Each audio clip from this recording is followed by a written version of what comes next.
சிங்கக்கோட்டை ஊரும் உலகும் பாராட்டும். கல்வி சாலைகள் ஏராளம், கனரகாலைகள் தாராளம். தீரா நோய்கள் ஆரா காயம், தீங்கு வேகம் தீராகும்.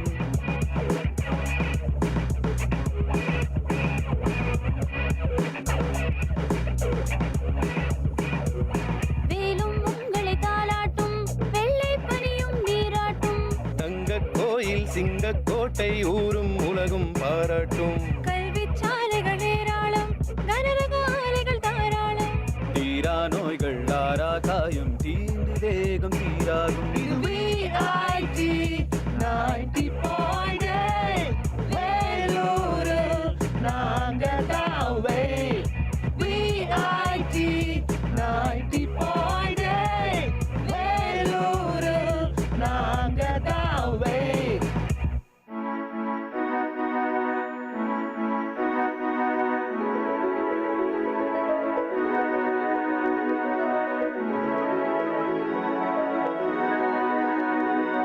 தேசம் இங்கே பலவாகும், பேசும் மொழியே அறிவாகும்.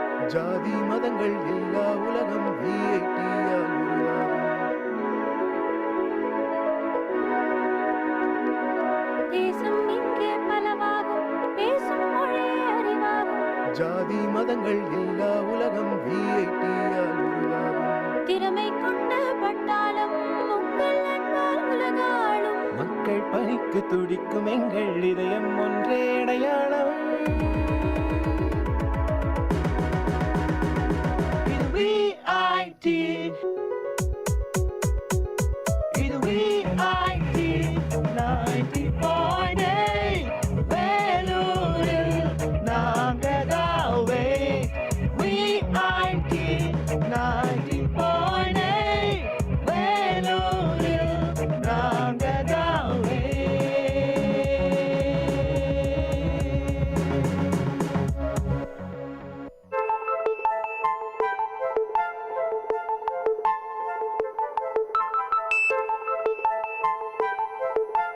வணக்கம் நேயர்களே, இது VIT பண்பலை 90.8 VIT பல்கலைக்கழகத்தின் சமுதாய வானொலியின் மகிழ்ச்சி நிறைந்த அறிவு சார்ந்த நிகழ்ச்சிகளின் இன்றைய ஒளிபரப்பிற்கு உங்களை அன்புடன் வரவேற்கின்றோம்.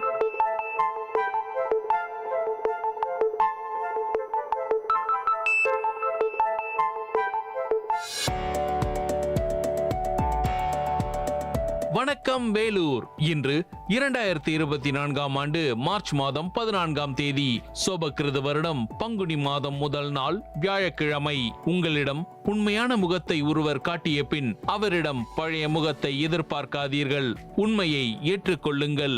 இந்த ஒரு சிறந்த கருத்தோடு இன்றைய தினத்தில் அடியெடுத்து வைப்போம். உங்கள் VIT பண்பலை 90.8 அன்று இன்று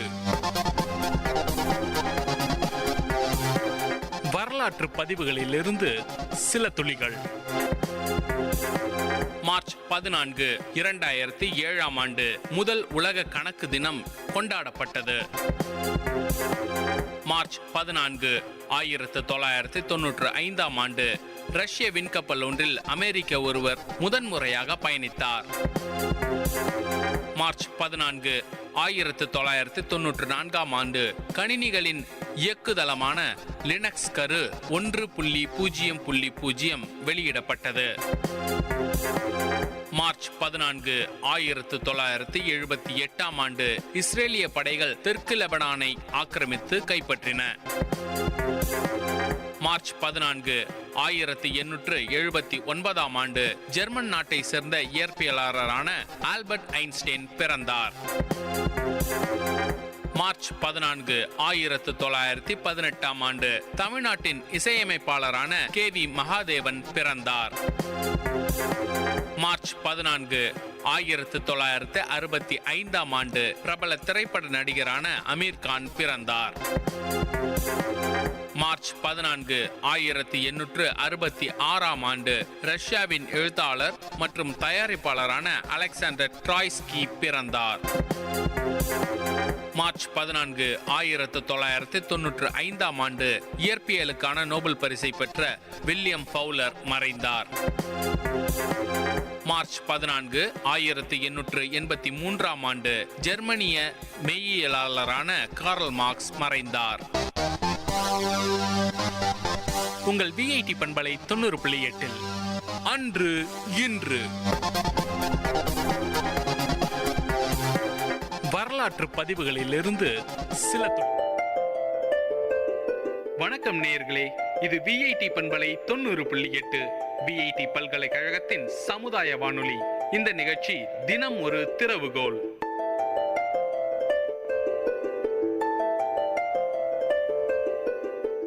ஆங்கிலத்திலே ஒரு அழகான வாக்கியம் உண்டு நண்பர்களே. If you fail to plan, you are planning to fail.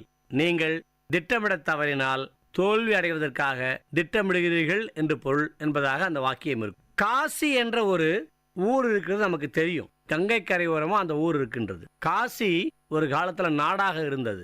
இந்த காசி நாட்டுல ஒரு விசித்திரமான, ஒரு வித்தியாசமான, ஒரு புதுமையான ஒரு வழக்கம் இருந்தது. என்னன்னு கேட்டா, அந்த நாட்டுக்கு யார் வேணாலும் ராஜாவாக மாறலாம், அரசனாகலாம். அந்த நாட்டு யானை கையில ஒரு தும்பி கையில ஒரு மாலையோட போகும். அந்த மாலை யாருக்கு போடுதோ அவங்க தான் அந்த நாட்டு ராஜா. ஆனா இவ்வளவு சுலபமாக கிடைக்கக்கூடிய இந்த நாட்டு ராஜா அரசன்ற பதவிக்கு போட்டி இல்லை. காரணம் என்னன்னு கேட்டா, யார் அரசனாக வந்தாலும் அடுத்த 5 ஆண்டுகள் மட்டும்தான் அங்க ஆள முடியும். 5 ஆண்டுகள் முடிஞ்ச பிறகு என்ன பண்ணுவான்னு கேட்டா, கங்கையுடைய அடுத்த கரையில அடர்ந்த காடுகள் இருக்கும், கொண்டு போய் விட்டுருவாங்க. இதனால இந்த பதவிக்கு போட்டியே இல்லை. ஒரு இளைஞர் விஷயம் தெரியாம வந்தான் அந்த ஊருக்குள்ள. அந்த பட்டத்து யானை அவன் கழுத்துல மாலையை போட்டுடுச்சு. அவன் பொறுப்பு எடுத்துக்கிட்டான். 5 ஆண்டுகள் கழிஞ்சது. 5 ஆண்டுகள் கழிந்தப்புறம் இன்னைக்கு அவன் நாட்டை விட்டு காட்டுக்கு போற ஒரு நாள். உங்களுக்கு தெரியும், ஒரு ராஜா நாட்டை விட்டு காட்டுக்கு போறார் அப்படின்னா அனுதாபத்தோட பார்க்கறதுக்கு ஒரு கூட்டம் வந்தது. வேடிக்கை பார்க்க நிறைய மக்கள் வந்தாங்க. அது மட்டுமல்ல, ராஜாக்கள் வழக்கமா நாட்டை விட்டு காட்டுக்கு போகும்பொழுது பித்து பிடிச்ச மாதிரி போவாங்க. இதை வேடிக்கை பார்க்கறதுக்கு ஒரு கூட்டம் இருக்கும், கேலி பண்ண ஒரு கூட்டம் இருக்கும். நிறைய மக்கள் சேர்ந்தாச்சு. ராஜா இப்ப வெளியே வர போறாரு. ஆனா அந்த போட்ல ஏறி அந்த போட் மூவ் ஆகிற வரைக்கும், அந்த படகு நகர்ற வரைக்கும் அவர் தான் ராஜா. அவர் சொல்ற எல்லா ஆர்டரையும், அவர் சொல்கின்ற அத்தனை ஆணைகளையும் கேட்டுத்தான் ஆக வேண்டும் என்ற சூழல். கிளம்புறதுக்கு முன்னாடி ராஜா ரெடி ஆனாரு. அரண்மனையில இருந்து அந்த படகு கரை வரைக்கும் சிகப்பு கம்பளம் விரிக்கணும்னு ஆர்டர் போட்டார். சிகப்பு கம்பளம் விரிச்சாச்சு. 2 பக்கமும் பெண்கள் நின்று மலர் தூவி என்ன வழி எடுப்பணும்னு சொல்லியாச்சு. வழி எடுப்ப பெண்கள் ரெடி ஆயிட்டாங்க. அரண்மனை விட்டு வெளியே வராரு. பார்த்தா ராஜா கிரீடம் போட்டிருக்காரு. அவரோட உடையில வாள் இருக்கு. நவரத்னங்கள் பதிச்ச ஒரு காலனியை போட்டிருக்காரு. விலை உயர்ந்த அத்தர் மாதிரி சென்ட்டை போட்டிருக்காரு. அது மட்டுமல்ல, மரகத மாலை, காசு மாலை, மாங்காய் ஹாரம், இப்படி நிறைய விஷயங்கள் போட்டிருக்காரு. உங்களுக்கு தெரியும், ஆண்கள்ல நகை போடுற பாக்கியம் இந்த ராஜாக்கு மட்டும்தான். எல்லா நகையும் எடுத்து போட்டு இந்த மனுஷன் வெளியே வரான். பாக்குறவன் எல்லாம் வயிற்றுச்சலோட பாக்குறான். ராஜா காட்டுக்கு போக போறான், இவனுக்கு எதுக்கே இத்தனை நகை? ராஜா நடக்க ஆரம்பிச்சாரு. எல்லா பக்கமும் பெண்கள் நின்று மலர் தூவ ஆரம்பிச்சாங்க. நடந்து வந்துட்டாரு. வந்த ராஜா அந்த போட்டை பாக்குறாரு. பழைய படகு, அது கூப்பிடுறாரு. ஒரு ராஜா ஏறி போற படகு இப்படிதான் இருக்கணுமா, அதை புஷ்ப பல்லக்கா மாத்துங்கன்னு ஆர்டர் போடுறாரு. ஓடி போறாங்க, கொண்டு வராங்க. அந்த படகை ஃபுல்லா அலங்காரம் பண்றாங்க. அலங்காரம் பண்ணிட்டு அவர் உட்காரத்துக்கு ஒரு பெட்டை போடுறாங்க. ராஜா ஏறி உட்கார்ந்துக்கிறாரு. உட்கார்ந்துக்கிட்டு கால் மேல காலை போடுறாரு. இதை பார்த்த படகு ஓட்டிக்கு மனசுக்குள்ள நிறைய குழப்பம். ஏன்னா இது வரைக்கும் அவன் ஒரு 4 ராஜாக்களை கொண்டு போய் அந்த காட்டுல விட்டுருக்கான். வந்தவங்க எல்லாருமே சந்தோஷமா வந்ததாகவே இல்லை, அழுதுகிட்டே வருவாங்க. இவன் ஒருத்தனா சந்தோஷமா உட்காந்துருக்கான். இவனுக்கு மனசுக்குள்ள ஒரு இடம். இப்போ இந்த ராஜாக்கு ஒருவேளை புத்தி பேதலிச்சு போயிடுச்சோ, பைத்தியம் ஆயிட்டானோ நினைக்க ஆரம்பிச்சான் போட்மேன்.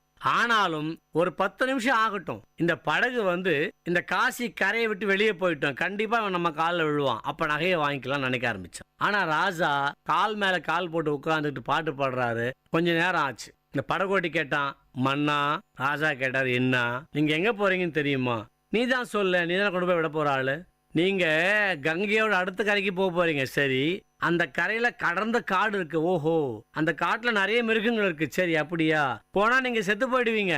சரி, பரவாயில்ல, கொண்டு போய் விடு. இல்ல, இதுக்கு முன்ன இருந்தவங்களாம் என் காலில் விழுந்து வேண்டுவாங்க, கொண்டு போய் வேற நாட்டுல விட்டுறியா, காசெல்லாம் தரணுவாங்க, நீங்க இவ்வளவு நகையை போட்டிருக்கீங்க, கழட்டி கொடுத்தா கொண்டு போய் பக்கத்து நாட்டுல விட்டுறேன்னா. ராஜா சொன்னாரு, ஓஹோ, இவ்வளவு மோசமானவா நீ? இல்ல ராஜா, சும்மா சொன்னேன். ரைட் ரைட், என்ன கொண்டு போய் அங்கேயே விடுனாரு. இப்ப கேட்டான் ராஜா, உங்களுக்கு பயமா இல்லையான்? எதுக்கு பயம்? செத்து போயிட மாட்டீங்க? கண்டிப்பா சாக மாட்டேன். என்ன ராஜா சொல்றீங்கன்னா, ஒன்னும் இல்ல தம்பி, நான் ராஜாவா பொறுப்பெடுத்த முதல் ஆண்டு என்ன பண்ண தெரியுமா? என்ன பண்ணீங்க? 1000 வேட்டைக்காரர்களை பிடிச்சு அந்த காட்டுக்குள்ள அனுப்பியாச்சு. அப்புறம் அத்தனை பேரும் உள்ள இருந்த எல்லா மிருகங்களும் அழிச்சிட்டாங்க. அப்புறமா 1000 விவசாயிகளை உள்ள அனுப்பி வச்சேன். காட்டை அழிச்சு அதை விவசாய நிலமா சீராக்கியாச்சு. அப்புறமா 1000 கட்டிட தொழிலை அமைச்சு வச்சேன். அத்தனை பேரும் போய் அங்க ஒரு பெரிய நகர நிர்மாணம் பண்ணி முடிச்சிட்டாங்க. அதுக்கப்புறமா 1000 அதிகாரிகளை அனுப்பி வச்சேன். அந்த நாட்டை நிர்வாகம் பண்ணிட்டு இருக்காங்க. இப்போ ஏறத்தாழ 10,000 குடும்பங்கள் உள்ள இருக்கு. ஒரு நாடு அங்க ரெடியா இருக்கு. அந்த நாட்டோட பேர் கூட என்னுடைய பேர் நரசிம்ம இல்லையா, நரசிம்மபுரம் அவங்க பேரை வச்சுட்டாங்க. இப்ப நான் அந்த நாட்டுக்குள்ள போனேன் அப்படின்னா அது காடு இல்ல, நாடு. அதுக்குள்ள போனா எந்த மிருகமும் என்னை விழுந்து பிடுங்க போறதுல, பிறண்ட போறதுல, சாப்பிட போறது இல்ல. அதுக்கு மாறா நாட்டு மக்கள் அத்தனை பேரும் ஆசையா எங்க ராஜா வரநாள் அப்படின்னு சொல்லியாங்க மாலைகளோட மரியாதையோட காத்துட்டு இருக்காங்க. நான் ராஜாவா போறேன். இங்க 5 வருஷம் தான் ராஜா, ஆனா அங்க நான் லைஃப் லாங் ஃபுல்லா ராஜா. காடாக இருந்து நாடாக மாறி அந்த பிரதேசத்தில் இறங்குனதாகவும், வேணும்னா சொல்லு, இந்த நாட்டினுடைய போட்மேன் அப்பாயின்மெண்ட் ஆர்டர் வாங்க இப்பவே கொடுக்குறேன்னு கேட்டதாக ஒரு தகவல் உண்டு. நண்பர்களே, திட்டமிட்டோம் என்றால் எத்தனை மோசமான சூழ்நிலையும் கூட நமக்கு சாதகமான சூழ்நிலையாக மாற்றிக்கொள்ள முடியும். திட்டமிடுவோம், வெற்றி பெறுவோம். வாழ்த்துக்கள். நன்றி, வணக்கம். நேயர்கள் இதுவரை கேட்டது விஐடி பண்பலை 90.8 தினம் ஒரு திறவுகோல்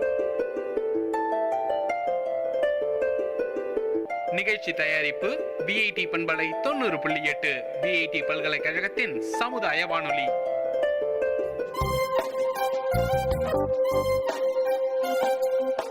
மண் வாசனை உங்கள் விஐடி பண்பலை 90.8 வேளாண்மை சார்ந்த தொழில்நுட்பம், பசுமை படரும் விவசாய தொழில்கள், பண்ணை முறைகள் என மானுடம் காக்கும் உழவு சார்ந்த நிகழ்ச்சி.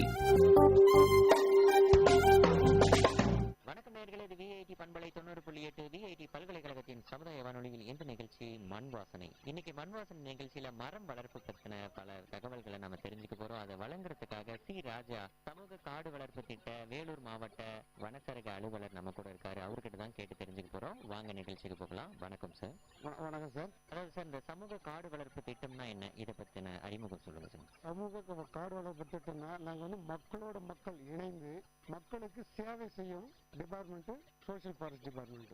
அந்த சோசியல் டிபார்ட்மெண்ட்ல நாங்கள் மக்கள் விரும்பும் வகையில் அவங்களுடைய பட்டா லேண்டுகளில் என்னென்ன செடி அவங்களுக்கு விருப்பப்படி தேவைப்படுதோ அந்த செடிகளை நாங்கள் நட்டு கொடுக்குறோம். இலவசமாக நட்டு கொடுக்குறோம். அவங்க அதை பயனிடலாம். அவங்களுக்கு அது உண்டான செலவெல்லாம் மொத்தமாக ஃபாரஸ்ட் டிபார்ட்மெண்ட்டே ஏற்று அவங்களுக்கு செடி நட்டு கொடுக்குறோம். அது ஒரு சப்ஜெக்ட்.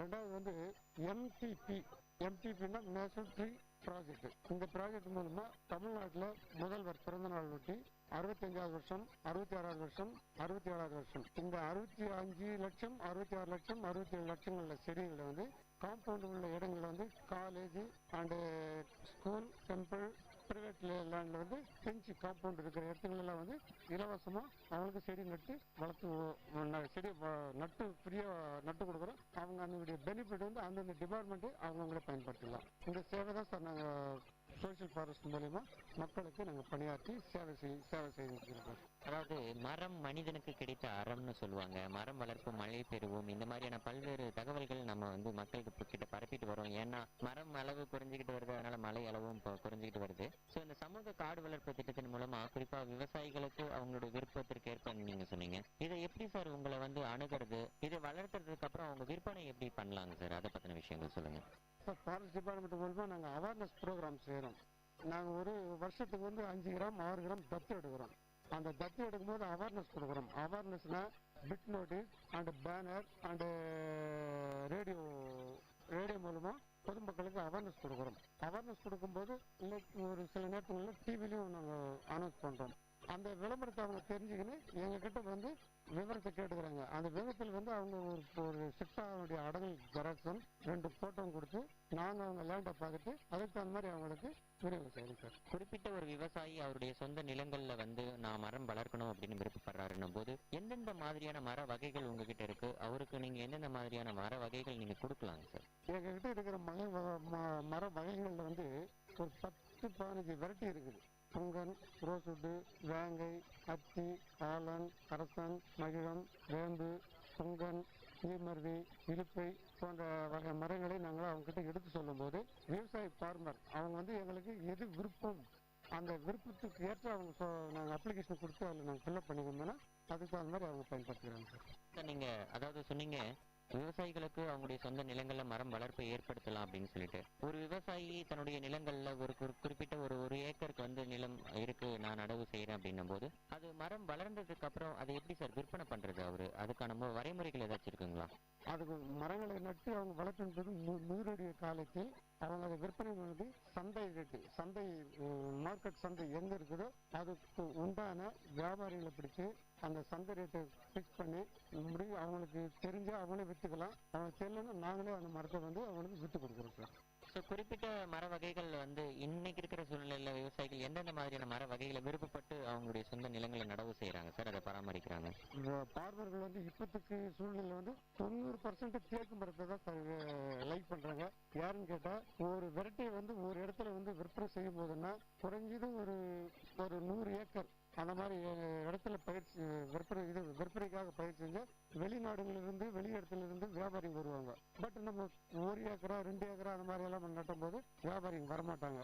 அதனால வந்து இது பெரும் இடத்துல வந்து அவங்க இது பண்ண விற்பனை செய்யலாம் சார். அதாவது ஒரு விவசாயி வந்து தன்னுடைய நிலங்கள்ல 1 ஏக்கருக்கு வந்து மலை வேம்பு, உதாரணத்துக்கு மலை வேம்பு நடவு செய்வதன் மூலமா 5 ஆண்டுகளுக்கு பிறகு அவருக்கு தோராயமாக எவ்வளவு பணம் வந்து ஏர்ன் பண்ண முடியும், அதாவது வருமானம் ஈட்ட முடியும் சார்?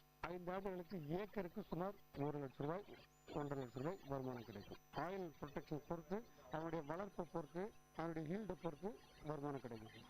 அதாவது ஒவ்வொரு வகையான மர வகைகள் இருந்துகிட்டு இருக்கு. ஸோ அதுக்கான விற்பனை முறைகளும் நீங்களே விவசாயிகளுக்கு ஏற்படுத்தி கொடுத்துறீங்க. தெரியாத விவசாயிகளுக்கு நாங்கள் ஹெல்ப் பண்ணுறோம் சார், உதவி செய்கிறோம். கண்டிப்பாக சார். இந்த சமூக காடு வளர்ப்பு திட்டத்தின் மூலமா வந்து ஃபாரஸ்ட், அதாவது காடுகளுடைய எண்ணிக்கை நம்ம இந்தியாவுடைய பரப்பளவில் அதிகரிக்கக்கூடும், மரம் வளர்ப்போம் மழை பெறுவோம் அப்படின்ற ஒரு கோட்க்கு ஏற்ப நீங்க இந்த சேவையை செஞ்சுட்டு வரீங்க. விஐடி கம்யூனிட்டி ரேடியோவின் சார்பாக உங்களுக்கு வாழ்த்துக்களை தெரிவிச்சுக்கிறோம் சார். நன்றி, வணக்கம். நன்றி சார், தேங்க்யூ சார்.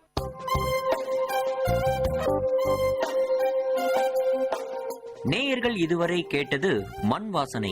உங்கள் விஐடி பண்பலை 90.8 வேளாண்மை சார்ந்த தொழில்நுட்பம், பசுமை படரும் விவசாய தொழில்கள், பண்ணை முறைகள் என மானுடம் காக்கும் உழவு சார்ந்த நிகழ்ச்சி.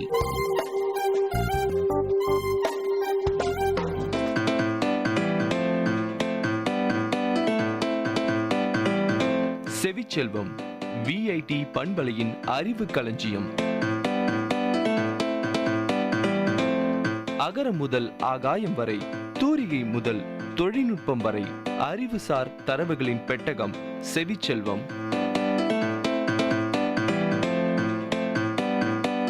வணக்கம் நேயர்களே, இது விஐடி பண்பலை 90.8 செவிச்செல்வம் நிகழ்ச்சியில் நாணயம் பற்றிய அறிவுசார் தரவுகளோடு சந்திரலேகா.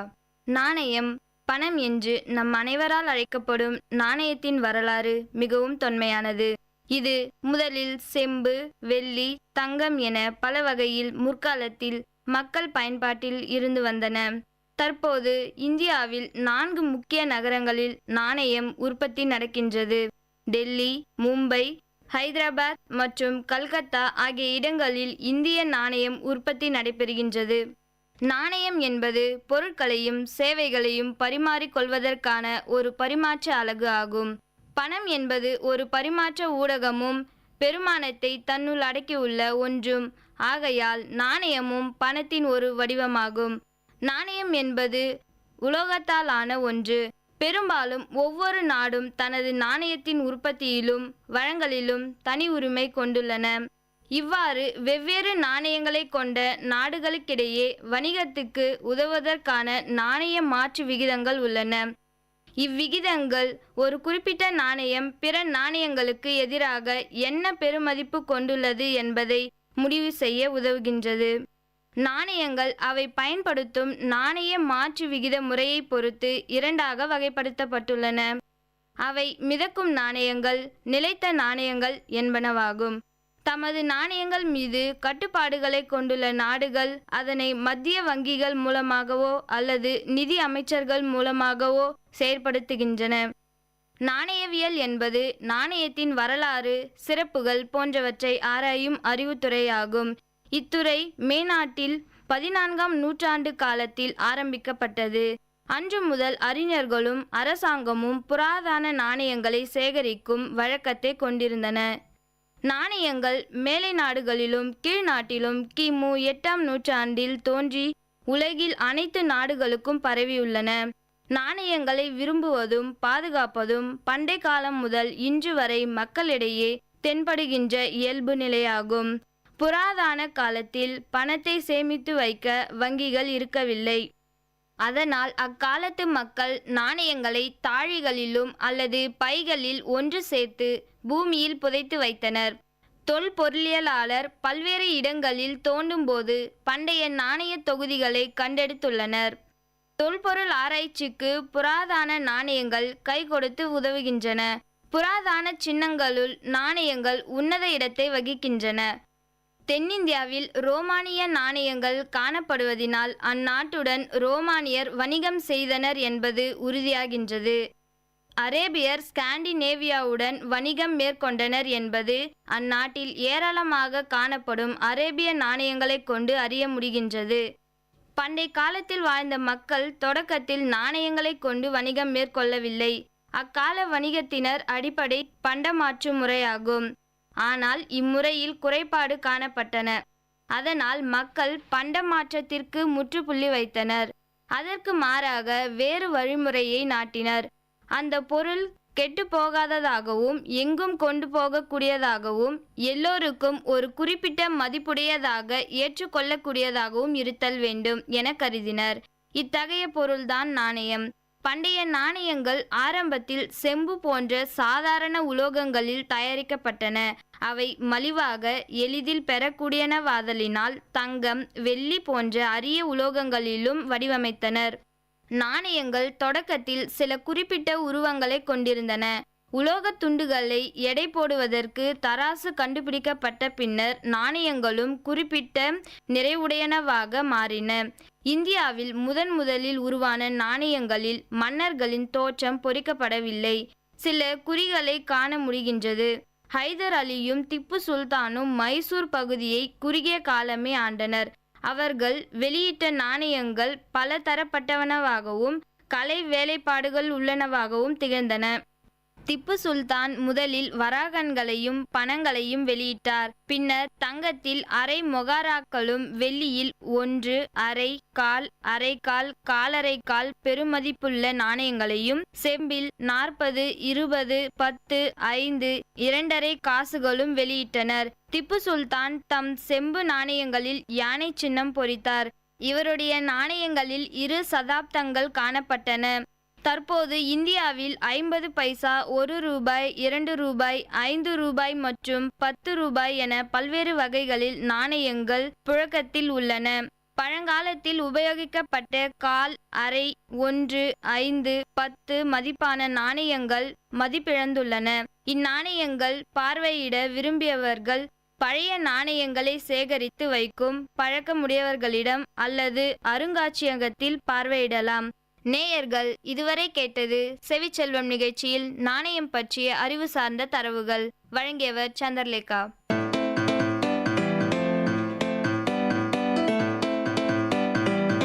செவிச்செல்வம் விஐடி பண்பலையின் அறிவு களஞ்சியம். அகரம் முதல் ஆகாயம் வரை, தூரிகை முதல் தொழில்நுட்பம் வரை, அறிவுசார் தரவுகளின் பெட்டகம் செவிச்செல்வம்.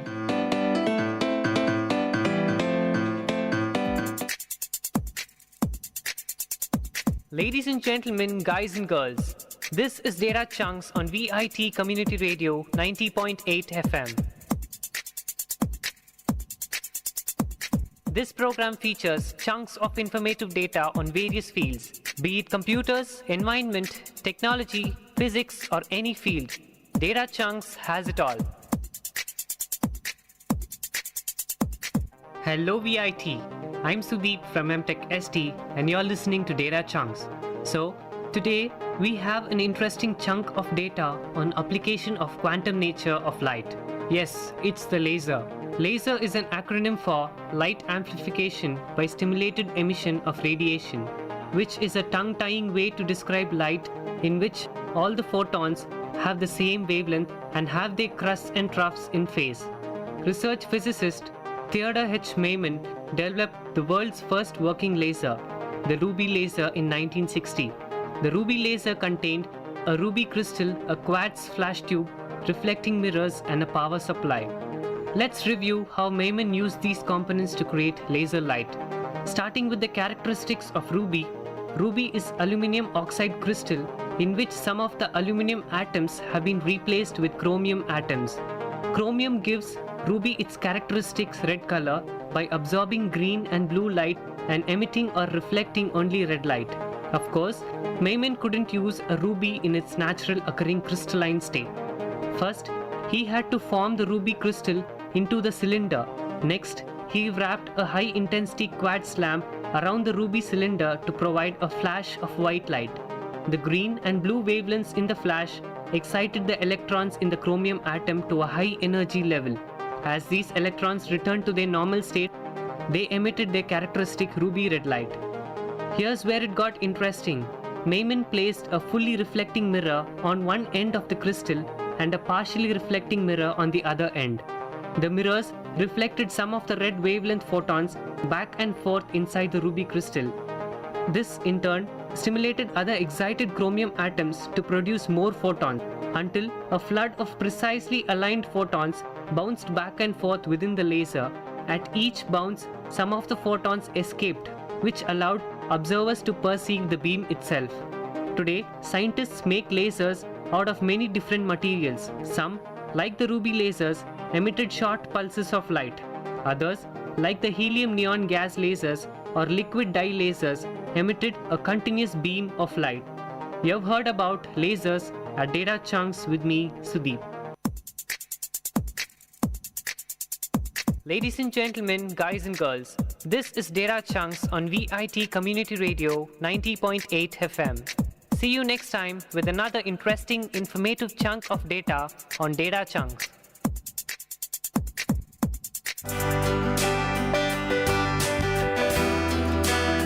உங்கள் விஐடி பண்பலை 90.8 அனுபவ மேடை. மக்கள் தங்கள் வாழ்க்கை அனுபவங்களையும் முன்னேற்ற பாதைகளையும் விரிவாக கலந்துரையாடும் நிகழ்ச்சி.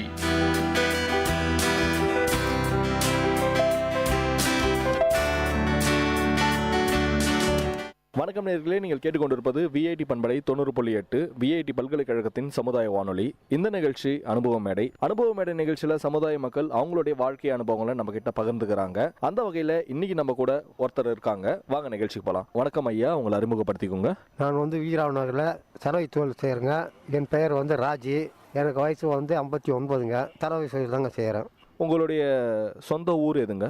விருதம்பட்டுக்கு பின் பக்கம் உள்ள மோட்டூர். எத்தனை வருஷமா நீங்கள் இந்த சலவை தொழில் செய்கிறீங்க? நான் 30 வருஷமாக இதே வீரராவ் நகரில் செய்கிறேங்க. எதனால் உங்களுக்கு சலவை தொழில் நம்ம செய்யணும் அப்படின்ற மாதிரி உங்களுக்கு தோணுச்சு? அதை பற்றி கொஞ்சம் சொல்லுங்கள். அது எங்கள் அப்பா காலத்துலேருந்து செய்கிறாங்க தொடர்ந்து. அப்போ படிச்சிருந்து வேலை கிடைக்கல. சரி, இது ஒரு நல்ல தொழில், இது கைத்தொழிலும் கூட. அதனால் நாங்கள் இந்த தொழிலையே தேர்ந்தெடுத்து செய்கிறோம். தொழிலுக்கு வரும்போது ஃபஸ்ட்டு ஸ்டார்டிங்கில் எப்படிலாம் நீங்கள் இந்த தொழிலை கற்றுக்கிட்டீங்க? யார் உங்களுக்கு கற்று தந்தாங்க? அதை பற்றி சொல்லுங்கள். இது ரொம்ப கஷ்டமான தொழில் தாங்க. கொஞ்சம் சூடு அதிகமாக போனாலும் வேஸ்ட்டாக துணி போயிடும். சூடு கம்மியாக இருந்தாலும் துணி அயன் ஆகாது. நானே சொந்த முயற்சியால் எங்கள் அப்பா அம்மா செய்வாங்க அந்த வேலையை, அதை கண்ணால் பார்த்து அப்படியே கற்றுக்கிட்டு அப்படியே நான் தனியாக ஆரம்பித்தேங்க. ஸோ நீங்கள் இது மாதிரி 30 வருஷமாக தொழில் செஞ்சிட்ருக்குறோம் அப்படின்ட்டு.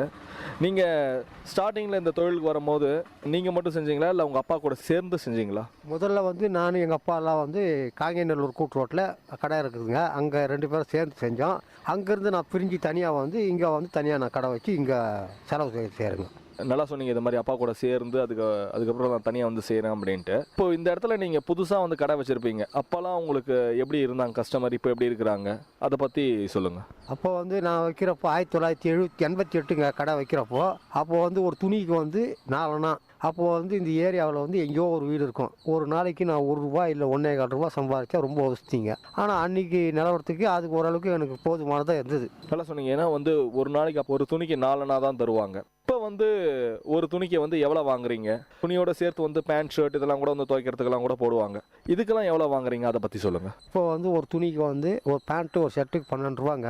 நாங்கள் வந்து இந்த ஏரியாவில் யாரும் வந்து துணி வாஷ் பண்ணுறதில்ல. ஏன்னா வீட்டுக்கு கிணறு இருக்குது. அதனால் அவங்களே துவச்சி காய வச்சு கொண்டாந்து கொடுத்துருவாங்க. நாங்கள் அயன் முட்டை செஞ்சு கொடுப்போம். ஒரு செட்டுக்கு வந்து ₹6 12 ரூபா. பேண்ட்டுக்கு ₹6, சட்டைக்கு ₹6, புடவைக்கு ₹20. நிறைய இடத்துல நான் பார்த்துருக்குறேன். நான் ஒரு ஷர்ட் ஏதாவது ஒன்று கரையாயிடுச்சு அப்படின்னா வந்து, இல்லை ஒரு பேண்ட் ஏதோ கரையாயிடுச்சு அப்படின்னா அது அவங்களால துவைச்சும் போகல அப்படின்னா எடுத்துகிட்டு வந்து உங்ககிட்ட தருவாங்க. நீங்கள் அந்த கரெல்லாம் கூட போகிற மாதிரி வாஷ் பண்ணி தருவீங்க.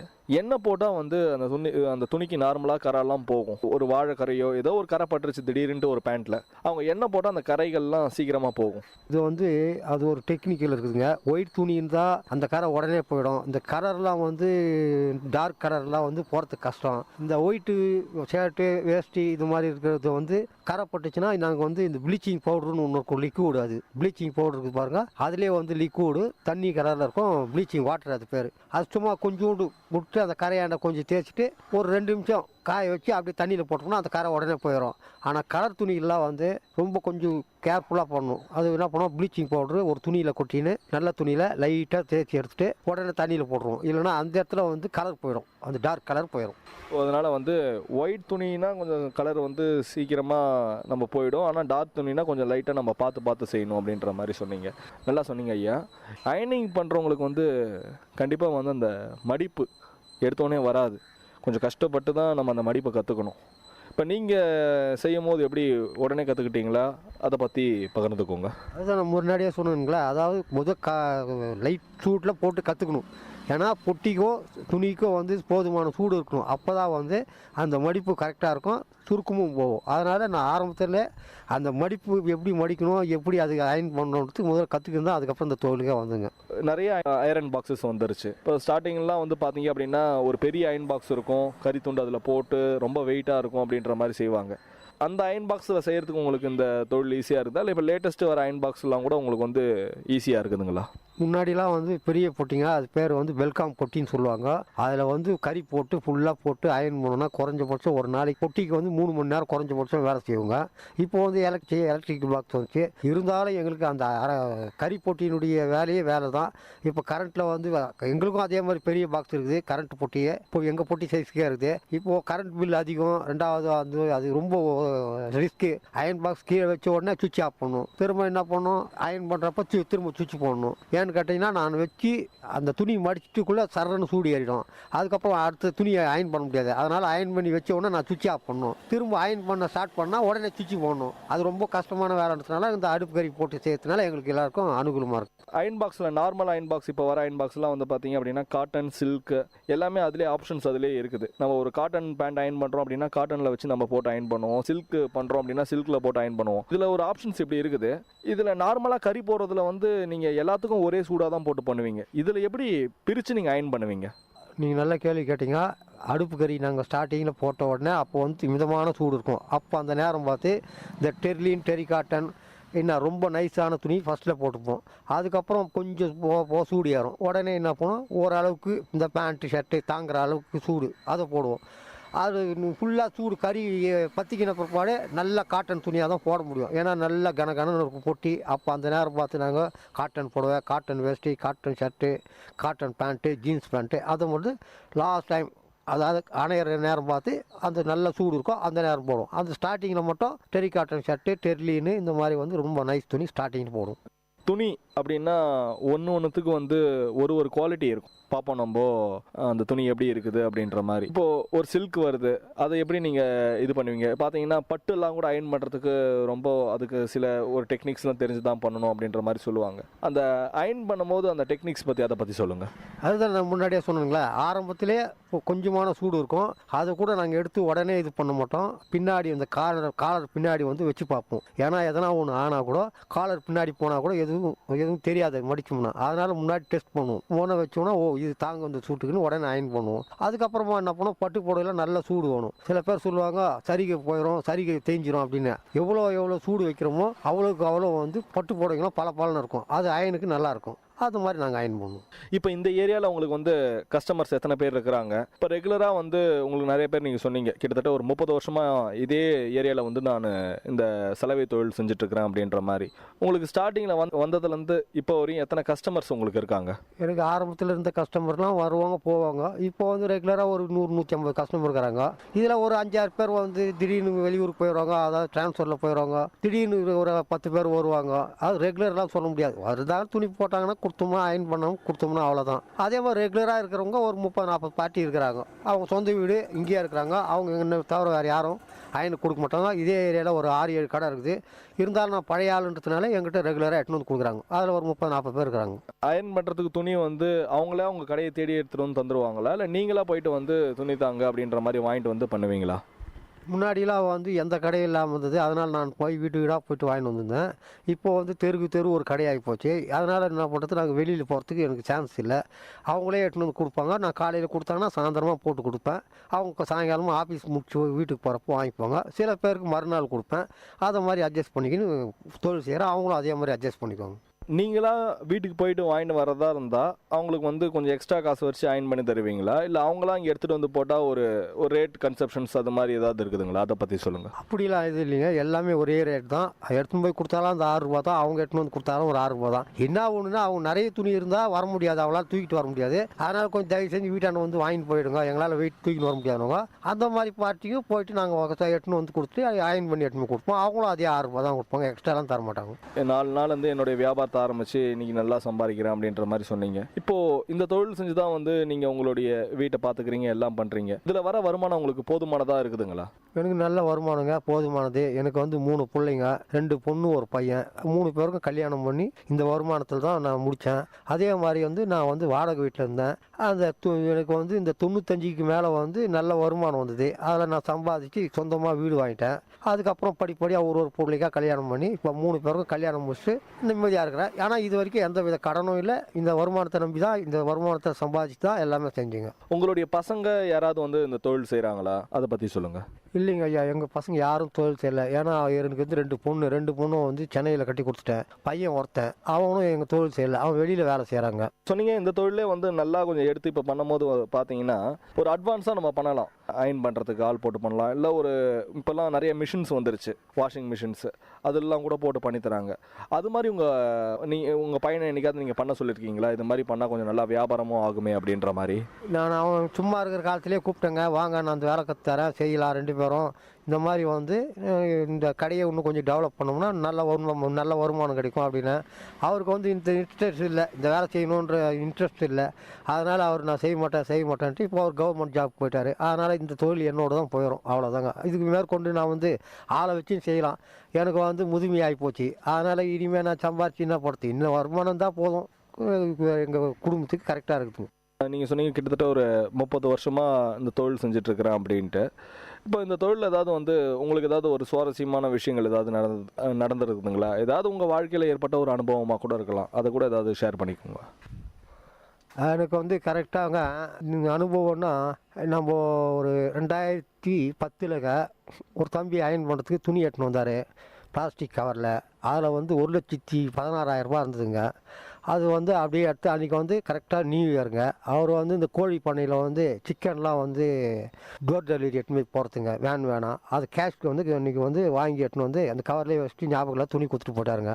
அதுக்கப்புறம் வந்தார், அவர் துணி தான் கேட்டார், வழி காதில் இருக்கிற காசு இருக்கா என்னன்னு கேட்கலிங்க. அதுக்கப்புறம் நான் என்ன பண்ணேன், தம்பி இந்த மாதிரிப்பா 1,16,000 ரூபாய்க்குப்பா இல்லை 1000 ரூபா நோட்டு அப்படி திருப்பி கொடுத்தேன். அவர் கையில் காலில் விழுந்து, நான் குமஸ்தாங்க இந்த மாதிரி வேலை செய்கிறேன், இதில் பேங்க்கில் எடுத்துன்னு போய் கட்ட சொன்னாங்க, நான் தெரியாமல் இந்த பையில் வச்சு அப்படியே எடுத்துன்னு வந்துட்டேன் அப்படின்னு சொல்லிட்டு அப்புறம் என்ன பண்ணார், அவர் ஆந்திராக்காரு. அப்புறம் ஆந்திராவில் வந்து ஒரு 2 வாரம் பொறுத்து திருப்பதி லட்டு, அப்புறம் பாம்பே ஸ்வீட்டு அதெல்லாம் வாங்கிட்டு வந்து ஒரு 1000 ரூபாய் கையில் கொடுத்து ரொம்ப நன்றின்னு காலில் விழுந்தாருங்க. எனக்கு அதெல்லாம் வேணாப்பா, நீ வச்சுக்கோ 1000 ரூபாய், எனக்கு ஸ்வீட்டு மட்டும் எடுத்துக்கிறேன். இல்லை நான் 1000 ரூபாய் கொடுத்தாருங்க. அதே மாதிரி இன்னொரு அனுபவம், பழைய காட்பாடியில் வந்து குவாரி ஏஜென்ட் அவர், அப்போ குவாரி நடத்துகிறாரு வாலாஜால மணல் குவாரி. அவர் ஒரு முறை கட்ட பேக்கில் துணி கொடுத்தாருங்க. நான் எப்பவுமே ஒரு 2 நாள் 3 நாள் கொடுத்து தான் கொடுப்பேன் அவருக்கு. அவரும் அதே மாதிரி ஒரு ரெக்ஷன் பேக்கில் ஒரு 2 லட்ச ரூபா 2 கட்டு 1000 ரூபாய் கட்டு 2 வச்சுட்டு மறந்துட்டுக்கிறாரு போலுங்க. ஒரு 3 நாள் பொறுத்து வந்து அது பேக் கொஞ்சம் கொடுங்க, அதில் சாவி இருக்குதுன்னு சொன்னாருங்க. சரி நான் பேக் எடுத்து கொடுத்தேன். அப்புறம் பார்த்தா கை விட்டுணுன்னாரு, கிடைக்கல. அப்புறம் டேபிள் மேலே அப்படியே தலைகீழாக கொட்டி அந்த பையை பார்த்தா அந்த ரெக்ஷன் பாக்ஸ் இருந்துச்சு, அந்த பேக் இருந்துச்சு. உடனே எடுத்து பிரித்து பார்த்தாரு, அதில் 2 லட்ச ரூபா இருந்தது. அப்புறம் தான் 2 கட்டி எடுத்து பார்த்தாரு, அப்போ தான் தெரியும் அது துட்டு அதில் வச்சுருக்கிறாரு. சரி அவரும் என்னை ரொம்ப பாராட்டி இந்த மாதிரிங்க அவருக்கு ஒரு 1000 ரூபா கொடுத்தாருங்க.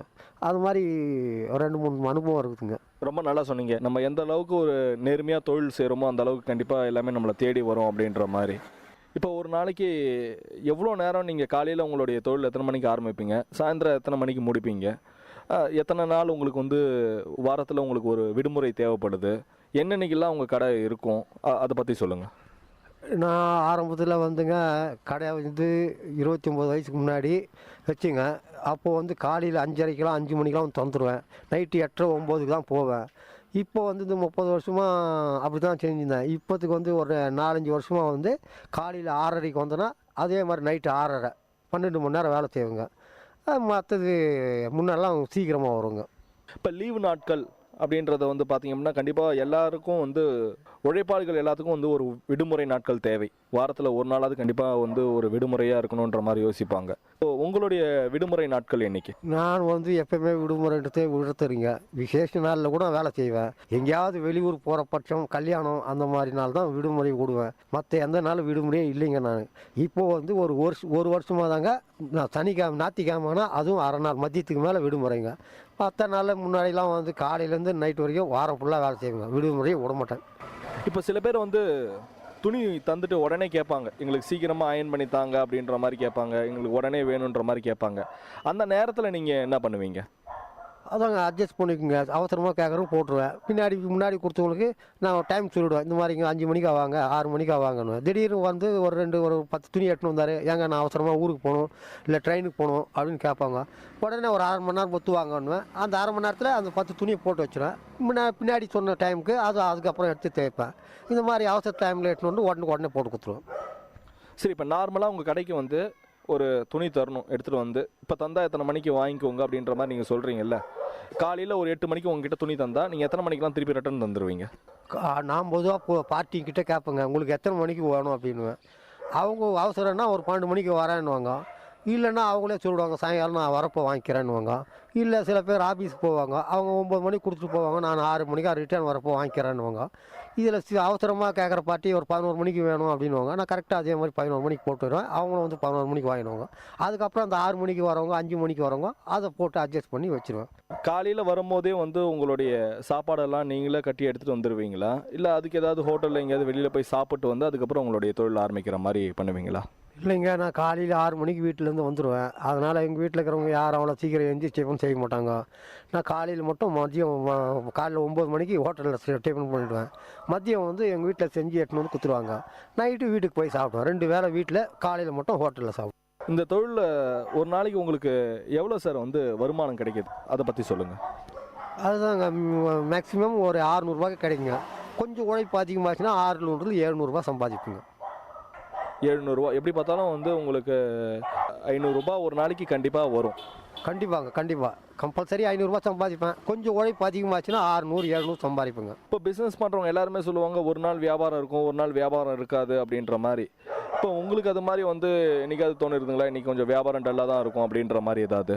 அப்படியெல்லாம் இல்லைங்க, எனக்கு என்றைக்கும் ஒரே மாதிரி தொழில் தான். ஆனால் என்ன ஒன்றுனா சில பேர் வராமல் போயிடுவாங்க, அன்றைக்கி வந்து வியாபாரம் கம்மியாயிரும், மறுநாள் வாங்கிறவங்க அந்த காசு வந்து எனக்கு சேர்ந்துடும். இன்றைக்கி 500 சம்பாதிக்கிறேன்னு வச்சுங்களேன், அன்றைக்கி ஒரு 200 பார்ட்டி வராது, அன்றைக்கி 300 தான் சம்பாதிப்பேங்க.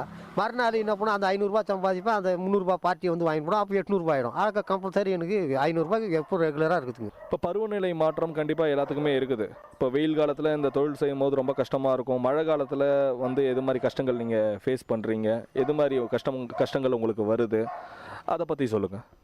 வெயில் காலத்தில் எல்லா துணியும் நல்லா காய வச்சு கொண்டு வருவாங்க, அயன் பண்ணுறதுக்கு எங்களுக்கு வசதியாக இருக்கும். மழை காலத்தில் வந்து விடாமல் மழை பெஞ்சுன்னா அவங்க ஃபேன் காற்றுல அதுலேருந்து துவச்சி போட்டு கொஞ்சம் ஈரமாகவும் எடுத்துன்னு வருவாங்க, அதை அட்ஜஸ்ட் பண்ணி போட்டு தான் கொடுக்கணும். ஆனால் வருமானம் அதே ஒரே மாதிரி தான் இருக்குங்க. ஏன்னா அவங்க வீட்டில் ஃபேனில் கேனில் போட்டு எப்படியாவது ஆஃபீஸ்க்கு போகிறவங்க, ஸ்கூல் பசங்க போகிறவங்க, அதனால் ஃபேனில் கேனில் போட்டு கொஞ்சம் ஈரமாக எடுத்துன்னு வருவாங்க. அது மட்டும் நமக்கு கொஞ்சம் கஷ்டமாக இருக்கும். வெயில் காலத்தில் நல்லா உலர்த்தி நல்லா காஞ்சி எடுத்துன்னு வருவாங்க, அப்போது எனக்கு ஈஸியாக இருக்கும் வேலை. இப்போ எல்லாத்துக்குமே வந்து ஒரு பண்டிகை நாட்கள் அப்படின்றது வந்து பார்த்தீங்கன்னா ஒரு காமனான ஒரு விஷயம். இப்போ இந்த பண்டிகை நாட்களில் தான் எல்லாருமே எங்கேயாவது வெளியில் கிளம்புவாங்க, எங்கேயாவது ஊருக்கு கிளம்புவாங்க அப்படின்ற மாதிரி ஒரு சுச்சுவேஷன்லாம் கூட இருக்கும். அப்போல்லாம் அயன் பண்ணுறதுக்கு எடுத்துகிட்டு வந்து போடுவாங்க. இப்போ உங்களுக்கு இந்த சம்மர் ஹாலிடேஸ் இது மாதிரிலாம் நேரங்கள் வரும்போது எந்தெந்த நேரங்கள்லாம் உங்களுக்கு வந்து வியாபாரம் அதிகமாக இருக்கும்? உங்களுக்கே தெரியும்ல, இப்போது இன்றைக்கி வந்து இந்த சம்மரில் நிறைய பேர் ஊருக்கு போவாங்க, எடுத்து வந்து அயன் பண்ண தருவாங்க. அதுக்கப்புறம் வேறு என்னைக்காவது ஏதாவது ஒரு பண்டிகை நாட்களில் ஊருக்கு போகும்போது இவ்வளோ துணி வரும் அப்படின்ற மாதிரி உங்களுக்கு ஏதாவது கெஸ்ஸிங்ஸ் ஏதாவது இருக்குதுங்களா? எனக்கு வந்து இந்த மாதிரி நேரத்தில் வந்து சனி ஞாயிறு தாங்க அதிகமான வேலை வரும், அதிகமான வருமானம் வரும். ஏன்னு கேட்டால் சனிக்கிழமை அவங்க என்ன பண்ணுவாங்க, வந்து உடனே வந்து கிளம்பி ஊருக்கு போயிடுவாங்க. ஞாயிறு திங்கள் அது மாதிரி 3 நாள் 4 நாள் வேலை லீவ் நாளில் சனிக்கிழமை வந்து அயன் பண்ணி எடுத்துகிட்டு போயிடுவாங்க. ஞாயிற்றுக்கிழமை இந்த ஸ்கூல் யூனிஃபார்மு, அப்புறம் திங்கக்கிழமை ஆஃபீஸுக்கு போகிறவங்களாம் அன்றைக்கி எடுத்துன்னு வருவாங்க. அன்றைக்கி 2 நாள் நல்ல வருமானம் வருங்க, சனி ஞாயிறு. இப்போ இந்த தொழில் நல்லா பண்ணால் நல்லா சம்பாதிக்கலாம் அப்படின்ற மாதிரி நீங்கள் சொன்னீங்க. இதில் கூட வந்து உங்களுடைய ரிலேஷன்ஸ் எல்லாம் இருந்திருப்பாங்க, நல்லா சம்பாதிக்கிறவங்க வந்திருப்பாங்க. இப்போ இந்த தொழில் நல்லா ஒரு நேர்த்தியாக செய்யணும், கரெக்டாக செய்யணுன்னா இந்த தொழில் ஒருத்தர் எடுத்து செய்யணும். ஒரு பெரிய லெவலில் ஒரு அப்பார்ட்மெண்ட்ஸ் எல்லாம் கூட வந்து நீங்கள் நிறையா ஆயிடுச்சு. ஒன்றும் கிடையாது, நம்ம ஒரே ஒரு இடத்துக்கு போனோமா 300 வீடு 200 வீடுலாம் ஒரே இடத்துல இருக்குது. இப்போ 200 வீட்டில் கரெக்டாக துணி போட்டாங்க அப்படின்னா கூட நம்மளுக்கு ஒரு பெரிய லாபம் கிடைக்கும். அப்படி இருக்கும்போது இந்த தொழிலை கொஞ்சம் பெருசுப்படுத்தி செய்யணும் அப்படின்ற மாதிரி யாராவது நினச்சாங்கன்னா அவங்களுக்கு நீங்கள் என்ன சொல்ல விரும்புகிறீங்க? அவங்க என்ன பண்ண அப்பார்ட்மெண்ட்டுனா அவங்க தாராளமாக ஒரு 2 பேர் கூட வச்சுக்கணும். ஏன்னு கேட்டால் 200-300 குடும்பம் இருக்கும், அவங்க ஒரே ஆளால் முடியாது. எப்படி குறைஞ்சபட்சம் ஒரு 3 பேர் செஞ்சால் தான் அந்த எல்லாருக்கும் துணி அயன் பண்ணி கரெக்டாக கொடுக்க முடியும். அவங்க என்ன பண்ணுவாங்க, தள்ளு வண்டி வச்சுவாங்க. தள்ளு வண்டியை வச்சுக்கின்னு அந்த வீட்டு அப்பார்ட்மெண்ட் எடுத்துன்னு போய்ட்டு அங்கேயே ஒரு இடம் ஒதுக்குவாங்க. அங்கே 2 டேபிள் போட்டு 2 ஆளுங்களை வச்சுக்கின்னு இவர் ஒருத்தர் 3 பேராக வந்து செஞ்சாங்கன்னா நல்ல வருமானம் வரும். அதே மாதிரி வந்து அன்னன்னைக்கு துணியை வந்து அன்னன்னைக்கு போட்டு கொடுத்துடலாம். ஏன்னா குறைஞ்சபட்சம் ஒரு அப்பார்ட்மெண்ட்டில் ஒரு 10-20 குடும்பம் இருக்கும். அந்த சுற்று வட்டாரத்தில் பார்த்திங்கன்னா ஒரு எப்படி 200-300 குடும்பம் இருக்கும். அதனால் ஒரு நாளைக்கு எப்படி பார்த்தாலும் 50-60 குடும்பம் துணி கொடுப்பாங்க. அப்போ ஒரே ஆளால் செய்ய முடியாதுங்க. அதனால் ஒரு 2 ஆள் போட்டுக்கின்னு அவர் 3 பேராக செஞ்சாங்கன்னா வருமானம் கிடைக்கும். அதே மாதிரி அடுத்ததுக்கு வேலை கொடுத்த மாதிரி இருக்கும், வேலையும் சுறுசுறுப்பாக சீக்கிரமாக நடக்கும். ரொம்ப நல்லா சொன்னீங்க. இந்த கடைசி கேள்வி உங்ககிட்ட கேட்டு தான் ஆகணும். என்னென்னு பார்த்தீங்க அப்படின்னா, உழைப்பால் இந்த அளவுக்கு நீங்கள் உயர்ந்து வந்திருக்கிறீங்க. மழையாகட்டும் வெயிலாகட்டும் பல கஷ்டங்கள் கண்டிப்பாக நீங்கள் தாண்டி இந்த லெவலுக்கு நீங்கள் வாழ்க்கையில் முன்னேறி வந்திருக்கிறீங்க. உழைக்கிறவங்களுக்கு நீங்கள் என்ன சொல்ல விரும்புகிறீங்க? உழைப்பு உயர்வு தரும், அது பழமொழியாக இருக்குதுங்க. கண்டிப்பாக நல்லா கஷ்டப்பட்டு உழைச்சா உடலுக்கும் நல்லது, வறுமையும் போயிடும், வருமானத்துக்கு வருமானம் வரும், நோய் நொடியும் வராதுங்க. அதனால் கஷ்டப்படுறது நல்லது. நான் ஆரம்பத்துலேருந்து கஷ்டப்பட்டேன், உயர்ந்தேன். அதே மாதிரி எனக்கு எந்த வித நோய் நொடியும் இல்லைங்க, வேலையும் நல்லா செய்கிறேங்க. அது மாதிரி அடுத்தவங்களும் செஞ்சால் நல்லதாங்க. ரொம்பவே நல்லா சொன்னீங்க, உழைப்பே உயர்வு தரும் அப்படின்ற மாதிரி. விஐடி கம்யூனிட்டி ரேடியோ சார்பாக நாங்கள் நன்றியை தெரிவிச்சுக்கிறோங்க. ரொம்ப நன்றிங்க, என்னை பேட்டி காரணத்துக்கு நன்றிங்க. இன்னைக்கு சலவை தொழில் செய்கிற திரு ராஜேந்திரன் ஐயா அவர்கள் நம்மக்கிட்ட நிறைய விஷயங்களை வந்து பகிர்ந்துக்கிட்டாங்க. சலவை தொழிலில் என்ன மாதிரியான கஷ்டங்கள் இருக்கும், என்ன மாதிரியான லாபங்கள் இருக்கும், எல்லாமே நம்மக்கிட்ட நல்லா சுவாரஸ்யமான விஷயங்கள் கூட நிறையா பகிர்ந்துக்கிட்டாங்க. மீண்டும் ஒரு அனுபவ மேடை நிகழ்ச்சியில் உங்களை சந்திக்கும் வரை உங்களிடமிருந்து விடைபெறுவது நான் சரவண கார்த்திக். நீங்கள் கேட்டுக்கொண்டிருப்பது விஐடி பண்பலை 90.8 விஐடி பல்கலைக்கழகத்தின் சமுதாய வானொலி.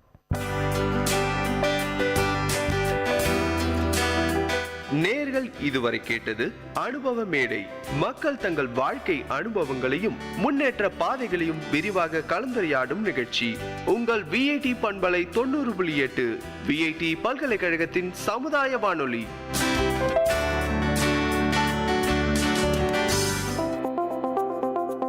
Hello VIT, this is RJ Surya from VIT Community Radio 90.8. Today we have with us respected person Mr. Vijay Subramaniam. I am really happy to have here. He is the founder of Royal Oak and also the chairman of Royal Oak.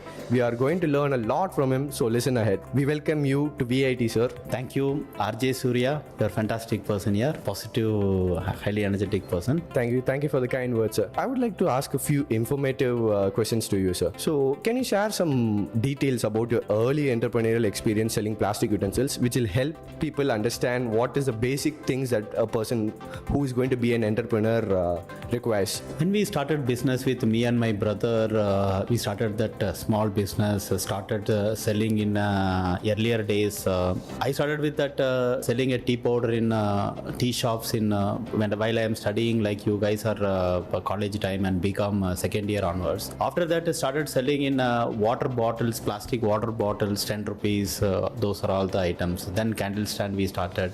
Then we started selling to that household items. Then gas stoves. Then we started selling to apparels. Then we started selling to furniture and TV stand and other things. So these are all the times we keep on attending the customer, understanding their expectations, so what they like continuously. Keep changing. Every year, 1 year they likes in the different item, another year they likes in the different item, so that keep changing their requirements. But we are enjoying, both of us, and we are experiencing into the selling, talking to the customer, interacting with them, understanding their requirement. We never sell the product to the product. We sell always the concept. For example, furniture we are selling means we don't sell it as a furniture you buy. We don't sell it in a gas stove to buy. We always create around the story and that emotions. We used to sell the emotions and the story. Then customer automatically buys. These are all the techniques we used to do in those earlier stages.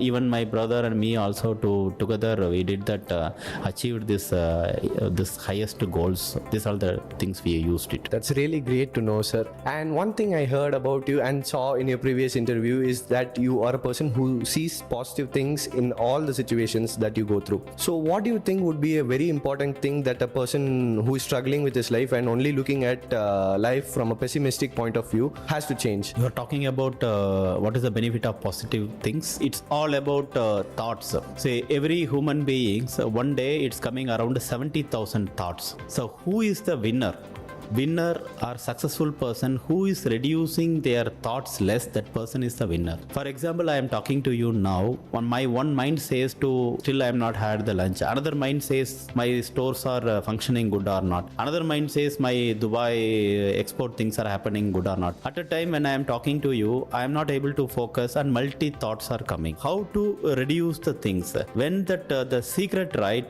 When you reduce the thoughts, automatically focus will come. Then it makes you is that success. This all about that how you keep your mind positive. These thoughts can reduce. How to maintain the things? So wake up little early. Just 7 o'clock you are waking up means try to do 6:30. 6 o'clock you are waking up, try to wake up 5:30. If 5 o'clock you are waking up, try to wake up on 4:30. I used to wake up every morning on 3:30. I used to do meditation. That only way it sit in quiet place, not required to keep so many techniques or nothing. Just keep mind calm and start listening your breath and don't think anything. Just listening on your breath. It's connected to that thoughts directly. It reduce your thoughts. The moment that reduce the thoughts, then automatically your mind become a happy and that gratitude mode will come. That makes you mind positive. See, if you keep your mind positive, things are there. No, when you are approach anything towards to the positive things, it's all about surrounding our nature with that energy. It's all about cosmic energy. When you throw something, the product it's going down because of energy. For example, one morning, fine day, if we wake up early morning, something is happened to you, wrong things in that first day in the morning, that entire day you watch everything go the negative things to you. Suppose fell down or something is happened, that whole day become negative. Why it has happened? Because morning itself you attracted with that negative mind and negative attitude. It attracts only negative people, negative attitude and negative things and negative surroundings, negative that environment and the energy, it attracts frequent. But when you keep it on the morning itself, positive mind, it goes to that energy, attract the positive thinking people, and positive things will happen, and positive environment, and that habit will happen that makes you that particular day is successful to you. So that very important, when you keep that positive in your mind, this is only mantra to make you success in the things every day, every moment. You have to think yourself is the positive. That always that people think, I know positive mind is makes me success. Always everybody they are talking wake up early make me success. Always everybody says which one no focus is leads to that success, and always everybody is are telling that braveness is the leads to the success, and hard work is that the leads to the success. But I am also keeping my mind, but I am not able to keep my mind is the positive, because always whenever I am waking up, whatever I tried to you, whatever sir you told that I am trying, but next day morning whenever I am sitting in a quiet mind, it is always reflecting with that yesterday whatever negative things are happened in my mind automatically coming up.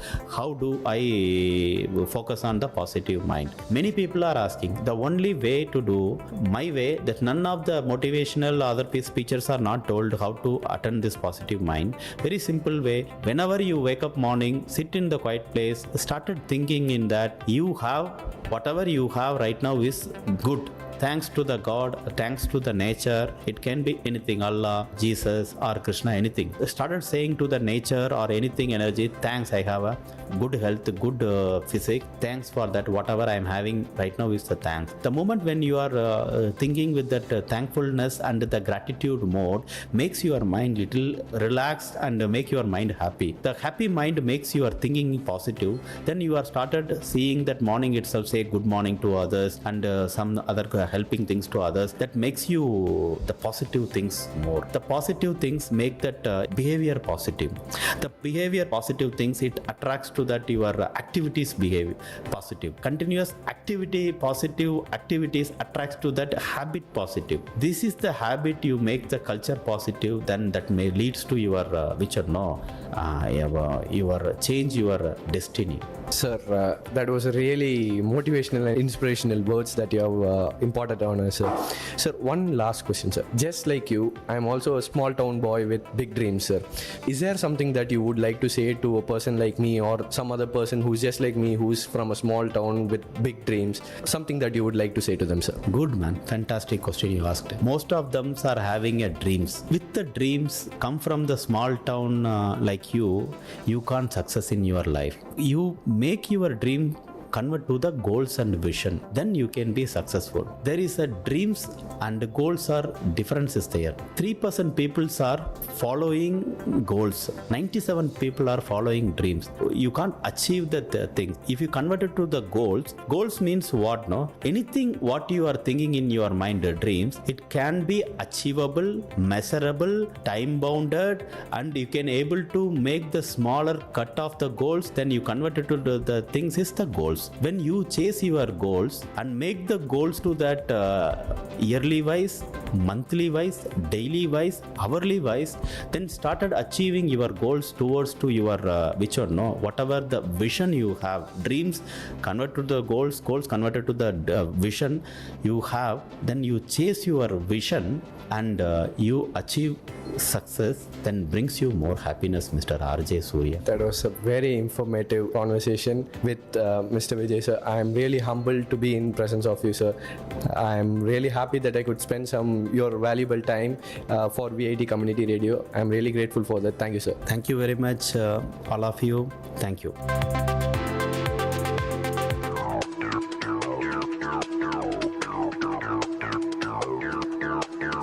நேயர்களே, இது VIT பண்பலை 90.8.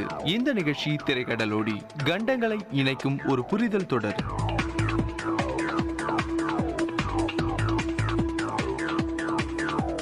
Hello friends, நீங்கள் கேட்டுக்கொண்டிருக்கும் இந்த நிகழ்ச்சி திரைக்கடலோடியில இன்னைக்கு நம்ம எந்த நாட்டை சுத்தி பார்க்க போறோம்னு ஆவலா இருக்கீங்களா? இன்னைக்கு நம்ம சுத்தி பார்க்க போற நாடு மலேசியா.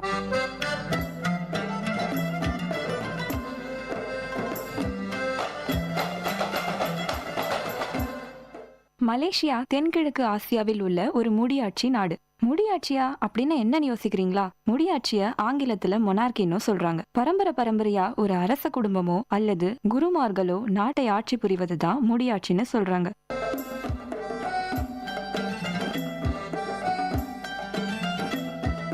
மலேசியாவை மேற்கு மலேசியா என்றும் கிழக்கு மலேசியா என்றும் இரு பிரிவுகளாக உள்ளது. மேற்கு மலேசியாவை தீபகற்ப மலேசியா என்றும் கிழக்கு மலேசியாவை மலேசியா போர்னியா என்றும் அழைப்பதுண்டு.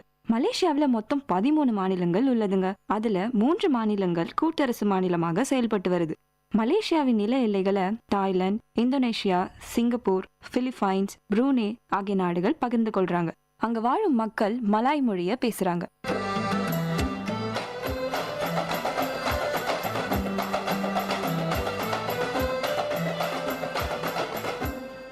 மலாய் மொழி அல்லாத மலேசியாவில் மொத்தம் 137 மொழிகள் பேசப்படுகிறது. அதுல தென் மலேசியாவில் மட்டும் 41 மொழிகளை பேசுறாங்க. கிழக்கு மலேசியாவில் பெரும்பாலும் பழங்குடி மக்களே வாழறாங்க. இதனால இந்த பழங்குடி மக்கள் மலாய் மொழி அல்லாத தங்கள் பழங்குடி மொழிகளையும் பேசுறாங்க. இதுல குறிப்பிடத்தக்க மொழியாக சீன மொழி, ஆங்கிலம், தமிழ் மொழியும் பேசப்படுகிறது.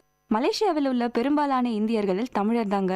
அதனாலேயே இங்க தமிழ் மொழிக்கு ஒரு தனி சிறப்பம்சம் இருக்குது. அங்கு வாழும் மக்கள் இஸ்லாமியம், ஹிந்துவிசம், புத்திசம், தாவோயிசம், கிறிஸ்தவம்னு பல மதங்களை பின்பற்றாங்க. மலேசியாவோட தேசிய விலங்காக மலேசிய புலி விளங்குகிறது. அங்கு பயன்படுத்த வரும் நாணயத்தை ரிங்கிட்னு சொல்றாங்க. அது முதல்ல மலேசியா டாலர் என்றே அழைக்கப்பட்டது. இப்பொழுது அது மலேசியா ரிங்கிட்னு சொல்றாங்க.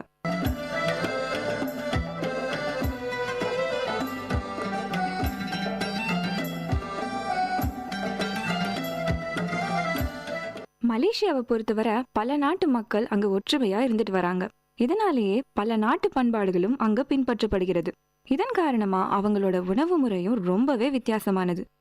உணவு முறைன்னு சொன்னோடனே லைட்டா பசிக்குதா? கேளுங்க. மலேசியாவோட உணவுகள்ல மிகவும் ஃபேமஸ் நாசி தகாங், பகுத்தேக், ஹொக்கெயின் மீ, சாங்கார் நூடுல்ஸ், சட்டாய், நாசி கண்டான்னு பலவிதமான உணவு முறைகள் அங்க ஃபேமஸா இருக்குங்க. மலேசியாவுக்கு போகும்போது இதுல ஏதாவது ஒன்று டேஸ்ட் பண்ணாம வந்துடாதீங்க. 1957ஆம் ஆண்டு ஐக்கிய ராச்சியத்திடமிருந்து விடுதலை பெற்றது மலேசியா. மலேசியாவின் பிரதமராக நஜீப் துன் ரசாக் பதவி வகிக்கின்றார். இவர்களோட ஆட்சியினாலும் அங்கு வாழும் மக்களின் கடின உழைப்பினாலும் 20ஆம் நூற்றாண்டின் பொருளாதார வளர்ச்சியில் உலகத்திலேயே 2ஆம் இடம் பிடித்தது மலேசியா. மேலும் ஒரு மலேசிய குடிமகனின் தனிநபர் வருமானமாக $15,568 கணக்கிடப்பட்டிருக்கு.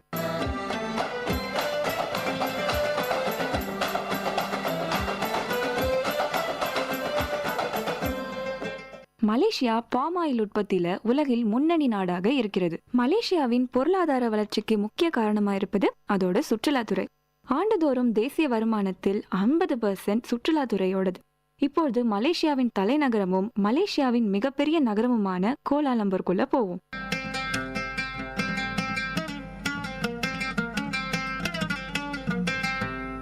கோலாலம்பூர் மலேசியாவின் 3 நடுவணரசு பிரதேசங்களில் ஒன்று.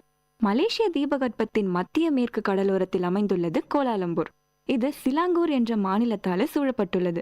கோலாலம்பூர்ல பல வணிக வளாகங்களும் கண்கவரும் கட்டிடங்களும் அமைந்துள்ளது.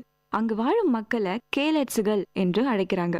இதற்கு கேஎல், ஒளிமிக்க பூங்கா நகரம் என்று பல சிறப்பு பெயர்கள் இருக்கு.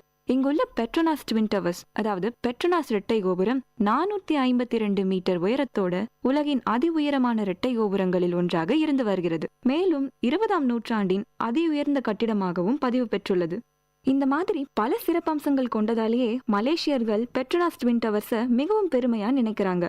அதனால இந்த பெட்ரோனாஸ் ட்வின் டவர்ஸோட மாதிரி அமைப்புல பென் ஸ்டாண்ட், பேப்பர் வெயிட், சின்ன சின்ன மொமெண்டோஸ் போன்ற பல பொருட்கள் விற்பனைக்காக வைக்கப்பட்டிருக்கும். ஸோ மலேசியா போயிட்டு வரும்போது அதுல ஒன்ன வாங்கிடாம வந்துடாதீங்க. இதே கோலாலம்பூர்ல தான் உலகினோட பல ஃபேமஸ் ஹோட்டல் லிங்க்ஸ் தங்களோட கிளைகளை வச்சிருக்காங்க. நகரத்தோட பன்முக பண்பாடு, ஒப்பீட்டளவில் குறைந்த செலவினங்கள், பலதரப்பட்ட உணவகங்கள் மற்றும் ஆகாயத்தை உரசர அளவில் இருக்க உயரமான கட்டிடங்கள் சுற்றுலா பயணிகளை பெரிதும் ஈர்க்கின்றன.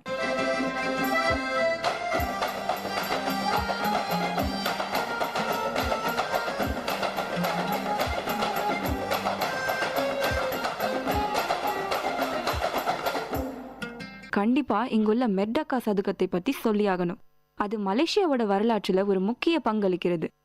ஏன்னா 1957 வருடம் ஆகஸ்ட் 31 மலேசியா விடுதலை பெற்றபோது இங்குதான் ஐக்கிய ராஜ்யத்தோட கொடி இறக்கப்பட்டு மலேசியாவோட கொடி ஏற்றப்பட்டது. அதனாலேயே இந்த இடத்திற்கு விடுதலை சதுக்கம் என்று இன்னொரு பெயரும் இருக்கு. அன்று முதல் ஆண்டுதோறும் இந்த இடத்துல மெர்டகா பேரணி, அதாவது தேசிய நாள் பேரணி நடைபெற்று வருது. 1957 வருடம் தான் மலேசியா ஐநா சபையில ஒரு உறுப்பினராகவும் சேர்ந்தது. இந்த இடத்தை சுற்றி பல வரலாற்று சிறப்புமிக்க கட்டிடங்கள் இருக்கு. மேலும் மெர்டகா சதுக்கத்தின் முக்கிய சிறப்பம்சமாக விளங்குவது அங்குள்ள கொடிக்கம்பம். அது 95 மீட்டர் உயரமுடன் உலகத்திலேயே மிக உயர்ந்த கொடிக்கம்பமாக விளங்குகிறது.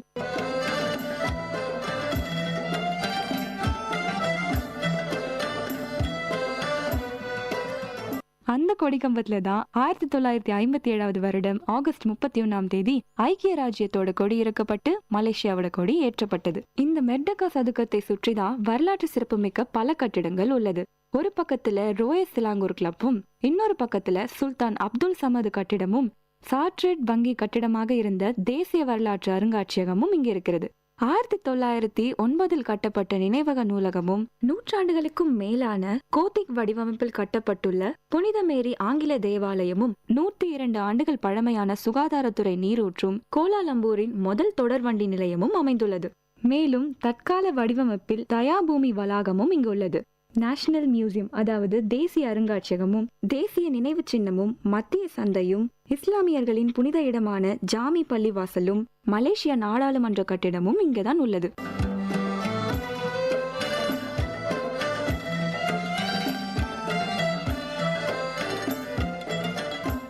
அதன் பிறகு மலேசியாவின் பெரும்பாலான சீனர்கள் வாழும் இடமான பெடலிங் தெரு, அதாவது சைனா டவுன். சீன கலாச்சாரத்தோட மலேசியாவில் ஒரு குட்டி சைனாவாகவே இருந்து வருது இந்த சைனா டவுன். பின்பு கேஎல் டவர்ஸ். இந்த கேஎல் டவர்ஸ்ல இருந்து பார்த்தா மொத்த மலேசியாவையும் பார்க்கலாம். அதன் பிறகு இஸ்தானா நெகரா, மலேசியாவோட மன்னர் வாழற இடம்தான் இந்த இஸ்தானா நெகரா. பின்பு மலேசிய தமிழர்களின் மிகப்பெரிய சொத்தும் பெருமையான அம்சமுமாக விளங்குகிற 10 மலை முருகன் கோவில். ஆண்டுதோறும் இங்கு நடக்கும் தைப்பூசம் மிகவும் பிரசித்தி பெற்றது. அந்த தைப்பூசத்தை காணவே பல்வேறு இடங்களிலிருந்து பல லட்சம் பக்தர்கள் அங்கு குவிவாங்க. 10 மலை முருகன் கோயிலை மாதிரி தான் கிறிஸ்டல் மாஸ்க். பிப்ரவரி 8 2008 வருடம் வான் மேன் என்பவரால் திறக்கப்பட்டது கிறிஸ்டல் மாஸ்க். நாள்தோறும் நூற்றுக்கணக்கான இஸ்லாமியர்கள் இங்கு தொழுகை நடத்தி வராங்க. இதுவரைக்கும் மலேசியாவில் உள்ள வழிபாட்டு தலங்களை பற்றி பார்த்தோம். இப்போ கொஞ்சம் என்டர்டைன்மெண்ட் பக்கமும் வருவோம். மலேசியால என்டர்டைன்மெண்ட்றதும் முதல்ல ஞாபகத்துக்கு வர்றது ஜென்டிங் ஹைலண்ட்ஸும் சன்வே லகூனும் தாங்க. மலேசியாவை பத்தி சொல்லும் போது ஜென்டிங் ஹைலண்ட்ஸ் பத்தி சொல்லியே ஆகணும். இந்த ஜென்டிங் ஹைலாண்ட்ஸை ரிசார்ட் வால் ஜென்டிங்னு சொல்லுவாங்க. ஜென்டிங் ஹைலாண்ட்ஸ்ன்றது மலை மேல இருக்க ஒரு கேளிக்கை பூங்கா. கோலாலம்பூர்ல இருந்து 1 மணி நேர பயணத்துல ஜென்டிங் ஹைலாண்ட்ஸுக்கு போயிடலாம். அங்கிருந்து 3.38 கிலோமீட்டர் தூரம் கேபிள் கார் மூலமா ஜென்டிங் மலையை சென்று சேரலாம். இந்த கேபிள் கார் சேவை உலகிலேயே மிக வேகமாக செயல்படுவதோடு தென்கிழக்கு ஆசியாவிலே மிகவும் நீளமானதாக கருதப்படுகிறது. அப்படி இந்த ஜென்டிங் ஹைலாண்ட்ஸ்ல என்னதான் இருக்கு? ஜென்டிங் ஹைலாண்ட்ஸ்ல பல கிளப்ஸும், தியேட்டர்ஸும், உணவகங்கள், கேளிக்கை, விளையாட்டு பொழுதுபோக்குகள்னு பல விஷயங்கள் இருக்கு. இரவு நேரத்துல ஜென்டிங் ஹைலாண்ட்ஸ் மலை மீது கண்கவர் விளக்குகளோட ஒரு சொர்க்கம் போலவே காட்சியளிக்கும். இதனாலேயே அதை பார்க்க போறவங்களுக்கு திரும்பி வர மனசே இருக்காதுங்க. அதன் பிறகு சன்வே லகூன். இது மலேசியாவில் உள்ள ஒரு அம்யூஸ்மெண்ட் பார்க். இதை சுத்தி பார்க்கவே ஒரு நாள் கண்டிப்பா போதாது. ஏப்ரல் 23 1993 வருடம் 1,39,800 சதுரடியோட கட்டப்பட்டது சன்வே லகூன். அப்படி இந்த சன்வே லகூன்ல என்ன இருக்கு? சன்வே லகூன்ல பல விஷயங்கள் இருக்குங்க. அதாவது largest wave pool, interactive zoo, மலேசியாவோட முதல் interactive zoo, world's largest manmade sandy surf beach, world's largest pedestrian suspension beach, ஆசியாவில் உயரமான ஸ்லிங் ஷாட் ரைட்னு நிறைய சிறப்பம்சங்கள் இருக்கு.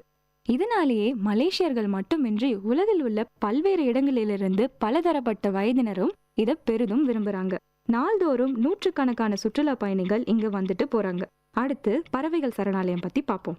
கோலாலம்பூர் பேர்ட்ஸ் பார்க், அதாவது பறவைகள் சரணாலயம் 1991 வருடம் 20.9 ஏக்கரில் 8.5 ஹெக்டேர் பரப்பளவில் 3000க்கும் அதிகமான பறவைகளோடு ஆரம்பிச்சது இந்த பறவைகள் சரணாலயம். 90% பறவைகள் உள்நாட்டு பறவைகள். உலகில் பல்வேறு இடங்களில் இருந்து வரும் பறவைகள் இங்கு சரண் புகுந்து வருகிறது. இதன் இயற்கையான அழகு ஆண்டுதோறும் ஆயிரக்கணக்கான மக்களை கவர்ந்திருக்கிறது. அதன் பிறகு அக்வாரியா, அதாவது ஓஷனேரியம். கோலாலம்பூர் கன்வென்ஷன் சென்டர்ல இருக்கிற இந்த அக்வேரியா ஆகஸ்ட் 2005 வருடம் திறக்கப்பட்டது. 60,000 சதுர அடியோடு இருக்கிற இந்த அக்வேரியா ஒரு அண்டர் வாட்டர் டனல். இதுக்குள்ள 5,000க்கும் அதிகமான மீன் வகைகள் இருக்குது. அதுல குறிப்பிடத்தக்க வகையில் ஸ்டிங்ரே மற்றும் பல அரிய வகை கடல் குதிரைகள்னு விதவிதமான மீன்கள் இருக்கு. இது இல்லாத மலேசியாவில் நிறைய ஐலேண்ட்ஸும் பீச்சும் சின்ன சின்ன நகரங்களும் இருக்குங்க. இது எல்லாமே தங்கள் இயற்கையான அழகினாலும் எப்பொழுதும் மென்மையான வானிலையினாலும் வருஷத்துல எல்லா சீசன்லயுமே தன்னை பார்க்க வரும் சுற்றுலா பயணிகளை வரவேற்கிறது. அதுல குறிப்பிடத்தக்க வகையில் மலாக்கா, பெனாங் ஐலண்ட்ஸ், பெட்டாலிங் ஜயான்னு சொல்லிக்கிட்டே போகலாம். இது எல்லாத்தோட மலேசியான்னு சொன்னதும் ஃபார்முலா 1 கார் ரேசிங் ரொம்பவே ஃபேமஸ் ஆனது. மலேசியால இருந்து இது வரைக்கும் 4 விளையாட்டு வீரர்கள் ஒலிம்பிக் போட்டிகள்ல கோப்பைகளை வென்றிருக்காங்க.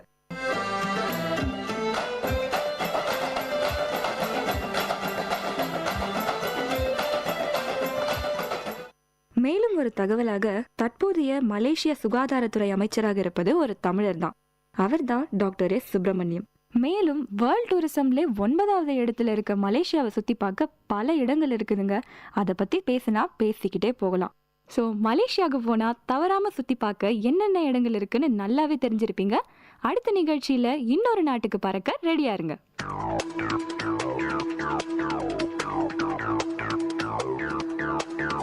நேயர்கள் இதுவரை கேட்டது திரைக்கடலோடி, கண்டங்களை இணைக்கும் ஒரு புரிதல் தொடர்.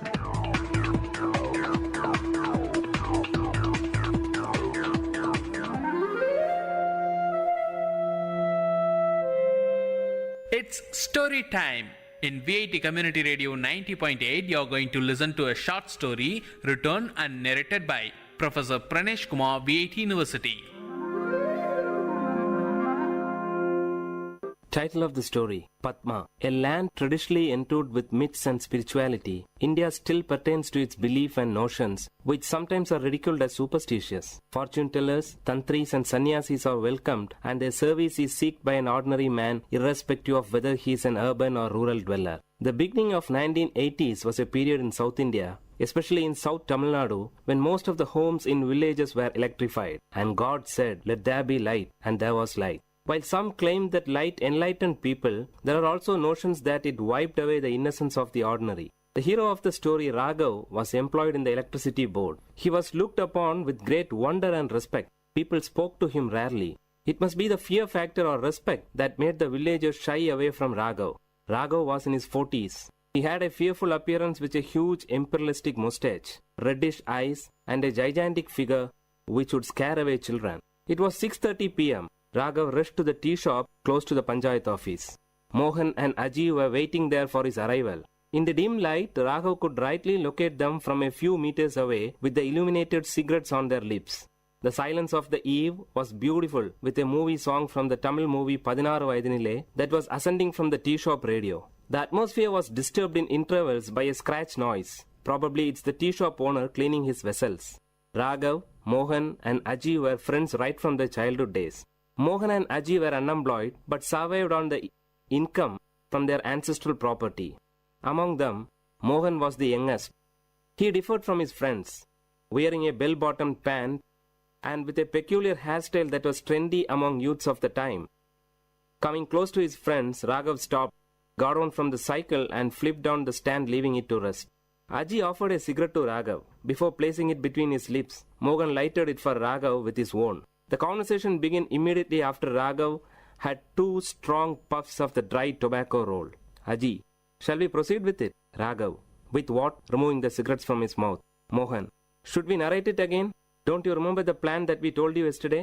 Raghav, but I told you that I have very little knowledge about mantras. Did I not? Aji, so you are the right person. You have the little knowledge that we need. After giving a deep thought, Raghav replied. Raghav, okay then, let's give a try. But only if you support me. Both the friends cheered as they were waiting for this word from Raghav. As it used to be, a wealthy landlord of the nearby village had a beautiful daughter. The fairy girl was possessed by the evil spirit Rektarashas, a bloodthirsty evil spirit. The landlord was much worried since it was the time when he was almost successful in fixing a bridegroom for his daughter Padma. Padma was then alienated. She sat at the corner of a dark room, staring at the window with wet eyes. She expressed a peculiar symptom. No one in the house went close to her. If that happened, she bit her own flesh to suck blood, thus scaring away others. Prayers and special pujas with offerings to the local deities were made. Kalam puja during midnight and all other means were tried but in vain. The distressed landlord promised a lump sum of 5,000 rupees for any tantri who would ward off the Raktarashas from his daughter. 5,000 rupees was a lump sum then. The secret news of Padma spread throughout the village. Everyone knew of this, but none dared to discuss about it in public. Aji's father Natraj, the prominent matchmaker of the village, brought home the story of Padma. Natraj was the matchmaker for Padma. When the story of the Raktarashas reached the three friends through Aji, they discussed the issue. The bone of content of the discussion was not Padma, but the 5,000 rupees. Three friends were in dire need of money. Mohan needed money to buy a new tape recorder. Raghav was aiming for a motorbike, and Aji wanted to buy a costly gift to impress his lady love. Aji said, "Merely dreaming about the lump sum will give us absolutely no result. How do we grab it?" Mohan. Raghav's grandfather was a well-known Vaidyar and a Tantri. He was also an expert in warding off evil spirits. Raghav. Oh, that old man. It's all gone with him. Aji. Gone? No, it still exists in you. Raghav. Me? Aji. Yes, you. My dad often recalls your grandfather and concludes that Raghav resembles his grandfather in every minute detail. Raghav. But that's not all. Mohan. I have several experiences of witnessing tantris warding off evil spirits from people. It's an easy task. They chant and murmur mantras, and the major part would be beating the victim till he obeys his orders. If that's easy for you, why don't you? Before Raghav could complete, Aji interrupted. Aji, the appearance, that's your ancestral gift. Raghav, okay, even if I accept it, imagine what would happen if the evil spirit pounces on me. Mohan, Raghav na, wasn't it you who preached us Periyar thoughts and rational thinking? And now it's time to prove your dedication to Tandai Periyar. The conversation came to a halt. All the three lighted their cigarettes, which they shared from the same pack. Before departing, Raghav promised his friends that he would give a reply the next day evening. That night, Raghav could continuously listen to the hooting sound of an owl, for he with the owl had a sleepless night. The search for his grandfather's personal records in the old granary began early in the morning before his wife woke up. A few worn-out, hardly readable palm leaf inscriptions were the only record, but he could find a little solace in it. He decided not to back off the challenge. Soon, the news about the arrival of an expert tantri was sent to the landlord with a detailed list of the puja materials. Aji acted as a messenger between the tantri and the landlord. A Paurnami, full moon day Friday, was fixed for the puja.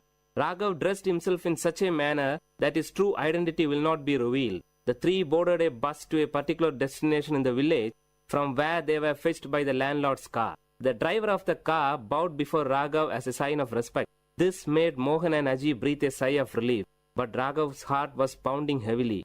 Before descending from the car, Raghav closed his eyes for a few seconds and pretended as if he is drawing energy. In reality, he prayed to his long-dead grandfather seeking guidance. The landlord and his wife warmly welcomed Raghav to their home. Seated majestically, Raghav uttered, "I could feel the presence of an evil as soon as I stepped into your home. She has posed a challenge to me. Don't worry, I'll take her away with me." Meanwhile, Mohan and Aji were busy in the backyard creating the ambience for the puja, which was scheduled to begin soon.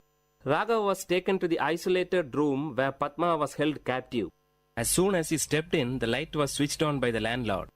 Raghav's red eyes opened widely and he fixed his gaze on Padma, who was seated on the floor in a corner. Padma did not react immediately at the presence of Raghav, probably because she had had enough experience with tantris quite often by then. Raghav's eyes were still set strong on Padma. Actually, he was stunned by the unblemished beauty of Padma, a beauty that makes one speechless.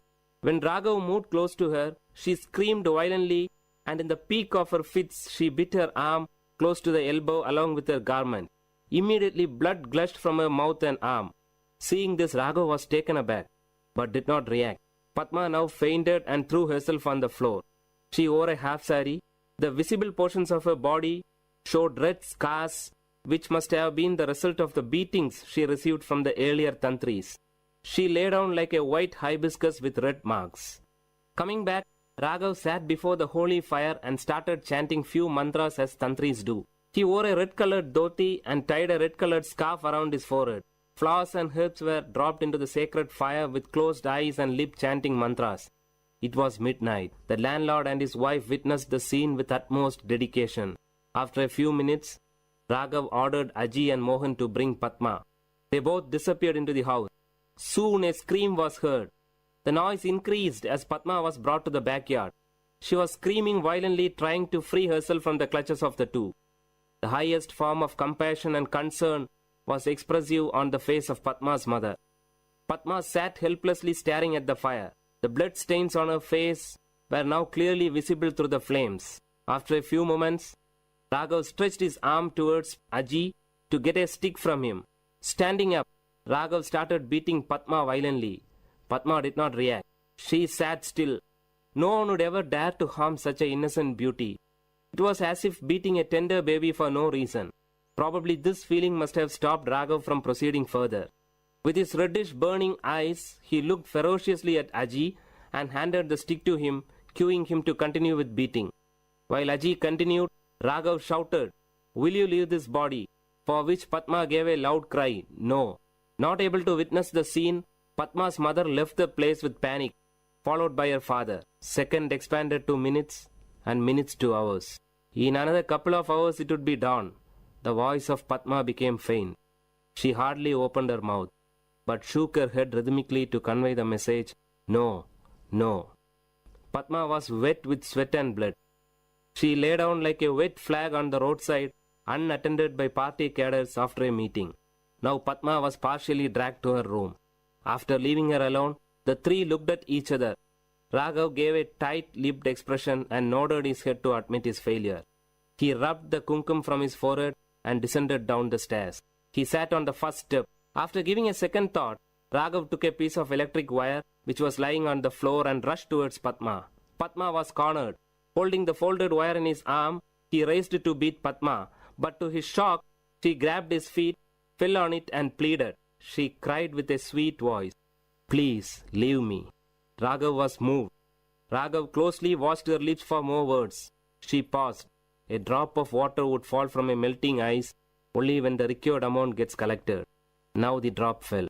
"I am normal. I don't have any illness," Padma said in a soft voice.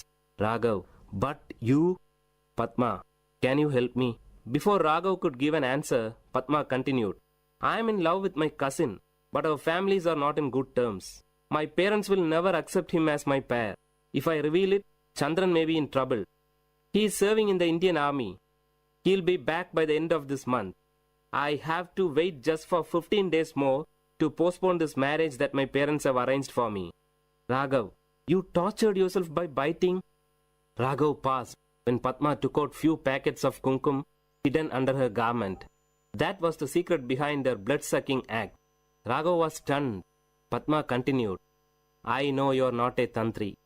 Hearing this, Raghav touched his face and dress with his fingers to make sure if his makeup hasn't deceived him.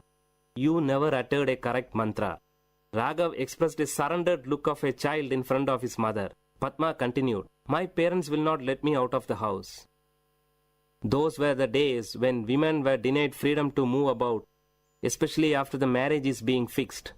In most of the communities, women did not have any freedom in choosing their life partners too. It was considered wrong for a woman to express her opinion about the choice of her parents. Some women considered that pretension of being possessed by an evil spirit was the only way by which they could get an outlet to express their views. Whatever she uttered in this form was considered as a word of the spirit which possessed her. Padma was one such victim. Raghav was deeply moved by the depth of love that Padma had for Chandran. She had withstood all the humiliations of the tantri for her love. Padma carefully stood up, stretched her hand towards the picture of goddess Lakshmi, and took a piece of paper which was hidden behind it. She carefully handed the paper to Raghav. "Can you inform Chandran that my parents are busy in getting me married to another man, please?" Raghav took the paper and looked into the contact details. Nodding his head as a sign of acceptance, he moved out. Just as he stepped out of the room, he could hear the murmuring sound of his friends outside. Then something struck him. He swiftly turned back to Padma. Holding the paper in one arm and the other arm holding the door, Raghav uttered to Padma in a feeble sound, "Can you do us a favor?" Padma looked at Raghav with an expression that signaled proceed. Raghav, I assure you that we will unite you with Chandran. But till then, can you stop this self-punishing at least for our sake? Hearing this, like streams of water in a dry place, Padma's lips started to smile after a long time. Padma, don't worry, you will get your reward. The word was kept. Years passed, and today Padma and Chandran are happy with their children and grandchildren. Today, as the opinion of women is being sought by their parents for all the factors that concern their life, the cases of women possessed by evil spirit in the society has declined.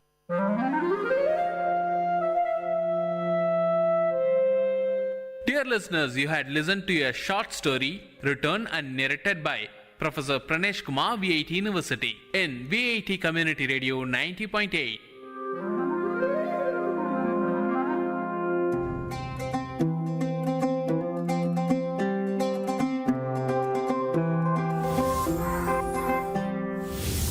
की हूँ कोई बच्ची नहीं, नई हूँ पर कच्ची नहीं।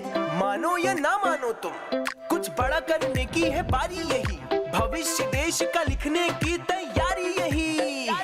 बचपन से अब तक मेरी माटी ने दुलारा, आज मुझको है मेरे देश ने पुकारा। जो चल पड़े हैं हम सबके कदम, बदलने भाग्य देश का निकल पड़े हैं हम। आज चल पड़े हैं हम सबके कदम, बदलने भाग्य देश का निकल पड़े हैं हम। हो बनेगा देश महान जब वोट करेंगे हम।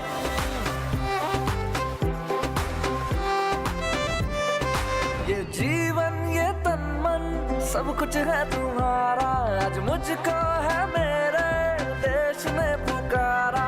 जो सोचे और ठाने तो करके दिखा दे, ऐसे है मेरे देश के फौलादी इरादे। आज चल पड़े हैं हम सबके कदम, बदलने भाग्य देश का निकल पड़े हैं हम। हो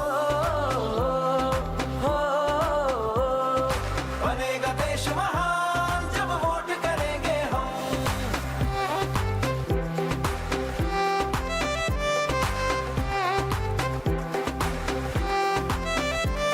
क्या तेरा क्या मेरा सब तुझ पे ही बारा, आज मुझको है मेरे देश ने पुकारा। अपनी यारों की खाओ कसम, बदलने भाग्य देश का निकल पड़े हैं हम।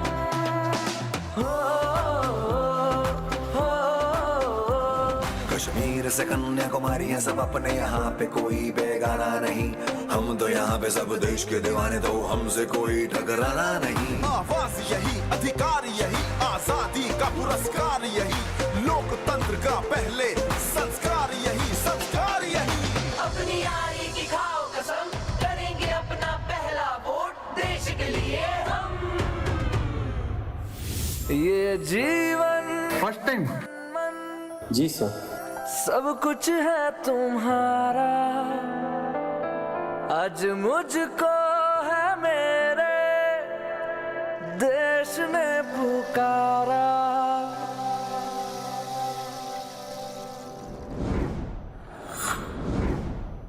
Bhuvana present miss. Priya absent miss. Bhuvana Priya ஏன் ஸ்கூலுக்கு வர மாட்டேங்கிறா? மிஸ் அவளுக்கு அவங்க வீட்ல கல்யாணம் பண்ண போறாங்களாம், அதான் ஸ்கூலுக்கு வரல மிஸ். நீங்க தானே பிரியோட அப்பா அம்மா? சொல்லுங்க டீச்சர். ஸ்கூலுக்கு போகிற குழந்தைய கல்யாணம் பண்ணி வைக்கிறது சட்டப்படி தப்புன்னு தெரியாதா உங்களுக்கு? ஒழுங்கா அவளை ஸ்கூலுக்கு படிக்க அனுப்புங்க, இல்லனா நீங்க எல்லாரும் ஜெயிலுக்கு போக வேண்டியிருக்கும். சொல்லிட்டேன். உங்க ஊர்ல 18 வயசு பூர்த்தி அடையாத பெண் குழந்தைகளுக்கு திருமணம் பண்ணி வைக்க யாராவது முயற்சி பண்ணா அத பத்தி 1098க்கு புகார் கொடுங்க. அது அல்லாது குழந்தை திருமணத்திற்கு துணை போகும் அனைவரும் தண்டனைக்குரியவர்கள் தான். Bhuvana present miss. Priya present miss. Super. அப்போ இன்னைக்கு ஃபுல் அட்டெண்டன்ஸ். அதனால ரொம்ப முக்கியமான பாடம் சொல்லி தர போறேன். VLCPC சொல்லப்படுற கிராமங்கள் அளவிலான குழந்தை பாதுகாப்பு கூட்டத்துல ஒரு ஆசிரியரா நானும் ஒரு மெம்பர். சோ உங்களுக்கு ஏதாவது ப்ராப்ளம் இல்ல அன்சேஃபா ஏதாவது நடந்தா யார்கிட்ட சொல்லணும்? உங்ககிட்ட சொல்லணும் டீச்சர். சரியா கேக்கல. உங்ககிட்ட சொல்லணும் டீச்சர். குழந்தைகள் நலன் கருதி வெளியிடுவோர் மாநில குழந்தைகள் பாதுகாப்பு சங்கம், சமூக பாதுகாப்புத்துறை, தமிழ்நாடு. வல்லுனர் பார்வை. பல்துறை பகிர்வுகள், வல்லுநர் தரவுகள், மக்களின் சந்தேகங்களுக்கான சான்றுகளோடு விஐடி பண்பலை 90.8 வல்லுநர் பார்வை. வணக்கம் நேயர்களே, விஐடி பண்பலை 90.8 இது வல்லுநர் பார்வை. பல்வேறு துறைகளில் தேர்ச்சி பெற்ற வல்லுநர்களின் கலந்துரையாடல்கள், அவர்களின் கருத்துக்கள், எண்ணங்கள், பதில்களுக்கான கேள்விகளோடு முனைவர் க. தமிழ்ச்செல்வன். இன்றைய வல்லுநர் பார்வையில் 17க்கும் மேற்பட்ட நூல்களின் ஆசிரியர், வடார்காடு மாவட்ட இலக்கிய பெருமன்றத்தின் செயற்குழு உறுப்பினர், தமிழக எழுத்தாளர் சங்கத்தின் ஆயுள் உறுப்பினர், அனைத்திந்திய தமிழ் எழுத்தாளர் சங்கத்தின் முன்னாள் பொருளாளர், ரோட்டரி சங்க உறுப்பினர், இமைகள் இலக்கிய மன்றத்தின் பொதுச் செயலாளர் கவிஞர் ராணிதாசன் ஐயா அவர்கள் நம்முடைய அரங்கத்திற்கு வருகை தந்துள்ளார். ஐயா வணக்கம். ஐயா வணக்கம். ஐயா, என்னுடைய முதல் கேள்வி, கவிதைன்னா என்னங்க ஐயா?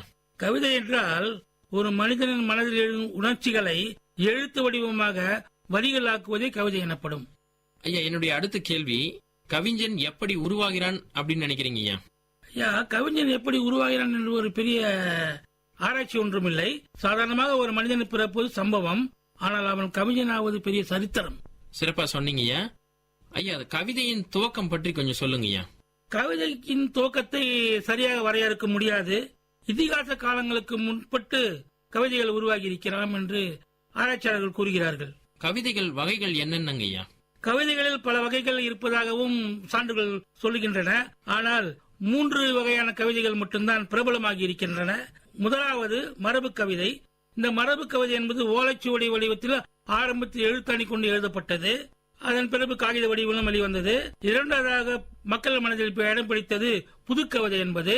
அடுத்ததாக மக்கள் மனதில் இடம் பிடித்தது ஹைக்யூ கவிதைகள் என்பது ஒரு எளிமையான கவிதை வரி.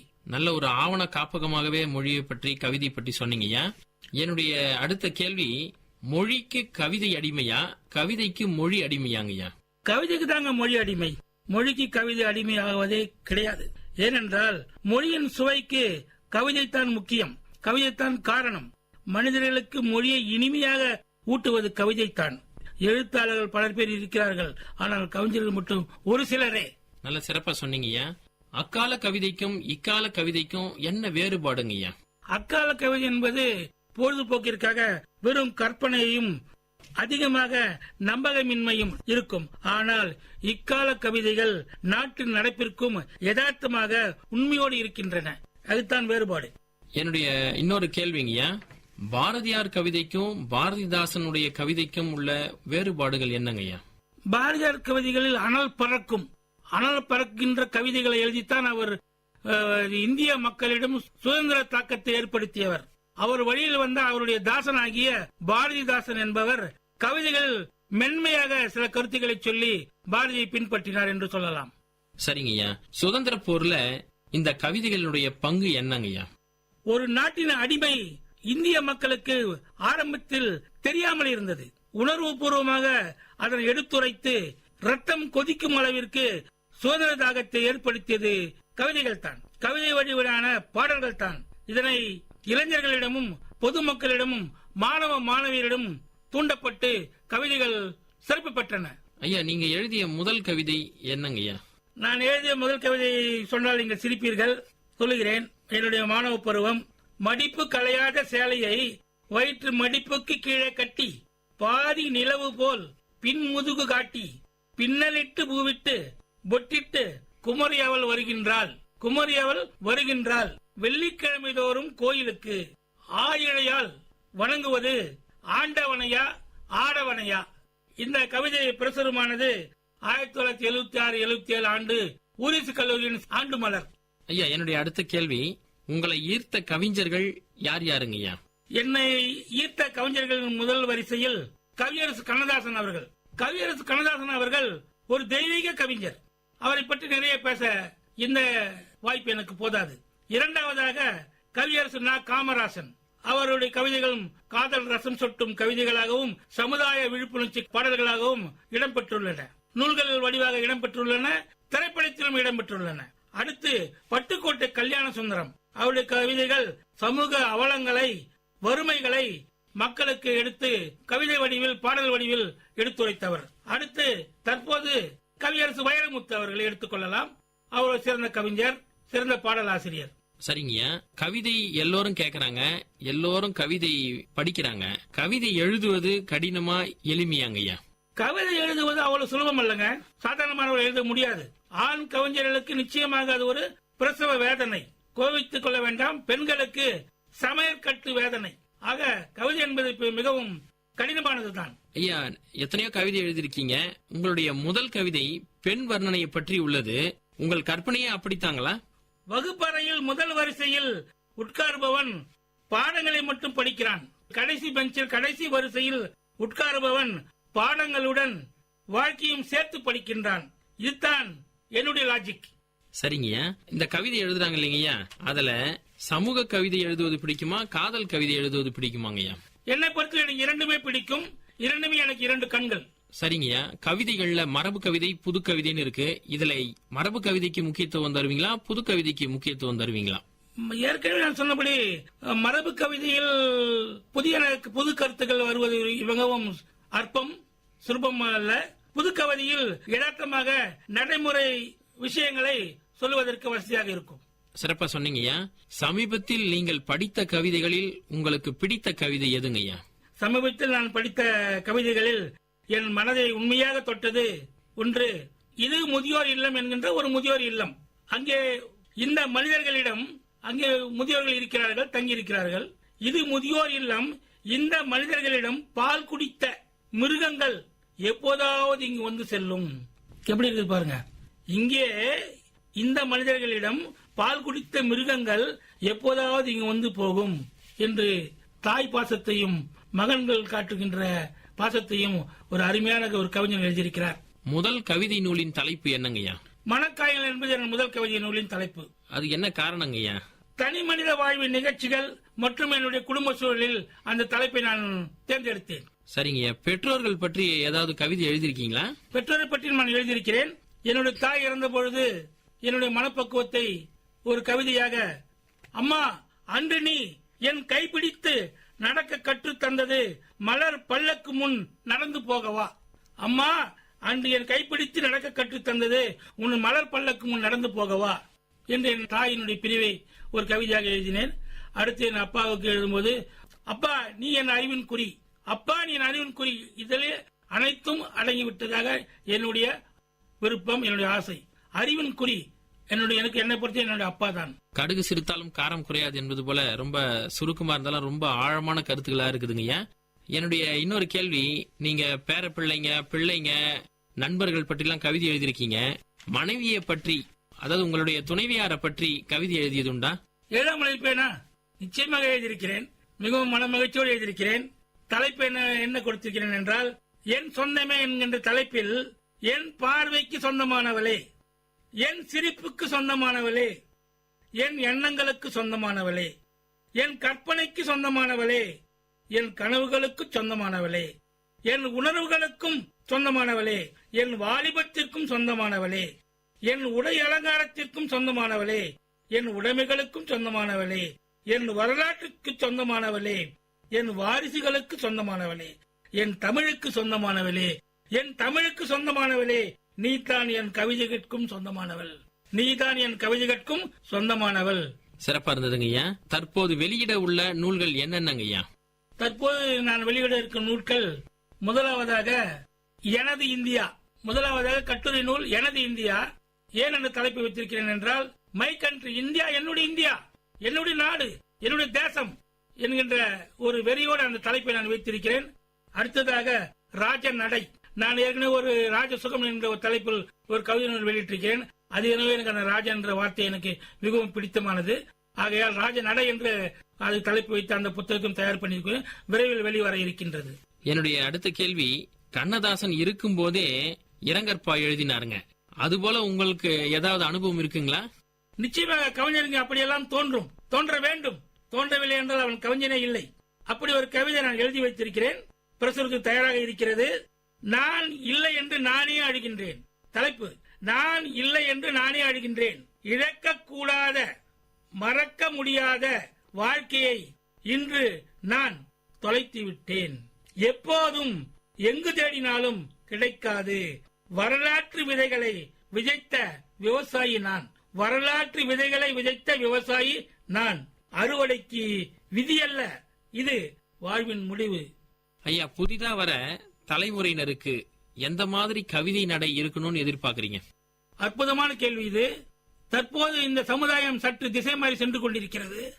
இதனை அக்கால கவிஞர்கள் என்றால் மிக பழைய கவிஞர்கள் என்று எடுத்துக்கொள்ள வேண்டாம்.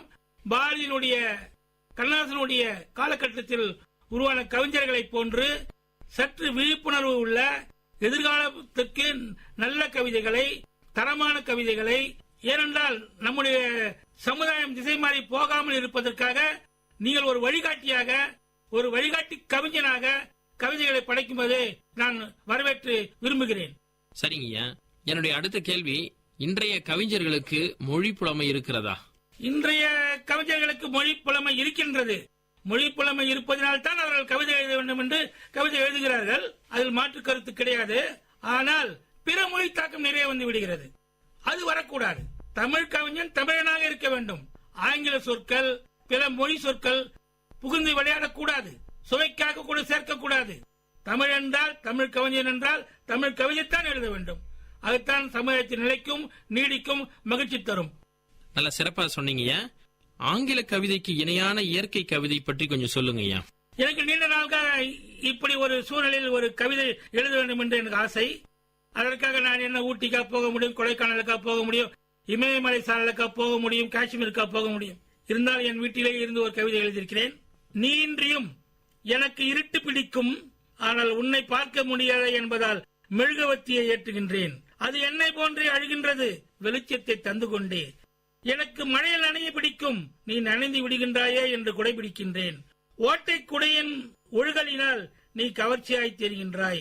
எனக்கு விடியற்காலை பறவைகளின் பாட்டு பிடிக்கும், ஆனால் உன் உறக்கம் கெட்டி விடுகின்றதே என்று ஜன்னல்களை சாத்தி விடுகின்றேன். எனக்கு கடற்கரை பிடிக்கும், எனக்கு கடற்கரை பிடிக்கும், காற்று பிடிக்கும். அதைவிட நீ கால் முட்டிக்கு மேலே தாவணியை தூக்கி நிற்பது பிடிக்கும். எனக்கு மலைகள் பிடிக்கும், அதன் கம்பீரமும் பிடிக்கும், ஏனில் உன் பருவம் போல நிற்பதினால். எனக்கு நீர்வீழ்ச்சி பிடிக்கும், அதன் வெண்மை நுரைகள் பிடிக்கும், அவை உன் சிரிப்பு போல தெரிவதினால். எனக்கு மலைச்சாலைகள் பிடிக்கும், அதன் வளைவுகள் மேடு பள்ளங்கள் பிடிக்கும், ஏனெனில் உன் மேனியை நினைவுபடுத்துவதினால். எனக்கு வயல்வெளி பிடிக்கும், அதன் பசுமை பிடிக்கும், ஏனெனில் உன்னோடு கைகோர்த்து நடப்பதினால். எனக்கு உன் அப்பா பிடிக்கும், உன் அம்மா பிடிக்கும். எனக்கு உன் அப்பா பிடிக்கும், அதைவிட உன் அம்மா பிடிக்கும், ஏனெனில் உன்னை தினமும் அலங்காரம் செய்து அனுப்புவதினால். கடைசியாக நீ எனக்கு மறக்காமல் கொடுத்த கல்யாண பத்திரிகை பிடிக்கும், அதைவிட நீ எனக்கு கொடுத்த அல்வா பிடிக்கும். சமுதாய சீரழிவுகள் ஏற்படுகின்ற போது ஒவ்வொரு கவிஞரும் ஒவ்வொரு எழுத்தாளரும் தன்னுடைய உணர்வுகளை பிரதிபலிச்சிருக்காங்க ஐயா. அதுபோல சமீபத்தில் ஏதாவது சமுதாய சீரழிவுகள் ஏற்பட்டிருந்த போது உங்களுக்கு அந்த மாதிரி பாதிப்புகள் எதனா உண்டானதா? நிச்சயமாக உண்டு. சமீபத்தில் காஷ்மீர் மாநிலத்தில் ஏற்பட்ட வெள்ளப்பெருக்கு சேதத்தை பற்றி கூட எனக்கு எழுத ஆசை. அப்படி எனக்கு தாக்கத்தை ஏற்படுத்தி பல ஆண்டுகளுக்கு முன்பாக மராட்டிய மாநிலத்தில் நடைபெற்ற பூகம்ப பலியின் பூகம்பம், மகா பெரிய பூகம்பம் ஏற்பட்டு பல சீரழிவுகள் ஏற்பட்டது. அப்போ உண்மையிலேயே மனம் இறுகி ஒரு கவிதையை எழுதி பிரசுரித்தேன். இயற்கையே, மனம் இறுகி போன இயற்கையே, மனம் இறுகி போன இயற்கையே, இயற்கையே, நீ மனித உடல்களை உயிரோடு விழுங்குவதை கூட ரகசியமாகவே திட்டமிட்டு ராத்திரியில் நடத்தி விட்டாயே. சூறாவளி கொலையால் பல தலைமுறைகளை தரைமட்டமாக்கிய நீ எந்த தீவிரவாத இயக்கத்தின் தலைமை? இருட்டில் நீ நடத்திய மரண வேள்விக்கு உயிர்களின் ரத்தமான நெய்யாக பயன்பட்டது. இருட்டில் நீ நடத்திய மரண வேள்விக்கு உயிர்களின் ரத்தமான நெய்யாக பயன்பட்டது. உன் மரண விழாவுக்கு உயிர்கள் அல்லவா தோரணமாய். இயற்கையே, உனக்கென்ன இப்படி ஊரையே விழுங்கும் கொடிய பசி? ரொம்ப உணர்வு பூர்வமா இருந்ததுங்க ஐயா. நன்றிங்க ஐயா. தங்களுடைய பொன்னான நேரத்தை ஒதுக்கி கவிதை சார்ந்த உணர்வுகளை அனுபவங்களாக பகிர்ந்து கொண்டமைக்கு நன்றிங்க ஐயா. நன்றி. நேயர்களே, அடுத்த வல்லுநர் பார்வை நிகழ்ச்சியில் வேறொரு துறை வல்லுநருடன் அவருடைய கருத்துக்களை கேட்கும் வரை உங்களிடமிருந்து விடைபெறுவது முனைவர் கா. தமிழ்ச்செல்வன். இது VIT பண்பலை 90.8. நன்றி, வணக்கம். நேயர்கள் இதுவரை கேட்டது பல்துறை பகிர்வுகள், வல்லுநர் தரவுகள், மக்களின் சந்தேகங்களுக்கான சான்றுகளோடு விஐடி பண்பலை 90.8 வல்லுநர் பார்வை. நன்றி, வணக்கம்.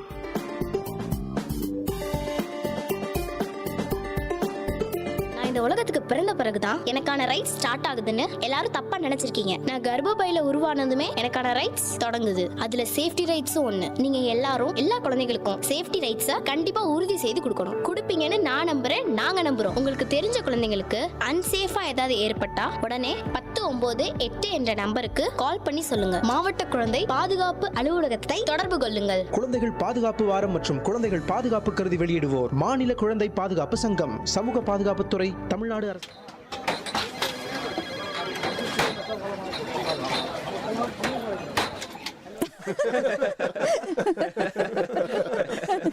என்ன கேண்டீன் அண்ணா, இன்னைக்கு டீல இஞ்சி வாசனையே இல்லையே.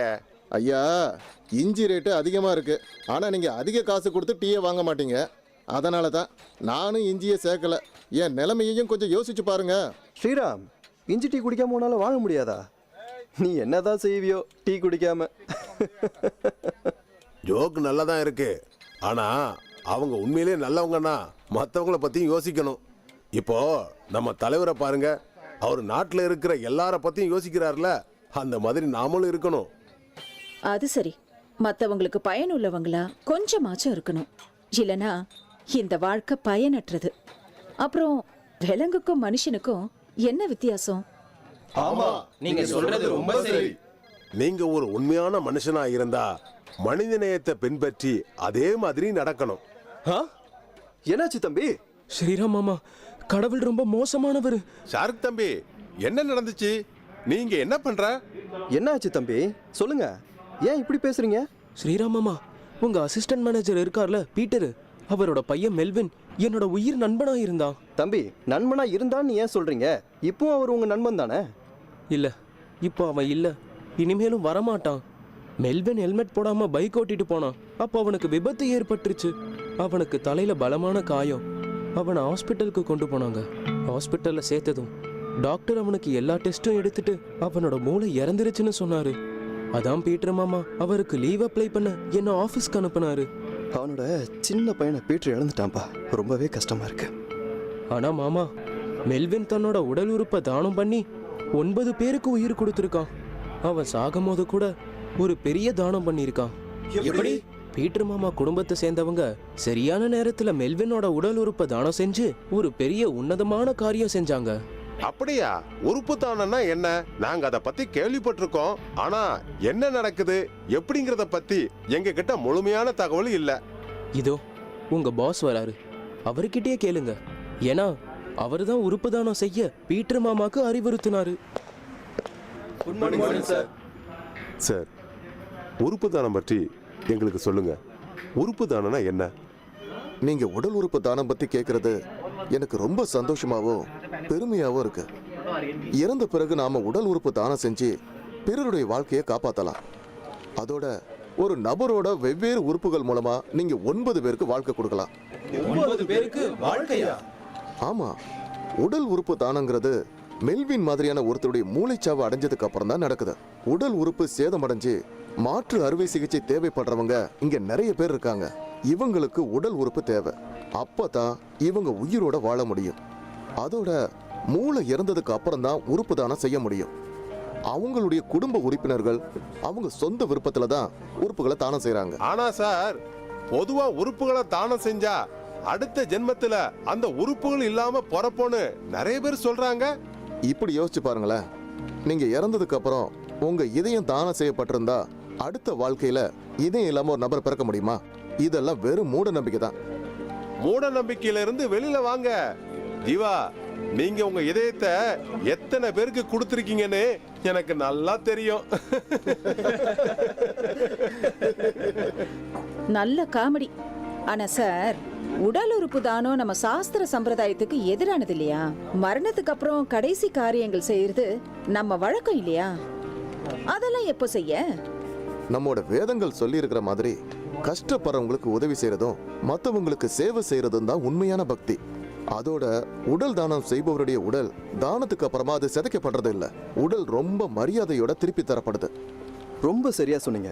ஒருத்தர் வாழும்போது நிறைய சேவைகள் செய்யலாம், ஆனா இறந்த பிறகும் நிறைய பேரை வாழ வைக்கிறவன் தான் உண்மையான மனுஷன். இந்த ஒரு உன்னதமான காரணத்துக்காகத்தான் உடல் உறுப்பு தானம் பத்தி நம்ம எல்லாருமே சிந்திக்கணும். முதலாளி சார், நான் என் உடல் உறுப்புகளை தானம் செய்ய விரும்பினா அதுக்கு நான் என்ன செய்யணும்? உண்மையிலேயே நீங்க ஒரு முக்கியமான கேள்வி கேட்டிருக்கீங்க. இது ரொம்ப சரியான ஒரு யோசனை.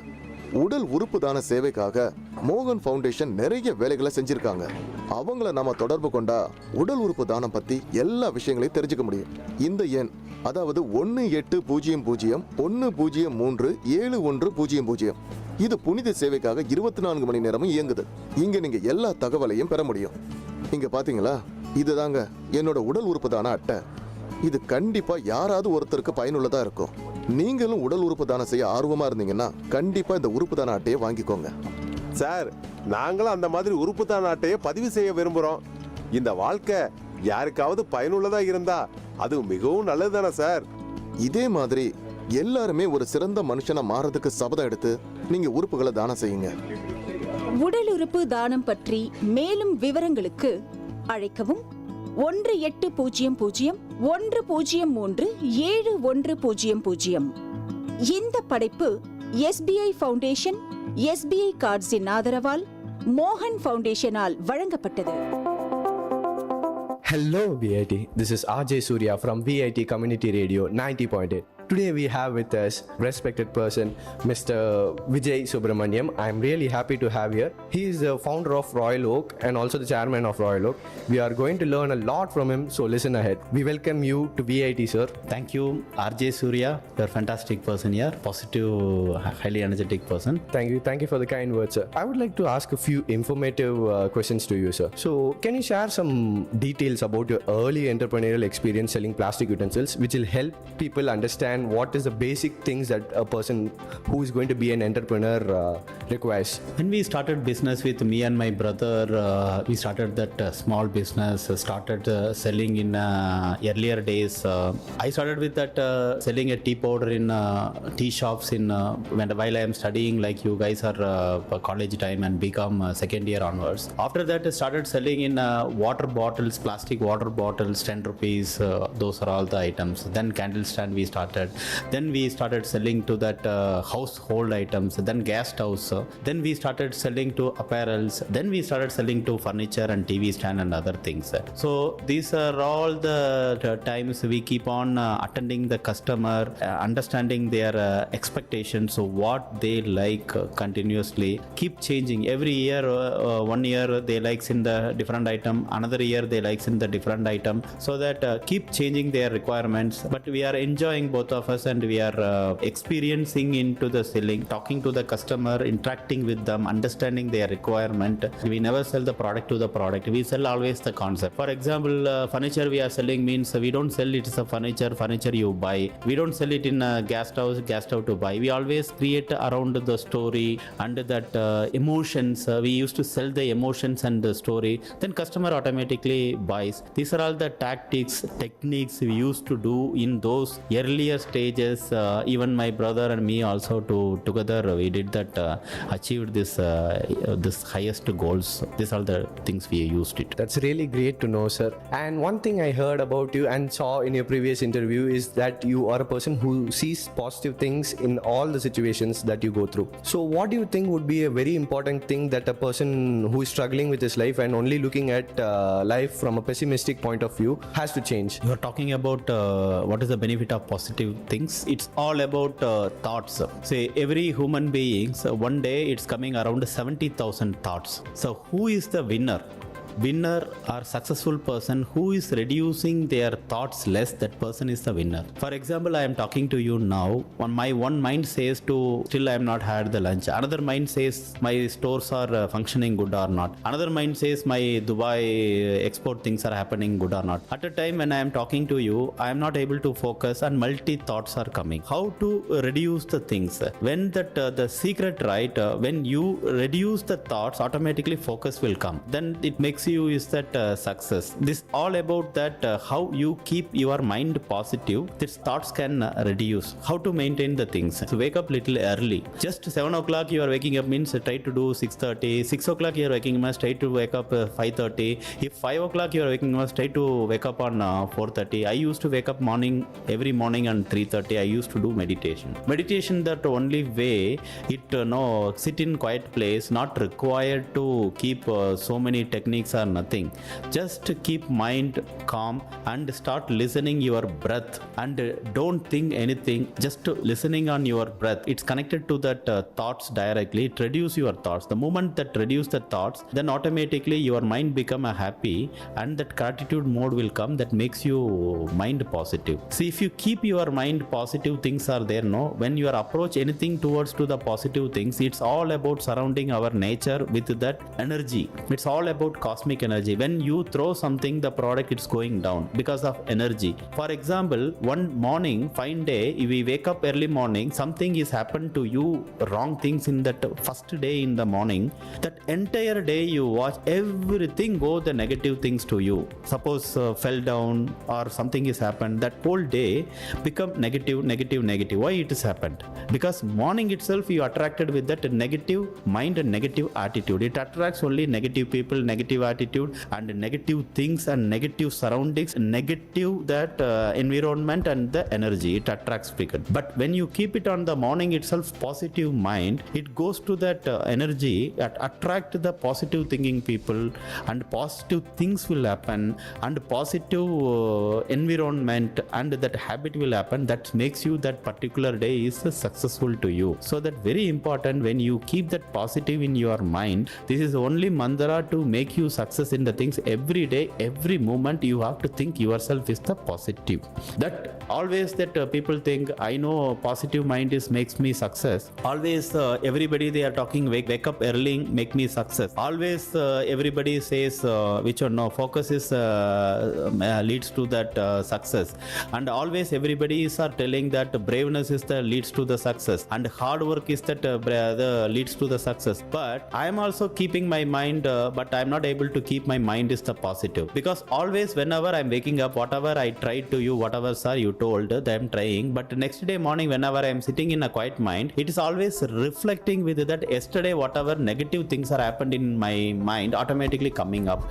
How do I focus on the positive mind? Many people are asking, the only way to do my way, that none of the motivational other speeches are not told how to attend this positive mind. Very simple way, whenever you wake up morning, sit in the quiet place, started thinking in that you have whatever you have right now is good. Thanks to the God, thanks to the nature, it can be anything, Allah, Jesus or Krishna, anything. Started saying to the nature or anything energy, thanks, I have a good health, good physique, thanks for that, whatever I am having right now is the thanks. The moment when you are thinking with that thankfulness and the gratitude mode, makes your mind little relaxed and make your mind happy. The happy mind makes your thinking positive. Then you are started seeing that morning itself, say good morning to others and some other helping things to others. That makes you the positive things more. The positive things make that behavior positive.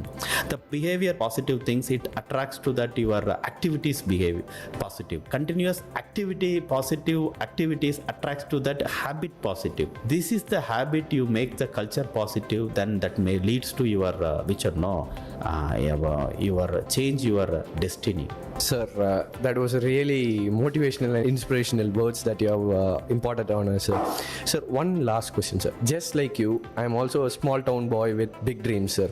Is there something that you would like to say to a person like me or some other person who's just like me, who's from a small town with big dreams? Something that you would like to say to them, sir? Good man, fantastic question you asked. Most of them are having a dreams. With the dreams come from the small town like you can't success in your life. You make your dream convert to the goals and vision, then you can be successful. There is a dreams and goals are difference is there. 3% people are following goals, 97 people are following dreams. You can't achieve that thing if you convert it to the goals means what? No, anything what you are thinking in your mind, dreams, it can be achievable, measurable, time bounded, and you can able to make the smaller cut of the goals, then you convert it to the things is the goals. When you chase your goals and make the goals to that yearly wise, monthly wise, daily wise, hourly wise, then started achieving your goals towards to your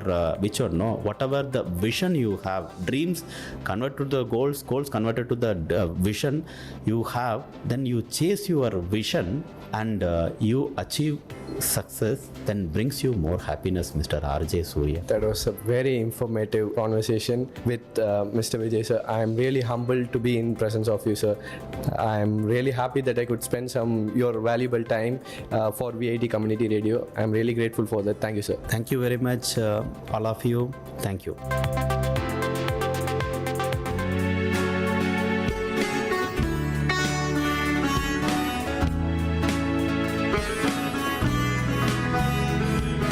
VIT பண்பலை 90.8 VIT பல்கலைக்கழகத்தின் சமுதாய வானொலியில் இது மருத்துவ நேரம். பல்வேறு மருத்துவ துறைகளிலிருந்து தேர்ச்சி பெற்ற மருத்துவர்களுடன் கலந்துரையாடும் நேரம் இது.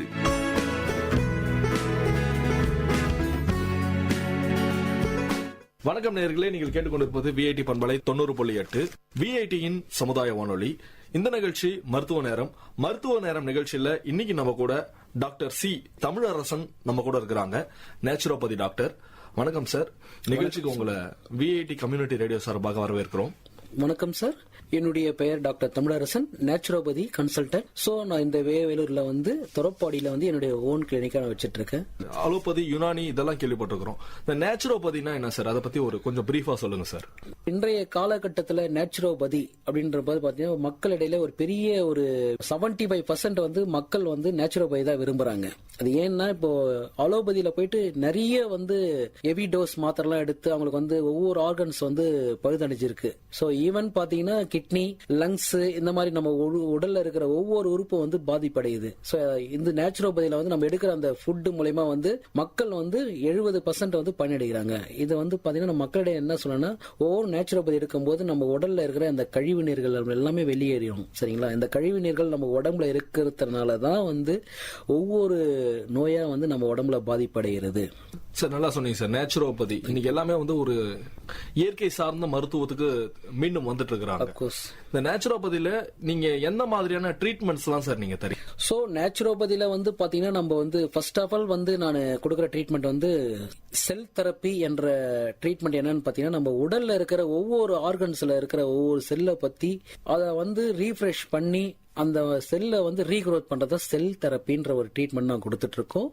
And again second magnet therapy, காந்தக சிகிச்சை. அந்த காந்தக சிகிச்சை மூலமா அதுல இருக்கிற அந்த காந்தக கதிர்கள் மூலமா நம்ம உடம்புல இருக்கிற நம்ம கெட்ட டாக்ஸின்ஸ் சொல்லுவாங்க, அந்த கெட்ட டாக்ஸின்ஸ் எல்லாம் உடல் கழிவுகள் மூலமா வெளியேற்றுறோம். ஸோ அதுக்கு நாங்க அந்த மேக்னெட் தெரப்பி என்ற காந்தக சிகிச்சை கொடுக்கிறோம். அண்ட் அகைன் நேச்சுரோபதின்றது உணவு மூலமா நாங்க சில வித உணவு மூலமா மக்களுக்கு வெளிப்படுத்தி அவங்களுக்கு அந்த அன்றாட தேவைகள் அந்த உணவு மூலமா அவங்களுக்கு என்னென்னலாம் ஆர்கன் கியூர் ஆகுது என்ற ட்ரீட்மெண்ட் நாங்க கொடுக்கிறோம். உணவே மருந்தே உணவு நம்ம வாழ்ந்துட்டு இருந்தோம். நம்ம இன்னைக்குதான் நிறைய நோய்களுக்கு புதுவிதமான மருந்துகள் நம்ம சாப்பிட ஆரம்பிச்சிருக்கிறோம். அந்த காலத்துல பாத்தீங்க அப்படின்னா வெறும் உணவின் மூலமாவே எல்லாம் மருந்து எடுத்துட்டு தான் இருந்தாங்க. அதுவே நல்லா அவங்க ஆரோக்கியமாவும் இருந்தாங்க. கழிவுகள் மேக்சிமம் வெளியே போனாலே உடல் நல்லா ஆரோக்கியமா இருக்கும். அதுக்கேற்ற மாதிரி தான் நாங்க உணவு முறை பழக்க வழக்கங்களும் நாங்க தரோம் அந்த நேச்சுரோபதியிலன்னு சொன்னீங்க. எந்த மாதிரியான உணவு முறை பழக்க வழக்கங்கள் மேற்கொள்ளணும் சார் இந்த நேச்சுரோபதி? பொதுவாக நம்ம சாப்பிடுற சாப்பாடு சில டைம்ல டைஜஷன் ஆகிறது கிடையாது. டைஜஷன் மீன்ஸ் செரிமான கோளாறு நிறைய இருக்கு இந்த காலகட்டத்தில். இதை பாத்தீங்கன்னா நம்ம மக்கள் இந்த ஃபாஸ்ட் ஃபுட் ஐட்டம், இந்த எண்ணெயில ஐட்டம்லாம் வந்து நிறைய விரும்புறதுனால வந்து அவங்களுக்கு டைஜஷன் செரிமான கோளாறு அதிகமாகுது. இன்னொன்று அந்த காலகட்டத்தில் வந்து பார்த்தீங்கன்னா மக்கள் வந்து எந்த சாப்பாடும் வந்து ருசிச்சு மென்று சாப்பிட மாட்டேங்கிறாங்க. அந்த காலத்தில் சாப்பிட மாதிரி இந்த காலத்தில் சாப்பிட மாட்டாங்க. ஸோ அந்த காலகட்டத்தில் வந்து இந்த மாதிரி சாப்பிட்டாங்கன்னா அவங்களுக்கு வந்து செரிமான கோளாறுன்ற இந்த வியாதி வந்து ஏற்படாது. ஏன் இந்த செரிமான கோளாறு ஏற்படாமல் இருக்கிறதுக்காக தான் வந்து இந்த சுற்றி இருக்கிற நம்ம திடக்கழிவுகளை வந்து வெளியேற்ற முடியல. அதனால மக்களுக்கு வந்து ஒவ்வொரு டைம்ல வந்து 50 வருஷம் வாழ வேண்டிய மக்கள் 40 வயசுலயே வந்து மரணம் அடைகிறாங்க. ஸோ அதுக்கு வந்து மெயினா வந்து நம்ம வந்து உடல் கழிவுகளை வெளியேற்றணும். அதுக்கு உடல் கழிவுகளை வெளியேற்றணும். நம்ம சாப்பிட்ற சாப்பாடு முறைகள் வந்து ஒழுங்கா பயன்படுத்தி நம்ம சாப்பிடணும் தான் மேற்கொண்ட வியாதிகள்லாம் வந்து நம்ம வராம தடுக்கலாம். நல்லா சொன்னீங்க சார். உடல் கழிவு மேக்சிமம் வெளியில போனாலே வந்து மனிதர்கள் நல்லா ஆரோக்கியமா கண்டிப்பா இருக்கலாம். இன்னைக்கு வந்து விட்டமின் குறைபாடு கண்டிப்பா வந்து நிறைய எல்லாத்துக்குமே நிறைய விட்டமின் குறைபாடுகள் வந்திருக்கு. மேக்சிமம் வந்து பாத்தீங்கன்னா பெண்கள் இதனால வந்து நிறைய பாதிக்கப்படுறாங்க. விட்டமின் குறைபாடை சரி செய்யணும் அப்படின்னா அவங்க எந்த மாதிரியான பழக்க வழக்கங்களை மேற்கொள்ளணும் சார் இந்த நேச்சுரோபதியில? Okay, thank you. அருமையான கேள்வி.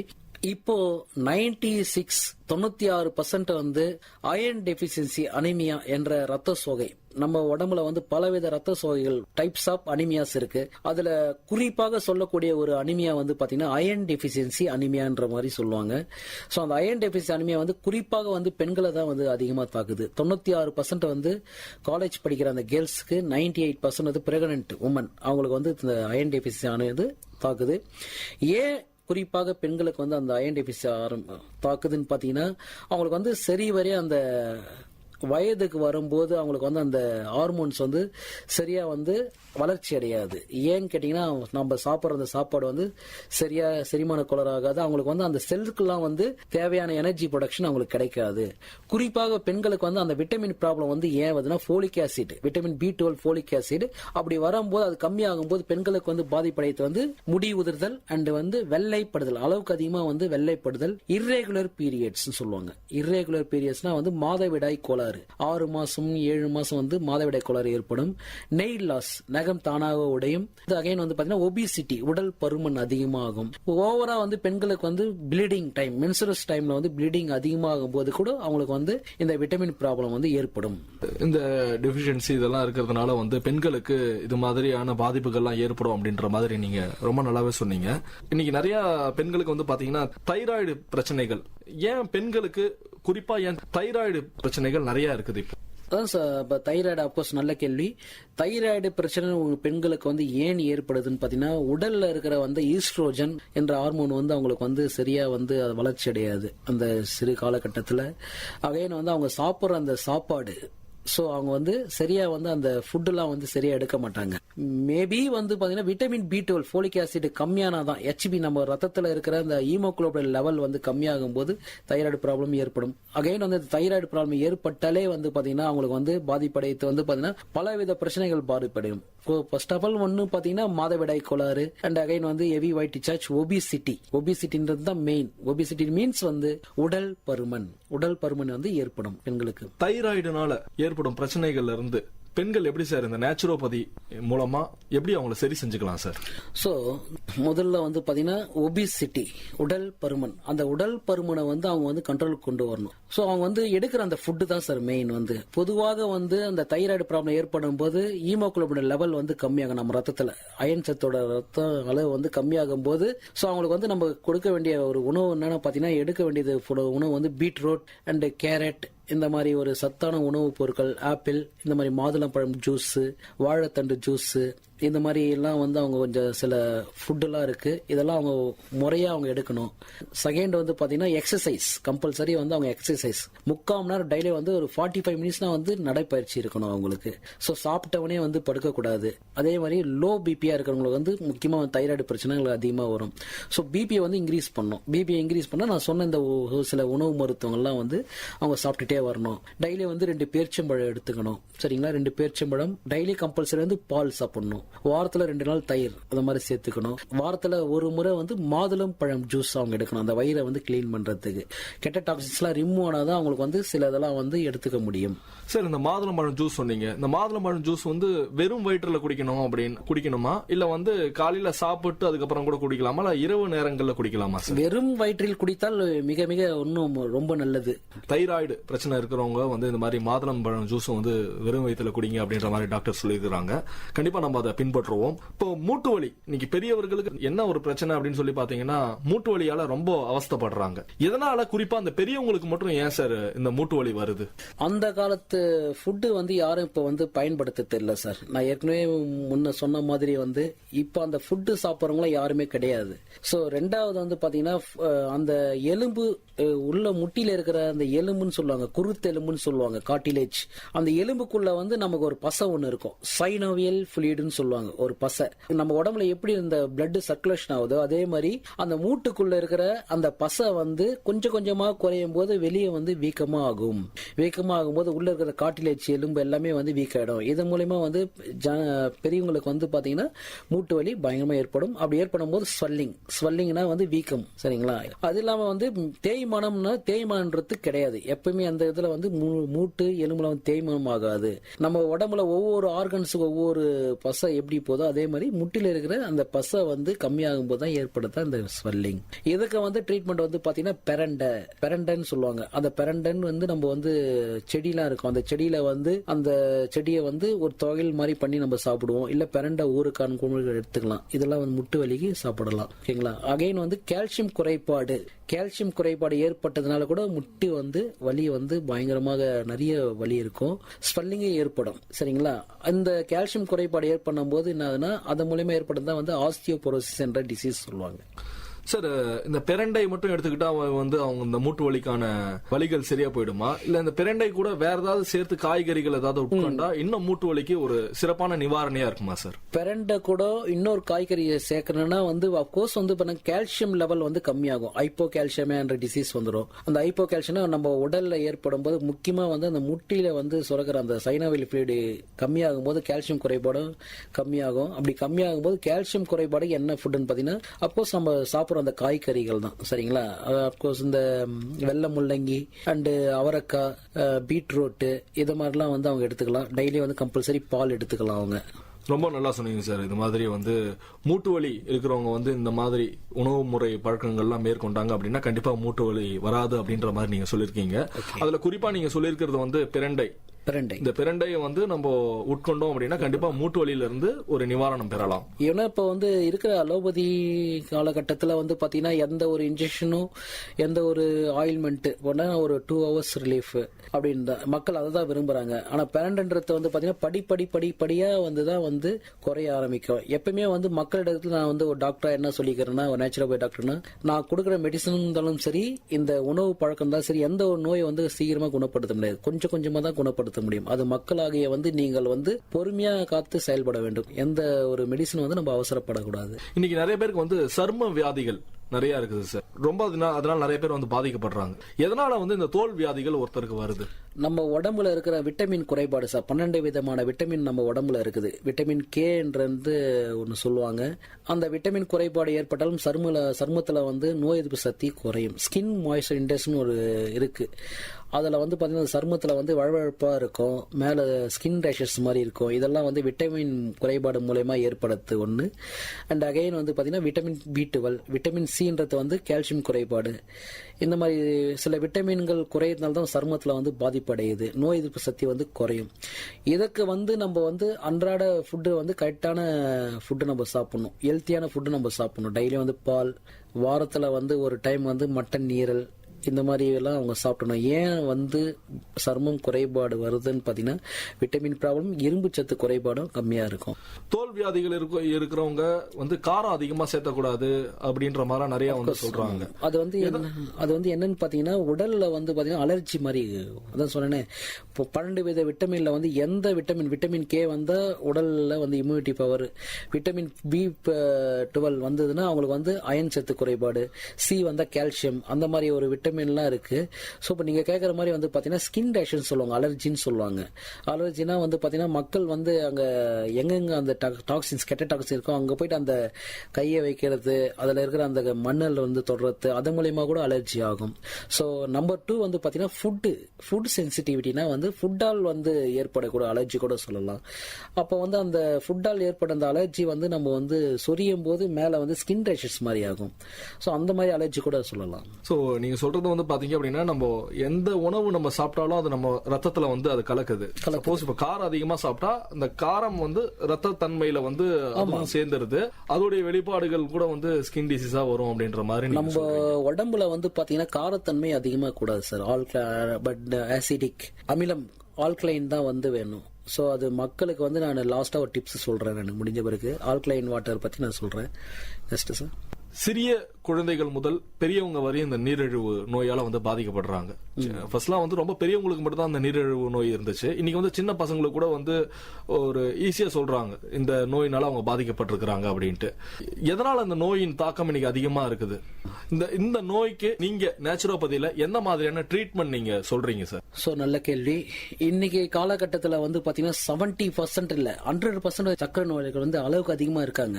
ஏன்னு பாத்தீங்கன்னா சில பேர் நம்ம எல்லாம் நினைச்சிட்டு இருக்கோம் இது ஒரு பரம்பரை வியாதி. பரம்பரை வியாதி அல்ல, பரம்பரை வியாதி கிடையாது. சுகர்ன்றது வந்து 5 வயசு குழந்தை கூட வந்து சுகர்ன்றது வந்து வருது. ஏன் சுகர் வந்து அந்த உடம்புல ஏன் வருதுன்னா, எப்படி நம்ம சைக்கிள்ல வந்து காத்தடிச்சு அந்த காத்து வந்து நின்றுச்சுன்னா கம்மியாச்சுன்னா அந்த காத்தடிக்கணுமோ அதே மாதிரி தான் நம்ம உடம்புல தேவையான அளவு அந்த இன்சுலின் ஆனது வந்து சுரக்கும். அந்த இன்சுலின் வந்து கம்மியாகும் போது தான் ஏற்படுறது தான் வந்து இந்த சுகர் நீரிழிவு என்ற நோய் மூலமா வந்து மக்கள் வந்து தள்ளப்படுறாங்க.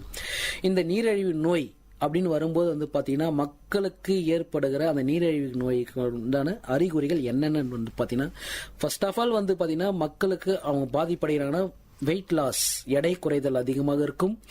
அண்ட் நம்பர் செகண்ட் வந்து இன்கண்டினியூஸ் ஆஃப் யூரின். இன்கண்டினியூஸ் ஆஃப் யூரின் அறியாம போகுதல், கால் வழியா போயிட்டே இருப்பாங்க. யூரின் எந்தெந்த இடத்துக்கு போயிட்டே இருப்பாங்க, இரவில் அதிகமாக போயிட்டே இருப்பாங்க.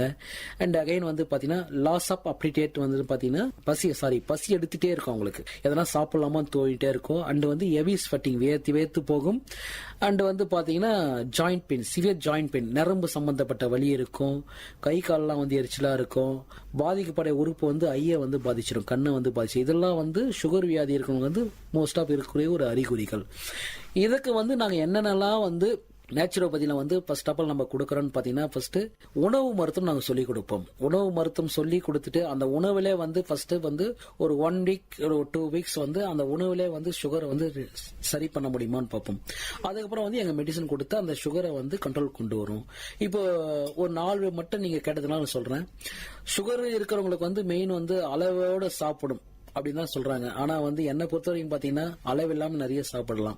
சோ மோஸ்ட் ஆஃப் வந்து அவங்க எடுக்கிற காய்கறிகள் வந்து பாத்தீங்கன்னா சீமை கத்திரிக்காய், அவரைக்காய், வெள்ளை முள்ளங்கி, இந்த மாதிரி சோயா பீன்ஸ், இது மாதிரிலாம் அவங்க எல்லாமே எடுத்துக்கலாம்.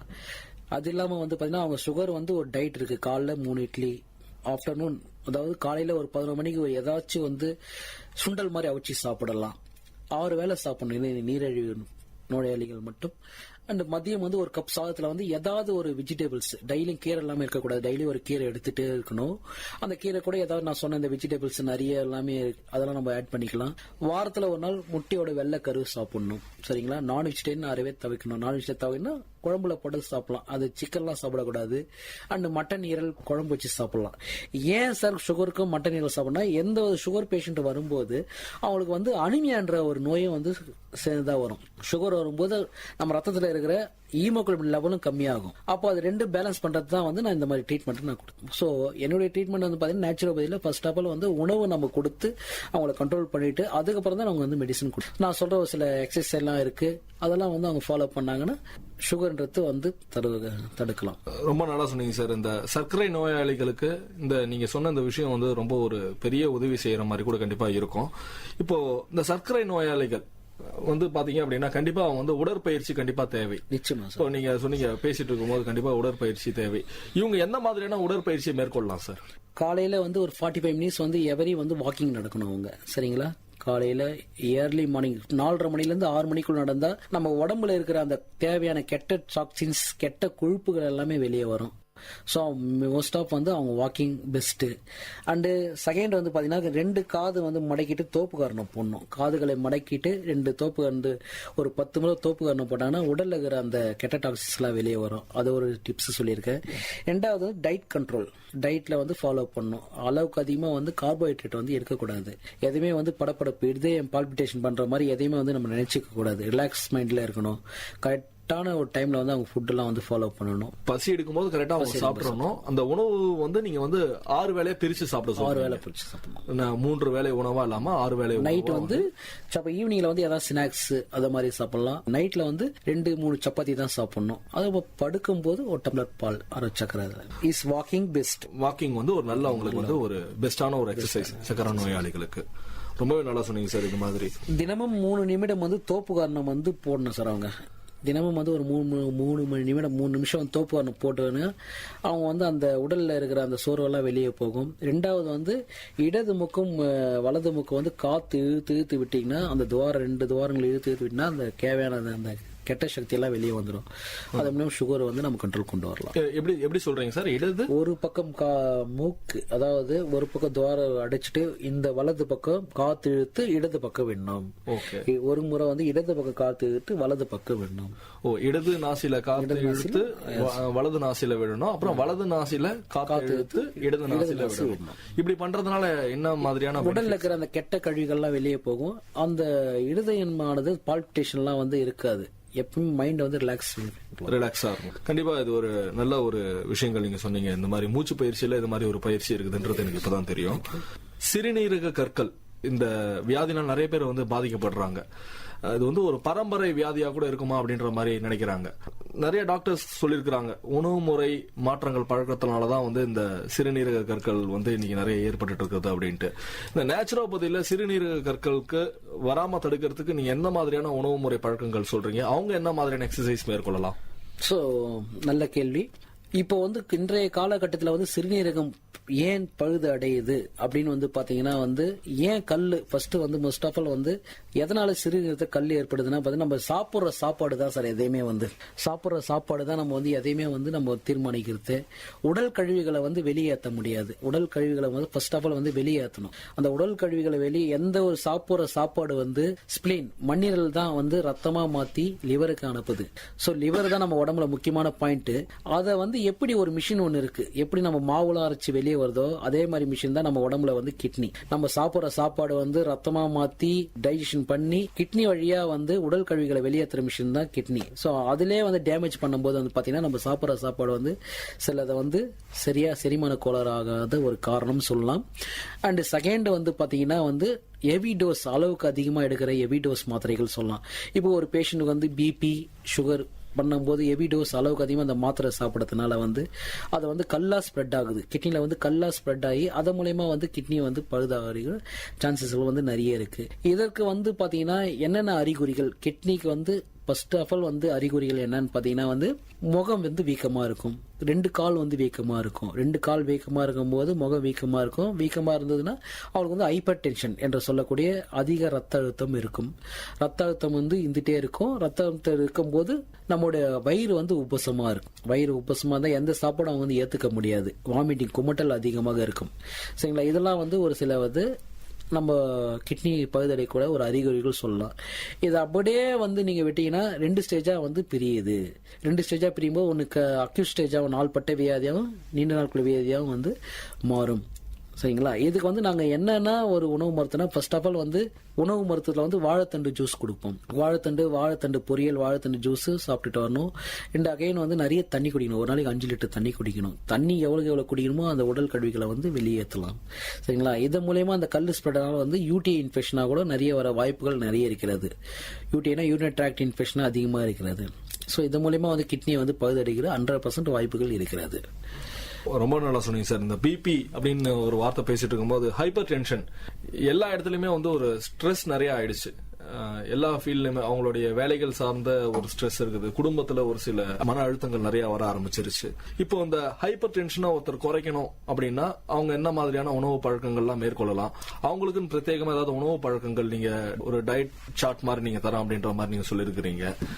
இவங்க வந்து ஏதாவது ஒரு யோகா மாதிரி ஏதாவது பண்ணலாங்களா இந்த ஹைப்பர் டென்ஷன் இருக்கிறவங்க? அதை பத்தி சொல்லுங்க சார்.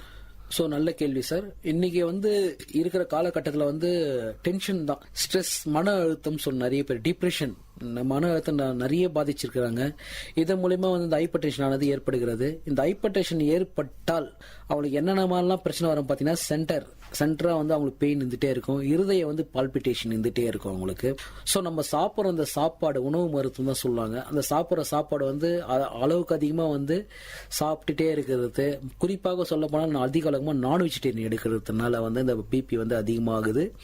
அண்ட் அகைன் வந்து ஸ்ட்ரெஸ், மன அழுத்தம் அதிகமாக இருக்கும். பெண்களுக்கு வந்து பயங்கரமான மென்சுரல் டைமில் வந்து பெண்களுக்கு வந்து பிபி வந்து அதிகமாகும். ஸோ அது மூலயமா கூட அவங்களுக்கு வந்து இரிட்டேட் ஆவாங்க. இப்போ இவங்களுக்கு வந்து என்ன மாதிரி நாங்கள் உணவு நாங்கள் சொல்லிக் கொடுக்குறோன்னு பார்த்தீங்கன்னா, ஃபர்ஸ்ட் ஆஃப் ஆல் நீங்கள் யோகான்னு ஒன்று கேட்டீங்க. யோகான்னு வரும்போது பார்த்தீங்கன்னா ஒரு சில முத்ராஸ் இருக்கு. அந்த முத்ராஸ் வந்து பார்த்தீங்கன்னா கட்டை விரல இந்த மோதிர விரல வந்து ஒன்னா தொட்டு ஒரு 3 மினிட்ஸ் அவங்க வந்து அந்த யோகா பண்ணாங்கன்னா நம்ம உடம்புல இருக்கிற அந்த ரிலாக்ஸேஷன்லாம் கொண்டு வரலாம். ஸோ செகண்ட் வந்து ஏதாவது ஒரு இடத்துல வந்து தியானங்கள், சரிங்களா, ஏதாவது ஒரு இடத்துல வந்து மனசை ஒருநிலைப்படுத்தி தியானம் பண்ணால் அந்த பிபி வந்து கண்ட்ரோல் கொண்டு வரலாம். நெக்ஸ்ட் நம்ம சாப்பிட்ற அந்த சாப்பாடு உணவு முறைகள், எண்ணெயில் ஐட்டம், இந்த சிப்ஸ் ஐட்டம், அப்புறம் இந்த பேக்கெட் ப்ராடக்ட்ஸ், பேக் பண்ற இந்த ப்ராடக்ட்ஸ் இதெல்லாமே இந்த அறவே தவிர்க்கணும். இந்த நான் வெஜிடேரியன்ல வந்து எல்லாமே வந்து சுத்தமாக தவிர்க்கணும், சரிங்களா. பொதுவாக பிபி பாதிச்சவங்களுக்கு வந்து பார்த்தீங்கன்னா குழம்புல போட்டது, நான் வெஜிடேரியன் வந்து குழம்புல போட்டது தான் நம்ம சாப்பிடணும். ஸோ ஃப்ரை பண்ணது சாப்பிடவே கூடாது, ஓகேங்களா. இதன் மூலயமா நாங்கள் உணவு மருத்துவம் நாங்கள் பண்ணிட்டு வரோம் சார். நாங்கள் ரொம்ப நிறைய விஷயங்கள் இன்னைக்கு நிறைய சொல்லிட்டே வந்திருக்கீங்க. லாஸ்டா மக்களுக்கு வந்து நான் ஒன்னு சொல்ல வேணும், ஆல்கலைன் வாட்டர் அதுதான் நானும் கேட்கலான்னு வந்தேன். நீங்க ஒரு கடைசியா ஒரு டிப் சொல்றேன் அப்படின்ற மாதிரி சொன்னீங்க. ஆல்கலைன் வாட்டர் நம்ம உடம்புல வந்து பாத்தீங்கன்னா அமிலத்தன்மை நிறைஞ்சிருந்தால, அது அளவுக்கு அதிகமாக அமிலத்தன்மை நிறைஞ்சிருந்தால கேஸ் ட்ரபிள் நிறைய வருது அவங்களுக்கு. ஸோ நம்ம அது வந்து காரத்தன்மை, ஆல்கலைன் வாட்டரா, ஆல்கலைனா காரத்தன்மைன்னு சொல்லுவாங்க. அந்த ஆல்கலைன்னா டெய்லி வந்து ஒரு கிளாஸ் வாட்டர் எடுத்துக்கணும். வாட்டர் எடுத்துட்டு ஒரு சிறிய உப்பு, ஒரு சின்னதாக ஒரு உப்பு போட்டுட்டு அதில் வந்து சின்னதாக எலுமிச்சப்பழம் சாறு அதை விட்டுட்டு, சும்மா 1 drop எலுமிச்சப்பழம் சாறு விட்டுட்டு அதை வாட்டர், சுத்தமான வாட்டர், அந்த வாட்டரை வந்து நம்ம சாப்பிட்டீங்கன்னா அன்னைக்கு பூரா அவங்க எனர்ஜிபிள் பர்சன்ட் அதிகமாக இருக்கும், பாசிட்டிவ் திங்கிங் அதிகமாக இருக்கும். நம்ம உடம்புல வந்து எல்லா உறுப்புகள் வந்து நல்லா வேலை செய்யும். ஸோ இது வந்து நம்ம இந்த நிகழ்ச்சியில் நான் கொடுக்குற ஒரு இது. நெக்ஸ்ட் வந்து மக்களுக்கு வந்து இன்னும் ஒரு 5 ட்ரீட்மெண்ட்டு நான் சொல்கிறேன். அது அப்படியே நீங்க சொல்லுங்க சார். ஃபர்ஸ்ட் ஆஃப் ஆல் வந்து சுக்கு, மிளகு, திப்பிலி, சூரணத்தை வந்து சாப்பிட்டு வந்தா பித்தம்லாம் வந்து தீரும். பொதுவாக வந்து பித்தம் அதிகமாக இருக்கும். பித்தம் பாதிச்சா கல்லீரல் வந்து பாதிக்கும். ஏன்னா வந்து சாப்பிட்டா வாமிட்டிங் அதிகமாக இருக்கும். அந்த மாதிரி மக்களுக்கு வந்து பேஷண்ட் வந்து நான் சொல்ற இந்த டிப்ஸ் எடுத்துக்கலாம். அண்ட் செகண்ட் வந்து பார்த்தீங்கன்னா திரிகடுகம் சூரணம் சாப்பிட்டா அது வந்து ஜீரண சக்தியெல்லாம் வந்து கியூரபிள் ஆகும், ஓகேங்களா. அண்ட் அகைன் வந்து மிளகு கஷாயம் வந்து சாப்பிட்டா வந்து நம்ம உடம்புல இருக்கிற நோய் எதிர்ப்பு சக்தி எல்லாம் வந்து கரெக்டா லெவலுக்கு கொண்டு வரும். அண்ட் அகைன் வந்து மிளகில் கால்சியம், இரும்பு, பாஸ்பரஸ் நிறைந்துள்ளது. மிளகுல வந்து பாத்தீங்கன்னா, மிளகு எதனால சார் நம்ம சாப்பிட சொல்லணும்னா, இப்போ நம்ம மக்கள்லாம் வந்து பொங்கல் செஞ்சு சாப்பிட்டானா அந்த மிளகு எடுத்து அப்படி வச்சிருவாங்க. ஆனா வந்து மிளகு நம்ம சாப்பிடணும். மிளகு சாப்பிட்டா முக்கால்வாசி அந்த முட்டிலாம் வந்து கியூரபிள் பண்ணலாம். அதுல கால்சியம் அண்ட் இரும்பு சத்துலாம் வந்து அதிகமா இருக்குது. அதனால மிளகு நீங்க சேர்த்து தப்பு இல்லை, மிளகு சாப்பிடலாம். நெக்ஸ்ட் வந்து பாருங்க, மிளகு பொடி தினசரி வந்து 1/2 கிராம் சாப்பிட்டா பசி வந்து அதிகமா எடுக்கும். நிறைய பேர் வந்து இப்போ இருக்கிற காலகட்டத்தில் வந்து பசி எடுக்காது, கரெக்ட் டைம் சாப்பிட முடியாது. அவங்க வந்து இதெல்லாம் வந்து சாப்பிடலாம். மிளகு பொடி வந்து தினமும் வந்து சாப்பிட்டா வந்து 1/2 கிராம் வந்து வெதுவெதுப்பான ஒரு சுடுதல்ல வந்து சாப்பிட்டீங்கன்னா அவங்களுக்கு வந்து பசி வந்து கம்பல்சரியா உண்டாகும். அண்ட் செகண்ட் வந்து பாத்தீங்கன்னா மிளகு உமிழ்நீரை பெருக்கி அதை வந்து உணவுல வந்து சாப்பிட்டீங்கன்னா வந்து மிளகு வந்து இடிச்சு உணவுல சேர்த்து சாப்பிட்டா பசியை வந்து குணமாகிடும், ஓகேங்களா. மிளகுல வந்து எவ்வளவு எல்லாம் இருக்கு பாருங்க. அதனால வந்து மக்கள் வந்து நீங்க எல்லாமே வந்து தெரிஞ்சுக்கணும், ஓகேங்களா. கண்டிப்பா நீங்க சொன்னீங்க சார். ஏன்னா வந்து இன்னைக்கு பொங்கல் செய்யும் போது நிறைய பேர் வந்து மிளகு போடுறாங்க. அந்த மிளகும் அந்த கருவேப்பிலையும் எடுத்து வந்து கீழே போட்டுறாங்க. அதுக்கப்புறம் தான் எடுத்து வெறும் பொங்கலை மட்டும் தான் சாப்பிடுறாங்க. இந்த மிளகுலையும் கருவேப்பிலை இலையில் கூட வந்து இவ்வளவு மருத்துவ குணங்கள் இருக்குது அப்படின்ற மாதிரி கூட நிறைய பேர் சொல்லியிருக்கிறாங்க. மக்கள்கிட்ட இன்னொரு டிப்ஸ் சொல்ல விரும்புகிறேன். உடல் கழிவுகளை, இது ஃபர்ஸ்டே நான் உங்களுக்கு சொல்ல நினைச்சேன். உடல் கழிவுகளை வெளியேற்றும் நிறைய பேர் வந்து உடல் கழிவுகளை வந்து வெளியேற்ற முடியாம போயிட்டு நிறைய இந்த அலோபதி மெடிசன்ஸ் எல்லாம் சாப்பிடுறாங்க. என்னுடைய நேச்சுரோபதி மெடிசன்ல வந்து 1 டம்ளர் வெதுவெதுப்பான சுடுதண்ணீர் எடுத்து ஒரு 1/2 டீஸ்பூன் தேன், ஒரு 2-3 டாப்ஸ் எலுமிச்சப்பழம் சாறு அதை மிக்ஸ் பண்ணி வெறும் வயிற்றுல வந்து சாப்பிட்டாங்கன்னா உடல் கழிவுகளை வந்து டெய்லியும் வந்து வெளியேற்றலாம், சரிங்களா. இதெல்லாம் மக்கள் வந்து நீங்க எல்லாமே வந்து சேர்ந்து பயனடையணும் என்று.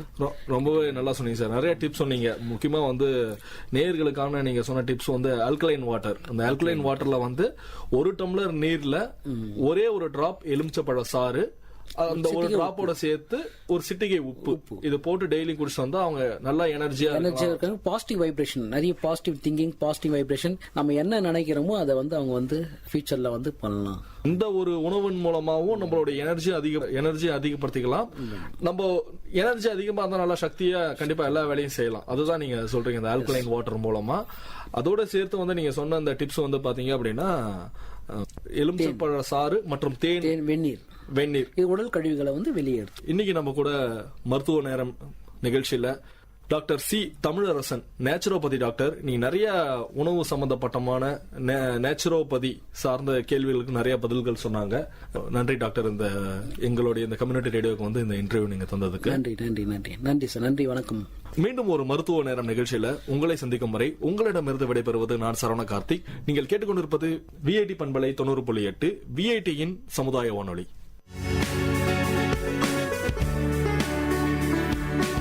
நேயர்கள் இதுவரை கேட்டது பல்வேறு மருத்துவ துறைகளில் இருந்து தேர்ச்சி பெற்ற மருத்துவர்களுடன் கலந்துரையாடல்.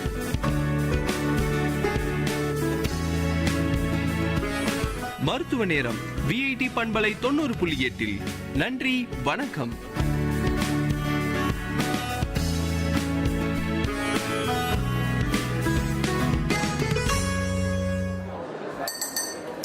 அண்ணா, சூடா ஒரு டீ, ஒரு பஞ்சு வச்ச சிகரெட்டு. புகைப்பழக்கம் புற்றுநோயை உண்டாக்கும். இதை படிச்சுட்டே தான் அந்த சிகரெட்டை பிடிக்க வேண்டியதா இருக்கு. என்ன பண்றது? பழக்கம் ஆயிடுச்சு. சுரேஷ், அப்ப இந்த புகை பழக்கத்தை நீ விடணும்னு நினைக்கிறேன். 5 வருஷமா அப்படிதான் ரமேஷ் நானும் நினைக்கிறேன். நான் மட்டும் இல்ல, சிகரெட் பிடிக்கிற எல்லாருமே அதை விடணும் தான் நினைக்கிறாங்க. ஆனா முடியலையே. இன்னைக்கு ஒரு நாள் நீ சிகரெட் பிடிக்காம இருந்து பாரு. இன்னைக்கு ஒரு நாள் இதை பிடிக்காம இருந்தா என்ன ஆயிட்டு போகுது ரமேஷ்? என்ன ஆகுமா? நீ சிகரெட் பிடிக்கிறது நிறுத்தின 20 நிமிஷத்துல உன்னோட இதய துடிப்பும் உன்னோட ரத்த அழுத்தமும் நார்மல் ஆகிடும். 8 மணி நேரத்துல உன் ரத்தத்துல இருக்க கார்பன் மோனாக்சைடு குறைஞ்சு ஆக்சிஜன் லெவல் சீராகிடும். ஒரு வாரத்துல உன்னுடைய வாசனையும் ருசி உணர்வும் கொஞ்சம் கொஞ்சமா தெரிய ஆரம்பிச்சிடும். ஒரு வாரத்துல இவ்வளவு நடக்குமா? ஒரு வாரத்துக்கு எப்படின்னா நீ ஒரு வருஷம் சிகரெட் பிடிக்காம இருந்து பாரு.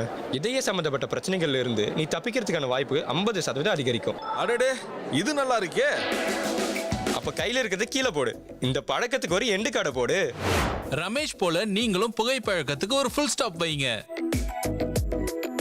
சமூக நலன் கருதி வெளியிடுவோர் விஐடி பண்பலை 90.8. உங்கள் விஐடி பண்பலை 90.8 வழங்கும் கருத்துக்களம். மக்கள் கருத்துக்கள் அரங்கேறும் ஒளித்தளம். உங்கள் குரல்களில் ஒருங்கிணையும் கருத்துக்களம். விஐடி பல்கலைக்கழகத்தின் சமுதாய வானொலியில். வணக்கம், இது விஐடி பண்பலை 90.8. இது உங்கள் நிகழ்ச்சி கருத்துக்களம். தொகுத்து வழங்குவது சுபஸ்ரீ.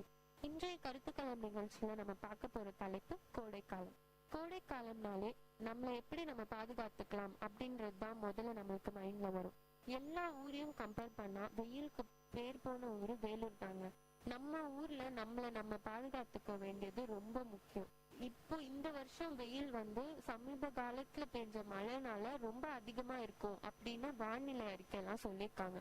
அதனால இந்த வருஷம் நம்ம வெயில்ல இருந்து நம்மள ரொம்பவே பாதுகாத்துக்கிறது முக்கியம்.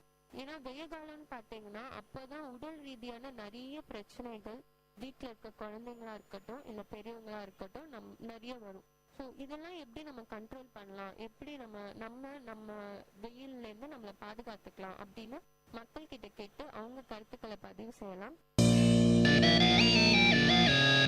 வணக்கம், உங்க பேர்? என் பேர் அக்ஷயா. என்ன பண்ணிட்டு இருக்கீங்க? நான் பிகாம் செகண்ட் இயர் படிக்கிறேன். எங்கேருந்து வரீங்க? நான் வந்து காட்பாடி, வெள்ளூர். இப்போ கோடைக்காலம் ஆரம்பிச்சிருச்சு இல்லையா? ஸோ நீங்கள் வந்து காலேஜ் ஸ்டூடெண்ட்ஸ் ட்ராவல் பண்ணும்போது உங்களை எப்படி நீங்கள் சன் ரைசஸ் கிட்டேருந்து ப்ரொடெக்ட் பண்ணிக்கிறீங்க? கோடைக்காலம்னாலே நமக்கு நிறைய பிரச்சனை இருக்கும். ஸ்கின் ட்ரை ஆகிடும், அதுக்கப்புறம் நிறைய ஹெல்த் இஷ்யூஸ் வரும், அடிக்கடி ஃபீவர்லாம் வரும். ஸோ அதுலேருந்துலாம் நீங்கள் எப்படி உங்களை ப்ரொடெக்ட் பண்ணிக்கிறீங்க? எப்படின்னா வந்து மாஸ்க் போடுறது கைக்கு, அண்ட் தென் காட்டன் ட்ரெஸ்லாம் நிறையா போடலாம். அப்புறம் மோஸ்ட்லி கருப்பு கலர் ட்ரெஸ் போடுறத நம்ம தவிர்க்கணும். அப்புறம் பார்த்தீங்கன்னா ஒரு நாளைக்கு 2 வாட்டி தலைக்கு குளிக்கலாம். ஸோ அது என்னன்னா உங்களுக்கு சூடு தனியும். உணவு வகைகள்னு எடுத்துக்கிட்டிங்கன்னா சம்மர் சீசன்னு நீங்கள் எதெல்லாம் எடுத்துப்பீங்க உங்கள் வீட்லையோ இல்லை நீங்கள் எது மட்டும் எடுத்துப்பீங்க? உணவு வகைகள் பார்த்தீங்கன்னா கீரை எடுத்துக்கலாம். அண்ட் தென் எந்த பொருள் வந்து தண்ணி நீர் சத்து உள்ளதோ அதெல்லாம் எடுத்துக்கலாம். பார்த்தீங்கன்னா தர்பூசணி, அதுக்கப்புறம் இந்த கரும்பு ஜூஸ் அதெல்லாம் எடுத்துக்கிட்டிங்கன்னா உங்களுக்கு உடம்புக்கு வந்து குளிர்ச்சி தரும் அந்த வெயில் காலத்தில். இப்போ வெயில் காலம் ஆரம்பிச்சிச்சுனாலே நம்ம வீட்டிலலாம் வந்து தண்ணி பஞ்சம் அப்படின்ற ஒரு வார்த்தை கேட்போங்க. ஸோ அதை எப்படி நம்ம வந்து கண்ட்ரோல் பண்ணலாம், அதை வந்து ஈஸியாக நம்ம பண்ணலாம். என்னன்னா நம்ம மோஸ்ட்லி தண்ணியை வந்து எப்பவுமே அனாவசியமாக நம்ம செலவு பண்ணிட்டு இருக்கோம். வாஷிங் மிஷின் தேவையில்லாமல் தண்ணி திருப்பி விட்டுறது, பசங்க வந்து திருப்பி விட்டு போயிடுறாங்க. ஸோ அதெல்லாம் என்ன பண்ணலாம்னா வாஷிங் மிஷின் யூஸ் பண்ணுறது தவிர்க்கலாம், கையில் துவைக்கலாம். பாத்திரம் கம்மியாக இருந்துச்சுன்னா நம்ம இது பண்ணிக்கலாம், சேவ் பண்ணிக்கலாம். அண்ட் தென் அதான் பசங்களை வந்து தேவையில்லாமல் தண்ணி திருப்பி விடுறது அந்த மாதிரி பார்த்து கொஞ்சம் இது பண்ணலாம். நம்ம சுற்றுச்சூழல் இருக்கலாம், அதை எப்படி நம்ம வந்து வெயில் காலத்தில் பாதுகாக்கலாம். நம்ம வந்து நிறைய மரங்களும் செடிகளும் வளர்க்கலாம்.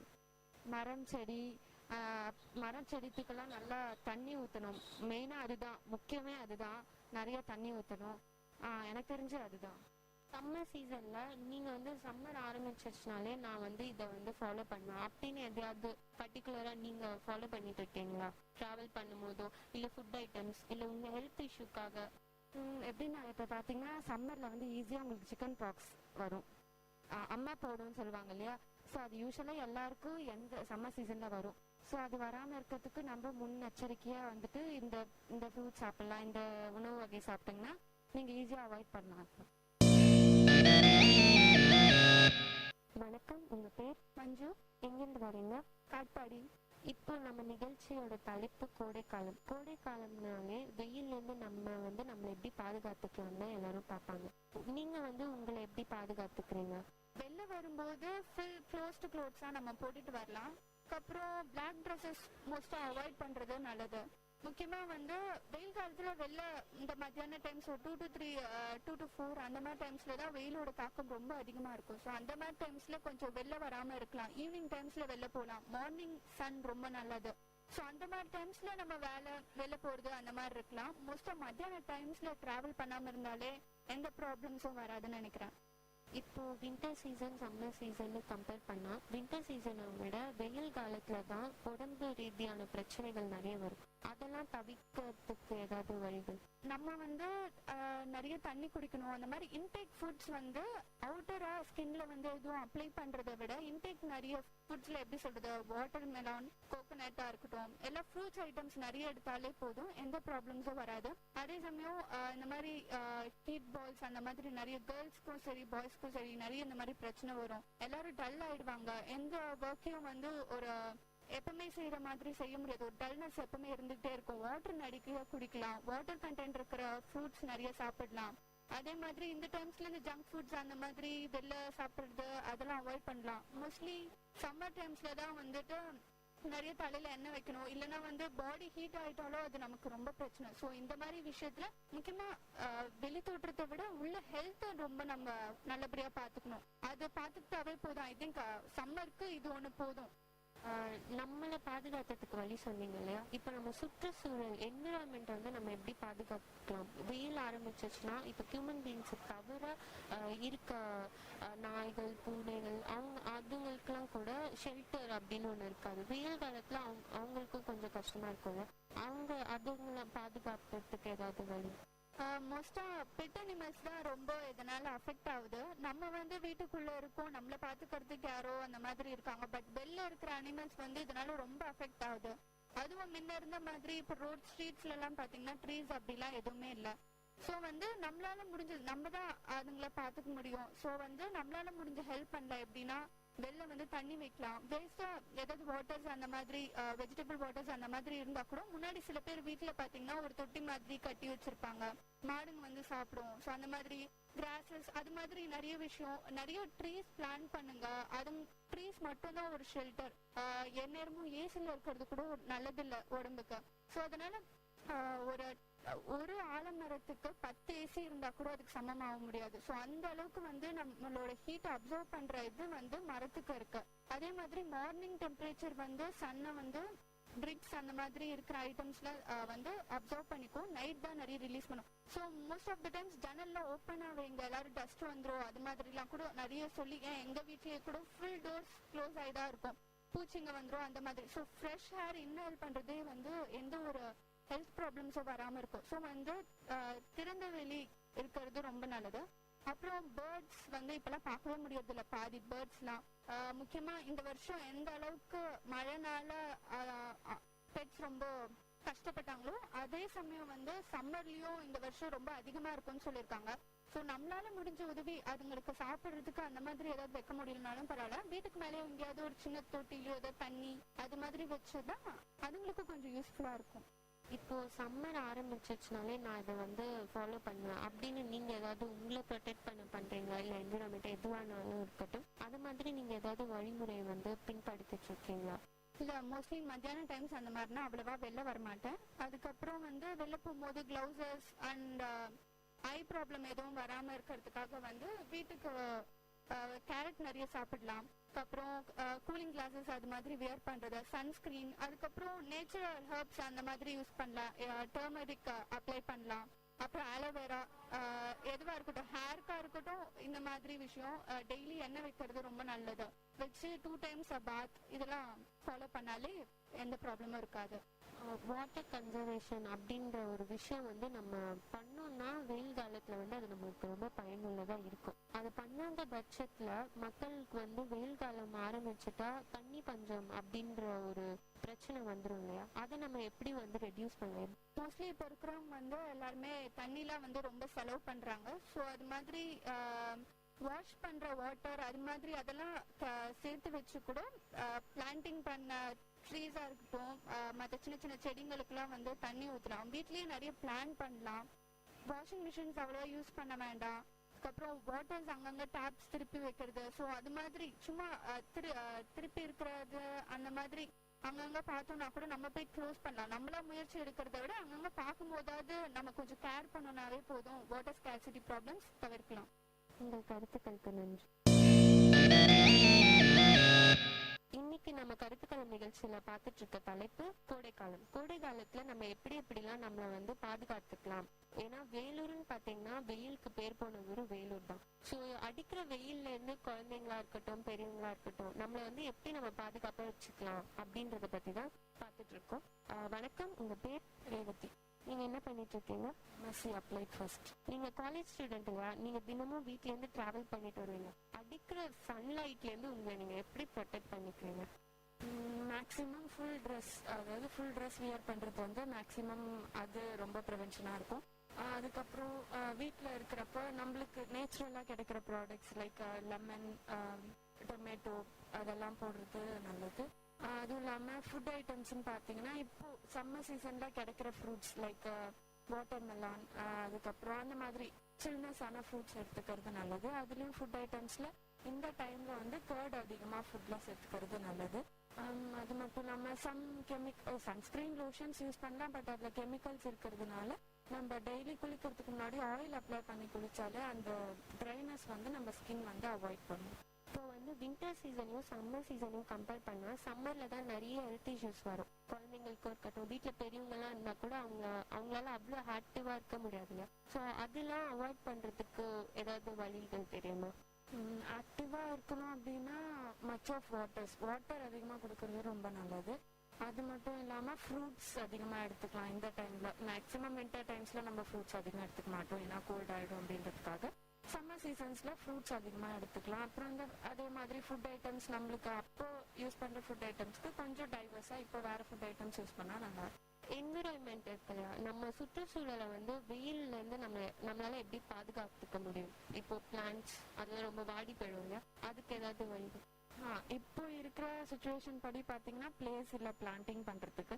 ஸோ நம்ம இருக்கிற பிளேஸில் பிளான்டிங் பண்ணுறது நல்லது. அதுவும் டெய்லி நம்ம மெயின்டைன் பண்ணால் இன்னும் ரொம்ப நல்லது. இப்போ நம்ம விஐடி பார்த்தீங்கன்னா என்விரான்மெண்ட் படி ரொம்பவே நல்லா இருக்கு. ஸோ அந்த மாதிரி நம்மளோட சரௌண்டிங்ஸை நம்ம மெயின்டைன் பண்ணுறது ரொம்ப நல்லது. சம்மர் சீசனில் உங்களுக்குன்னு நீங்கள் ஏதாவது ஸ்பெசிஃபிக்காக ஃபாலோ பண்ணுறீங்களா? சம்மர் ஆரம்பிச்சிட்டாலே இது நான் வந்து ஃபாலோ பண்ணிட்டு இருப்பேன், வெயிலுக்கா இருக்கட்டும் இல்லை உங்க ஹெல்த்துக்காக கூட இருக்கட்டும், நிறைய தண்ணி குடிக்கணும், அந்த மாதிரி ஏதாவது பர்டிகுலரா ஏதாவது ஃபாலோ பண்ணிட்டு இருக்கீங்களா? நான் வந்து குக்கும்பர் யூஸ் பண்ணுவேன் அதிகமா. ஏன்னா சம்மர் சீசனில் வந்து குக்கும்பர் நிறைய கிடைக்கும். ஸோ அது யூஸ் பண்ணால் வந்து நம்மளுக்கு தேவையான வாட்டர் கண்டென்ட் வந்து நம்ம பாடியில் செக்ரேட் ஆகிறதுக்கு யூஸ் ஆகும். இப்போ வெயிலில் வந்து வெயில்ன்றனால கேட்குறேன், ஸ்கின் டர்ன் ஆகிடும் இல்லையா வெளில ட்ராவல் பண்ணும், அதுக்கு ஏதாவது டிப்ஸ் தெரியுமா இது மாதிரி பண்ணால் அதை அவாய்ட் பண்ணலாம் அப்படின்னு? கர்ட் இருக்கு இல்லைங்களா, கர்டில் வந்து லெமன் ஒரு ஹாஃப் லெமன் வந்து அதில் இது பண்ணிவிட்டு ஃபேஸ் பேக் மாதிரி ஒரு 10 to 15 minutes போட்டு வாஷ் பண்ணிங்கன்னா உங்களுக்கு ஸ்கின் டர்ன் ஆகும். அப்படின்றதோட அந்த ஃப்ரெஷ்னஸ் வந்து அந்த ஸ்கின்ல வந்து அப்படியே இருக்கும். ஸோ அதனால அதை மெயின்டைன் பண்ணுறது நல்லது. இந்த கருத்துக்களுக்கு நன்றி. Okay, thank you. வணக்கம், உங்கள் பேர்? பரமேஸ்வரன். நீங்கள் என்ன பண்ணிட்டு இருக்கீங்க? ஒர்க் பண்ணிட்டு இருக்கேன். இப்போ வந்து வெயில் காலம் ஆரம்பிச்சிருக்கு இல்லையா, வெயில் காலத்தில் உங்களை நீங்கள் வந்து எப்படி ப்ரொடெக்ட் பண்ணிக்கிறீங்க? ஏன்னா நீங்கள் ஒர்க் பண்ணிட்டு இருக்கீங்க, தினமும் ட்ராவல் பண்ணுவோம்ல, அஃப்கோர்ஸ் பைக் வச்சுருப்பீங்க, பைக்கில் ட்ராவல் பண்ணுவீங்க. ஸோ உங்களை நீங்கள் எப்படி பாதுகாத்துக்கிறீங்க வெயில் காலத்தில்? ஹாட்டான இதெல்லாம் எடுத்துக்க மாட்டேன், சில்லுன்னு இருக்கிற மாதிரி எல்லாம் ப்ரொடெக்ட் பண்ணிப்பேன். டெய்லி வந்து தலைக்கு எண்ணெய் வச்சு குளிப்பேன். ப்ளஸ் வீக்லி ஒன்ஸ் வந்து இது பண்ணுவோம், பவுட்ரு வந்து கூல் பவுட்ருலாம் யூஸ் பண்ணுவோம். அதுக்கப்புறம் எப்படி சொல்கிறது, ஷார்ட்ஸ் ஃப்ரீயாக இருக்கிற டைம்ஸ்லலாம் ரொம்ப இதுவாக இருக்கும், ஜீன்ஸ் பேண்ட்டு ஃபார்மல்ஸ்லாம் போட முடியாது, காட்டன் ஷர்ட்ஸை யூஸ் பண்ணுவோம். காட்டன் ட்ரெஸ் தான் மோஸ்ட்டாக யூஸ் பண்ணுறது. ப்ளஸ் ஸ்லீவ்லெஸ், எப்பனாச்சும் வீட்டில் இருக்கும்போதுலாம் ஸ்லீவ்லெஸ் போடுவோம். எங்கேனாச்சும் வெளியே போயிட்டு திரும்பி வந்தோன்னா ஈவினிங் 2 times டெய்லி பாத் பண்ணணும். தான் ஃப்ரெஷ் ஜூஸ் அந்த மாதிரிலாம் எடுத்துப்போம். ஐஸ்கிரீம்ஸ் சாப்பிடலாம்.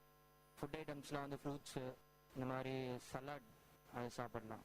இப்போ வந்து வெயில் காலத்தையும் வின்டர் சீசனையும் கம்பேர் பண்ணோம்னா வெயில் காலத்துல தான் வந்து உடம்புக்கு நிறைய வரும். வீட்டில் வயசானவங்க இருந்தாலும் அவங்களும் வந்து யூஸ்வலாக இருக்கிற மாதிரி இருக்க மாட்டாங்க. வெயில் காலம் வந்தால் கொஞ்சம் டல் ஆயிடுவாங்க. அதே மாதிரி தான் குழந்தைங்களும் ரொம்ப கஷ்டப்படுவாங்க. வேலூர்னு பார்த்தீங்கன்னா வெயிலுக்கு பேர் போன ஊர் நம்ம ஊருன்னே சொல்லலாம். ஸோ இது இப்போ மற்றவங்களுக்கு நீங்கள் வந்து ஏதாவது மெத்தட் சொல்ல விரும்புறீங்களா? இதெல்லாம் பண்ணுங்க, பெரியவங்க நீங்கள் இதெல்லாம் பண்ணீங்கன்னா கொஞ்சம் அவாய்ட் பண்ணலாம், உடம்புக்கு வரதெல்லாம் அவாய்ட் பண்ணலாம், அந்த மாதிரி உங்களுக்கு தெரிஞ்ச விஷயம் ஏதாவது? பெரியவங்க வந்து ஒரு மிடில் கிளாஸாக இருந்தால் கூட ஒரு ஏசி இல்லை ஹேர் கூலர் யூஸ் பண்ணிக்கலாம். அவங்களுக்கு வந்து அப்போ வந்து கொஞ்சம் சில்னஸ் நிறைய இருக்கும். அதே மாதிரி வந்து பெரியவங்களை வந்து டெரஸில் டேங்க்கு கீழே இருக்கிற ரூமில் வந்து ஸ்டே பண்ண வச்சோன்னா வந்து அவங்களுக்கு வந்து கொஞ்சம் சில்னஸ் கிடைக்கும். என்னதான் ஹாட்டாக இருந்தாலும் சில்னஸ் கிடைக்கும். ஷீட் கடையில் உட்கார வேணாம், ஏன்னா அவங்களுக்கு உடம்புக்கு ரொம்ப பாதிக்கும். ப்ளஸ் பெரியவங்க நிறைய வீட்லேயே இருக்கிறதுனால அவங்க வந்து நிறையா அவங்க அந்த காலத்தில் யூஸ் பண்ணுற இதெல்லாம் ஜூஸு, இந்த களி கூழ் அதெல்லாம் சாப்பிடுவாங்க. பானையில் தான் தண்ணி வச்சு குடிப்பாங்க, மண் அடியில் போட்டு பானையை வச்சு தண்ணி குடிப்பாங்க. குழந்தைங்கள்லாம் வந்து வெளியே போய் விளையாடிட்டு வருவாங்க. அவங்கள வந்து நம்ம எதுவுமே கண்ட்ரோல் பண்ண முடியாது. விளையாடுறது வந்து சம்மர் சீசனில் வந்து அப்போ வந்து லீவ் டேஸாக இருக்கும். ஸோ விளையாடுவாங்க. விளையாடினா வந்து அவங்களுக்கு வந்து நிறைய அலர்ஜிஸ்லாம் வரலாம், ஸ்கின் அலர்ஜிஸ்லாம் வரலாம். அது இது பண்ணணும்னா அவங்க வீட்டுக்கு வந்தோடனே நல்லா தேய்ச்சி உடம்பு தேய்ச்சி குளிக்க வைக்கணும். சின்ன குழந்தைங்களுக்குலாம், கொஞ்சம் ஒரு டீனேஜர்ஸ்லாம் வந்து அவங்களாம் வந்து குளிச்சிக்கலாம். ஆஃபீஸ் கோயர்ஸ்க்கெல்லாம் அவ்வளோவா இது பண்ணாது, ஏன்னா வந்து சம்மர் அவங்களுக்கு லீவுன்னெலாம் கிடையாது, டெய்லியும் இது பண்ணிகிட்டு இருப்பாங்க, ஒர்க் பண்ணிகிட்டு இருப்போம். ஸோ அதுக்கு எதுவும் இது பண்ண முடியாது. மேரேஜ் ஆன கப்புள்ஸ், மேரேஜ் அவங்கெல்லாம் வந்து ஒய்ஃப் வீட்டில் இருந்தாங்கன்னா அவங்க நல்லா ஒரு ஜூஸ் எதனாச்சும் இது பண்ணி கொடுக்கலாம், வாட்டர்மெலன் ஜூஸ், சாத்துக்குடி ஜூஸ் இந்த மாதிரிலாம் போட்டு கொடுக்கலாம். ஹஸ்பண்ட்ஸ்லாம் வந்து அதை வந்து ப்ரிஃபர் பண்ணி இது பண்ணாமல் சாப்பிடணும். சலட்ஸ் அந்த இதெல்லாம் கீரைக்காய், கேரட்டு இந்த மாதிரிலாம் கட் பண்ணி கொஞ்சம் இது பண்ணி உப்பு போட்டு சாப்பிட்டா இதுவாக இருக்கும். இப்போ வெயில் காலத்துல பாத்தீங்கன்னா நம்ம சுற்றுச்சூழல், நம்ம வீடு சுத்தியே வந்து ஒரு பசுமையான ஒரு சரௌண்டிங்ஸே இருக்காது இல்லையா? ஸோ அதெல்லாம் எப்படி வெயில் காலத்துல வந்து ப்ரொடெக்ட் பண்ணலாம்? மரம் செடியெல்லாம் இது பண்ணலாம், நம்ம வந்து வளர்க்கலாம். அதில் வந்து நம்ம காய்கறி டெய்லி வெஜிடபிள்ஸ் வந்து கட் பண்ணி அந்த வாஷ் பண்ணுற தண்ணியை வந்து அந்த மரத்தில் விடலாம். ப்ளஸ் அதுவும் இல்லாமல் வந்து துணி துவைக்கிறது வந்து வாஷிங் மிஷின்ஸ்லாம் யூஸ் பண்ண வேண்டாம். அதுக்கு வந்து கையால் துணி துவைச்சா அந்த வேஸ்ட் அந்த தண்ணியெல்லாம் வந்து அதில் இது பண்ணலாம்.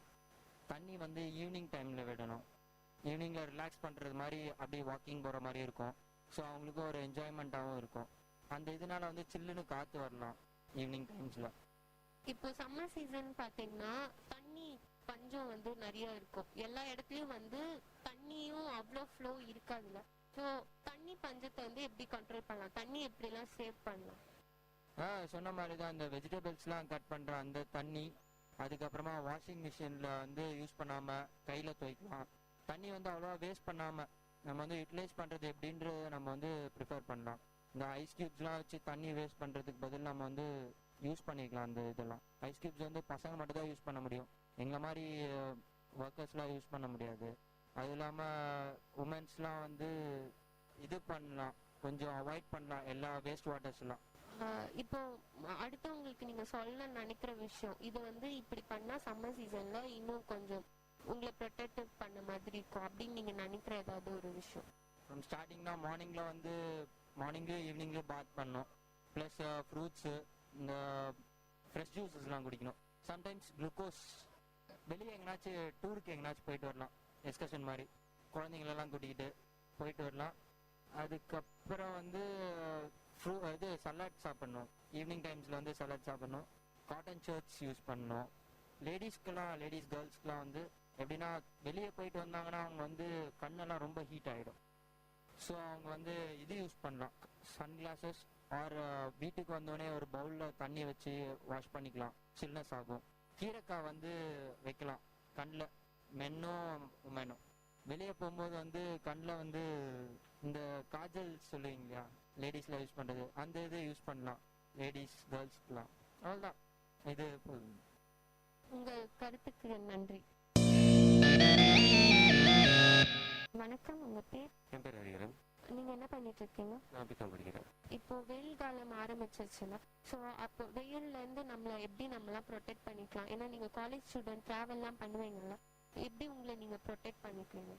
எப்படி ப்ரொடெக்ட் பண்ணுறதுன்னா நம்ம வெயிலில் அவ்வளோவா அலையிற தேவையில்லைன்னு நினைக்கிறேன். ஏன்னா எப்பவுமே வெயில் அடிச்சு இன்னும் சம்மர் சீசன் வந்து இப்போ வந்து ரொம்ப வெயில் அதிகமாக இருக்கும். அதுவும் இந்த வருஷம் பார்த்தீங்கன்னா வழக்கத்துக்கு மீறின வெயில் இருக்குன்னு சொல்கிறாங்க. ஸோ மெஜாரிட்டி அவ்வளோ நம்ம வெளில போகிறது அவாய்ட் பண்ணுறது நல்லதுன்னு நான் நினைக்கிறேன். அப்படியே வெளில போகிறதா இருந்தாலும் ஒரு மார்னிங் டைம் இல்லை ஈவினிங் டைம் அப்படி போயிட்டு வந்துடுறது பெஸ்ட்டுன்னு நினைக்கிறேன். இப்போ சம்மர் சீசனையும் வின்டர் சீசனையும் கம்பேர் பண்ணால் குழந்தைங்களா இருக்கட்டும் பெரியவங்களா இருக்கட்டும் சம்மர் சீசன்லாம் நிறைய ஹெல்த் இஷ்யூஸ் வரும், அதெல்லாம் எப்படி அவாய்ட் பண்ணலாம்? இதை பற்றி பேசணும் டாக்டர் இல்லை. சம்மர் சீசன்னாலே கொஞ்சம் எல்லாருக்கும் அது ஒரு சிண்ட்ரோமே இருக்குது, சீசனல் ஆங்ஸைட்டி சிண்ட்ரோம்ட்டு, சேடுன்ட்டு. ஸோ சில பேருக்கு வந்து வின்டர் சீசனில் கொஞ்சம் டல்லாக ஃபீல் பண்ணுவாங்க, சில பேருக்கு வெயில் அடிக்கும்போது நல்லா டல்லாக ஃபீல் பண்ணுவாங்க. ஸோ டல்லாக ஃபீல் பண்ணுவாங்க. ஸோ அதான் நீங்கள் சாப்பிட்ற உணவுன்னு எடுத்துக்கிட்டிங்கன்னா நீராகாரம், அதாவது வாட்டர் நிறைய இருக்கிற மாதிரி அந்த மாதிரி எடுக்கிற வாட்டர் மிலன், அந்த மாதிரி தண்ணி நிறைய இருக்கிற மாதிரி ஃபுட் ஐட்டம்ஸ் எடுத்துக்கலாம். அதுவும் கோல்ட் ஐட்டம்ஸ் எடுத்துக்கலாம், கூல் ஃபுட்ஸ் அதை எடுத்துக்கலாம், ஜூஸஸ் குடிக்கலாம் அந்த மாதிரி. ஸோ லிக்விட் ஃபுட் நிறைய எடுத்துகிட்டு அது ரொம்ப நல்லது. அதுவும் இப்போ நம்ம சுற்றுச்சூழல் இருக்கோம்ல, வெயில் காலம் ஆரம்பிச்சுட்டா மரம் செடி எல்லாமே வாடிடும், அதெல்லாம் எப்படி பாதுகாக்கலாம்? அப்புறம் ஹியூமன் பீங்ஸ் இல்லாம நாய் பூனை அதெல்லாம் இருக்கும்ல, அவங்களுக்குலாம் கூட வெயில் தாங்க முடியாது, வாயிலா ஜீவன்கள் அவங்களுக்கு, அதெல்லாம் எப்படி ப்ரொடெக்ட் பண்ணணும்? இல்லை இப்போ எங்க மரம் வாடுறது இருக்கு, எங்கேயுமே மரமே இல்லை பார்க்குற சொல்ல போனால், எங்கே பார்த்தாலும் பில்டிங்ஸ் எல்லாம் தானே இருக்குது. ஸோ மரத்தை இருக்கிற மரத்தை ஒழுங்காக வாட்டரிங் பண்ணாலே அது போதும், அதுவே பெஸ்ட். அதுவும் பெட் அனிமல்ஸ் பார்த்தீங்கன்னா பெட் அனிமல்ஸ் அவ்வளோ வாக் எப்படி மார்னிங் வாக் கூட்டு போவாங்க, இல்லாட்டி ஈவினிங் ஒரு வாக் கூட்டு போவாங்க, அவ்வளோதான். ஸோ அதுக்கேற்ற மாதிரி அவங்க பெட்டை அந்த டாக்டருக்கு எடுத்து கூப்பிட்டு போய் காமிக்கிறேன். எனக்கு அதை பற்றி தெரியும். நீங்க சம்மர் சீசன்ல உங்களை ஏதாவது தனியா ஏதாவது ஒரு வழி வந்து சம்மர் ஆரம்பிச்சிச்சுனாலே நான் இதை வந்து ப்ராப்பரா ஃபாலோ பண்ணேன், அந்த மாதிரி ஏதாவது ஸ்டெப் எடுத்துட்டு இருக்கீங்களா? இல்லை அந்த மாதிரிலாம் இதில் எப்பவுமே ஒரே மாதிரி இருக்கணும், அவ்வளோதான். இதில் என்ன இருக்குது, சம்மருக்கு ஒரு மாதிரி வின்டருக்கு ஒரு மாதிரி, அந்த மாதிரிலாம் எதுவும் இல்லை. வணக்கம், உங்க பேர்? தீக்ஷிதா. நீங்க என்ன பண்ணிட்டு இருக்கீங்க? BCom second year. இப்போ வந்து வெயில் காலம் வருது இல்லையா, ஸோ உங்களை நீங்க எப்படி வெயில் காலத்துல இருந்து ப்ரொடெக்ட் பண்ணிக்கிறீங்க? ஃபர்ஸ்ட்டு நம்ம நல்லா ஃப்ரூட்ஸ் எல்லாம் சாப்பிடணும், நல்லா ட்ரிங்க்ஸ் எல்லாம் குடிக்கணும், அண்ட் லெமன் ஜூஸ் அப்புறம் நல்லா சாப்பிடணும். ஹீட் ஐட்டம்ஸ் அதெல்லாம் நல்லா சாப்பிடக்கூடாது, பிகாஸ் எல்லாம் அவாய்ட் பண்ணணும் இந்த டைமில். அப்புறம் கர்டு, பட்டர் மில்க் அதெல்லாம் நல்லா குடிக்கணும். நீங்க காலேஜ் ஸ்டூடெண்ட் இல்லையா, ஸோ நீங்க வந்து தினமும் வீட்டில் இருக்க முடியாது, வெளிலலாம் ட்ராவல் பண்ணுவீங்க இல்லையா, அப்படி ட்ராவல் பண்ணும்போது உங்களை நீங்க எப்படி வந்து சன்லைட்லேருந்து ப்ரொடெக்ட் பண்ணிக்கிறீங்க? நம்ம லாங் ஸ்லீவ்ஸ் போடணும், ஷார்ட் ஸ்லீவ்ஸ் எல்லாம் அவாய்ட் பண்ணணும். அப்புறம் பிளாக் ட்ரெஸ்ஸஸ் போடக்கூடாது, ஏன்னா பிளாக் ட்ரெஸ்ஸஸ் போட்டோன்னா ஹீட் அப்சர்வ் பண்ணுவோம், அதுக்கு நம்ம அதெல்லாம் அவாய்ட் பண்ணணும். அப்புறம் எங்கே போகிறோன்னா சாக்ஸு அப்புறம் அதெல்லாம் வேர் பண்ணணும், நல்லா ஷூஸ் எல்லாம் போட்டு இருக்கணும். வெளியே போனோன்னா சன்ஸ்க்ரீம் எல்லாம் போடணும். எவ்வளோ காலேஜ் பேர் வெளியே போகிறாங்க, அவங்க எல்லாம் சன்ஸ்க்ரீம் எல்லாம் போட்டு போகணும். இப்போ என்விரான்மெண்ட் உங்கள் வீட்டில் வந்து இப்போ வெயில் காலம்னா நம்ம பண்ண பிளான்டேஷன்ஸ்லாம் பண்ணிருக்கோம்ல, அதெல்லாம் கூட ப்ரொடெக்ட் பண்ண சில மெத்தட்ஸ் இருக்கும்ல, அதில் உங்களுக்கு ஏதாவது தெரிஞ்சால் சொல்கிறீங்களா? ஃபர்ஸ்ட் அனிமல்ஸ்க்கு ப்ரிஃபரன்ஸ் தரணும், ஏன்னா அவங்களுக்கு என்ன ஷெல்டர் இல்லை எதுவுமே இல்லை. அதுக்கு நம்ம அவங்களுக்காக ஒரு தண்ணி வைக்கணும் பாட்டில், ஐ மீன் கண்டெய்னரில், ஸோ தட் அவங்க வந்துட்டு ட்ரிங்க் பண்ணலாம். அப்புறம் பிளான்ஸ் எல்லாருக்கு ஷேடில் எடுத்து வந்துட்டு வைக்கணும், நல்லா வாட்டர் பண்ணணும். அப்புறம் ஆஃப்டர்நூன் வாட்டர் பண்ணக்கூடாது, ஈவினிங் வாட்டர் பண்ணணும், மார்னிங் பண்ணணும். இப்போ சம்மர் சீசனையும் வின்டர் சீசனையும் கம்பேர் பண்ணால் சம்மர் சீசனில் தான் நிறைய ஹெல்த் இஷ்யூஸ்லாம் வரும், குழந்தைங்களுக்கா இருக்கட்டும் இல்லை பெரியவங்களுக்கு கூட இருக்கட்டும். சம்மர் சீசன் ஆரம்பிச்சிட்டாலே நிறைய உடம்புக்கு வரும். இப்போ அதெல்லாம் கண்ட்ரோல் பண்ணலாம் இல்லை எப்படியாவது அவாய்ட் பண்ணலாமா? ஏதாவது டிப்ஸ்? ரொம்ப டிப்ஸ் இருக்குது. ரொம்ப பேர் ட்ராவல் பண்ணுறாங்க, ஆஃபீஸ்க்கு போகிறாங்க, அப்புறம் அவங்களுக்கு ரேஷஸ் எல்லாம் வந்துடும். இதுக்கு என்ன பண்ணும், ஸ்வெட் வரக்கூடாது. ஸ்வெட் வந்தானா இமீடியட்டாக போயிட்டு பாத் பண்ணணும். பாத் பண்ணிட்டு அது ரேஷஸ் எல்லாம் எடுத்துடணும், அது ஸ்வெட் எல்லாம் அவாய்ட் பண்ணணும். பிகாஸ் ஸ்வெட்னால அது ஹீட் பாய்ஸ் எல்லாம் வரும். ஸோ அவங்க என்ன பண்ணணும், ரொம்ப வந்துட்டு நல்லா ட்ரிங்க்ஸ் எல்லாம் குடிக்கணும், அதெல்லாம் பண்ணணும். அப்புறம் வெளியே போனோன்னா லோஷன் அப்ளை பண்ணிட்டு போகணும். ஸோ இதெல்லாம் அவாய்ட் பண்ணக்கூடாது. இப்போ யாருக்கு ரேஷஸ் வந்துச்சு, அப்புறம் ரொம்ப ஹீட் பாய்ஸ் வந்துட்டு இருக்கு, அவங்க இமீடியட்டாக போயிட்டு டாக்டருக்கு பார்க்கணும். ஏன்னா இதெல்லாம் ரொம்ப சீரியஸ் இஷ்யூஸ். அண்ட் தென் அப்புறம் சின்ன சின்ன சில்ட்ரன் எல்லாம் வெளியே போயிட்டு விளாட்றாங்க. அப்புறம் வீட்டுக்கு வந்துட்டு அவங்க என்ன பண்ணணும், பாத் பண்ணணும். பாத் பண்ணிட்டு நல்லா க்ளீனாக இருக்கணும். அப்போ தான் ஹீட் பாய்ஸ் எல்லாம் அவங்களுக்கு வராது. எவ்வளோ பேருக்கு அது கலர் டிஃப்ரென்ஸ் வரும் ஸ்கின்ல, அதெல்லாம் அவாய்ட் பண்ணணும் சம்மரில். அப்புறம் இதுக்காக எவ்வளோ பேர் சோப் கிளைமேட்காக பண்ணுறாங்க, பவுடர் சோப் எல்லாம், அதுக்கு நம்ம அதெல்லாம் யூஸ் பண்ணணும். இப்போ நீங்க வந்து சம்மர் ஆரம்பிச்சிச்சுன்னா நீங்க உங்க லைஃப்ல வந்து உங்களை ப்ரொடெக்ட் பண்ண ஏதாவது ஸ்பெஷலாவே ஏதாவது ஃபாலோ பண்ணுவீங்களா? இப்போ வெளில போயிட்டு வந்தோடனே ஏதாவது ஃபேஸ் மாஸ்க் அது மாதிரி ஏதாவது ஃபாலோ பண்றீங்களா சம்மருக்கு தனியா? நான் பண்றேன். நான் இமிடியேட்டா வீட்டுல வர அப்புறம் கர்ச்சிப்ல தண்ணி போட்டு வச்சிடுறேன். ஸோ தட் எப்போ எனக்கு ரொம்ப ஹீட்டா இருந்தேன்னா அது சும்மா அப்படியே டேப் பண்ணிடுறேன் ஃபேஸ் மேல. அதுக்கு எனக்கு ஹீட் எல்லாம் அவ்வளோ வராது. ஹீட் பாய்சன் அது இருந்தானா க்ரீம் அப்ளை பண்றேன். அப்புறம் ஃபர்ஸ்ட் மெயின் ரீசன் நல்லா ட்ரிங்க்ஸ் குடிக்கணும், நல்லா ஃப்ரூட்ஸ் சாப்பிடணும். இதுக்கு எவ்வளோ அவாய்ட் பண்ணலாம்? உங்க கருத்துக்களுக்கு நன்றி. நம்ம நிகழ்ச்சியில மக்கள் சொன்ன கருத்துக்கள்லாம் உங்களுக்கு பயனுள்ளதா இருக்குன்னு நான் நம்புறேன். வெயில் காலம்ல நம்ம பண்ற சின்ன சின்ன விஷயம் தான் நம்மளை வந்து வெயிலோட தாக்கத்துல இருந்து காப்பாற்ற போகுது. இந்த நிகழ்ச்சியில மக்கள் சொன்ன கருத்துக்களை நம்ம அன்றாட வாழ்க்கையில பயன்படுத்திட்டா நம்ம வெயில் தாக்கத்துல இருந்து நம்மளை பாதுகாத்துக்கலாம். கருத்துக்களும் நிகழ்ச்சி நிறைவடைகிறது. தொகுத்து வழங்கியது சுபஸ்ரீ. நேயர்கள் இதுவரை கேட்டது மக்கள் கருத்துக்கள் அரங்கேறிய கருத்துக்களம் உங்கள் விஐடி பண்பலை 90.8. நன்றி, வணக்கம். வானத்தை அண்ணாந்து பார்த்து நிற்கும் ரோசக்காரி, ரோசா புசேலக்காரி, செந்தூர பொட்டுக்காரி, அந்த வட்ட நிலாவை தொட்டு பார்க்க ஆசையா, அவ பட்டு முகத்துல முத்தம் கொடுக்க ஆசையா, கண்ணால என்ன கொத்தி பின்னாத வளைய கட்டி, பன்னாட்டு கம்பெனி போல என்ன கொள்ளை அடிக்கிறியே, சுனாமிய போல வந்து எம் மனச சுருட்டுறியே, எம் மனச சுருட்டுறியே, எம் மனச சுருட்டுறியே. வானத்தை அண்ணாந்து பார்த்து நிற்கும் ரோசக்காரி, ரோசா பூசேலக்காரி, செந்தூர பொட்டுக்காரி, அந்த வட்ட நிலாவை தொட்டு பார்க்க ஆசையா, அவ பட்டு முகத்துல முத்தம் கொடுக்க ஆசையா, கண்ணால என்ன கொத்தி பின்னாத வளைய கட்டி, பன்னாட்டு கம்பெனி போல என்ன கொள்ளை அடிக்கிறியே, சுனாமிய போல வந்து எம் மனச சுருட்டுறியே, எம் மனச சுருட்டுறியே. வானத்தை அண்ணாந்து பார்த்து நிற்கும் ரோசக்காரி, ரோசா பூசேலக்காரி, செந்தூர பொட்டுக்காரி.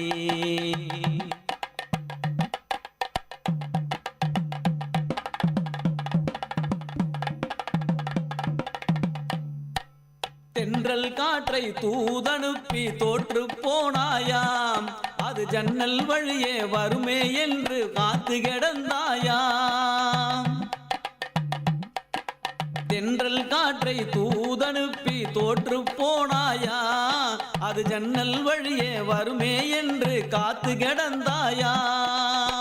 அடிபோடி பைத்தியக்காரி சரியான மறதிக்காரி, அடிபோடி பைத்தியக்காரி சரியான மறதிக்காரி, நெஞ்சுக்குள் நிலவ வச்சு தச்சவள் நீ தாண்டி, ஏன் நெஞ்சுக்குள் நிலவ வச்சு தச்சவள் நீ தாண்டி. அடி அஞ்சுதமே அடி ரஞ்சுதமே, அடி அஞ்சுதமே ஏ ரஞ்சுதமே, அந்த நிலவே நீ தாண்டி, அந்த நிலவே நீ தாண்டி. வானத்தை அண்ணாந்து பார்த்து நிற்கும் ரோசக்காரி, ரோசா பூசேலக்காரி, செந்தூர பொட்டுக்காரி.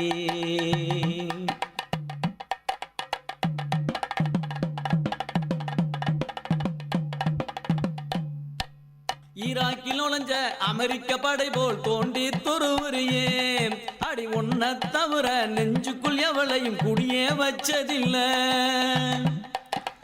ஈராக்கில் நுழைஞ்ச அமெரிக்க படை போல் தோண்டி துருவுறியே, அடி ஒன்ன தவிர நெஞ்சுக்குள் எவளையும் குடியே வச்சதில்ல. இதய கொள்ளை அடிச்சதனாலே இருவரும் சுத்தவாளிகளே, போலி காதல் போல் நமக்கு முன்ஜாமின் வேணாமே, காதல் நீதிமன்ற தீர்ப்பை ஏற்போமே, காதல் நீதிமன்ற தீர்ப்பை ஏற்போமே. வாழும் வரை வாழ்ந்திடுவோம், வாழும் வரை வாழ்ந்திடுவோம் வாழ்க்கை சிறை கைதிகளாய், வாழும் வரை வாழ்ந்திடுவோம் வாழ்க்கை சிறை கைதிகளாய். வானத்தை அண்ணாந்து பார்த்து நிற்கும் ரோசக்காரி, ரோசா பூசேலக்காரி, செந்தூர பொட்டுக்காரி, அந்த வட்ட நிலாவை தொட்டு பார்க்க ஆசையா, அவ பட்டு முகத்துல முத்தம் கொடுக்க ஆசையா. கண்ணால என்ன கொத்தி பின்னாத வளைய கட்டி, பன்னாட்டு கம்பெனி போல என்ன கொள்ளை அடிக்கிறியே, சுனாமிய போல வந்து எம்மனச சுருட்டுறியே, எம்மனச சுருட்டுறியே, எம்மனச சுருட்டுறியே, எம்மனச சுருட்டுறியே. Exchange of ideas. If I were to locate a certain person on the earth, I would need his address. Is there something similar which we can scale to the cosmos? Do we have something like a cosmic address? In order to understand the celestial object, in order to understand the mysteries of the cosmos, we need a variety of subjects. Research says that there might have been life on Mars.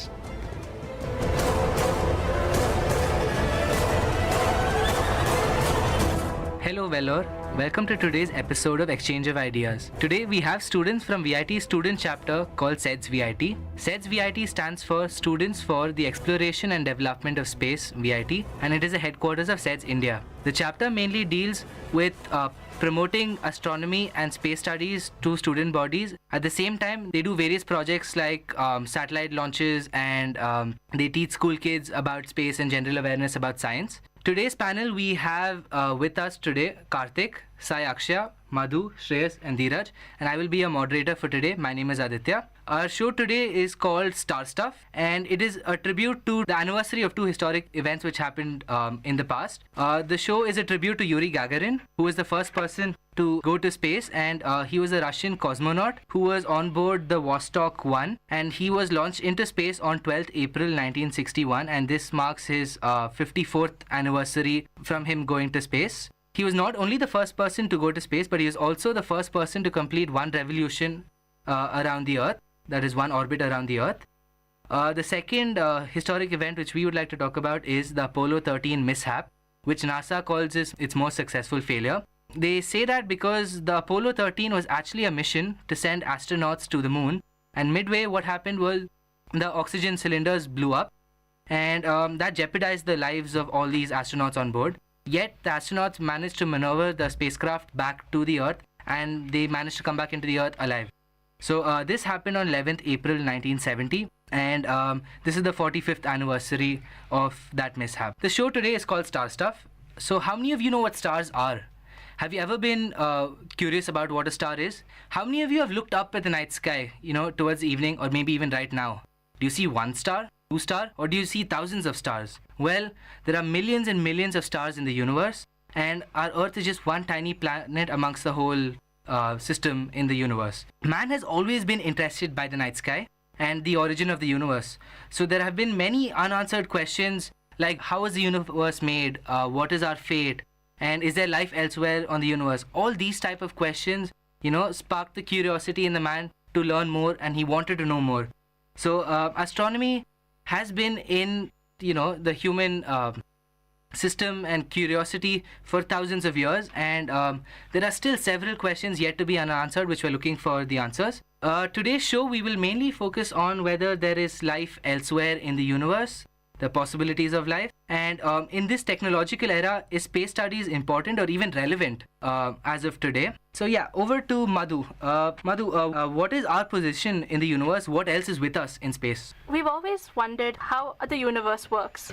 Let's get into some basic details. What is astronomy? Astronomy is a branch of science which deals with celestial objects in space and the physical universe as a whole. Earth is a part of our solar system. Now, how would you define a solar system? A solar system is a collection of planets that moves in orbits around a star like our sun, together with asteroids, meteoroids, and comets.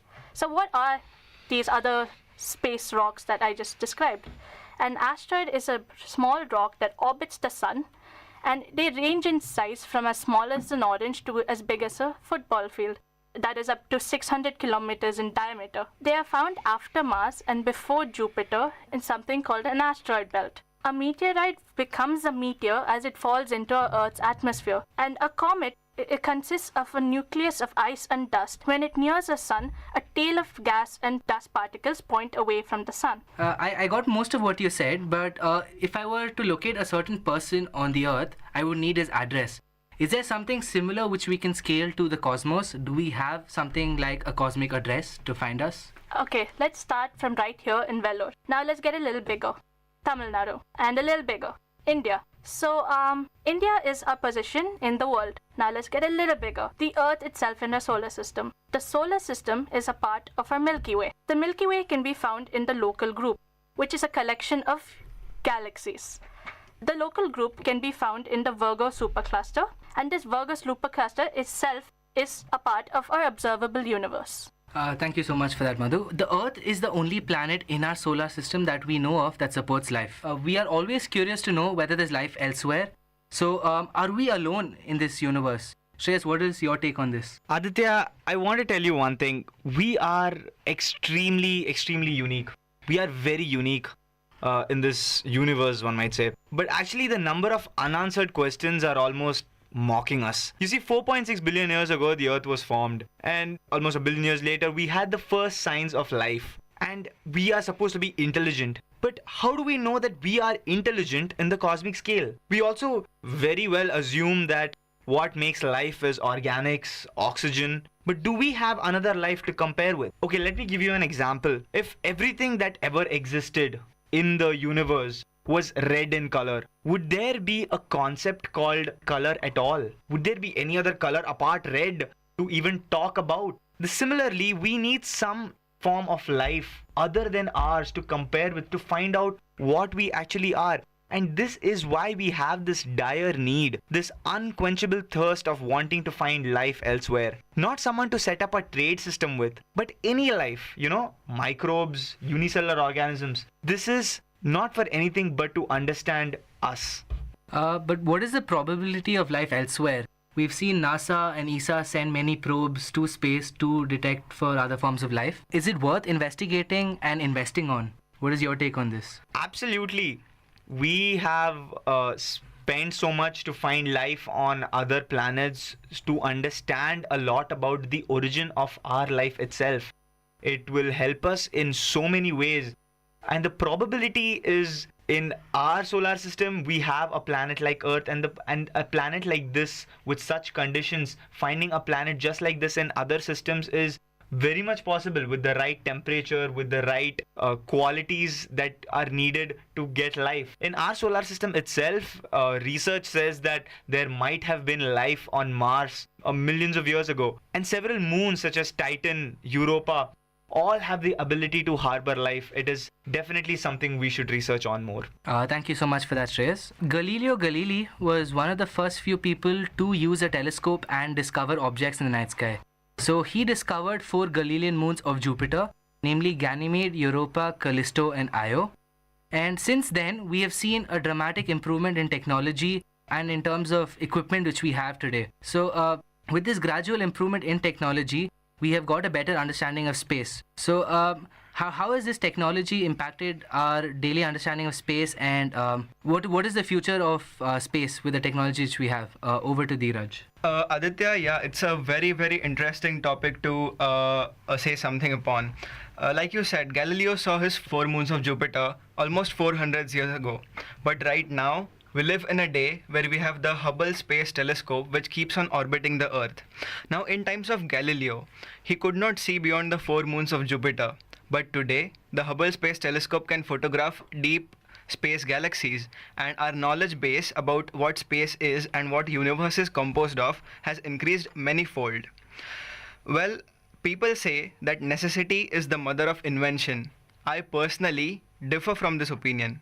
I believe that we humans thrive on new experiences, and what we have always done since the beginning of human civilization is try to create newer and newer things. Engineering and technology is a field which always keeps on progressing. If we track down the progress of engineering and technology in the past decade or past 100 years or past 200 years, we will notice that we are progressing at a rate we cannot even fathom. Now, let me give you a simple example. India played its semi-final match with Australia in the Cricket World Cup a few days ago. Almost everybody watched it, thanks to the communication satellites we have. Can we imagine a world without communication satellites? Can you even begin to imagine that a cricket match is going on and you can't view it live? Advancements in space technology have changed our lives tremendously. The disaster management satellites we have saved thousands of lives. The agricultural satellites help farmers. We know where minerals are. We know the movements of clouds. We know what's going around Earth because of satellites. Such is the kind of advancement we have made. And now, as we advance further, newer and newer prospects about space technology are coming to forth. Let's take space tourism for example. As if all the hotshot destinations around the world were not enough, humans now want to go to space for tourism, and it's an amazing field. We are now talking about privatization of space, giving out the domains of space research and space flights to private individuals. It's like the domain of space is being personalized, it's being modular according to the needs of an average man. I would like to discuss a very important, a very new concept called space burial. Now the time comes when we have so much population, we are almost 7 billion people, and most of us after we pass away usually end up in cemeteries or in incineration centers. Now what happens is the disposal of human beings after their death becomes a space consuming phenomenon. So what we do is, after a person has passed away, his remains, the ashes, are put in a small capsule. Thousands of capsules are put in a rocket and it's shot into space. Now since it has the velocity, it keeps on going and going and going into the endless universe. So this is one of the most efficient methods of disposing of something.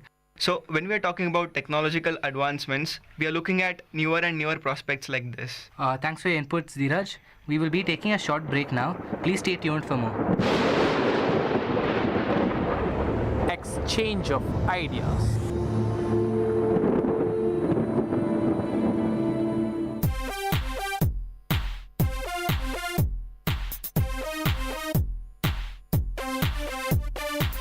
Chintu, did you close all the windows and door properly before coming out? Yeah, I did. And did you switch off all the lights and all the electricals? Oh god, I totally forgot. Chintu, how can you be so irresponsible, huh? Using energy wisely in the home saves money and the environment. So let's start doing our own share. Sorry, I'll go and switch off all the lights and come back. Go green!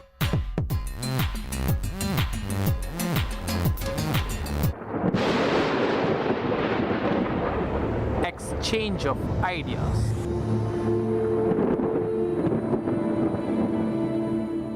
Welcome back to today's episode of Exchange of Ideas. Now back to our topic. Our societies have been molded by space, and our mythologies and a lot of religions have revolved around space and sciences and various other things.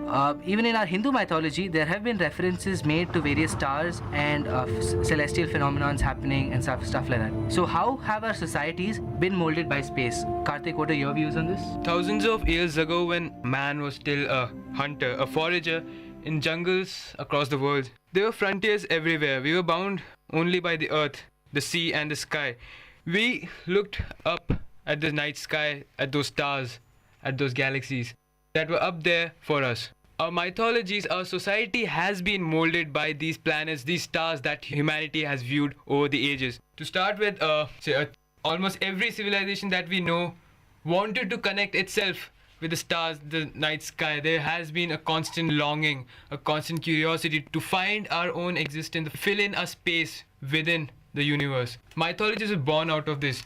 Let's say for a start, the Greek mythology, which gave us many of our constellations, especially the zodiac signs, ranging from Aries to Sagittarius and Taurus and all those. These were basically constellations, that's a collection of stars which signify some kind of story behind it. There have been, then astrology was born out of these kinds of stories. We all believe that we are born in a zodiac sign which affects our character, the way we talk, the way we behave to other people. So society as we know has been molded by astronomy by a large extent. Even for every civilization now, so let's come to India. Almost every event has occurred at some specific positions of stars in the night sky, some specific point in ancient history. Various astronomical phenomena have been connected to various events. To start with, Halley's Comet appearance in the 9th century has been documented in a painting, a old British painting called the Bayeux Tapestry, in which it has been shown that what the people then believed.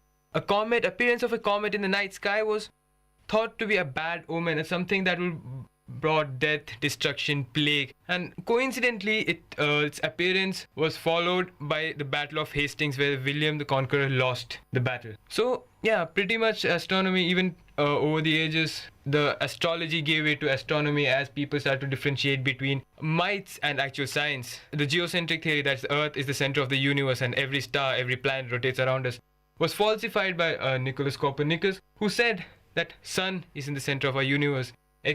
Various observations led to the conclusion that Earth is round, not flat as many believe. There is no edge to Earth. Earth is limitless. And over time, space technology as we know has come into existence. It has revolutionized our daily lives. Basic amenities, as Dheeraj said, satellites work around their positioning around the orbit of Earth using positions of stars. So astronomy has invariably, even if indirectly, touched our daily life and molded the way the society we know it. I can't agree more with you, Karthik. Now, we've seen astronomy as a very useful tool which unifies many walks of life, religion, sciences, technology, culture, and various other things. What are your takes on this, Sai Akshay? Thank you, Aditya. Astronomy is a really old science. So now, like Karthik said, all ancient cultures have looked up at the sky and wondered about what they were seeing there. In fact, throughout history, astronomy has been the cornerstone of the technological progress made by humans. In fact, if you ask me, progress in astronomy is synonymous to progress of the whole human species as a whole. The reason I am saying that is because it unifies all the knowledge that humans have. It unifies all the sciences that exist. I know that astronomy is basically the study of celestial objects. In order to understand these celestial objects, in order to understand the mysteries of the cosmos, we need a variety of subjects. We need mathematics, we need physics, we need chemistry, we need geology, we need to know navigational sciences, we need engineering, we need computer science. I think we need all, kind of sciences that we can probably think of. For example, say we're trying to understand a neutron star. So we need chemistry first of all to understand what it is made of. We need physics to understand how it rotates and how it emanates radio waves. We need radiography to analyze the radio waves that come from it and understand what it means. So not only all this, astronomy gives us a sense of our past. It gives us a sense of our present and of our future. Not only that, it offers us a chance to understand our place in this whole universe. So I guess that's why astronomy is very important. So would you agree astronomy is for everyone? Astronomy doesn't discriminate and it loves everyone equally? No, not at all. It does not discriminate. It's for everyone. In fact, astronomy is like understanding yourself. It's the path to understanding yourself. It's a path to know yourself. Thank you for sharing your views. We will take a short break yet again. Please stay tuned for more. Exchange of ideas.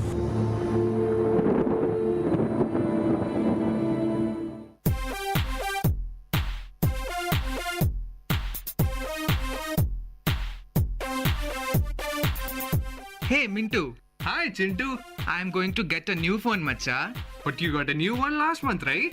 Yeah man, but my girlfriend is kind of bored with it. So she asked me to change it. Else she will change me. Oh, poor guy. Then what are you going to do with your old one?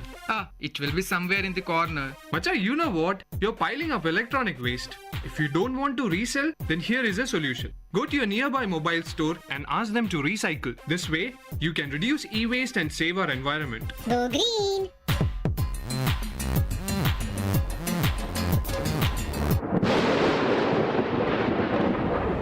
Exchange of ideas. Welcome back to today's episode of Exchange of Ideas. Just before the break, we stated that astronomy is for everyone, and most of us agreed upon this fact. Yet, astronomy is neglected in most schools and curriculums across India. So, what do you guys think? Should astronomy be introduced into our daily school curriculum? Will it be beneficial? Yes or no? Or what do you guys take?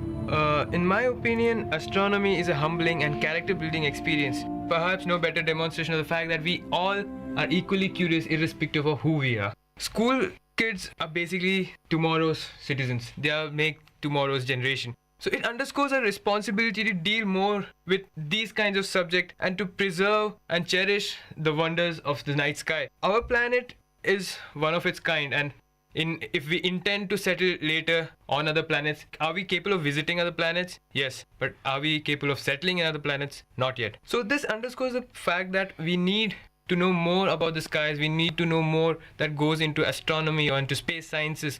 So this kind of temperament, this kind of curiosity should be inculcated in the school kids, even among us or even within families, which will later on lead them to develop the curiosity, the urge to know more, the urge to find stuff, the urge to explore the depths of science, depths of the imaginations, to come up with new technologies. Various space technologies as we know it have resulted out of wild imaginations. A simple science fiction movie like Star Trek, which was about space exploration, about various civilizations coming together, working in a peaceful universe, had many technologies that we today take for granted. For a start, the touchscreen phones or satellite technologies were put in those TV series even before a simple thing like telephone or even colored TV were common in our country. Yeah, that was very well put, Karthik. Well, I got to say something about this. I think astronomy is something common that connects every single person on this earth. Whether I'm in India or I'm in the USA or I'm in any other country in the world, I look up and I see the sky. I see the same stars, I see the same moon, and I see the same sun. So whether or not I belong to a country, a particular country, or my race, or anything else that defines me as a person, sky, space, and astronomy is the only common thing that connects the entire mankind.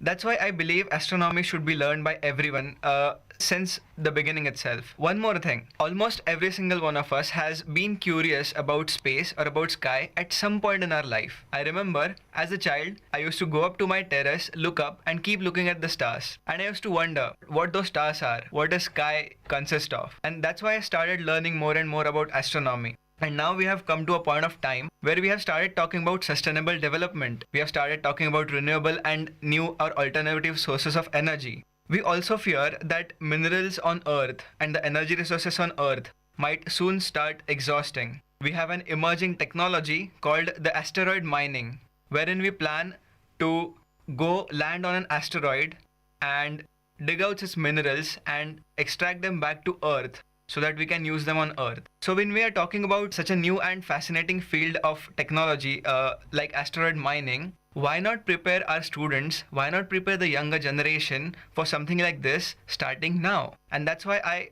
very firmly believe that astronomy should be taught to young students from school level itself. Even I believe that the space in general should be included in the curriculum of students from as early as, say, 5th standard.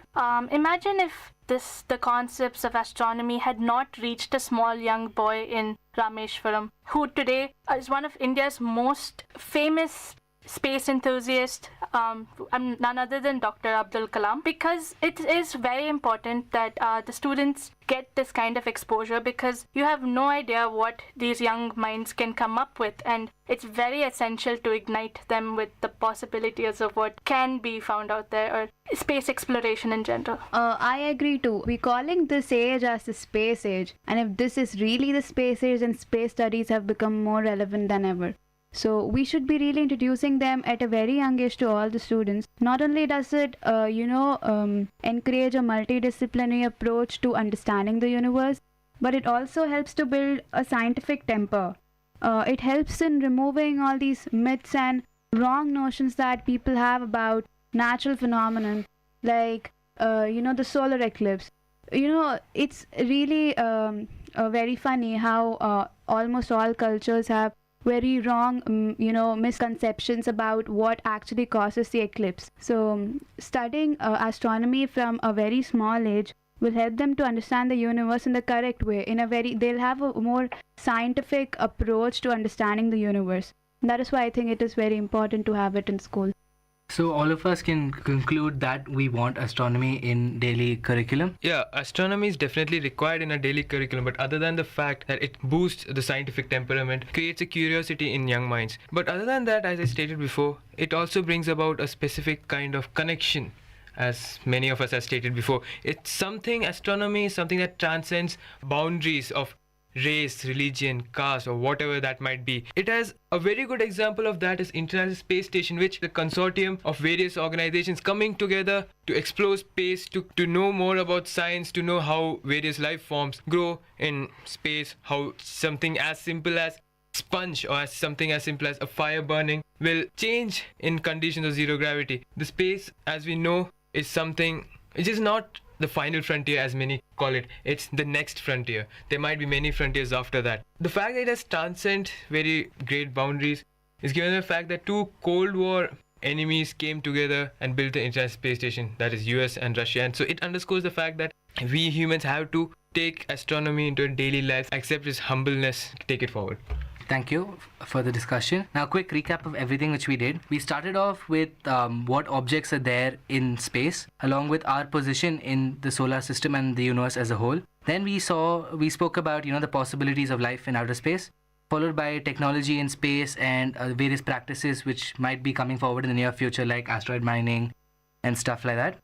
And then we also spoke about astronomy and how it molded our society, and how our society formed, as with astronomy as a reagent. And we also spoke about astronomy unifying all areas of study and many walks of life. Apart from all of this, our position in the universe, our size in the universe is almost negligible. Carl Sagan said we are a speck of dust in a speck of dust. So hence we are really, really small, and no matter how big your problems may seem to be, on the cosmic scale, they aren't really that big. And this astronomy gives us the notion for us to think.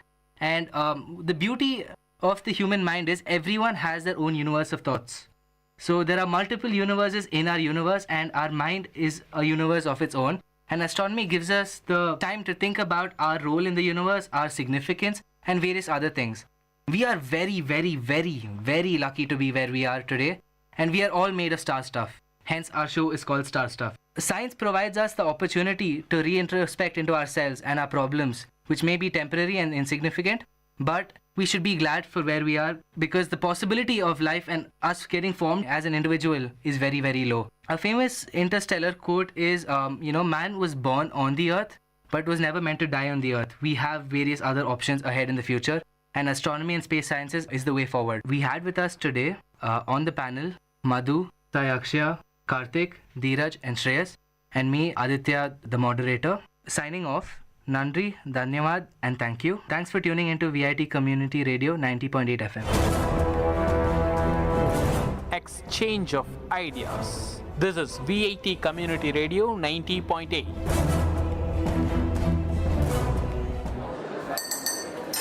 அண்ணா சூடா ஒரு tea, ஒரு பஞ்சு வச்ச cigarette. புகைப்பழக்கம் புற்றுநோயை உண்டாக்கும். இதை படிச்சுட்டே தான் அந்த சிகரெட்டை பிடிக்க வேண்டியதா இருக்கு. என்ன பண்றது? பழக்கமாயிடுச்சு. சுரேஷ், அப்ப இந்த புகை பழக்கத்தை நீ விடணும்னு நினைக்கிறேன். 5 வருஷமா அப்படிதான் ரமேஷ் நானும் நினைக்கிறேன். நான் மட்டும் இல்ல, சிகரெட் பிடிக்கிற எல்லாருமே அதை விடணும் தான் நினைக்கிறாங்க. ஆனா முடியலையே. இன்னைக்கு ஒரு நாள் நீ சிகரெட் பிடிக்காம இருந்து பாரு.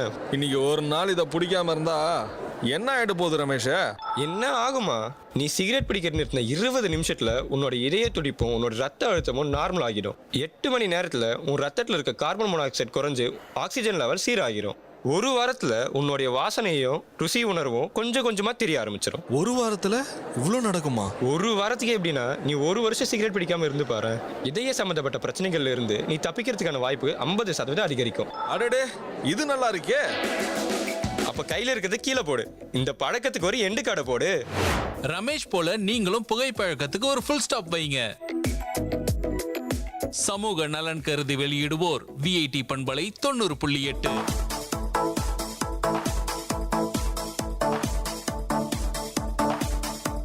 Welcome to the Noble Lectures, an audio lecture series of VIT Community Radio 90.8 FM. Interesting innovations, technological inventions, technical presentations, inspiring impressions, philosophical thoughts, lingual leaps, artistic amusements, and lecture formats delivered by eminent professors, researchers, and innovators from various fields. Let the talks touch your thoughts with our noble notions.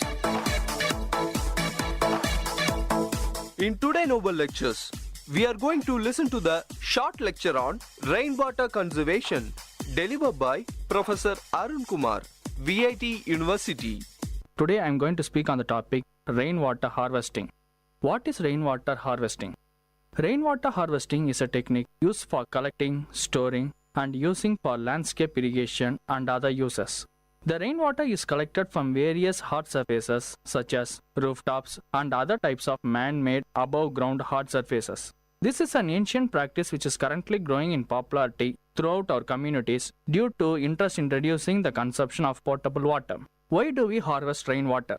This is perhaps one of the most frequently asked questions as to why one should harvest rainwater. There are many reasons, but following are the important ones. To arrest the groundwater decline and augment groundwater table, to beneficiate water quality in aquifers, to conserve surface water runoff during monsoon, to reduce the soil erosion. Who can harvest the rainwater and from where they can do this? People who are planning for construction of houses, modification of houses and existing houses, etc. From rooftop of government buildings, institutions, hospitals, hotels, shopping malls, etc. From the rooftops and open areas, farmlands, public parks, playgrounds, etc. Paved and unpaved areas of layout city, town and villages. What are the basic components in rainwater harvesting? Rainwater system comes in all shapes and sizes, from simple catchment system under a downspout to large above and underground systems with complex filtration systems that can store thousands of gallons of water. Most rainwater collection systems are comprised of the following components. The first one is called as the catchment surface. Rooftops or other raised solid surface. The best catchment system have hard, smooth surfaces such as metal roofs or concrete areas. The amount of water harvested depends on the quality and quantity of rainfall and the size of the surface and the slope of the catchment area. Gutters and downspouts, also known as the distribution systems that channel the water from the catchment area to a holding container such as barrel, cistern, planted area, etc. Leaf screens, a screen that removes or catches debris. Roof washers, a device that diverts the first flush of rain before it enters the storage tank. Most rainwater suppliers recommend that the first flush of water is diverted to an outside area of the storage system, since the catchment surface may accumulate bird droppings, debris, and other pollution. Storage tanks. In general, the storage tank is the most expensive component of a rainwater harvesting system. There are numerous types and styles of storage tanks available. Storage can be above ground or underground.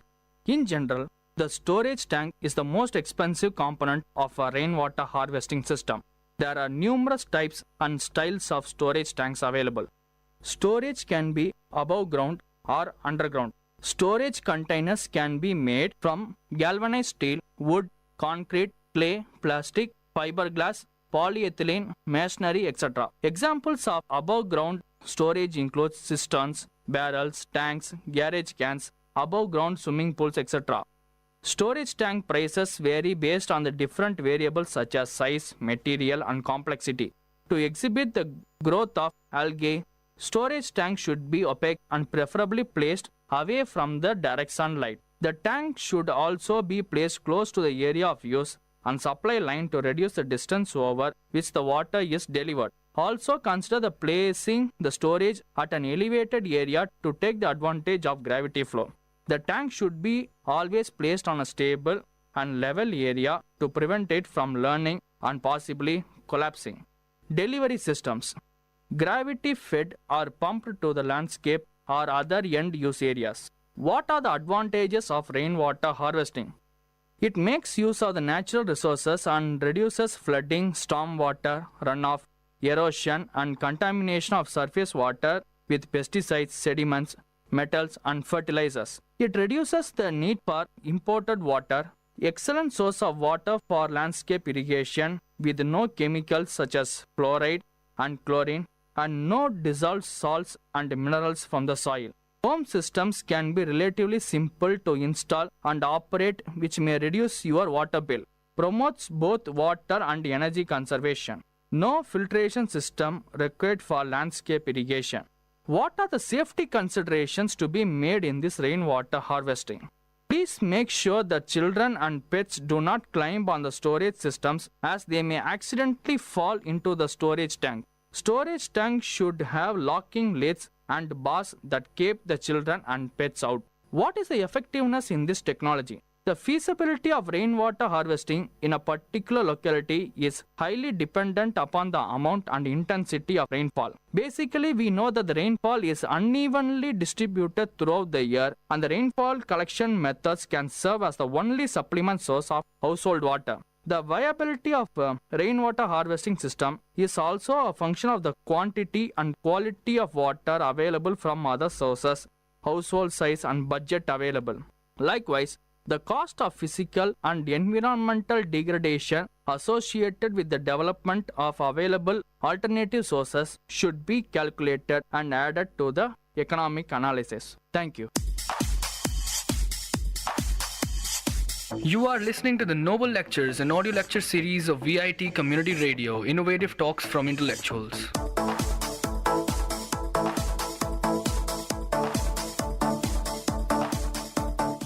Next, we are going to listen to the short lecture on traffic accident delivered by Professor Jagdish, VIT University. Road accidents in Tamil Nadu and steps to mitigate it. Road accidents are very common all over the world, but the quantum of jump in the road accidents in India nowadays is very high. Therefore, every citizen should know how much the road accidents was increased for the past 15 years and what are the reasons how to mitigate it. If you see the National Crime Records Bureau in 2003, the number of persons lost their life is 1,39,091 persons in 4,40,042 accidents. Out of that total number of accidents, it is unfortunate to say Tamil Nadu has ranked first. It is not only ranked 2013, for the past 10 years, the number of accidents and also the deaths in Tamil Nadu is highest. If you see in 2013, Tamil Nadu, the total number of accidents 67,757 and number of deaths 16,175. Its share with the national data is 15.4%. Uttar Pradesh ranked second with 24,478 deaths with 15,109. And Andhra Pradesh ranked third with 39,344 accidents with 14,966 deaths. And fourth, Maharashtra with 45,247 accidents with 13,936 deaths. In the total number of accidents, the maximum vehicles, the type of vehicle contributed for the accident is two-wheelers, followed by heavy vehicle, lorries. This is regarding the national statistics in 2013. Coming to Tamil Nadu, if you see for the past 20 years, the total number of fatal accidents increased by 122%. That is, it is in 1993 6,528. Now it was increased to 14,504. The number of people killed in the fatal accident was increased by 112%. That is 7,349 in 1993 to 15,563 in 2013. Similarly, grievous injuries has increased by 33% and number of persons injured is increased by 28%, and minor injuries are increased by 146%, and number of persons involved is increased by 154%. If you see overall total number of accidents in Tamil Nadu, it was increased by 90%, and the total number of persons involved in the accident increased by 130%. This is the statistical scenario of accidents. If you see in Chennai city, especially the fatal accidents rate was increased by 116% for the past 16 years, and the number of persons killed by 72%, and total number of accidents also increased by 87%, and total number of persons involved increased by 77%. The number of accidents are based on vehicles, type of vehicles. If you see the total various types of vehicles, two-wheelers caused major number of accidents, followed by light vehicles, car, jeep, taxi, and truck and lorry, then finally buses. This is the scenario of the vehicles caused the accident. This shows that two-wheelers, because two-wheelers are increased enormously, therefore it is one of the major source of causing accidents. And if you see the data, government vehicles and private buses, government vehicles are causing more accidents compared with the private vehicles. The reason may be because the government using all the old buses and old accessories compared with the private buses. This may be one of the reason for causing more number of government buses involved in accidents. If you see the type of road causing the accidents, the roads are broadly classified: national highway, state highway, other district roads and village roads. And generally the national highway contributing more for the fatal accidents, followed by the state highway and other district roads and village roads. Then number of accidents according to the causes. If you see the various reasons for causing these accidents: fault of driver, fault of passenger, fault of pedestrian, fault of mechanical defects, bad roads and bad weather, etc. Out of all these reasons, fault of driver alone causing 98% of the accidents. Therefore, the accidents are mainly due to the fault of drivers. Then, if you see all these statistics, then the drivers are the main contributor for the road accidents. We will see what are the reasons generally for the accidents. The most of the reasons very common. One is overspeeding. Nowadays, we are seeing many vehicles are very high speed with light weight, not following traffic rules and regulations. Many, because the vehicles are increased enormously, but traffic rules and regulation violation also increased many places. This is also one of the causes for occurring accidents. Drinking and driving, because the increasing our living standards, and due to urbanization, we will get liquor everywhere along the highways and everywhere in the cities as well as in towns. Therefore, many people are driving after taking alcohol. Underage vehicle driving. Underage vehicle driving is because these people are not sufficiently matured. Even though they can able to drive it, they don't know the traffic rules and what is the importance of traffic rules. They may not follow the traffic rules properly. Due to that, accidents are occurring. Next, using of mobile phones. Due to increase in the technology, everyone having the mobile phone. While driving in a car, while driving in a two-wheelers, people are using extensively the mobile phones. This is one of the major reasons for causing many accidents. Finally, illiterate. India is not completely literate. Therefore, due to increasing the lifestyle, due to urbanization, everybody can able to offer a minimum two-wheelers. Therefore, due to illiterate also contributing to some extent to the accidents. Finally, you can say corruption in RTO office while issuing driving license. These also, if you don't give after proper checking driving license, this also causes major accidents, especially in the case of heavy vehicles. Now, we saw the statistics and major causes. Now, what are the measures we have to take it? One is road safety policy. The road safety policy has to change time to time because due to urbanization, due to increasing the living standards, the number of vehicles are increased. Therefore, accordingly, the roads, standards of the roads, and also the signaling system, and also post-accidental measures, all these things should have a proper policy updated with the latest technology in order to prevent the accidents. Road Safety Council. Road Safety Council, generally a group of higher officials under the Honorable Transport Minister under every state government will be functioning. These administrative people has to take proper safety rules and regulations. They have to implement it time to time. Road Safety Fund.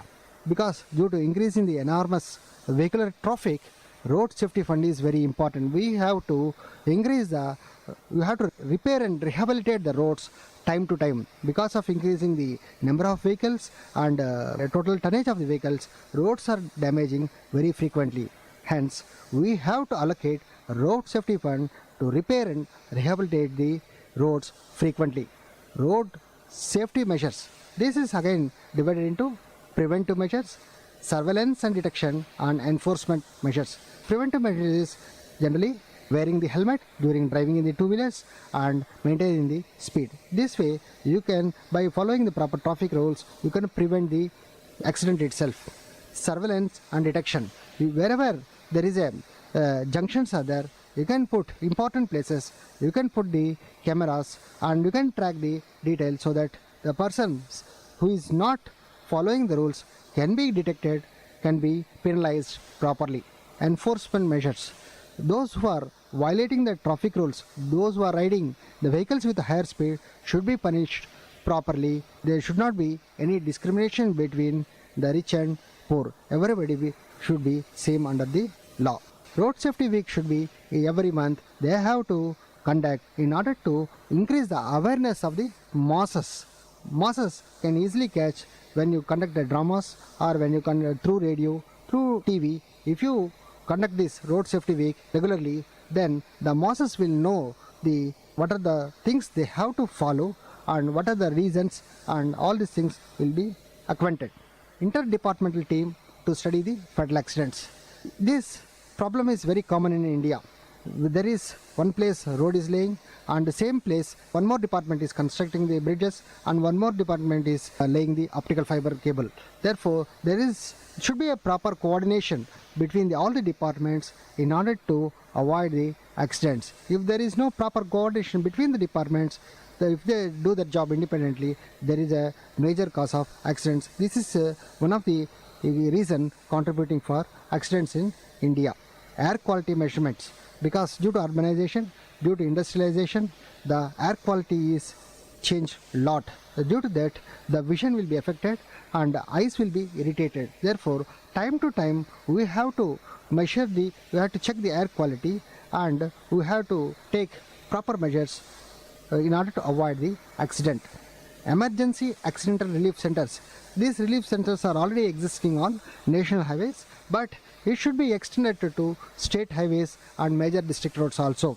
Because after the post-accident, how to protect the person, this is very, very important, and you have to give care and proper support to reach the hospital to protect his life.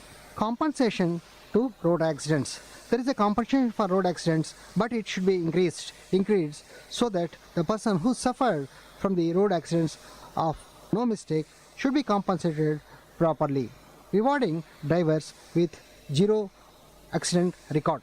Those drivers who are driving heavy vehicles like trucks and buses, both private and government sector with zero accidental record should be rewarded and should be given a proper encouragement so that we can reduce the accidents. If you see the overall, the statistics, how much it was increased and what are the causes and what are the measures we should take. If you have awareness of all the three things, then you can avoid the accidents maximum extent and we will be safe. We can keep others also safe with happy driving. You are listening to the Noble Lectures, an audio lecture series of VIT Community Radio, innovative talks from intellectuals.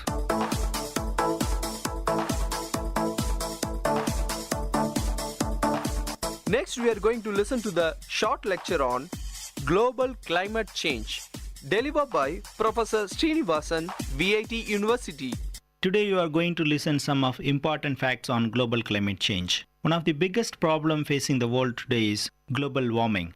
Many scientists believe that our production of carbon dioxide and other greenhouse gases is having heating effect on atmosphere, and this could be very dangerous for human life as well as other plants and animals in this globe.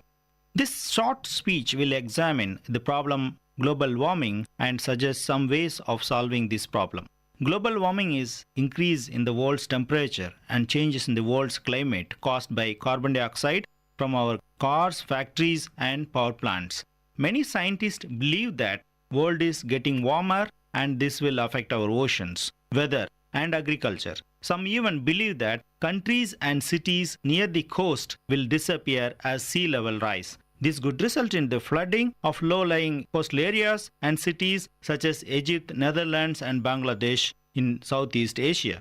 Rising sea levels will cause flooding and increase standing water, which can serve as breeding grounds for malaria and other parasites. Even though climate change is partially caused by the natural cycles of Earth, humans are still a major part of it. Greenhouse gases such as carbon dioxide absorbs and emit heat in the atmosphere, keeping Earth warm enough to support life. However, human activities such as burning fossil fuels and are adding large amounts of greenhouse gases to the atmosphere. More greenhouse gases mean that more heat is being held in the atmosphere, which in turn makes temperature higher. In the future, climate change will affect people worldwide. To start with, there will be increased health risk. Rising temperature will cause longer and more common heat waves, which result in more heat-related injuries and deaths. Flood will also increase coastal erosion and destroy people's homes. Thousands of people will be displaced and coastal erosion will accelerate. Additionally, higher temperature will cause problems. Longer and more intense heat waves will cause heat-related injuries. Fresh water availability worldwide is dwindling due to higher evaporation rates, which means that planet is losing a vital resource. By the middle of the 21st century, water supplies in the already dry regions are estimated to decrease by 10 to 30%. Food supplies are also at risk as it is harder to grow crops in environmental conditions altered by climate change. According to EPA, American corn production could be reduced by 10 to 30% if the temperature rises 3.6 degrees Fahrenheit. Measures to stop climate change need to be taken now because we will experience its effects during our lifetime. Since it has not affected us very much yet, not very many people are aware of it. We need to raise awareness now because once we see its effects, it will be too late. We still have time. Despite the fact that climate change is progressing, there are still ways that can be slowed down. To start with, we should work to raise awareness about global warming and what people can do to help. Most people know about climate change, but they do not realize what will happen if nothing is done. They also may not realize that they can make a difference by doing little things like recycling. In addition, the government should offer tax benefits for people who use clean energy and green energy. Fossil fuels such as oil and coal are the largest sources of carbon emission, and phasing them out would significantly reduce the human impact on the environment. Offering tax benefits promote use of clean energy among the society. Some countries might even disappear completely. Another problem caused by global warming is changes in weather patterns. Many areas of the world are experiencing increased hurricanes, floods, storms, and other unusual weather conditions. The problem associated with global warming is the effect on animals. Fish population could be affected, while some insect which spread disease might become more common. There are several things we can do to solve the problem global warming. One solution is stop producing CO2. We can do this by switching from oil, coal, and gas to renewable energy. Another solution to plant more trees. Trees absorb carbon dioxide and produce oxygen, which is not a greenhouse gas. Using less energy and to recycle more products, generating electricity is one of the main sources of carbon dioxide. If we use less electricity, we will produce less CO2. In conclusion, if we make small changes now, the way we live, we can avoid huge changes in the future. Scientists, governments, and individuals must work together to overcome this threat. Thank you. I hope this lecture touched your thoughts with a noble notion. Tune into the Noble Lecture series of VIT Community Radio for another noble talk from eminent professors, researchers, and innovators from different fields. You are listening to VIT Community Radio 90.8 FM. Let the talks touch your thoughts with our noble notions. இப்பாடலை வழங்குபவர் இளையகானம் C Ilaiyaraaja.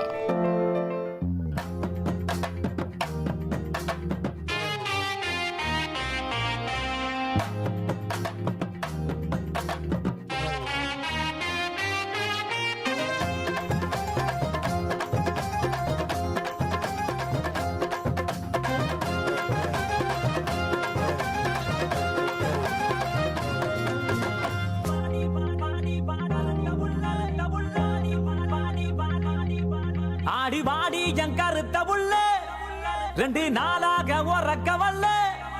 ஆடி வாடி என் கருத்த உள்ள 2 நாளாக உறக்க வல்ல. அடி அள்ளி போல தள்ளி நான் வந்த போற தள்ளி 9 சொல்லிட்டு போடி.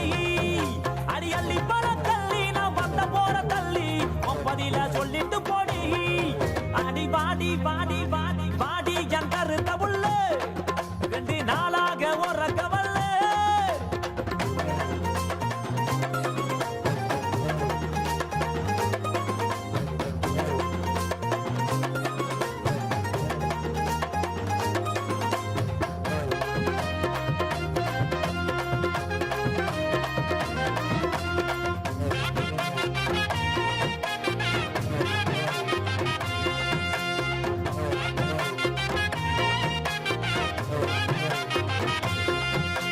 பாட்டெடுத்து பாடி வாரேன் தெம்மாங்கு பாட்டு. நீ இளையராசா பாட்ட கேளு அதிருது வேட்டு.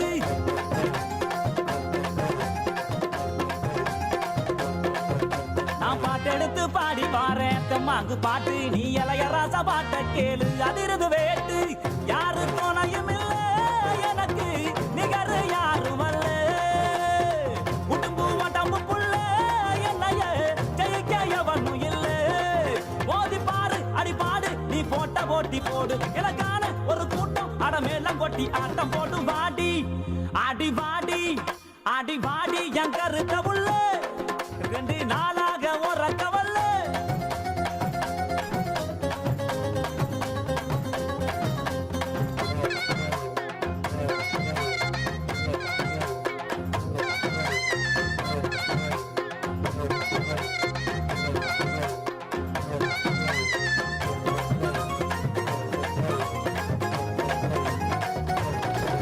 ஆடி கண்ட மீனு கண்ணு 2 இழுக்குது என்ன. உன் பல்வரிச முத்துச்சாரம் மயக்குவது என்ன.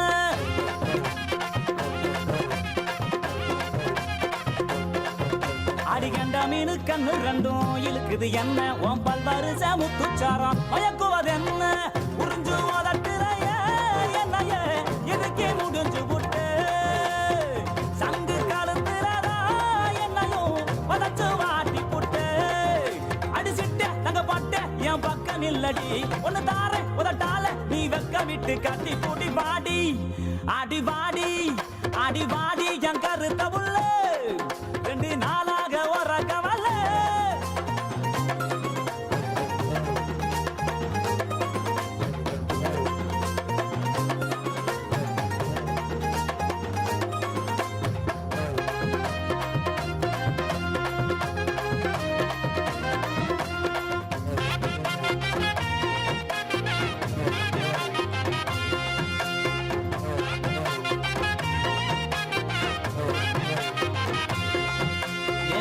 பத்த ரத்தினமே மச்சான பாரு என் மாமா வீட்டு மத்தாலாமே அதரவு கூறு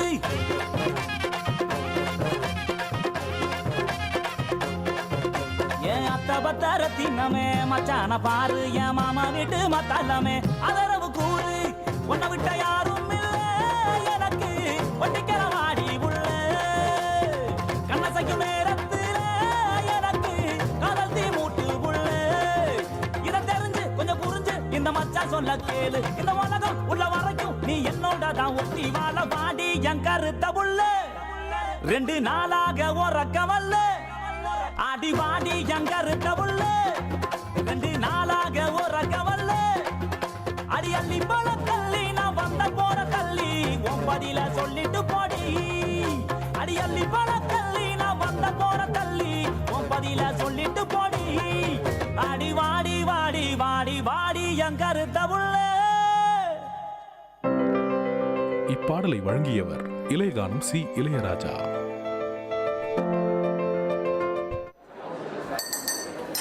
அண்ணா சூடா ஒரு டீ, ஒரு பஞ்சு வச்ச சிகரெட்டு. புகைப்பழக்கம் புற்றுநோயை உண்டாக்கும். இதை படிச்சுட்டே தான் அந்த சிகரெட்டை பிடிக்க வேண்டியதா இருக்கு. என்ன பண்றது, பழக்கம் ஆயிடுச்சு. சுரேஷே, அப்ப இந்த புகை பழக்கத்தை நீ விடணும்னு நினைக்கிறேன். 5 வருஷமா அப்படிதான் ரமேஷ் நானும் நினைக்கிறேன். நான் மட்டும் இல்ல, சிகரெட் பிடிக்கிற எல்லாருமே அதை விடணும் தான் நினைக்கிறாங்க. ஆனா முடியலையே.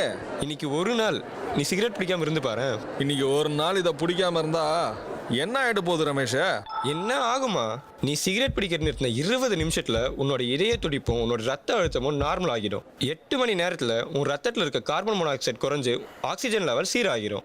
1 வாரத்துல உன்னுடைய வாசனையும் ருசி உணர்வும் கொஞ்சம் கொஞ்சமா தெரிய ஆரம்பிச்சிடும். 1 வாரத்துல இவ்வளவு நடக்குமா? 1 வாரத்துக்கு எப்படின்னா நீ 1 வருஷம் சிகரெட் பிடிக்காம இருந்து பாரு.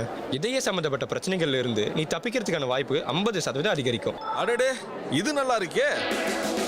அப்ப கையில இருக்கிறது கீழே போடு. இந்த பழக்கத்துக்கு ஒரு எண்டு காடை போடு. ரமேஷ் போல நீங்களும் புகைப்பழக்கத்துக்கு ஒரு ஃபுல் ஸ்டாப் வைங்க. சமூக நலன் கருதி வெளியிடுவோர் விஐடி பண்பலை 90.8. மழலைகளின் மொழிகளோடும் மாணவர்களின் திறன்களோடும் வாராவாரம் ஆர்ப்பாட்டம், பள்ளி பிள்ளைகளின் கொண்டாட்டம். உங்கள் விஐடி பண்பலை 90.8 பள்ளிக்கூடம் வேலூர் நகரின் பள்ளிகளில் இருந்து மாணவர்களின் பல்சுவை நிகழ்ச்சி.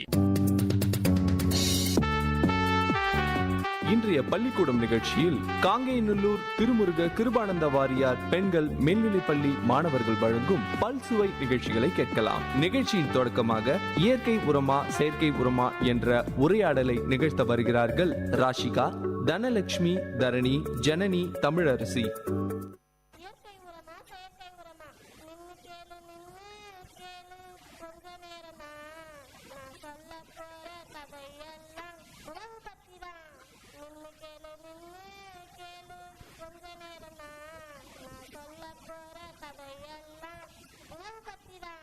நல்ல காலம் பிறக்குது, நல்ல காலம் பிறக்குது, விவசாயிக்கும் தொழிலாளிக்கும் நல்ல காலம் பிறக்குது, நல்ல காலம் பிறக்குது. பருத்தியில் பூச்சி விழுந்து பாழா போன காலம் போச்சு, பாழா போன காலம் போச்சு. இப்ப பூச்சி கடிக்காத பருத்தி வந்திருக்கு, பருத்தி வந்திருக்கு. பூச்சிக்கு எதிரான தடுப்பு சக்தியோட பருத்தி வந்திருக்கு, பருத்தி வந்திருக்கு. பிடி காட்டன் பருத்தி வந்திருக்கு, பருத்தி வந்திருக்கு. கூட கூடையா தக்காளி அழுகி போகுதுன்னு ஐயா கலங்குறாரு, கலங்குறாரு.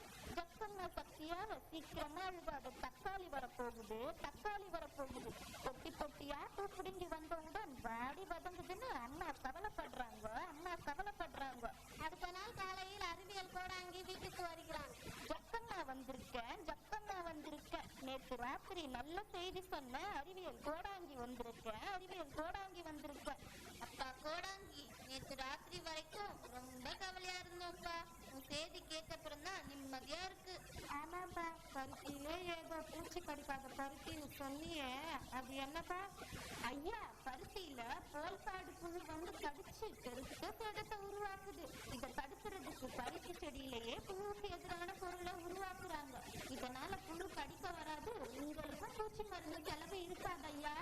ஆமாப்பா, பூச்சி மருந்துல ஏகப்பட்ட ரூபாயை வட்டி கொட்டி செலவழிக்கிறோமேப்பா. ஜப்பண்ண அருளால இனிமே அப்படி செலவு வராதையா. அது சரிப்பா, அது என்னப்பா தக்காளி இனிமே வேகமா அழுகாதுன்னு ராத்திரி அடிச்சு சொன்னியே, அது எப்படிப்பா? அப்படி கேளுங்கம்மா. தக்காளி அழுகிறதுக்கு அதன் தோலில் உள்ள பெக்டின் என்ற பொருள் சிதையறதுதான் காரணம். இந்த தோல் சிதைவதற்கு ஒரு முக்கிய பெட்டிலின் என்ற ஹார்மோனும் காரணமா இருக்கு. இப்ப மரபணுவில் சில மாற்றம் செஞ்சு இவைகளை சுரக்காம தடுக்கிறாங்களாமா. இதனால தக்காளி நீண்ட நாள் அழுகாம இருக்குமா. நல்லா சொன்னேப்பா. இப்பதான் மனசுக்கு நிம்மதியா இருக்கு. எல்லாம் ஜக்கம்மா மனசு வச்சதுனாலே தான். இது இயற்கைக்கு எதிரானது இல்லையா? இது இயற்கைக்கு எதிரானது. மனிதன் கடவுளா மாறி இயற்கையோடு விளையாடலாம். இதனால் பெரிய சிக்கல்கள் எதிர்காலத்துல வரலாம். அது மட்டுமல்லாமல் சுற்றுப்புற சூழலில் இது வகையான மாற்றினை உருவாக்கும் என்று பல வகையான வாதங்கள் இருக்கும். மரபணு மாற்றங்களினால் உயிரினங்களின் மரபின் மாசு உண்டாக்கும் என்று சொல்றாங்க. ஆனா உயிர் தொழில்நுட்பம் மூலமா இருக்கின்ற விளைநிலங்களையே அதிக தானியம் உற்பத்தி செய்ய முடியும்னா அதிகப்படியான விளைநிலங்களுக்காக காடுகளை அழிக்க வேண்டி இருக்காது. உரம், பூச்சி மருந்து பயன்பாடு எல்லாம் குறையும். இதனால் சுற்றுப்புற சூழலில் மேம்பாடு வாய்ப்பு இருக்குது என்று சிலர் வாதம் செய்யறாங்க. ஆனா எந்த தொழில்நுட்பமானாலும் ஆராய்ச்சி அளவுல பலவிதமான பரிசோதனைக்கு உட்படுத்தணும். அதனால சுற்றுப்புறத்துக்கோ வேறு உயிரினங்களுக்கோ எந்த பிரச்சனையும் வராதுன்னு 100% உறுதிப்படுத்திக்கணும். அதுக்கு அப்புறம் தான் அந்த தொழில்நுட்பத்தை நடைமுறைக்கு கொண்டு வரணும். அதற்கு எதையாவது செய்வோம். நல்லவை நாட்டுக்காக, நல்லவை நாட்டுக்காக. நன்றி, வணக்கம்.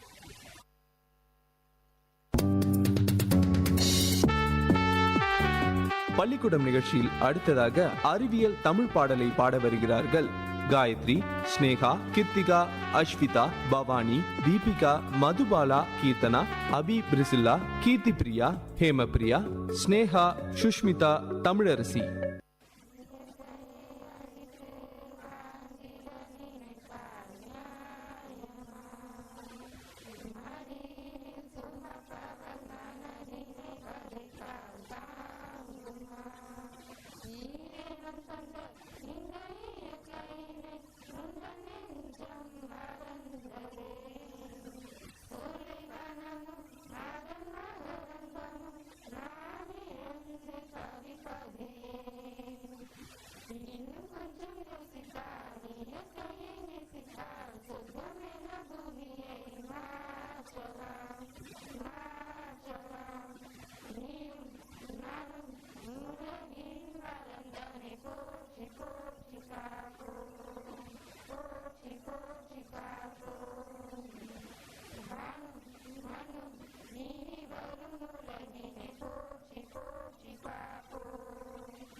நிகழ்ச்சியில் அடுத்ததாக உரையாடலை நிகழ்த்த வருகிறார்கள் Jeevitha, Swathi. Hello Banti, how are you? Fine Pinky, how about you? I'm always fine Banti. We are in intermediate class, so we must choose a career. You're quite right Pinky. Success and ambition for the right choice of career. May I know you chose a career? Yes Pinky, of course I have wishes to become a doctor. It's a good profession. So you tell me why have you chose a profession? Most of the people are better at the choice of the doctor. Yes, they were shortage of good doctor. In our country, the people consider a good doctor. I want to help the people though. Could you tell me about your choice of career? Of course, I want to be an agriculture officer. Most of them like to be doctor, engineer, administrator. Why not do Bansi? Your country is an agriculture country or economic dependent on agriculture. Definitely, it's right. Please tell me about your plan. I will get myself adopt into an agriculture environment. After complaining of agriculture talent, it still teach the farmers the modern methods of agriculture. I appreciate the plan thinking. Choosing career is not enough. We must work hard to fulfill the plan. Active thinking, we must do well in the HSC examination. Otherwise, we will not be able to become a doctor or agriculture officer. Yeah, true, Bansi. It was a really nice speaking to you. Bye. You're welcome. Goodbye. See you again. பள்ளிக்கூடம் நிகழ்ச்சியில் அடுத்ததாக உரை நிகழ்த்த வருகிறார் Dharani. I live in a city which is very hot and humid, so I wait for the rainy season. In south of India, we have the rainy season. From June to September, it is refreshing to see everything wet in the rain. My mother doesn't allow me to get wet in the rain. Sometimes after the rain, we can see rainbow in the sky. I believe rainbow is the rock smile. Thank you very much. நிகழ்ச்சியில் அடுத்ததாக உரை நிகழ்த்த வருகிறார் Harshita. My favorite color is red. It's very unique color. Red reminds me of love. Red is also the color of pure blood. Red is a very bright color. So we can see red colors very far. That is why red is used on traffic signals to stop vehicles. Red becomes are used on stop ambulance to indicate emergency as well. Red is a special color and I love it. Thank you very much. நிகழ்ச்சியில் அடுத்ததாக உரையாடலை நிகழ்த்த வருகிறார் Keerthana. I am going to talk about school beautification. The day finally came. It was the day for which we had the all waited. It was the day beautification day in our school. We had many things to do, me and my friends. We are planting, sapling, picking up litter, roaming by floors and corridors, making posters for our school, notice boards. We were even painting the walls of our school. We also struck pictures to explain about diseases spread through pregnancy. Practice our principal appreciate us and gave certificate. It was such a nice day that reminds every dream in our heart. Thank you so much. நிகழ்ச்சியில் அடுத்ததாக கவிதை வாசிக்க வருகிறார் Durga Devi. The parents are my incomparable mother. I haven't contemplated my childhood mom. I am a mother now, and so I know hard work is mixed together with the fun. You learn that when you raised me long ago. I think of all the things you gave to me. Sacrifice, devotion, love and care. Your heart, your mind, your energy and soul. All this you spent on me throughout the years. You loved me with a never-failing love. You gave me strength and sweet security. And when you did the hardest things of all, you let me suffer and set me free. Every day I try my best to be a mother like the mom you gave to me. I have become. Thank you. நேயர்கள் கேட்டுக்கொண்டிருப்பது பள்ளிக்கூடம் காங்கேயநல்லூர் திருமுருக கிருபானந்த வாரியார் பெண்கள் மேல்நிலைப்பள்ளி மாணவர்கள் வழங்கும் பல்சுவை நிகழ்ச்சி.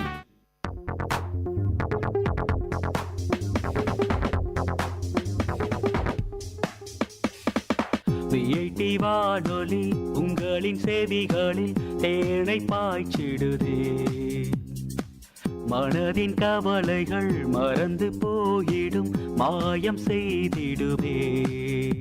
இது காட்சி நலை பொங்கும் பாட்டி நலை, நம் வீட்டோடும் நாட்டோடும் நடமாடி சுவை சேர்க்கும் விஐடி வானொலி உங்களின் செவிகளில் தேனை பாய்ச்சிடுதே.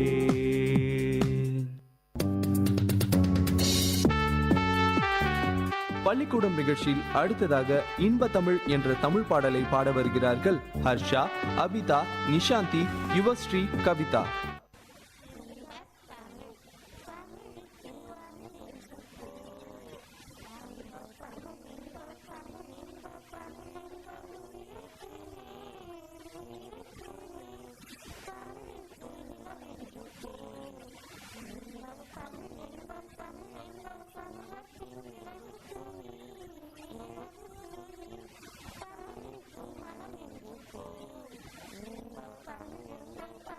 Thank you.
பள்ளிக்கூடம் நிகழ்ச்சியில் அடுத்ததாக திருக்குறளை கூற வருகிறார் துர்கா தேவி.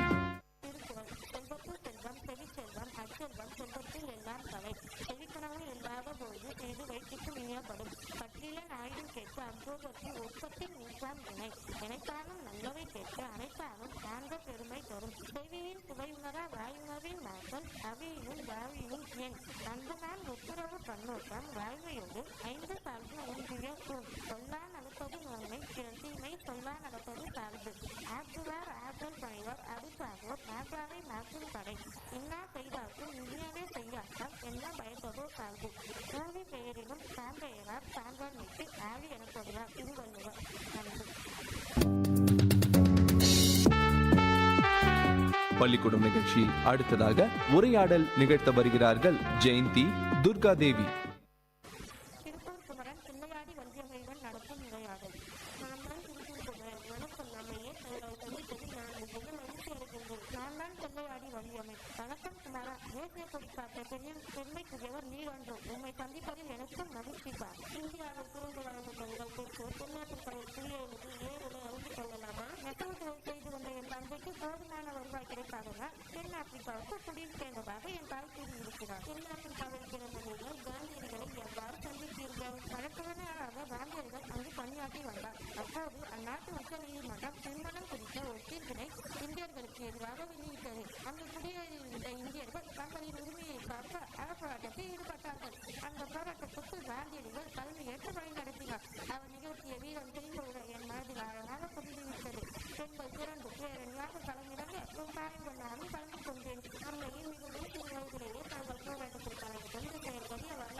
பள்ளிக்கூடம் நிகழ்ச்சியில் அடுத்ததாக உரையாடல் நிகழ்த்த வருகிறார்கள் ஜெயந்தி, துர்கா தேவி.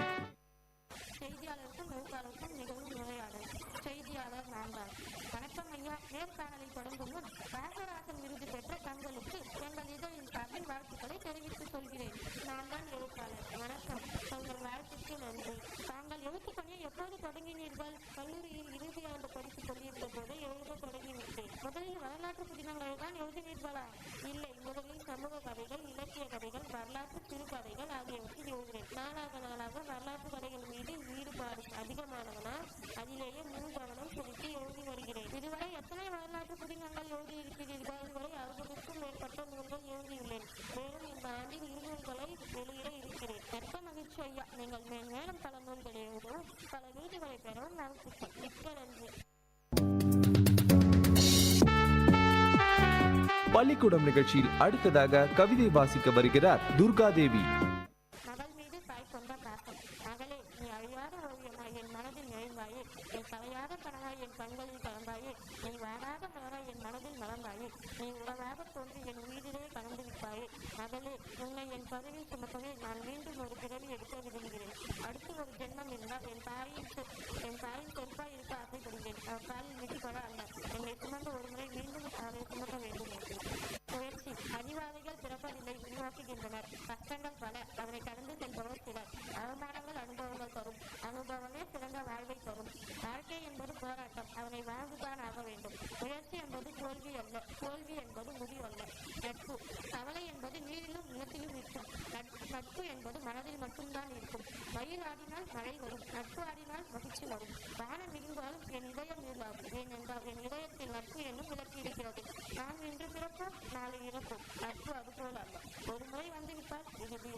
துணை ஆனால் உண்மையான அன்பு உயிர் உள்ளவரை துணைக்கு வரும். உன்னை போல் நட்பு நீ சுற்றி குத்தியது வலிக்கவில்லை, குத்தியது நீ என்று நினைக்கும் போதுதான் ஒலிக்கிறது. அழகுகள். வர்ணம் மலர்களுக்கு அழகு, வானம் மழைக்கு அழகு, நட்சத்திரம் வானத்திற்கு அழகு, மழை மண்ணுக்கு அழகு, மலர்கள் பெண்களுக்கு அழகு, சூரியன் பகலுக்கு அழகு, சந்திரன் இரவுக்கு அழகு, குழந்தைகள் பெற்றோருக்கு அழகு, படிப்பு மாணவருக்கு அழகு, கடலுக்கு அலை அழகு, கற்பனைக்கு கனவு அழகு, தோல்விக்கு வெற்றி அழகு, குலத்தின் மீன் அழகு, ஏவுகணைக்கு ஏபிஜே அப்துல் கலாம் அழகு, அப்துல் கலாம் கனவுகள். இந்த உலகத்தில் பிறந்த அனைவருக்கும் வரலாற்றின் பக்கங்களில் ஒரு பக்கம் கொடுக்கப்பட்டுள்ளது. ஆனால் அந்த பக்கத்தை இந்த உலகையே படிக்க வைப்பது உங்கள் கைகளில் தான் உள்ளது. நீ எந்த அளவுக்கு உயர்ந்தவனாக வேண்டும் என்று நினைக்கிறாயோ அந்த அளவுக்கு கடுமையான சோதனைகளை கடந்து செல்ல உன்னை தயார் செய்து கொள். வானத்தை நேசித்தேன், தொட முடியவில்லை. காற்றை நேசித்தேன், பார்க்க முடியவில்லை. நிலவை நேசித்தேன், செல்ல முடியவில்லை. கடலை நேசித்தேன், கடக்க முடியவில்லை. நட்பை நேசித்தேன், பிரிக்க முடியவில்லை. கனவை நேசித்தேன், மறக்க முடியவில்லை. குடும்பத்தை நேசித்தேன், என்றும் பிரிய முடியவில்லை. கடவுளை நேசித்தேன், வணங்க முடியவில்லை. பள்ளிக்கூடம் நிகழ்ச்சியில் அடுத்ததாக கவிதை வாசிக்க வருகிறார் ஜனனி. கனவு மலரட்டும், கனவு மலரட்டும். கனவுகள் எண்ணங்களாக வடிவம் பெறுகின்றன. எண்ணங்கள் செயல்களாக பரிணமிக்கின்றன. ஓ மனிதா, எனது படைப்பில் சிறந்தவனே, உனது வாழ்வு நிற்காத நீண்ட பயணம். அதில் நாங்கள் அனைவரும் இணையும் வரை மற்றவ முகத்தில் மற்றவ துயரத்தில் மனபாரமோடு முகம். எனக்கு வடிவான பேரானந்தம் உன்னில் பிறக்கும். அதுதான் மனிதத்தின் அழியாத அடையாளம். வாழ்வின் பாதையில் தினமும் உங்களுக்கு திகட்டும் வரைபடம். அதனாலே நீங்கள் தான் எனது படைப்பில் சிறந்த படைப்பு. நன்றி. பள்ளிக்கூடம் நிகழ்ச்சியில் அடுத்ததாக நாடகத்தை வழங்க இருக்கிறார்கள் தனலட்சுமி, பாவனா, ரேஷ்மா, திவ்யா, ஜீவிதா.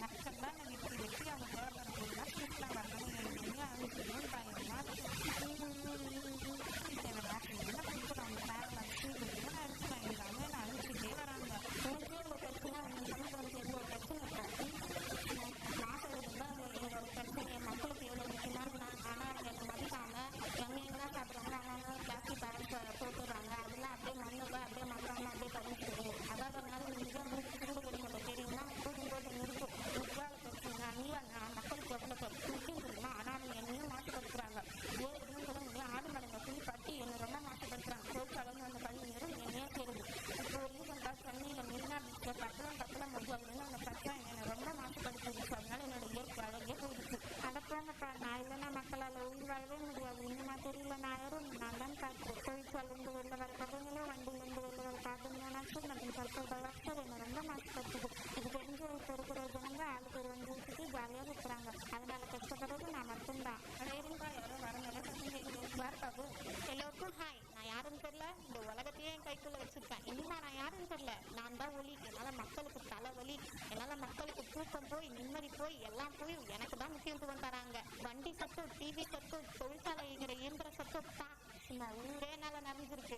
அது மட்டும் இல்ல, தீபாவளின்னு வந்துட்டா போதும் எனக்கு சும்மா தலை கட்டுறாங்க. போதும் போதும் உன்னோட பெருமையை எடுத்துட்டு நம்மளை காப்பாற்ற செய்ய வேண்டியதெல்லாம் மக்களுக்கு சொல்லி புரிய வைக்கணும். மரங்கள் தான் வைக்காதீங்க, பிளாஸ்டிக் பேக்ஸ் அதிகமாக பேப்பர் பேக்ஸ் ஏரியும் கொஞ்சம் ஆடு மடங்கு குளிப்பாட்டாதீங்க. தொழிற்சாலையில அந்த பள்ளி அதுக்கும் தனியாக ஒரு வழி அமைச்சு அதுக்கும் பிளாஸ்டிக் கவர்ஸ்லாம் எரிக்காதீங்க. வண்டி உபயோகப்படுத்திட்டு கொஞ்சம் குறைச்சிக்கோங்க. தயவு செஞ்சு சவுண்ட் வந்து 120 டெசிபல்ஸ்னால வைக்காதீங்க. அதனால கார் கேட்காம போகிறது கூட வாய்ப்பு இருக்கு. தேங்க்யூ. பள்ளிக்கூடம் நிகழ்ச்சியில் அடுத்ததாக உரை நிகழ்த்த வருகிறார் Janani. Mother Teresa. During her lifetime, Mother Teresa became known wide for her kindness and her charitable work. Mother Teresa was born in Albania in 1910. When she was 18 years old, she decided to become nun in the Roman Catholic Church. She traveled to Ireland and there she joined the Institute of the Blessed Virgin Mary. She took vow promising to live a simple life and not to marry, and she became Sister Teresa. The institute had charity missions in India, and soon Sister Teresa stayed to the country to work as a teacher. Over the next 17 years, she taught in 2 schools in India, one of which was in Calcutta. She saw first and the poverty and suffering of the people. She often said that she was inspired to make 2 important decisions in her life. One was to become 1946, the other was to donate our life to helping the sick and the poor. As soon as her studies in nursing were finished, she began working with the people living in Calcutta slum. She became an Indian citizen and she became Mother Teresa. When she founded the Missionaries of Charity, this was a new order of Roman Catholic Church, men who wanted to help the sick, especially the dying and disabled. Under Mother Teresa guidance, the missionary charitable open centers all over the world. In this center, anyone could receive care no matter what their religion. 1979, Mother Teresa was awarded the Nobel Prize for Peace. Soon after her death in 1997, the Roman Catholic Church began the process to have Mother Teresa become a saint. Thank you. நேயர்கள் கேட்டுக்கொண்டிருப்பது பள்ளிக்கூடம் காங்கேயநல்லூர் திருமுருக கிருபானந்த வாரியார் பெண்கள் மேல்நிலைப்பள்ளி மாணவர்கள் வழங்கும் பல்சுவை நிகழ்ச்சி. வானொலி ஒலித்திடுதே, மனிதத்தை வளர்த்திடுதே, சமுதாயத்தை நலமாய் மாற்றிடுதே, செவிகளை வருடுதே, கவிதைகள் வார்த்திடுதே, பண்பலைகளின் பயன்களை பரவிடுதே.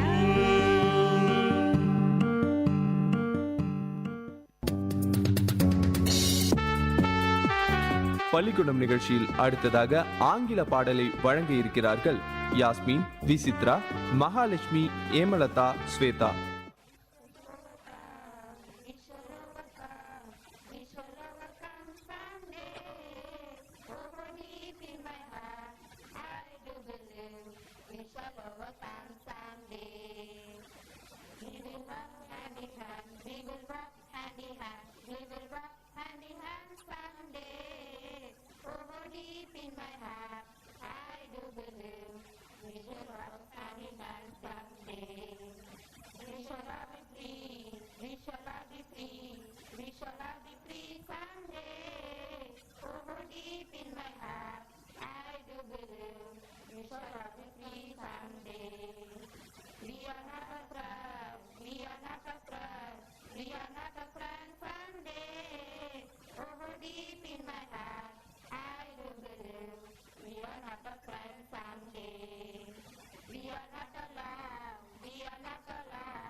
பள்ளிக்கூடம் நிகழ்ச்சியில் அடுத்ததாக உரை நிகழ்த்த வருகிறார் கீர்த்தி பிரியா.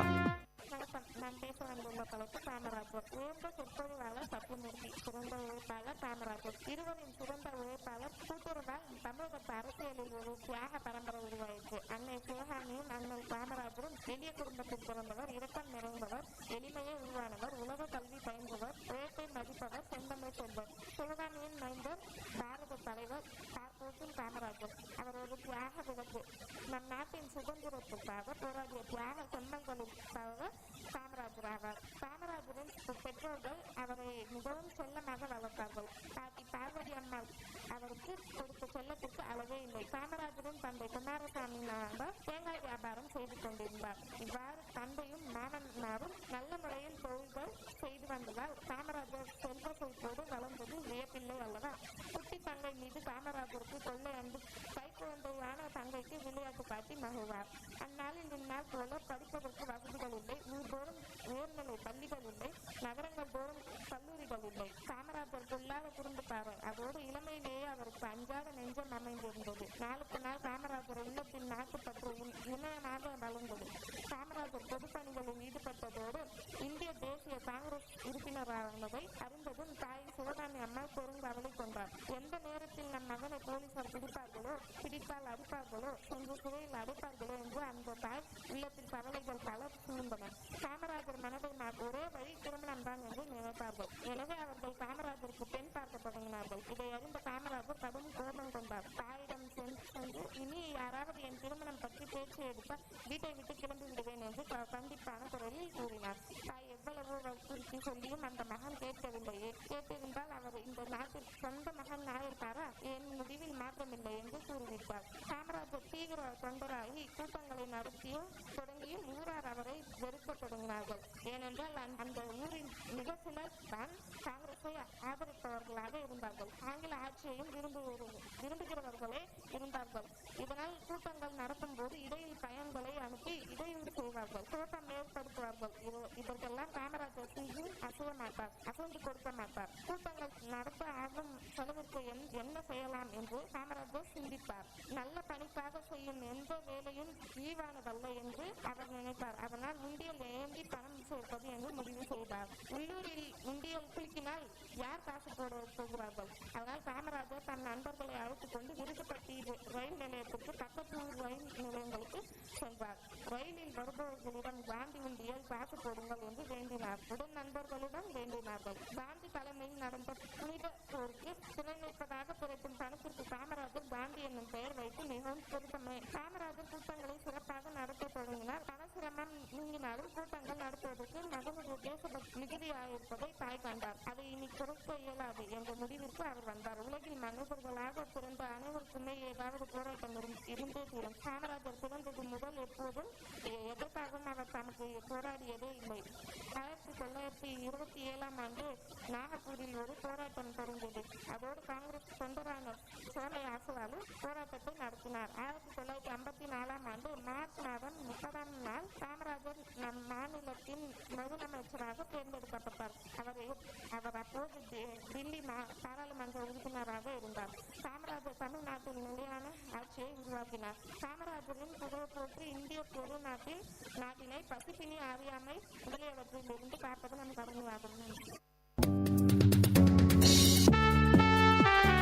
பள்ளிக்கூடம் நிகழ்ச்சியில் அடுத்ததாக உரை நிகழ்த்த வருகிறார் தாரணி. இருக்கும் அனைவருக்கும் என் மதிப்பான வணக்கத்தை தெரிவித்துக் கொள்கிறேன். நான் யாரை பற்றி பேச வந்துள்ளேன் என்று தெரிகிறதா? 1947 இந்தியா விடுதலை பெற்றது. இந்தியா விடுதலை பெற பாடுபட்ட தலைவர்களின் ஒருவரை பற்றி நான் பேச வந்துள்ளேன். அவர் பிறந்த நாளை நாம் குழந்தைகள் தினமாக கொண்டாடி வருகிறோம். அவர் எப்போதும் சட்டையில் ஒற்றை ரோஜாவை வைத்துக் கொண்டிருப்பார். இப்போது தெரிகிறதா நான் யாரை பற்றி பேச வந்துள்ளேன் என்று? அவர் வேறு யாரும் இல்லை, அவர் தான் நமது ஜவஹர்லால் நேரு. ஜவஹர்லால் நேரு நம்பர் 14 1889 பிறந்தார். இவர் பண்டிட் நேரு என்று அழைக்கப்பட்டார். இந்திய சுதந்திர இயக்கத்தின் முன்னோடியான நேரு காங்கிரஸ் கட்சியில் 1952 தேர்ந்தெடுக்கப்பட்டு இந்தியாவின் முதல் பொது தேர்தலில் வெற்றி பெற்று இந்தியாவின் முதல் பிரதமராகவும் பொறுப்பேற்றார். ஜவஹர்லால் நேருக்கு பண்டிட் கிருஷ்ண விஜயலட்சுமி என்ற 2 சகோதரிகள் இருந்தனர். ஜவஹர்லால் நேருக்கும் தனது 2 சகோதரிகளும் ஆனந்த பவன் என்ற மாளிகையில் வசித்து வந்தனர். ஜவஹர்லால் நேருக்கு இந்து, சமஸ்கிருதம் மற்றும் இந்திய கல்வியை கற்றுக் கொடுக்கப்பட்டன. ஜவஹர்லால் நேருடைய தந்தை மோதிலால் நேரு தன் மகன் இந்திய குடிமகனுக்கு தகுதி பெற வேண்டும் என்று விரும்பினார். ஜவஹர்லால் நேரு ஹராயில் உள்ள பள்ளி வாழ்க்கைக்கு அனுப்பினார். ஜவஹர்லால் நேருவுக்கு ஹராயில் உள்ள பள்ளி வாழ்க்கை முற்றிலும் விரும்பவில்லை. ஏனென்றால் நம்மை போன்ற ஏழை அரசு மேல்நிலை பள்ளியில் படிக்கணும் என்று விரும்பினார். ஆனால் குடும்ப சூழ்நிலையாக ஜவஹர்லால் நேரு ஹராயில் உள்ள பள்ளி வாழ்க்கையை முடித்ததும் இந்தியாவிற்கு திரும்பினார். ஜவஹர்லால் நேருக்கு பிப்ரவரி 7 1916 கமலா கவுல் என்ற பெண்ணை மனம் முடித்தார். அவருக்கு திருமணமாய் அடுத்த வருடமே ஒரு பெண் குழந்தை பிறந்தது. ஜவஹர்லால் நேருக்கு காந்தியடிகள் மேல் பற்று கொண்டதால் தன் மகளுக்கு இந்திரா காந்தி என்ற பெயரை சூட்டினார். ஜவஹர்லால் நேரு லக்னோவில் நடந்த காங்கிரஸ் கூட்டத்தில் தன் தந்தையுடன் காந்தியடிகளை சந்தித்தார். ஜவஹர்லால் நேரு 1962 நடந்த தேர்தலில் மிக குறைந்த ஆதரவுடன் காங்கிரஸ் கட்சியை வெற்றிக்கு ஈட்டு சென்றார். ஜவஹர்லால் நேரு பக்கவாதத்தாலும் மாரடைப்பினாலும் பெரும் அவதிப்பட்டார். இவர் 1964 மே 27 அதிகாலை இரவு சேர்ந்தார். இவருடைய பூத உடல் இந்து சடங்குகள் முறைப்படி எண்ணெய் நதிக்கரையில் சாந்திவனத்தில் தகனம் செய்யப்பட்டது. ஜவஹர்லால் நேரு மேலே பற்றி கொண்ட டெல்லி வனத்தில் உள்ள மக்கள்கள் ஜவஹர்லால் நேருக்கு மௌன அஞ்சலி செலுத்தினார்கள். இத்துடன் என் உரையை முடித்துக் கொள்கிறேன். நேர்கள் இதுவரை கேட்டது காங்கேயநல்லூர் திருமுருக கிருபானந்த வாரியார் பெண்கள் மேல்நிலைப்பள்ளி மாணவர்கள் வழங்கிய பல்சுவை நிகழ்ச்சிகளை கேட்டீர்கள். இது உங்கள் VIT பண்பலை 90.8 VIT பல்கலைக்கழகத்தின் சமுதாய வானொலி.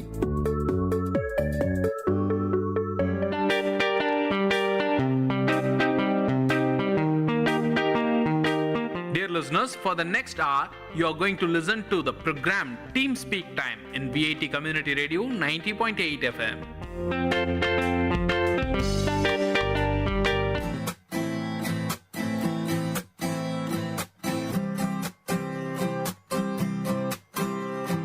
नमस्कार, सत श्री अकाल और आदाब मेरे सारे दोस्तों। आप सुन रहे हैं VIT कम्युनिटी रेडियो 90.8 FM और ये है आपका सबसे इंफॉर्मेटिव शो लर्निंग जर्मन। तो ठीक है, मैं वापस से जर्मन में शुरू करती हूँ। Ich bin Shravya und ich bin Himanshu Manghani.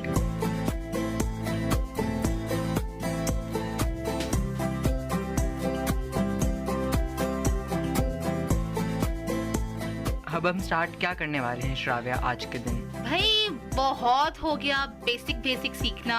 अभी तो हम थोड़ा आज कुछ इंटरेस्टिंग करने वाले हैं। तो एनी गेसेस कि हम आज क्या करने वाले हैं? किसी मूवी के बारे में डिस्कस करेंगे या किसी सॉन्ग के बारे में डिस्कस करेंगे या फिर किसी फिल्म स्टार के बारे में डिस्कस करेंगे? ठीक है, बहुत उड़ाली मेरी। अभी ये ना इंफोटेनमेंट में प्रोवाइड करनी है, तो हम आज थोड़ा मजा करने वाले हैं। हम आज सीखने वाले कि जर्मन में लव लेटर कैसे लिखा जाता है। ओके, सो लेटर किस तरह से लिखा जाता है अब हम वो पढ़ने वाले हैं। पर सबसे पहले लेटर को जर्मन में बोलते क्या है? लेटर को हम बोलते हैं ब्रीफ। Brief, Right. ओके, तो ये ब्रीफ की स्पेलिंग क्या इंग्लिश के ब्रीफ के जैसी है? हाँ। ओके, तो इंग्लिश का ब्रीफ मतलब जर्मन का लेटर। हाँ। और इसका आर्टिकल क्या है? अगर मैं अ लेटर बोलूंगा तो क्या मैं आइन यूज करूं या आइने? आइन बोलेंगे क्योंकि हम ब्रीफ जर्मन में हम ब्रीफ को मैस्कुलिनिटी में डालते हैं, तो हम यूज करेंगे आइन ब्रीफ। तुम कैसे श्योर हो सकती हो कि मैस्कुलिन या न्यूट्रल भी हो सकता है? क्योंकि हम नहीं, लेटर तो न्यूट्रल नहीं है। क्योंकि आर्टिकल की बात करें तो सिर्फ आइन, आइने, आइन सेम रहता है। मैस्कुलिन और न्यूट्रल के लिए सेम रहता है आर्टिकल ए, जिसे बोलते हैं आइन। अगर लिखा होता देयर, दी, दास करके तो तुम पक्का बोल सकती थी कि मैस्कुलिन कौन सा है, फेमिनिन कौन सा है और कौन सा है न्यूट्रल। तो चलिए इसमें अभी हम डिस्कस नहीं करेंगे क्योंकि हम आपको कल पक्का बताएंगे कि लेटर को क्या बोलते हैं, मैस्कुलिन बोलते हैं या न्यूट्रल बोलते हैं। मतलब पर ये फिक्स है देवदास में से कौन सा पार्ट है लेटर, देर, दी या दास? लेके आ गई वापस देवदास। मैं फिल्मी क्या करूँ उसमें? अच्छा है, होना भी चाहिए। तो आइन ब्रीफ, अ लेटर। सो ऐसा करते हैं श्राव्या, मैं एक सेंटेंस बोलूं, मैं पूरा लेटर बोलूं और तुम बोल दोगी हिंदी में? हाँ, बट उससे पहले हम अपने लिसनर्स को कुछ बेसिक वर्ब्स बता दे। जैसे कि अभी हम यहाँ पे एक लव लेटर को डिस्कस कर रहे हैं, तो उनको ये जानना जरूरी है कि लव को हम जर्मन में क्या बोलते? लीबे। राइट, सो लीबन is to love. Okay, German में। ओके। और लिसनर्स अब की कंफ्यूजन दूर कर दूं कि लीबन इज टू लव और लेबन मतलब लिव। यहाँ पे बहुत सारे लोग कंफ्यूज होते हैं। मतलब अगर LEBE है तो उसको बोलेंगे टू लिव, इश लीबे, आई लिव। हाँ। और अगर मैं बोलूं इश लाइबन मीन्स LIBEN, इश लाइबन गलत बोला मैं, इश लाइबे, इश लाइबे, LIBE, तो I love. Oh my God. नहीं हिमांशु, तुम वापस से गलत बोल रहे हो। इश लाइब, इट्स लाइक लीबन, LIEBEN। LIEBEN। हाँ। बट इश लीबन नहीं बोलोगी तुम, इश लीबे बोलोगी। हाँ, वो मेरी गलती है। इश लीबे तो उसका मतलब है to love, I love. To love, you love, oh my God. I love arjing, okay? So, और to leben, it's like ish lebe, so LEBE, उसका मतलब है to live, I live. तो मतलब क्रॉस चल सकते हैं। अगर LIEBE है तो LIVE नहीं है, वो है to love, LOVE। और अगर LEBE है तो उसका मतलब है LIVE। राइट, ठीक है, वहाँ पे क्रॉस हो गया। तो चलो अभी लेटर से शुरू करते हैं। तो तुम किस में कंफर्टेबल हो? उसका हिंदी ट्रांसलेट करोगी या फिर जर्मन में बोलोगी? कुछ भी ठीक है हमारे साथ। अक्कड़ बक्कड़ खेल लेते हैं। अक्कड़ बक्कड़ बम्बे बोर, 80-90 पूरे 100 में से निकला धागा, चोर निकल के भागा। अरे मेरे ऊपर आया, पर अपने ये तो डिसाइड किया ही नहीं कि जर्मन के लिए कर रहे हैं या हिंदी के लिए। अच्छा ठीक है, मैं जर्मन में बोल देती हूँ, तुम इसका हिंदी ट्रांसलेशन बोल दो। खुश? ओके, डांके श्राव्या। बाइटा हिमांशु। सुनाओ, अभी शुरू करते हैं। लीबर सारा, तो डियर सारा, दो बिस्ट निश्ट दा, यू आर नॉट हेयर, तुम यहाँ नहीं हो। तुम्हें हिंदी में भी ट्रांसलेट करना है हिमांशु। ओके, मैं दोनों करूंगा, इंग्लिश भी बोलूंगा और हिंदी भी बोलूंगा। इश बिन ट्रॉरिग, इश बिन का मतलब होता है आई एम, और ट्रॉरिग एक नया वर्ड है दोस्तों, उसका मतलब है सैड, तो यानी यहाँ दुखी होना। हाँ। इश बिन ट्रॉरिग। हमने आपको थोड़े सेशंस पहले बोला था कि इश बिन ग्लूक्लिश, तो ग्लूक्लिश का मतलब है हैप्पी, और अभी ग्लूक्लिश का एंटोनिम है ट्रॉरिग, दैट इज सैड। सो इश बिन ट्रॉरिग दोस्तों, हम नहीं चाहते कि आप ट्रॉरिग रहें अपनी जिंदगी में, तो हम चाहेंगे कि आप ग्लूक्लिश रहें। तो इसके लिए अगर आप ग्लूक्लिश रहना चाहते हैं जर्मन को रखते हुए, तो प्लीज प्लीज प्लीज जर्मन के ऑनलाइन वीडियोस देखिए, सॉन्ग्स सुनिए और मूवीज देखिए। और भाई हमारा शो सुनते रहिए, या हमारा भी शो सुनते रहिए, जरूर जरूर।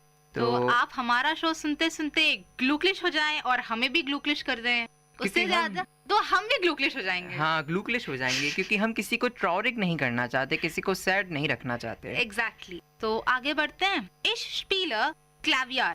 इश स्पीले मतलब मैं खेलता हूँ, और क्लैवियर मतलब पियानो, मतलब I play piano. Exactly, but यहाँ पे प्ले का मतलब खेलना नहीं है, यहाँ पे प्ले का मतलब है बजाना इन दिस कंटेक्स्ट, क्योंकि हम पियानो को खेलते नहीं है, बजाते हैं। तो दोस्तों देखिए, हमेशा याद रखिए कि अभी आप किसी लैंग्वेज से किसी दूसरी लैंग्वेज में ट्रांसलेट करते हैं तो वो शब्द वैसे के वैसे ट्रांसलेट किसी पर्टिकुलर जगह पर नहीं हो पाएंगे। जैसे कि अभी मैंने इसको इंग्लिश से हिंदी, जो कि हमारी बचपन से आदत है इंग्लिश से हिंदी करने की और हिंदी से इंग्लिश करने की, वो मैंने करी और मुझे गलती का महसूस हुआ यहाँ पर, क्योंकि हम पियानो खेलते नहीं हैं, हम पियानो बजाते हैं। तो इसलिए स्पेली बोलेंगे, स्पीले, तो उसको बोलेंगे टू प्ले, तो मतलब आई प्ले पियानो।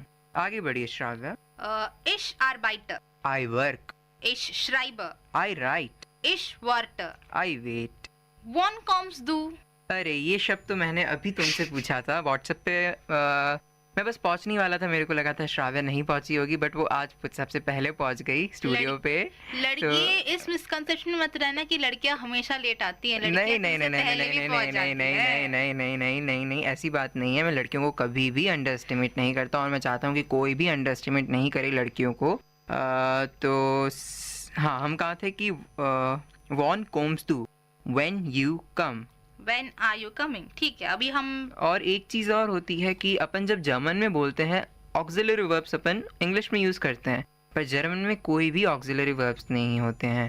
पर अगर तुम इसको इंग्लिश में करोगी तो जरूर तुम्हें ऑक्सिलरी वर्ब यूज करना पड़ेगा। हाँ। तो वन कॉम्स डू मतलब when are you coming. Right. अभी बिस डू ट्रोरिक। Are you sad. ठीक है। बिश डू ग्लूक्लिश। Are you happy. वास मार्क्स डू। What are you doing?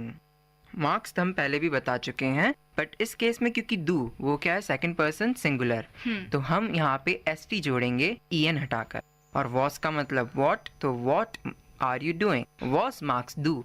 मैं जरूर आज तुमसे ये क्वेश्चन पूछने वाला हूँ व्हाट्सएप पर। वीन्स डू मतलब तुम रो रहे हो, आर यू क्राइंग? नो, इसको रोना नहीं चाहिए। तो वीनन मीन्स क्राई होना, रोना, और विंस क्योंकि एसटी जोड़ेंगे क्योंकि दू है इसमें, तो विंस डू। लाक्स do. Are you happing? Are you happy? Are you laughing? Are you laughing? Okay.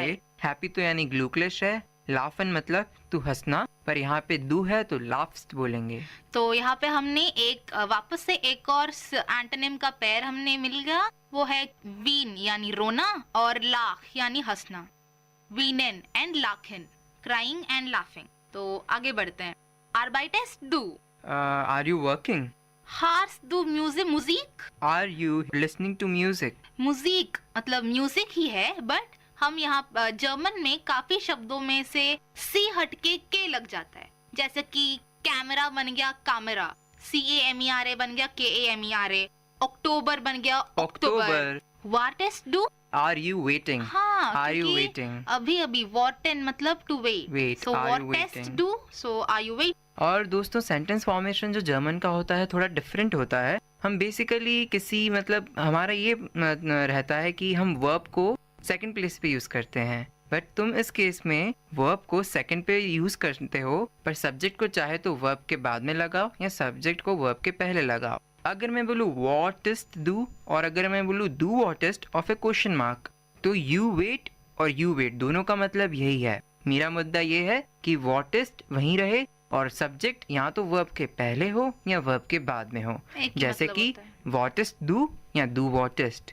अब तुमको बोलना पड़ेगा, अगर तुम क्वेश्चन मार्क लगा रही हो तो डू और बाय टेस्ट तुम्हें एक्सप्रेशन लाना पड़ेगा, और तुम्हें अगर बोलना हो कि आप काम कर रहे हो तो डू और बाय टेस्ट उसमें सिर्फ फुल स्टॉप, और अगर क्वेश्चन मार्क है तो अर्बाइटिस डू क्वेश्चन मार्क। तो अभी चलिए आगे बढ़ते हैं। हमने आपको पहले सेशंस में बोल रखा था कि वोहनेन मतलब टू स्टे, तो अगर मैं बोलूं कि डू वोहनेन इन हैम्बर्ग, तो उसका क्या मतलब होगा?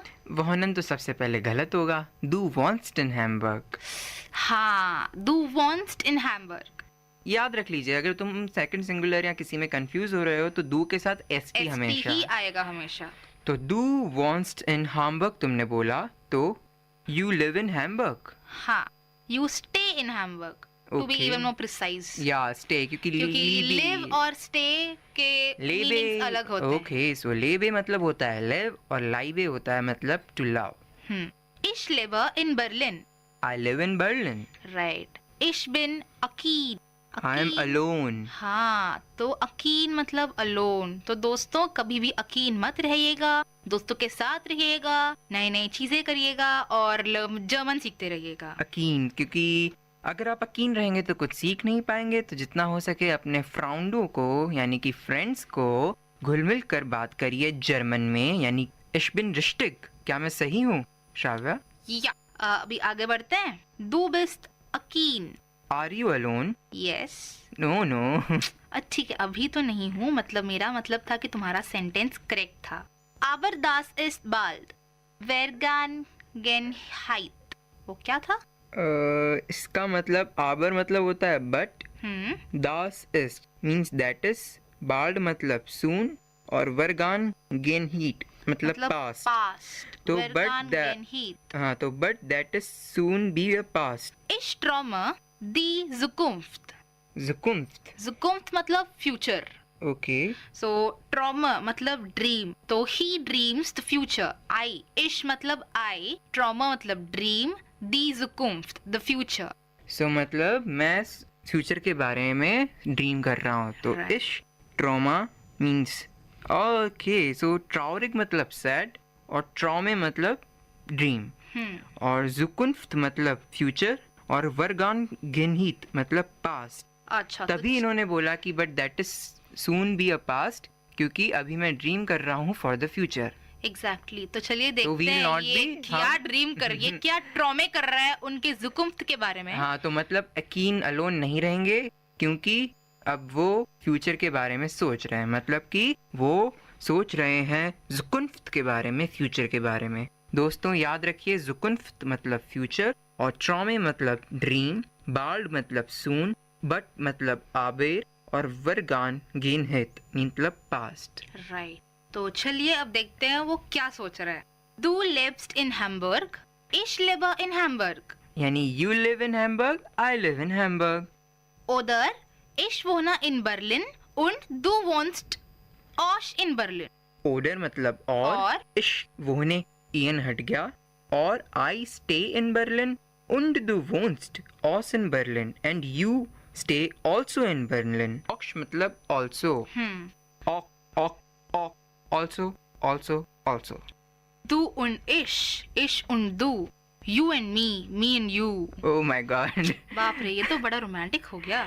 Me नहीं है, you and I and you. हाँ, ठीक है. Ich bin glücklich, du bist glücklich. I am happy, you are happy. Ich schneide Blumen. I send you flowers. अरे बाप रे, ये तो बंदा इतना रोमांटिक है, फूल भी भेज रहा है. Ich schicke Blumen. Okay, I send flower. Kommst du bald? मतलब kommst du bald. बाल मतलब soon, du मतलब you, kommst मतलब come. तो you come soon. So are you coming soon? In short, मतलब उसको हम थोड़ा बहुत परफेक्ट इंग्लिश में रखें तो. सही है, क्योंकि हम यहाँ पे बिस्ट दू नहीं बोलेंगे, हम सीधा बोलेंगे दू कॉम्स्ट बाल्ड या कॉम्स दू बाल्ड, पर इंग्लिश में अपन बोलेंगे आर यू कमिंग सून. दोस्तों शुरुआत होती है तो नन्हे नन्हे तिनकों से होती है, और बाद में वो छोटे छोटे पत्थर पहाड़ बना देते हैं. चिड़िया छोटे छोटे ग्रास के तिनकों से घोंसला बना देती है. तो हम भी छोटे छोटे मिस्टेक्स को उनको क्रॉस कर करके अच्छी जर्मन सीख ही लेंगे. और अब ये 3 शब्द तो आप कभी भूलने नहीं वाले. लास्ट में जो ये बोलता है इसको इश लीबे डिश, मतलब तुम बता दो श्राव्या. उसका मतलब है कि I love you. Oh my God. No Himanshu. अरे नहीं, मेरा कुछ दूसरा मतलब नहीं था, मैं इसके ऊपर हंस रहा था, तुम बाद में ऐड मत करो कुछ. तो इश लीबे डिश I love you. Okay stop. हाँ. सो अब अरे इस देवदास का नाम तो बता दो. यान. ओके. हाँ, तो ये लेटर था यान जिसने सारा को लिखा. ओके, यान जिसने सारा को लेटर लिखा, तो एक बार वापस से हो जाए। अब मैं जर्मन में बोलता हूँ। ओके, मतलब अ लेटर। अ लेटर, वाह। सो अब मैं जर्मन में बोलता हूँ और तुम उसको हिंदी में बोलो। ठीक है भाई। क्रिस्पी एंड क्लियर, ओके, मतलब कोई बकवास बीच में नहीं। लीबे सारा, प्रिय सारा, du bist nicht da, तुम यहाँ नहीं हो। ich bin traurig, मैं बहुत दुखी हो गया हूँ। ich spiele Klavier, मैं पियानो प्ले कर रहा हूँ। ich arbeite, मैं काम कर रहा हूँ। ich schreibe, मैं लिख रहा हूँ। ich warte, मैं इंतजार कर रहा हूँ। wann kommst du, तुम कब आ रही हो? bist du traurig, क्या तुम दुखी हो? bist du glücklich, या तुम खुश हो? was magst du, तुम क्या कर रही हो? weinst du, क्या तुम रो रही हो? lachst du, क्या तुम हंस रही हो? arbeitest du, क्या तुम काम कर रही हो? hörst du Musik, क्या तुम गाने सुन रही हो? wartest du, क्या तुम इंतजार कर रही हो? du wohnst in Hamburg, ich lebe in Berlin, तुम हैम्बर्ग में रह रही हो और मैं बर्लिन में रह रहा हूँ। ich bin a king, du bist a king, मैं अकेला हूँ, तुम भी अकेली हो। aber das ist bald vergangen hielt, पर ये बहुत जल्द एक अतीत होने वाला है। एक अतीत बनने वाला है। वर्गान गेरहीत मतलब पास्ट, अतीत। Ich träume die Zukunft, मैं हमारी फ्यूचर का सपना देख रहा हूँ। मतलब मैं हमारे भविष्य का सपना देख रहा हूँ। और दी Zukunft, Zukunft मतलब है फेमिनिन, फ्यूचर है यहाँ पे feminine. The Zukunft, du lebst in Hamburg, तुम भी हैम्बर्ग में रह रही हो? भी नहीं है, भी तुम हैम्बर्ग में रह रही हो? Ich lebe in Hamburg, मैं हैम्बर्ग में रह रहा हूँ। oder ich wohne in Berlin und du wohnst auch in Berlin, या फिर तुम बर्लिन में रह रही हो और मैं भी बर्लिन में रह रहा हूँ। du und ich, ich und du, तुम और मैं और तुम। ich bin glücklich, du bist glücklich, मैं खुश, तुम भी खुश। ich schicke Blumen, मैं फूल भेज रहा हूँ। kommst du bald, तुम कब आ रही हो? या तुम जल्दी आ रही हो? तुम जल्दी आओ, तुम जल्दी आओ। तुम मतलब du, जल्दी bald और आओ kommst du bald, ich liebe dich, मैं तुमसे बहुत प्यार करती। I love you। So basically हमने ये कंप्लीट किया। दोस्तों, अगर तुम ध्यान रखोगे, अगर तुम हिंदी से अगर जर्मन सीखते हो तो थोड़ा इजी पड़ता है एज कंपैरिजन टू इंग्लिश, क्योंकि इंग्लिश में इतना देर दी दास और ये सब नहीं है, पर हिंदी में कुछ ऐसे देर दी दास हैं, यानी मस्कुलिन, फेमिनिन और न्यूट्रल वर्ड्स, जो इससे कुछ मिलते जुलते हैं। और अगर मैं बोलूँ कि तुम जल्दी आओ, तो ये 3 शब्द का ही था। जर्मन में भी इसका मतलब क्या है? kommst du bald, 3 शब्दों का ही है। तुम जल्दी आओ तो कैसे बोलेंगे? kommst du bald, और तुम जल्दी आओ kommst du bald। ओके, सो कभी अगर मान लो श्राव्या मैं लेट हो रहा हूँ तो मैं तुम्हें बोलूँगा kommst du bald, और अगर तुम कभी लेट हो रही हो तो मैं तुम्हें बोलूँगा kommst du bald, और अगर मैं कभी लेट हो रहा हूँ तो तुम मुझे बोलना kommst du bald व्हाट्सएप के थ्रू। क्लियर? हाँ, क्लियर है बॉस। क्ला मतलब होता है क्लियर। बट एक बात बोल दूं, यहाँ बात सिर्फ हिंदी और इंग्लिश की नहीं है। यहाँ बहुत सारे लोग हैं जिसकी मदर टंग हिंदी या इंग्लिश ना हो, जैसे कि अभी मेरी मदर टंग तेलुगु है। तो जिस लैंग्वेज में तुम कंफर्टेबल हो, जो तुम सबसे अच्छी तरीके से बोल सकते हो, तो तुम उसमें तुम रिलेट कर लो जर्मन को, तो वो आसान बन जाता है। हाँ, और पर अगर बेसिकली तुम्हारी मान लो, हमारे सर ने एक्चुअली ये बोला था कि जिसकी भी अगर मदर टंग अगर इंग्लिश होगी तो वो जर्मन सीखने में उसको दिक्कत होगी, पर जिनकी मदर टंग हिंदी या हिंदी से रिलेटेड जो लैंग्वेजेस हैं, तेलुगु, तमिल, जो इंडियन हैं, वो इजी होता है उन लोगों को जर्मन सीखना, क्योंकि कुछ ऐसे शब्द होते हैं, क्योंकि एक इंग्लिश बेसिकली एक स्टैंडर्ड पर फॉलो करता है। नहीं, सबसे पहले हमने इंग्लिश भी सीखा हुआ है जर्मन की तरह, तो हम अपने आइडियाज और व्यूज को इतनी अच्छी तरीके से एक्सप्रेस नहीं कर सकते जिस तरीके से हम अपने मदर टंग यूज करते हैं।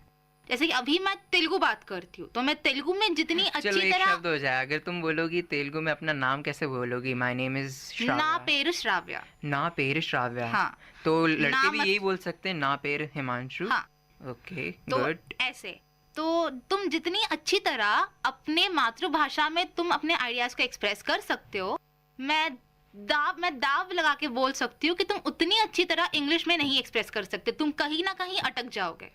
तुम जब अपने मदर टंग में बात कर रहे हो, एक फ्लो होती है वो, तुम कहीं रुकते नहीं हो, तुम कहीं अटकते नहीं हो, तो वो बहुत आसान हो जाते हैं हमें सीखने में। तो ठीक है, तेलुगु, तमिल, मराठी, बंगाली, गुजराती, राजस्थानी, और मैंने क्या क्या मिस कर दिया, वो सारी भाषाएं, पंजाबी, बिहारी, हरियाणी, सब कुछ मलयालम होता है, मलयालमी नहीं होता वो। ओके, सो मलयालम। ओके, तो अभी हमने लेटर पढ़ा। हाँ, एक गलती हो गई थी हमसे, हमने अकीन को बोला था अलोन। अकीन वर्ड कुछ नहीं होता, अलीन होता है, वो डबल एल है। Okay, so it's Aleen, ALLEIN। बोलो। सो अलीन मतलब अलोन, अकेला। सो अब हमने गलती करी है तो हम आगे कभी नहीं भूलेंगे। और हमने, चलो रिवाइज करते हैं कि आज कौन कौन से वर्ड सीखे और कौन कौन सी चीजें सीखी आज। तो सबसे पहले हम देखते हैं आइन ब्रीफ मतलब अ लेटर, बार्ड मतलब सून, ट्रॉरिग मतलब सैड, ग्लूकलिश मतलब हैप्पी, और ब्लू में मतलब फ्लावर, शी के मतलब टू सेंड, और it's she her, it's she her bloomin', I send flowers, she के I believe। ओके, सो और हमने पढ़ा ऑक मतलब also, और फिर हमने पढ़ा ट्रोमे। ऑक नहीं है, ऑश, AUCH, so ऑश। तुम कैसे आइडेंटिफाई करती हो कब ख बोलना और कब श बोलना है? हम यूजुअली जर्मन में ख यूज नहीं करते। पक्का लॉक कर दिया जाए, फ्रीज कर दिया जाए? पक्का तो मैं कैसे बोल सकती हूँ, मैंने जर्मन इम्प्लीमेंट नहीं किया है। जितना मुझे पता है, जितना मैंने सीखा, मैं उसमें से बोल रही हूँ। हाँ, तो मैंने भी बस यही जाना तुमसे। आई वाज जस्ट आस्किंग, मैं तुम्हें बता नहीं रहा था। अभी हम अक्टूबर में जब क के यूज करते तो अब हम क बोलते हैं। अभी यहाँ पे CH यूज कर रहे हैं, इश, ICH। ये अभी बनेंगे AUCH, ऑश। ओके, तो CH मतलब श ही होगा। Very good observation. लॉजिक लगाओ। Very good observation.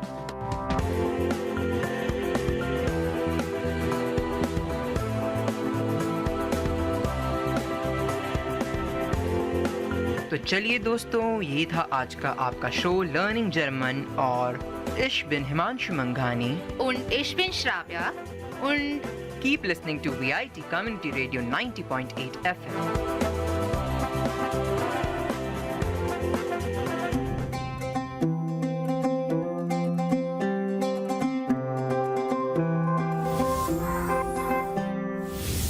की हूँ, कोई बच्ची नहीं हूँ पर कच्ची नहीं।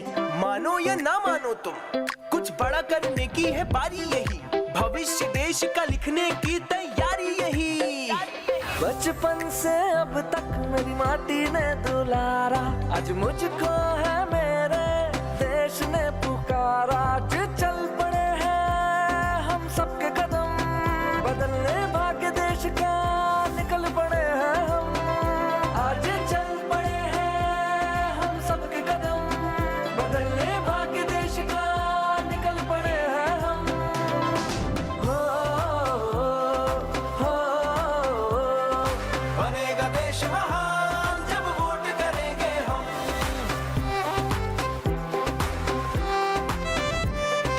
ये जीवन ये तन मन सब कुछ है तुम्हारा, आज मुझको है मेरे देश ने पुकारा। जो सोचे और ठाने तो करके दिखा दे, ऐसे है मेरे देश के फौलादी इरादे। आज चल पड़े हैं हम सबके कदम, बदलने भाग्य देश का निकल पड़े हैं हम।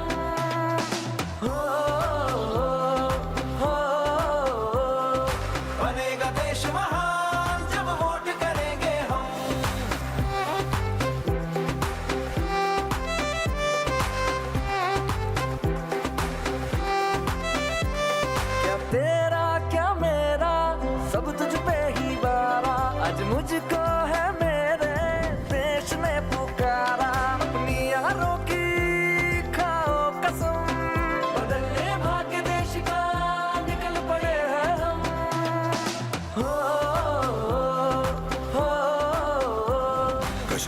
जैसे कन्याकुमारी है सब अपने, यहाँ पे कोई बेगाना नहीं। हम तो यहाँ पे सब देश के दीवाने, तो हमसे कोई टकराना नहीं। आवाज यही, अधिकार यही, आजादी का पुरस्कार यही, लोकतंत्र का पहले संस्कार यही, संस्कार यही। अपनी यारी की खाओ कसम, करेंगे अपना पहला वोट देश के लिए हम। ये जीवन फर्स्ट टाइम जी सर, सब कुछ है तुम्हारा, आज मुझको है मेरे देश ने पुकारा।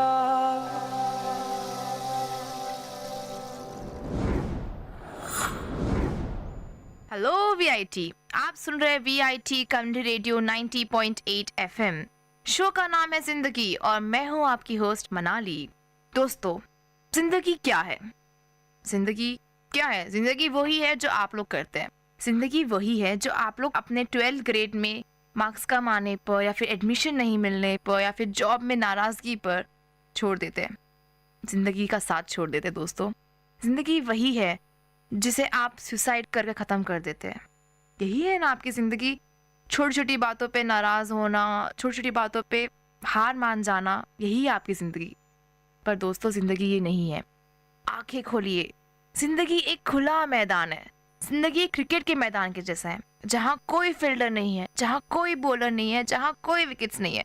सिर्फ एक क्रिकेट का पिच है जहाँ आप खड़े हैं बैट लेकर। सामने से ज़ोर से ज़िंदगी भाग कर आ रही है और आपकी तरफ एक बॉल फेंकती है। और क्या ये बॉल मिस हो गया? क्या हुआ अगर ये बॉल मिस हो गया? तो पीछे कोई विकेट कीपर नहीं है, पीछे कोई विकेट्स नहीं जो आपको स्टंप कर सके, सिर्फ आप हो।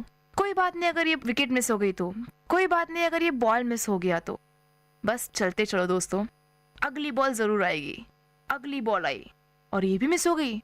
कोई बात नहीं दोस्तों, अभी तो ओवर भी ख़त्म नहीं हुआ है, पूरी की पूरी इनिंग्स बाकी है।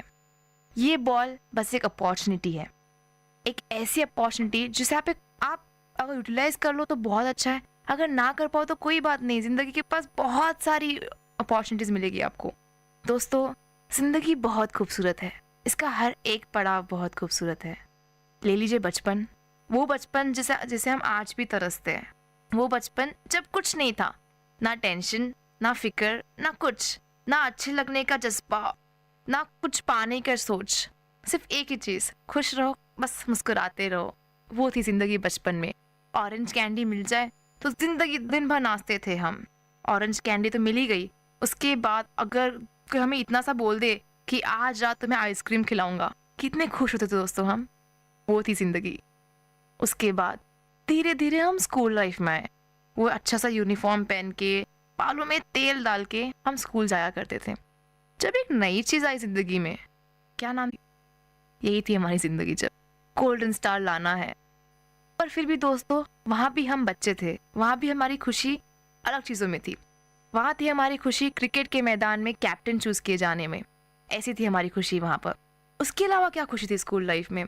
दोस्तों के साथ मूवी जाने पर, मम्मा का पिकनिक पे जाने अलाउ करने पर, वो बस में बैठ के गाने गाना दोस्तों के साथ, टीचर्स डे पे टीचर्स को रोजेस देना। वो थी ज़िंदगी। क्या मस्त ज़िंदगी थी ना दोस्तों। वो ज़िंदगी की बात ही कुछ और थी। धीरे धीरे धीरे धीरे बड़े हुए, जैसे जैसे हाइट बड़ी हुई, नंबर ऑफ कैंडल्स भी बड़े हुए केक पर, ऐसे ऐसे हम भी आगे बढ़े। और फिर आया लाइफ का सबसे कम्पिटिटिव स्टेज। वो स्टेज जहाँ सब भाग रहे, सब दौड़ रहे कि ज़िंदगी में करना क्या है। हम कोई नहीं जानता कि ज़िंदगी में करना क्या है। किसी को डॉक्टर बनना है, किसी को इंजीनियर बनना है, किसी को आर्टिस्ट बनना है, और बहुत ही कम है ऐसे जिसे स्पोर्ट्स में भी जाना है। क्यों दोस्तों? याद है मुझे आज भी, स्कूल में आज भी मुझे याद है कि सब लोग कितने शौक से खेलते थे क्रिकेट, कितने शौक से बोलते थे कि मैं सचिन तेंदुलकर बनूंगा, मैं सुनील गावस्कर बनूंगा। फिर क्या हुआ दोस्तों? कहाँ गया हमारा अंदर का वो स्पोर्ट्स पर्सन? मुझे आज भी याद है उस लड़के ने बोला था कि मुझे पेंटिंग का शौक है, मैं आर्टिस्ट बनूंगा, लेकिन पता नहीं क्या हुआ, उसे इंजीनियरिंग का एग्ज़ाम दे रहा है। और वो इंसान भी याद है मुझे जो इतना अच्छा गाता था, जो हर एनुअल डे पे परफॉर्म करता था, लेकिन आज वो MBBS का कुछ एग्ज़ाम होता है ना, एंट्रेंस, वो दिख रहा है।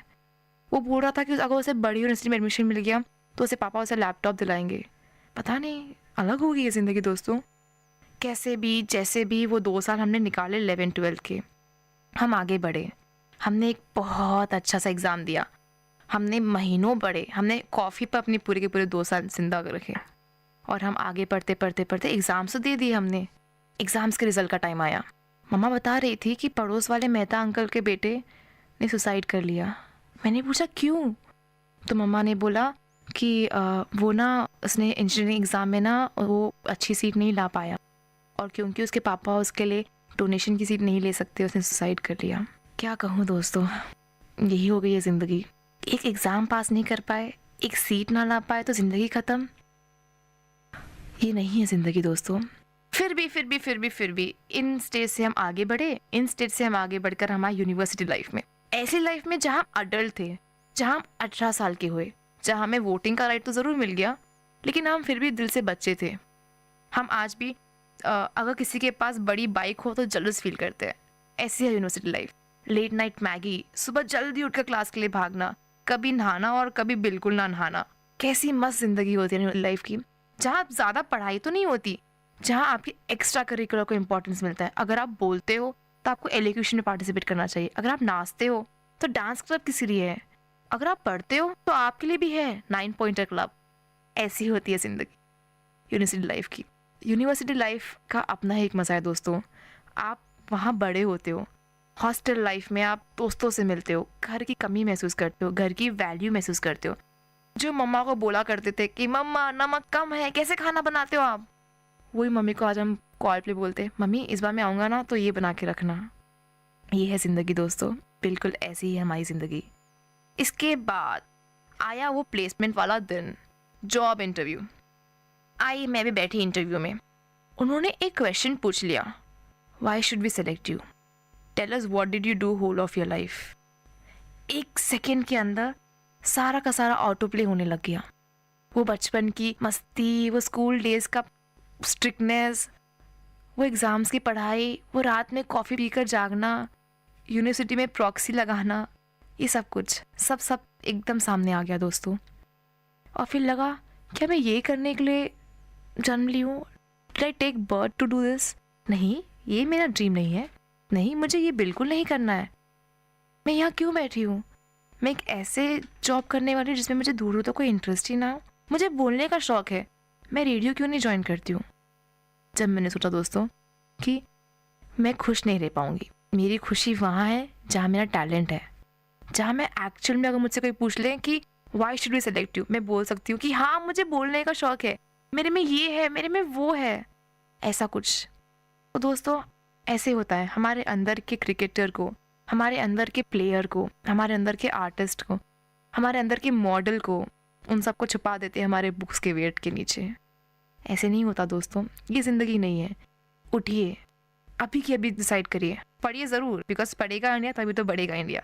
और पढ़ाई ज़रूरी होती है, पढ़ाई इसलिए होती है कि आप कुछ अवेयरनेस लाए, पढ़ाई इसलिए होती है कि आप इंफॉर्मेशन लाए, आप अपने अंदर कुछ एक ग्रोथ लाए।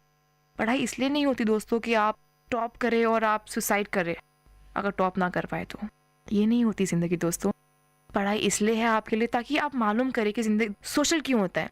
सोशल इसलिए होता है ताकि आप ज़िंदगी में मालूम करें कि हाँ ये हुआ था, हम इससे भी बेहतर कर सकते। साइंस क्यों है कि कितनी छोटी छोटी चीज़ों से हम कितना कुछ बना सकते हैं, इसलिए साइंस है दोस्तों। ये सिर्फ अवेयरनेस के लिए, आपकी इंफॉर्मेशन के लिए।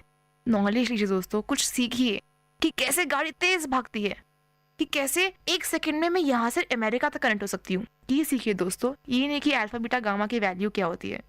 दोस्तों मैं सोचती हूँ कि ज़िंदगी यही है।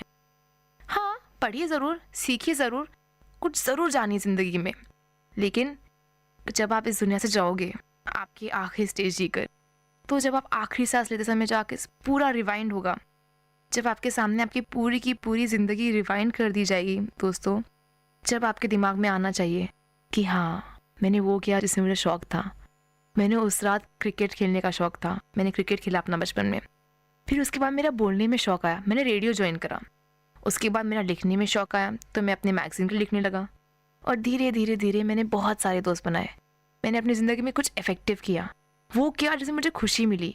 मेरी पूरी ज़िंदगी किसी ना किसी के लिए इंस्पिरेशन ज़रूर होगी।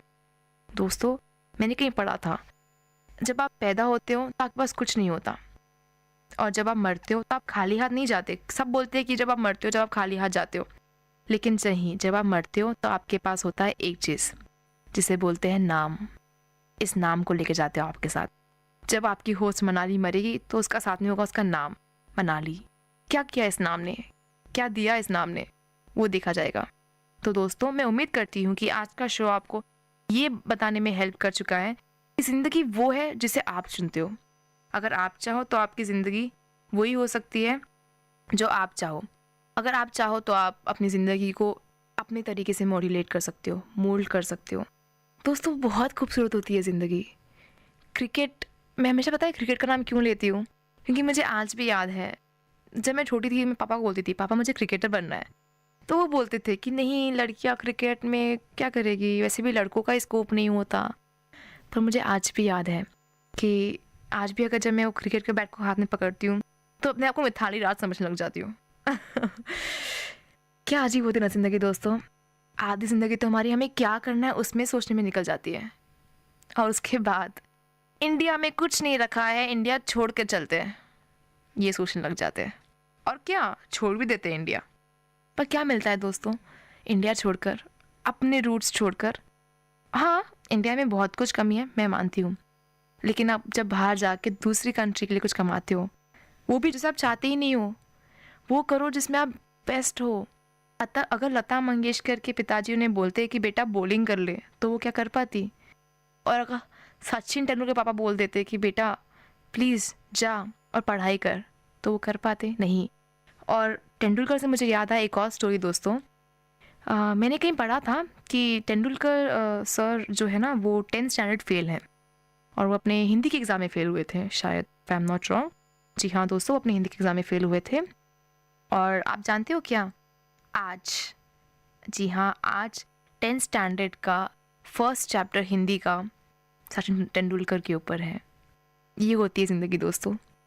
वो करो जिसमें आप माहिर हो, वही आप बेस्ट कर सकते हो। यही ज़िंदगी है, आप वही करो जिसमें आप माहिर हो।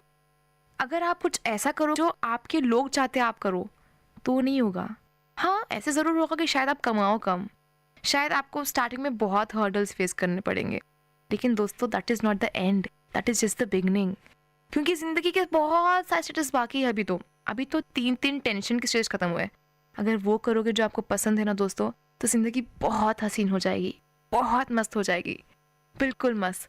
आपको पता है, हर टाइम जब मैं रिकॉर्ड करके स्टूडियो से बाहर निकलती हूँ तो मेरे चेहरे पे एक मुस्कान होती है जो दिन भर रहती है, क्योंकि मुझे पता है, मुझे शौक है, मुझे अपनी आवाज़ से प्यार है, मुझे प्यार है अपने आइडिया शेयर करने से। और जब मुझे कभी किसी का कॉल आ जाता है कि चल बास्केटबॉल खेल कर आते हैं, मैं खुशी खुशी हाँ बोल देती हूँ।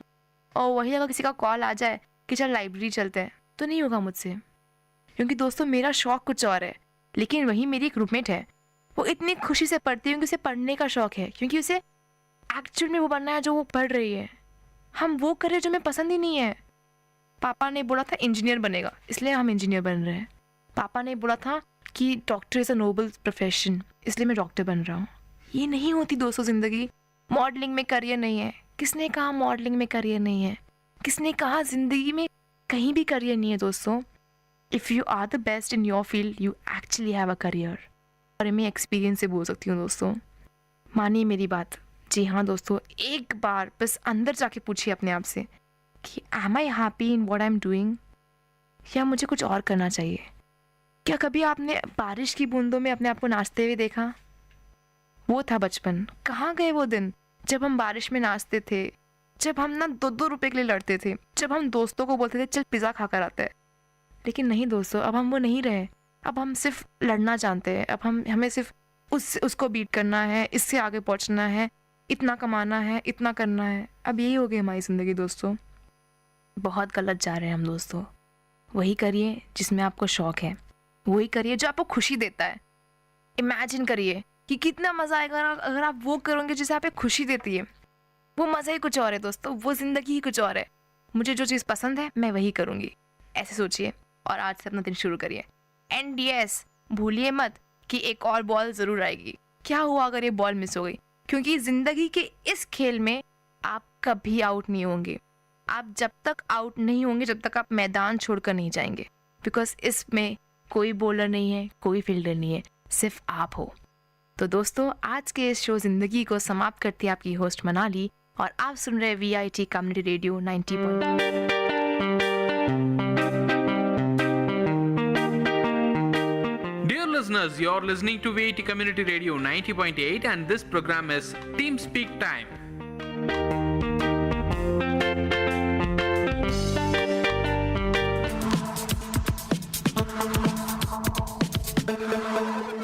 Way to Success.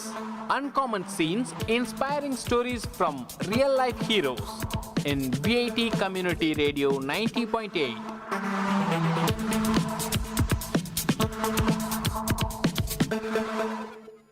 Hi guys, this is VIT Community Radio 90.8 and welcome to the show Way to Success. I'm your host Pooja. Today I'm going to tell you a story about Swami Vivekananda at the Baranagur Math.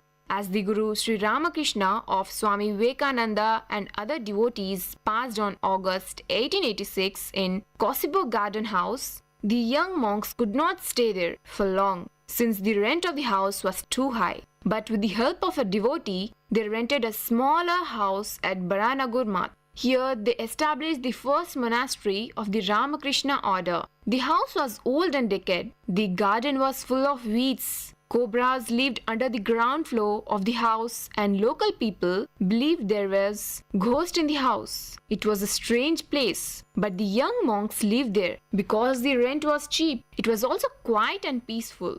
They were very poor. There were hardly enough clothes and their food was not good. For months, they had nothing to eat but rice and some boiled leaves. They thought only of God. Swamiji was the leader. He went of those boys who had returned home after the death of Sri Ramakrishna and persuaded them to join the monastery. Swamiji looked after them and inspired them to think of God. They meditated for long hours. They sang songs. They discussed the religion's ideas of all sects and religions. They tried to follow everything that Sri Ramakrishna had taught them. During this period, they took the monastic vows of sannyasa. They also took new names. Swamiji, however, did not take a permanent name, and when he wandered through India, he changed his name now and then. Sometimes he used the name Swami Vividishananda and sometimes other names also. But now, when people speak about him, often call him as Swamiji. You're listening to the show Way to Success on VIT Community Radio 90.8 with me, Pooja. Meet you in our next episode with more interesting moment of successes. Dear listeners, you had listened to the show Way to Success. We will meet you with more uncommon stories from real life heroes in VIT Community Radio 90.8. Hello VIT, आप सुन रहे हैं VIT community radio 90.8 FM। Show का नाम है जिंदगी और मैं हूं आपकी होस्ट मनाली। दोस्तों, जिंदगी क्या है? जिंदगी क्या है? जिंदगी वही है जो आप लोग करते हैं। जिंदगी वही है जो आप लोग अपने 12th ग्रेड में मार्क्स कम आने पर या फिर एडमिशन नहीं मिलने पर या फिर जॉब में नाराजगी पर छोड़ देते हैं। जिंदगी का साथ छोड़ देते हैं। दोस्तों, जिंदगी वही है जिसे आप सुसाइड करके ख़त्म कर देते हैं। यही है ना आपकी ज़िंदगी? छोटी छोटी बातों पे नाराज़ होना, छोटी छोटी बातों पे हार मान जाना, यही है आपकी ज़िंदगी। पर दोस्तों, ज़िंदगी ये नहीं है। आंखें खोलिए, ज़िंदगी एक खुला मैदान है। ज़िंदगी एक क्रिकेट के मैदान के जैसा है, जहाँ कोई फील्डर नहीं है, जहाँ कोई बॉलर नहीं है, जहाँ कोई विकेट्स नहीं है। सिर्फ एक क्रिकेट का पिच है जहाँ आप खड़े हैं बैट लेकर। सामने से ज़ोर से ज़िंदगी भाग कर आ रही है और आपकी तरफ एक बॉल फेंकती है। और क्या ये बॉल मिस हो गया? क्या हुआ अगर ये बॉल मिस हो गया? तो पीछे कोई विकेट कीपर नहीं है, पीछे कोई विकेट्स नहीं जो आपको स्टंप कर सके, सिर्फ आप हो। कोई बात नहीं अगर ये विकेट मिस हो गई तो, कोई बात नहीं अगर ये बॉल मिस हो गया तो। बस चलते चलो दोस्तों, अगली बॉल ज़रूर आएगी। अगली बॉल आई और ये भी मिस हो गई। कोई बात नहीं दोस्तों, अभी तो ओवर भी ख़त्म नहीं हुआ है, पूरी की पूरी इनिंग्स बाकी है। ये बॉल बस एक अपॉर्चुनिटी है, एक ऐसी अपॉर्चुनिटी जिसे आप अगर यूटिलाइज कर लो तो बहुत अच्छा है, अगर ना कर पाओ तो कोई बात नहीं, ज़िंदगी के पास बहुत सारी अपॉर्चुनिटीज़ मिलेगी आपको। दोस्तों, ज़िंदगी बहुत खूबसूरत है, इसका हर एक पड़ाव बहुत खूबसूरत है। ले लीजिए बचपन, वो बचपन जिसे हम आज भी तरसते हैं।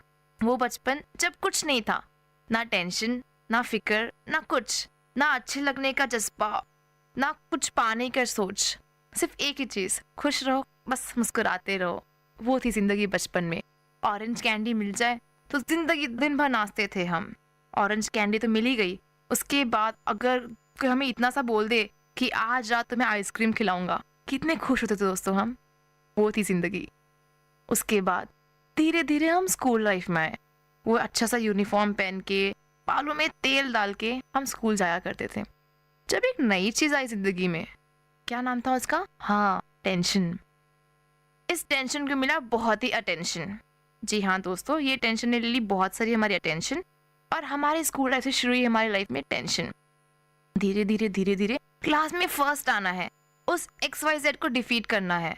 टीचर ने बोला क्लास में फर्स्ट आने वाले को गोल्डन स्टार दूंगी। यही थी हमारी जिंदगी, जब गोल्डन स्टार लाना है। पर फिर भी दोस्तों, वहाँ भी हम बच्चे थे, वहाँ भी हमारी खुशी अलग चीज़ों में थी। वहाँ थी हमारी खुशी क्रिकेट के मैदान में कैप्टन चूज किए जाने में, ऐसी थी हमारी खुशी वहाँ पर।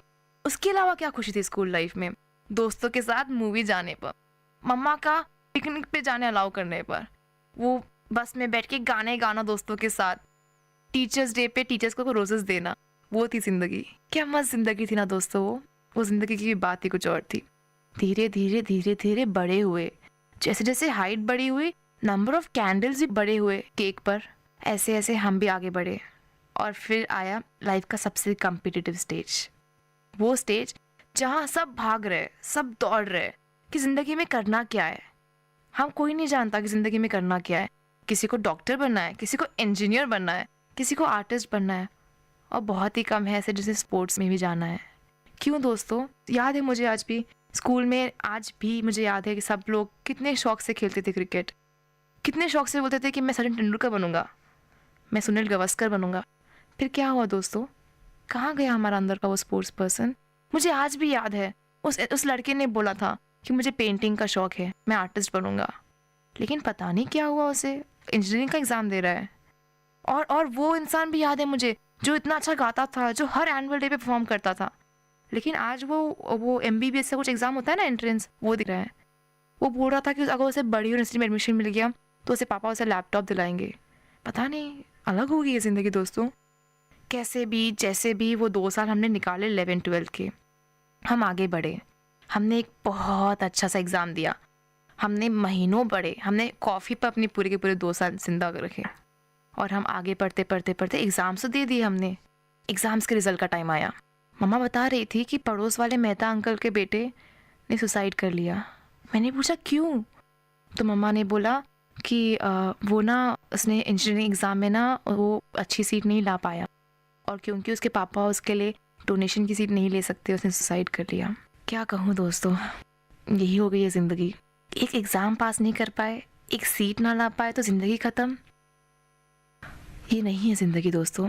फिर भी इन स्टेज से हम आगे बढ़े, इन स्टेज से हम आगे बढ़कर हमारी यूनिवर्सिटी लाइफ में, ऐसी लाइफ में जहाँ अडल्ट थे, जहाँ हम 18 साल के हुए, जहाँ हमें वोटिंग का राइट तो ज़रूर मिल गया, लेकिन हम फिर भी दिल से बच्चे थे। हम आज भी अगर किसी के पास बड़ी बाइक हो तो जलूस फील करते हैं। ऐसी है university life. Late night Maggi, सुबह जल्दी उठकर क्लास के लिए भागना, कभी नहाना और कभी बिल्कुल ना नहाना।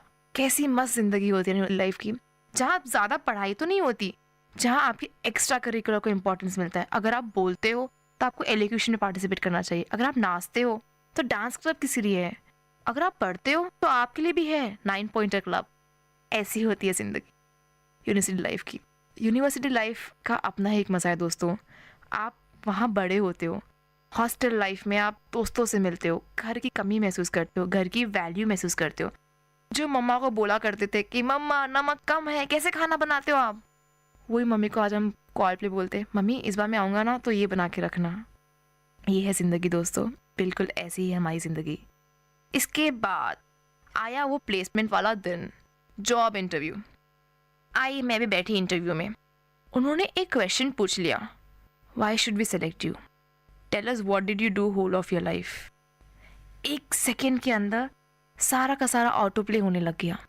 वो बचपन की मस्ती, वो स्कूल डेज का स्ट्रिक्टनेस, वो एग्ज़ाम्स की पढ़ाई, वो रात में कॉफ़ी पीकर जागना, यूनिवर्सिटी में प्रॉक्सी लगाना, ये सब कुछ सब एकदम सामने आ गया दोस्तों। और फिर लगा क्या मैं ये करने के लिए जन्म ली हूँ? Did I take birth to do this? नहीं, ये मेरा ड्रीम नहीं है। नहीं, मुझे ये बिल्कुल नहीं करना है। मैं यहाँ क्यों बैठी हूँ?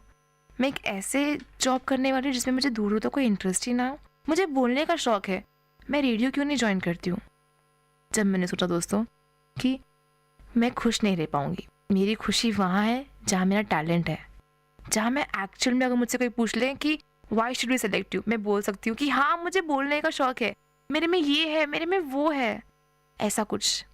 तो दोस्तों ऐसे होता है, हमारे अंदर के क्रिकेटर को, हमारे अंदर के प्लेयर को, हमारे अंदर के आर्टिस्ट को, हमारे अंदर के मॉडल को, उन सबको छुपा देते हैं हमारे बुक्स के वेट के नीचे। ऐसे नहीं होता दोस्तों, ये ज़िंदगी नहीं है। उठिए, अभी की अभी डिसाइड करिए, पढ़िए ज़रूर, बिकॉज पढ़ेगा इंडिया तभी तो बढ़ेगा इंडिया। और पढ़ाई ज़रूरी होती है। पढ़ाई इसलिए होती है कि आप कुछ अवेयरनेस लाए, पढ़ाई इसलिए होती है कि आप इंफॉर्मेशन लाए, आप अपने अंदर कुछ एक ग्रोथ लाए। पढ़ाई इसलिए नहीं होती दोस्तों कि आप टॉप करें और आप सुसाइड करें अगर टॉप ना कर पाए तो। ये नहीं होती ज़िंदगी दोस्तों। पढ़ाई इसलिए है आपके लिए ताकि आप मालूम करें कि ज़िंदगी सोशल क्यों होता है। सोशल इसलिए होता है ताकि आप ज़िंदगी में मालूम करें कि हाँ ये हुआ था, हम इससे भी बेहतर कर सकते। साइंस क्यों है कि कितनी छोटी छोटी चीज़ों से हम कितना कुछ बना सकते हैं, इसलिए साइंस है दोस्तों। ये सिर्फ अवेयरनेस के लिए, आपकी इंफॉर्मेशन के लिए। नॉलेज लीजिए दोस्तों, कुछ सीखिए कि कैसे गाड़ी तेज भागती है, कि कैसे एक सेकंड में मैं यहाँ से अमेरिका तक कनेक्ट हो सकती हूँ। ये सीखिए दोस्तों, ये नहीं कि अल्फा बीटा गामा की वैल्यू क्या होती है। दोस्तों मैं सोचती हूँ कि ज़िंदगी यही है। हाँ पढ़िए ज़रूर, सीखिए ज़रूर, कुछ ज़रूर जानिए ज़िंदगी में, लेकिन जब आप इस दुनिया से जाओगे आपकी आखिरी स्टेज जीकर, तो जब आप आखिरी सांस लेते समय जाके पूरा रिवाइंड होगा, जब आपके सामने आपकी पूरी की पूरी ज़िंदगी रिवाइंड कर दी जाएगी दोस्तों, जब आपके दिमाग में आना चाहिए कि हाँ मैंने वो किया जिसमें मुझे शौक़ था। मैंने उस रात क्रिकेट खेलने का शौक़ था, मैंने क्रिकेट खेला अपना बचपन में। फिर उसके बाद मेरा बोलने में शौक़ आया, मैंने रेडियो ज्वाइन करा। उसके बाद मेरा लिखने में शौक़ आया तो मैं अपने मैगज़ीन के लिखने लगा। और धीरे धीरे धीरे मैंने बहुत सारे दोस्त बनाए। मैंने अपनी ज़िंदगी में कुछ इफ़ेक्टिव किया, वो किया जिससे मुझे खुशी मिली। मेरी पूरी ज़िंदगी किसी ना किसी के लिए इंस्पिरेशन ज़रूर होगी। दोस्तों मैंने कहीं पढ़ा था, जब आप पैदा होते हो तो आपके पास कुछ नहीं होता, और जब आप मरते हो तो आप खाली हाथ नहीं जाते। सब बोलते हैं कि जब आप मरते हो जब आप खाली हाथ जाते हो, लेकिन नहीं, जब आप मरते हो तो आपके पास होता है एक चीज़ जिसे बोलते हैं नाम। इस नाम को लेके जाते हो आपके साथ। जब आपकी होस्ट मनाली मरेगी तो उसका साथ में होगा उसका नाम, मनाली। क्या किया इस नाम ने, क्या दिया इस नाम ने, वो देखा जाएगा। तो दोस्तों मैं उम्मीद करती हूँ कि आज का शो आपको ये बताने में हेल्प कर चुका है कि ज़िंदगी वो है जिसे आप चुनते हो। अगर आप चाहो तो आपकी ज़िंदगी वही हो सकती है जो आप चाहो। अगर आप चाहो तो आप अपनी ज़िंदगी को अपने तरीके से मॉड्यूलेट कर सकते हो, मोल्ड कर सकते हो। दोस्तों बहुत खूबसूरत होती है ज़िंदगी। क्रिकेट, मैं हमेशा पता है क्रिकेट का नाम क्यों लेती हूँ, क्योंकि मुझे आज भी याद है जब मैं छोटी थी, मैं पापा को बोलती थी पापा मुझे क्रिकेटर बनना है, तो वो बोलते थे कि नहीं लड़कियाँ क्रिकेट में क्या करेगी, वैसे भी लड़कों का स्कोप नहीं होता। पर मुझे आज भी याद है कि आज भी अगर जब मैं वो क्रिकेट के बैट को हाथ में पकड़ती हूँ तो अपने आप को मिथाली राज समझने लग जाती हूँ। क्या अजीब होती ना ज़िंदगी दोस्तों। आधी ज़िंदगी तो हमारी हमें क्या करना है उसमें सोचने में निकल जाती है, और उसके बाद इंडिया में कुछ नहीं रखा है, इंडिया छोड़ के चलते हैं, ये सोचने लग जाते हैं। और क्या छोड़ भी देते हैं इंडिया, पर क्या मिलता है दोस्तों इंडिया छोड़कर, अपने रूट्स छोड़कर। हाँ इंडिया में बहुत कुछ कमी है, मैं मानती हूँ, लेकिन आप जब बाहर जाके दूसरी कंट्री के लिए कुछ कमाते हो, वो भी जैसे आप चाहते ही नहीं हो, वो करो जिसमें आप बेस्ट हो। अगर लता मंगेशकर के पिताजी उन्हें बोलते कि बेटा बॉलिंग कर ले तो वो क्या कर पाती, और अगर सचिन तेंदुलकर पापा बोल देते कि बेटा प्लीज़ जा और पढ़ाई कर, तो वो कर पाते नहीं। और तेंदुलकर से मुझे याद आया एक और स्टोरी दोस्तों। मैंने कहीं पढ़ा था कि तेंदुलकर सर जो है ना वो 10th स्टैंडर्ड फेल हैं, और वो अपने हिंदी के एग्ज़ाम में फ़ेल हुए थे शायद, आई एम नॉट रॉन्ग। जी हाँ दोस्तों, अपने हिंदी के एग्ज़ाम में फ़ेल हुए थे। और आप जानते हो क्या, आज, जी हाँ आज 10th स्टैंडर्ड का फर्स्ट चैप्टर हिंदी का सचिन तेंदुलकर के ऊपर है। ये होती है ज़िंदगी दोस्तों, वो करो जिसमें आप माहिर हो, वही आप बेस्ट कर सकते हो। यही ज़िंदगी है, आप वही करो जिसमें आप माहिर हो।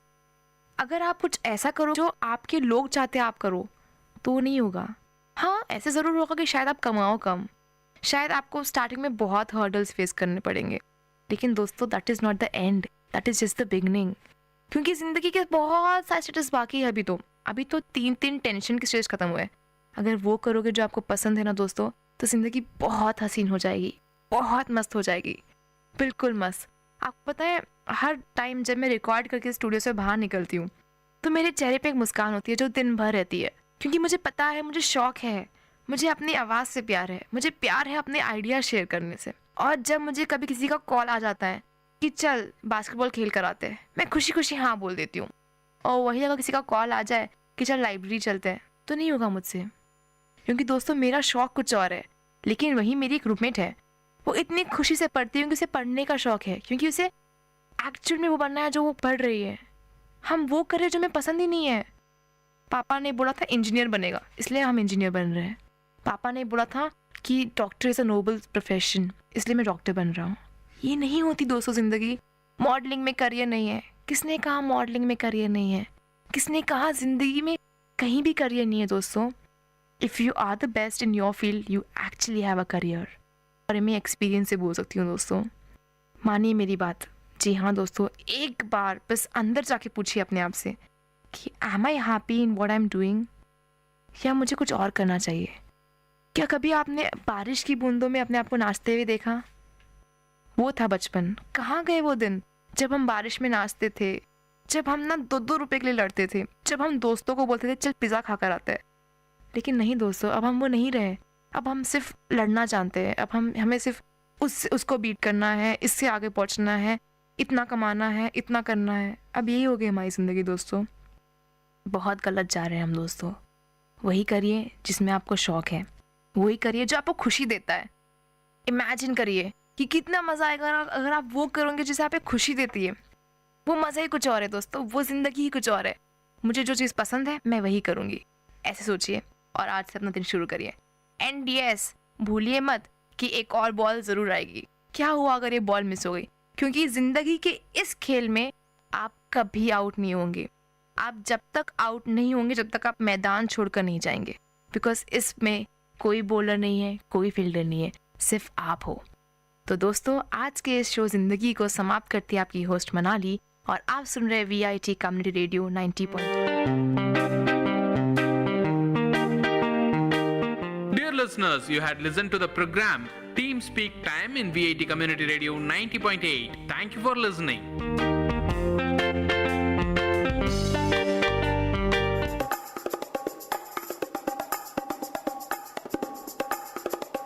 காரசாரம் VIT பண்பலையின் விவாத மேடை. ஆரோக்கியமான வாதங்களுடன், அன்றாட நிகழ்வுகளின் தரவுகளுடன், மக்களின் குரல்கள் ஒன்றிணையும் கருத்துக்களம்.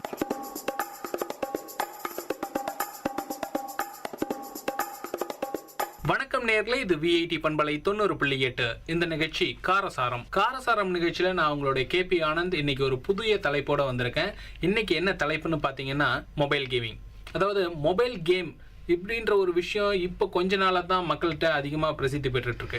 இந்த மொபைல் கேமிங் எந்த விதத்தில் மாணவர்கள்கிட்ட பயன்பாட்டில் இருக்குது, அது ஹெல்ப்பாக இருக்கா, இல்லை அதுக்கு அவங்களுக்கு ஏதாவது அடிக்ஷன் இந்த மாதிரியான விஷயங்களில் ஒரு பாதிப்பை ஏற்படுத்துதா, இதை பற்றி தான் இன்றைக்கி பேச போகிறோம். நம்ம கூட பேசுகிறதுக்கு நிறைய பேர் வந்திருக்காங்க. அவங்கள இப்போ அறிமுகப்படுத்திக்கலாம். உங்கள் பேர் சொல்லுங்கள். Hi, I am Keerthana, I am from Vellore. நீங்கள் சொல்லுங்கள். ஹாய், நான் அபிராமி, நானும் வெல்லூர்லேருந்து வரேன். Hi, I'm Daya from Vellore.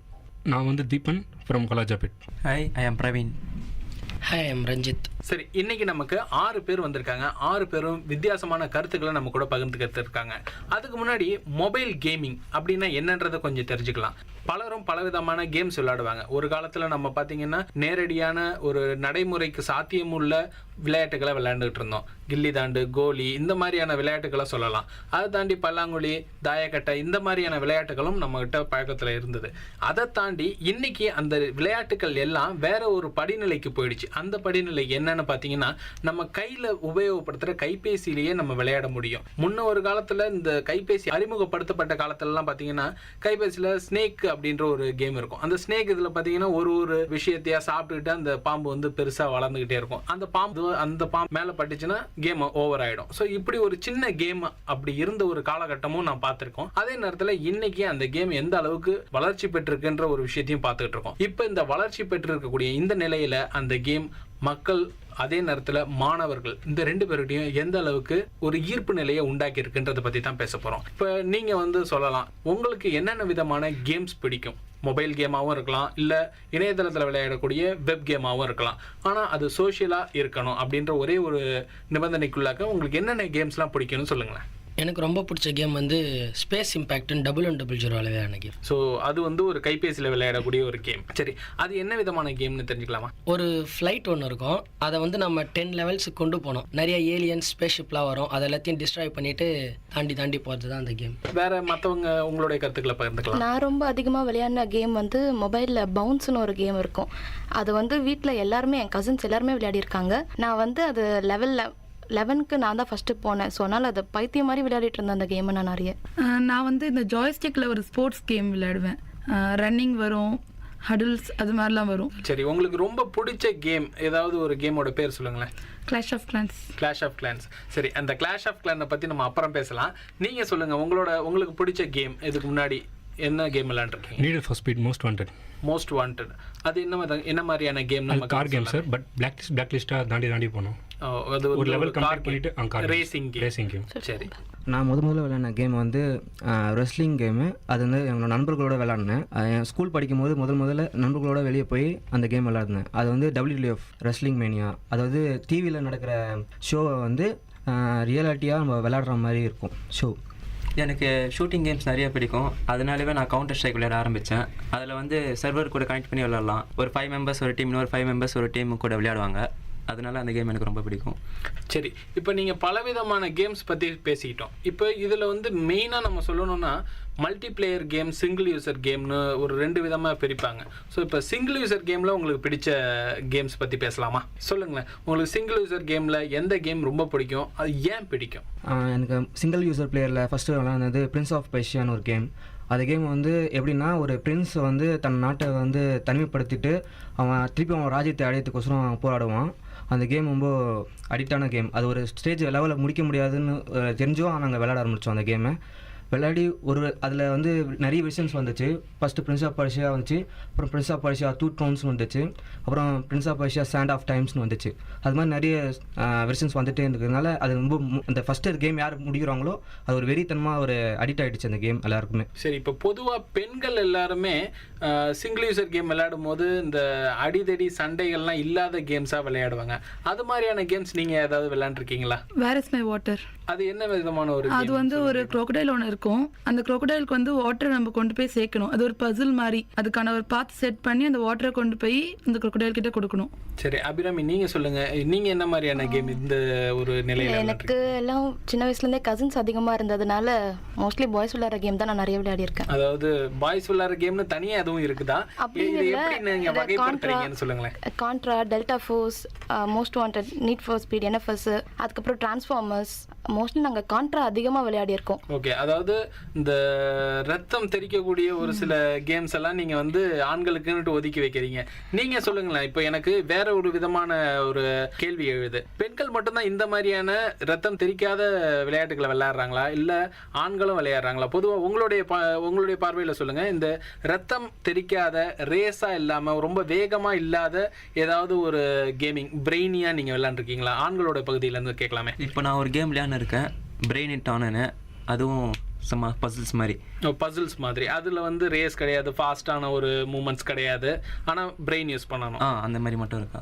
அது என்ன மாதிரியான கேம்னு தெரிஞ்சுக்கலாமா? சும்மா ஒரு பாட்டுக்குள்ளே பாலை வச்சுருவாங்க, நம்ம ஒரு ஷேப் மாதிரி வரைஞ்சி அதுலேருந்து பால் வெளியே கொண்டு வரணும். இல்லைனா ஒரு பால் எடுத்துன்னு போய் லெஃப்ட் வால் லைட் பண்ண வைக்கணும், ரைட் வால் லைட் பண்ண வைக்கணும், அந்த மாதிரி.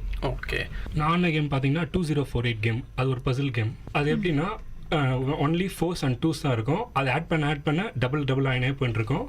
அதுக்கப்புறம் அது வந்து 2+2 4, 4+2 8 அது மாதிரி பண்ணிவிட்டு நம்ம சேர்த்து 2048 கொண்டு வரணும் ஃபைனலாக.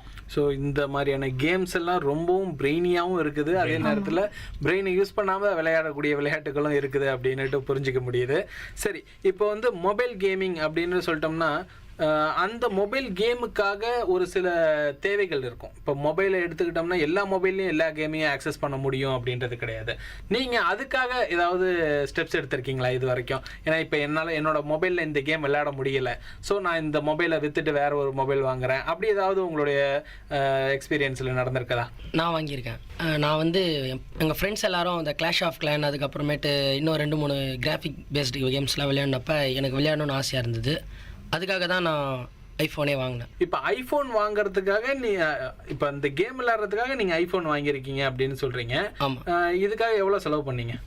இதுக்காக ஒரு 15,000 செலவு பண்ணேன். சரி, 15,000 செலவு பண்ணி ஒரு புது ஃபோனு ஒரு கேமுக்காக வாங்கியிருக்கேன் அப்படின்னு சொல்கிறீங்க.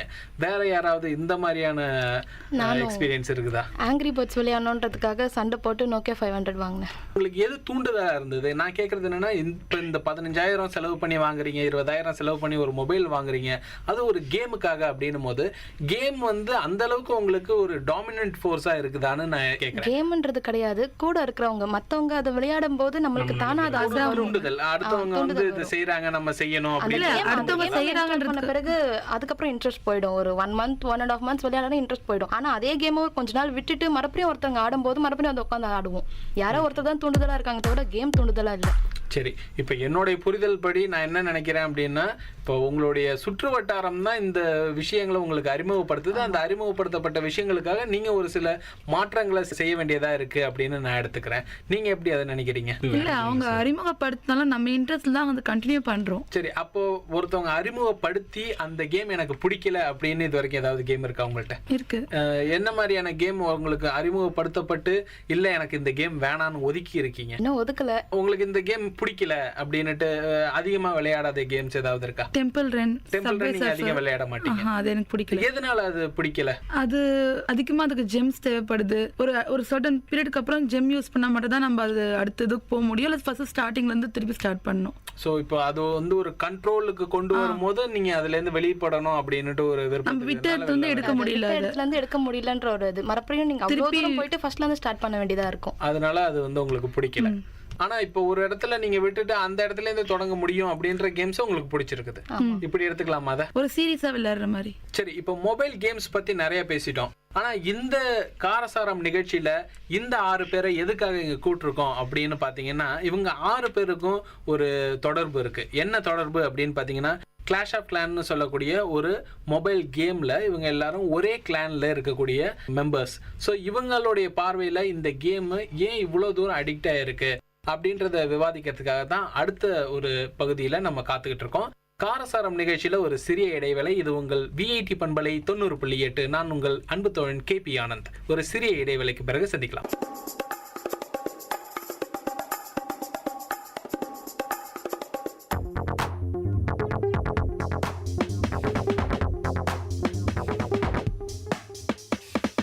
விஐடி வானொலி உங்களின் செவிகளில் தேனை பாய்ச்சிடுதே.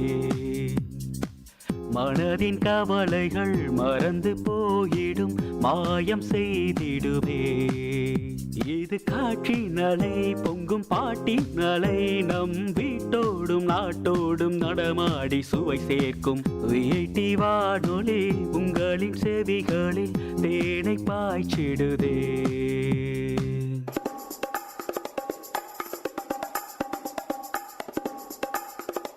வணக்கம் நேயர்களே, இது விஐடி பண்பலை 90.8. இந்த நிகழ்ச்சி காரசாரம் நிகழ்ச்சியில் நான் உங்களுடைய அன்பு தோழன் KP ஆனந்த். மீண்டும் இப்போ இந்த நிகழ்ச்சியில் மொபைல் கேம்ஸ் பற்றி பேசலாம் அப்படின்னு வந்திருக்கோம். என் கூட ஒரு 6 பேர் இருக்காங்க. இந்த 6 பேரும் ஒரு விதத்தில் தொடர்புடையவங்க. என்ன தொடர்பு அப்படின்னு கேட்டிங்கன்னா, கிளாஷ் ஆஃப் கிளான் அப்படின்னு சொல்லக்கூடிய ஒரு கேமுக்கு இவங்க எல்லாரும் ஒரே கூட்டமாக சேர்ந்து விளையாடக்கூடிய ஆட்கள். ஸோ இப்போ இவங்கள்ட்ட நான் இந்த கிளாஷ் ஆஃப் கிளானை பற்றி எனக்கு ஒரு அறிமுகம் கொடுங்க அப்படின்னு கேட்டால் அவங்க எக்கச்சக்கமாக பேசுகிறாங்க. என்ன பேசுகிறாங்கன்னு கேட்போம். சொல்லுங்களேன், கிளாஷ் ஆஃப் கிளானுக்கு ஒரு சின்ன அறிமுகம் கொடுங்க. எனக்கு இந்த கேம் இது வரைக்கும் விளையாண்டது கிடையாது அப்படின்ற ஒரு நிலையில் நீங்கள் இதை எப்படி எனக்கு அறிமுகப்படுத்துவீங்க? கிளாஷ் ஆஃப் கிளான் அப்படின்னு எடுத்துக்கிட்டிங்கன்னா, எல்லாருக்குமே வந்து நாம் ஒரு விஷயத்த லீட் பண்ணணும் அப்படின்ற ஒரு ஆசை இருக்கும். ஆமாம். நாம் வந்து ஒன்று மெயின்டைன் பண்ணணும், இது நம்ம கட்டுப்பாட்டில் இருக்கணும், நம்ம சொல்கிறத ஒரு 20 பேர் கேட்கணும் அப்படின்னு நினைப்போம் இல்லைங்களா? அதை பேஸ் பண்ணி வந்தது தான் இந்த கேம். எல்லாருக்குமே வந்து ஒரு வில்லேஜ் அப்படின்னு சொல்லிட்டு நமக்குன்னு ஒரு இடத்த கொடுத்துருவாங்க. அந்த இடத்துக்கு நீங்கள் தான் ராஜா. ஓகேங்களா? இந்த கேம் வந்து இந்த வில்லேஜை நம்ம எப்படி ப்ரொடெக்ட் பண்ண போகிறோம், இதை நம்ம எப்படி மெயின்டைன் பண்ண போகிறோம், இதை நம்ம எப்படி டெவலப் பண்ண போகிறோம் அப்படின்றது தான் இந்த கேமோட கான்செப்டே. ஸ்டார்டிங்கில் டவுன் ஹால் 1 அப்படின்னு சொல்லிட்டு ஆரம்பித்து இந்த கேமை ட்ரெயின் பண்ணுறதுலேருந்து டுட்டோரியல் வரைக்கும் எல்லாமே அந்த கேமுக்குள்ளேயே இருக்குது. ஆனால் இந்த கேம் வளர வளர வளர நமக்கே தெரியாமல் நம்ம இதுக்குள்ளே போயிடுவோம். கிங்குன்னு வாங்க, குயின்னு வாங்க, அப்புறம் ஆர்ச்சர் டவரும்பாங்க, டவுன் ஹாலும்பாங்க, சுற்றி இலையாக இருக்கும், பின்னாடி தண்ணி இருக்கும், மரம்லாம் ஆடுங்க. இது எல்லாத்துக்கும் நம்ம தான் ஓனருன்றப்ப நமக்கு ஒரு மாதிரி ஆகுமா இல்லையா? அதுதான் இந்த கேமோட ஸ்பெஷாலிட்டி. சரி, ஓரளவுக்கு புரியுது. இதில் வேற என்னென்ன மாதிரியான விஷயங்கள்லாம் உள்ள அடங்கியிருக்கு? இதில் வந்துட்டு ஒரு சின்ன குடிசை தான் இருக்கும். அந்த சின்ன குடிசை சுற்றி ஒரு கெனான் இருக்கும், ஒரு கோல்டு மைன் இருக்கும், ஒரு எலிக்சர் இருக்கும். இதை வச்சு நம்ம என்ன பண்ணணும்னா இந்த காசெல்லாம் கலெக்ட் பண்ணி அந்த டவுனால நம்ம அப்கிரேட் பண்ணணும். சின்ன குடிசையை ஒரு அரண்மனையாக மாற்றணும். சரி, இப்போ இந்த எலிக்சர்னு சொல்கிறீங்களா, அது என்ன? இந்த கோல்டு மைன்ன்றீங்களா, அது என்ன? கொஞ்சம் புரியுற மாதிரி சொல்லுங்கள். கோல்டுன்றது நம்ம பொதுவாக வந்துட்டு போயிட்டு ஏதாவது ஒன்று வாங்கணும்னா காசு கொடுத்து வாங்குவோம். ஆமாம், கோல்டு கொடுத்து வாங்கிக்கலாம் மெயின்ன்ற பொருளை. சரி, அதுக்கு ஒரு மைனிங் நம்மளுக்கு கொடுக்குறாங்க. அப்புறமா எலிக்சர்னா இப்போ நம்ம ட்ரூப்ஸுக்கெல்லாம் சாப்பிட்றதுக்காக தேவைப்படும், எதுவுமே இல்லாமல் வாழ முடியாது. எலிக்சர் கொடுத்து அவங்கள உயிர் வாழ வைக்கிறாங்க. ஓ, இப்போ ட்ரூப்ஸ்ன்னு ஒன்று சொல்கிறீங்களே, அது எதுக்காக இருக்குது? என்னத்துக்காக அந்த ட்ரூப்ஸ் கொடுக்குறாங்க? இதில் ட்ரூப்ஸ் ட்ரெயின் பண்ணி அட்டாக் போகிறதுக்கு. ஏன்னா அட்டாக் போனால் தான் நம்மளால் அடுத்த நாட்டோட போய் சண்டை போட்டு அவங்க இருக்கிற செல்வத்தெல்லாம் நம்ம எடுக்க முடியும். ஓ, இதில் இருக்கிறது பார்த்தீங்கன்னா ஒரு பெரிய போரே நடக்குது உள்ள. கிட்டத்தட்ட போர் தான் சார், போர் தான் அது. சரி, இதில் என்னென்ன விதமான ட்ரூப்ஸ்லாம் கிடைக்கும் நம்மளுக்கு? இதில் வந்து நமக்கு பராக் 1, அதாவது லெவல் 1ன்னு சொல்லிட்டு ஆரம்பிக்கும் போது பார்பேரியன், ஆர்ச்சர்ன்னு 2 பேர் வருவாங்க. பார்பேரியன்ன்றவர் யாருன்னா கையில் கத்தி வச்சுட்டு குடு குடு குடுன்னு ஓடுவார். ஆர்ச்சர்ன்றவங்க இவங்களை முன்னாடி அமைச்சிட்டு பின்னாடி நின்று சொல்கிற ஒரு லேடி. அதுக்கப்புறம் ஜெயண்ட்னு சொல்லிட்டு பெருசாக மாமிசம் மேலே மாதிரி ஒருத்தர் வருவாங்க. அப்புறம் காப்ளின் அப்படின்றவர் இருப்பார். இந்த எலிக்சர் கோல்டுன்னு சொல்கிறாங்க இல்லைங்களா, இதை திருடுறதுக்காகவே வந்து இவங்க இருப்பாங்க, காப்ளின்ன்றவங்க. சண்டை போட்டுட்டு இருக்கும்போது இவங்களை நடுவில் அமைச்சோன்னா போய் எல்லாத்தையும் திருடிட்டு வந்துடுவாங்க. அதான் இவங்க வேலையே. அப்புறம் விசாடுன்னு ஒருத்தர் வருவார். இவரை பார்த்தீங்கன்னா தலைமையில் ஒரு குல்லா போட்டுட்டு இருப்பாரு. அது பகலில் போனாலும் சரி, நைட்டில் போனாலும் சரி, கண்டிப்பாக குல்லா போட்டு தான் போவார். கையில் இருந்து நெருப்பு விடுவார். மிச்சம் எல்லாரும் 10 தடவை அடித்து காலி பண்ண வேண்டியது ஒரு 2 தடவை ஒரே தடவை அடிச்சு காலி பண்ணிடுவார். அதான் இவரோட ஸ்பெஷாலிட்டி. அப்புறம் பெக்கா, டிராகன், கோலம் அப்படின்னு சொல்லிட்டு நிறைய ட்ரூப்ஸ் அன்லாக் ஆகிட்டே இருக்கும். சொல்லிட்டே போக வேண்டியதான், சொல்லிட்டு போனோம். சரி, இப்போ நீங்கள் இது சொல்கிற போது எனக்கு ஒரு விஷயம் தோணுது. அதாவது ஒரு ட்ரூப்பில் இருக்கக்கூடிய ஒரு ஆளும் வேற வேற விதமான கேரக்டருங்களில் உள்ள வச்சுருக்காங்கன்னு நினைக்கிறேன். ஸோ இப்போ இந்த வேற வேற விதமான கேரக்டருங்களை நீங்கள் எப்படி அதை அடையாளப்படுத்தி கொண்டு போகிறீங்க? இதுக்கு ஒரு ஸ்ட்ராட்டஜி தேவைப்படும்ல, அது ஏதாவது இருக்குதா இந்த கேமில்? அந்த மாதிரி அவங்களோட கெப்பாசிட்டி இருக்கும் சார். ஒருத்தர்கிட்ட ஒரு ஆயுதம் இருக்கும்.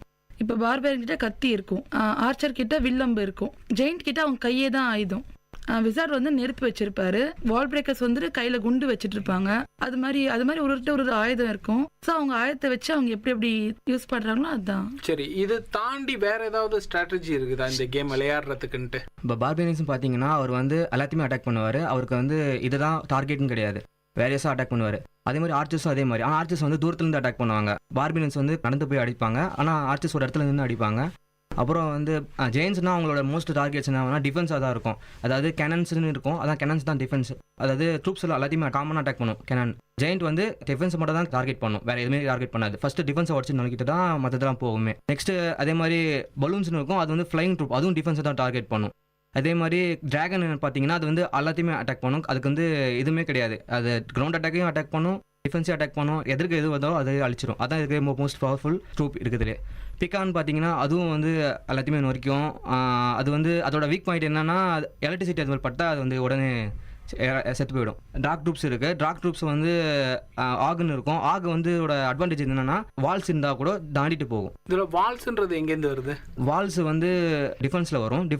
டிஃபென்ஸில் வந்து ஒரு லெவல்லையும் கொடுப்பாங்க, ஒரு குறிப்பிட்ட லெவலில். இப்போ வந்து ஃபர்ஸ்ட் லெவலில் ஒரு 25 கொடுப்பாங்க, போக போக இன்க்ரீஸ் பண்ணிட்டே போவாங்க. அங்கே லெவல் ஏற உங்களோட வால்ஸ் டிஃபென்ஸ் அதிகமாகிட்டே போகும். வால்ஸும் அப்டேட்ஸ் இருக்குது. வால்ஸில் ஃபஸ்ட்டு எடுத்தோடனே சாதாரணமாக உங்களோட காஸ்ட் கம்மியாக தான் இருக்கும்.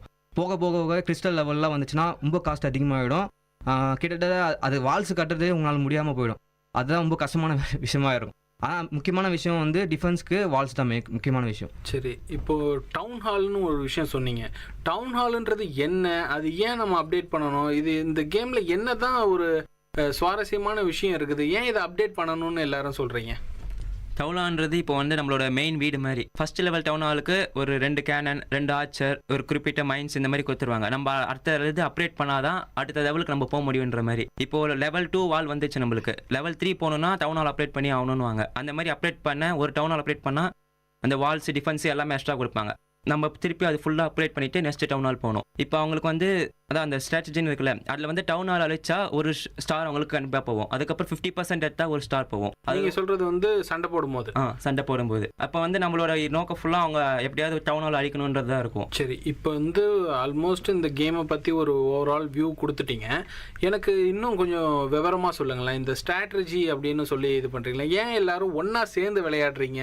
தனித்தனியாக விளையாடலாம்ல, ஏன் எல்லாரும் ஒன்றா சேர்ந்து விளையாடுறீங்க? ஏன் இந்த குரூப் கிளான் அப்படின்ற ஒரு விஷயம் வச்சுருக்கீங்க? தனியாக விளையாடினா வந்து நம்ம நார்மல் அட்டாக் வெளியே போயிட்டு மற்ற கிளான்ஸ் எதாவது சர்ச் பண்ணி அடிக்கிற மாதிரி தான் இருக்கும்.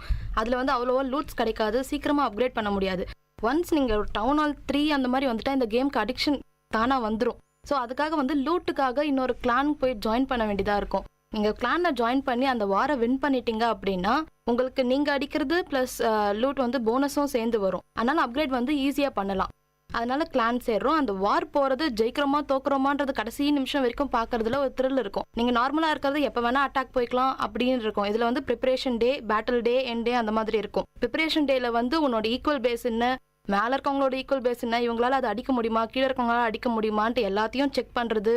ஒரு வாட்டியும் அவங்க வேற வார் போகும்போது லைவ் வாட்ச் இருக்கும், அதை உட்காந்து பார்க்கறது. அவங்க அடிக்கிறாங்களா, சரி ஒரு ஸ்டார் வந்துருமா, சரி 50% ஆயிடுச்சு, ஓகே டவுன் ஹால் அடிக்குதா, ஐயோ 99% அடிச்சு டவுன் ஹால் அடிக்காமல் போயிடுச்சு, அந்த மாதிரி ஒரு ஃபீலிங் இருக்கும். ஸோ வார் போகும்போது வந்து நம்மளது மட்டும் இல்லாமல் மற்றவங்க எல்லாரதும் பார்க்குறதுல ஒரு த்ரில் இருக்கும். கடைசி நிமிஷம் ஜெயிச்ச உடனே அந்த லூட் கிடைக்கிறது எல்லாமே ஒரு ஃப்ரெண்ட்ஸாக விளையாடும் போது அது ஸ்ட்ரைட்டாக பார்க்கும்போது இன்னும் நல்லா ஜாலியாக இருக்கும். சரி, நீங்கள் இந்த கேம்லாம் எத்தனை நாட்களாக விளையாண்டுட்டு இருக்கீங்க? நாட்களாக விளையாடுறீங்களா இல்லை மாத கணக்கில் விளையாடுறீங்களா? வருஷ கணக்காக விளையாடுறீங்க. உண்மையிலே சொல்லணும்னா வருஷ கணக்காக நீங்கள் விளையாண்டுட்டு இருக்க இந்த கேமை பற்றி 10 நிமிஷத்தில் எனக்கு நிறையவே சொல்லிட்டீங்க. அதனால எனக்கு கண்டிப்பாக இந்த இடத்துல ஒரு சின்ன இடைவேளை வேணும். விஐடி பண்பலை 90.8 காரசாரம் நிகழ்ச்சியில் ஒரு சிறிய இடைவேளைக்கு அப்புறம் சந்திக்கலாம்.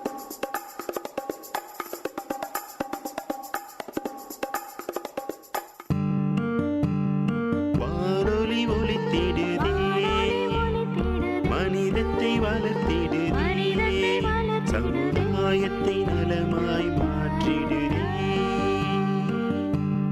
செவிகளை வருடுதே, கவிதைகள் வார்த்திடுதே, பண்பலைகளின் பயன்களை பரவிடுதே.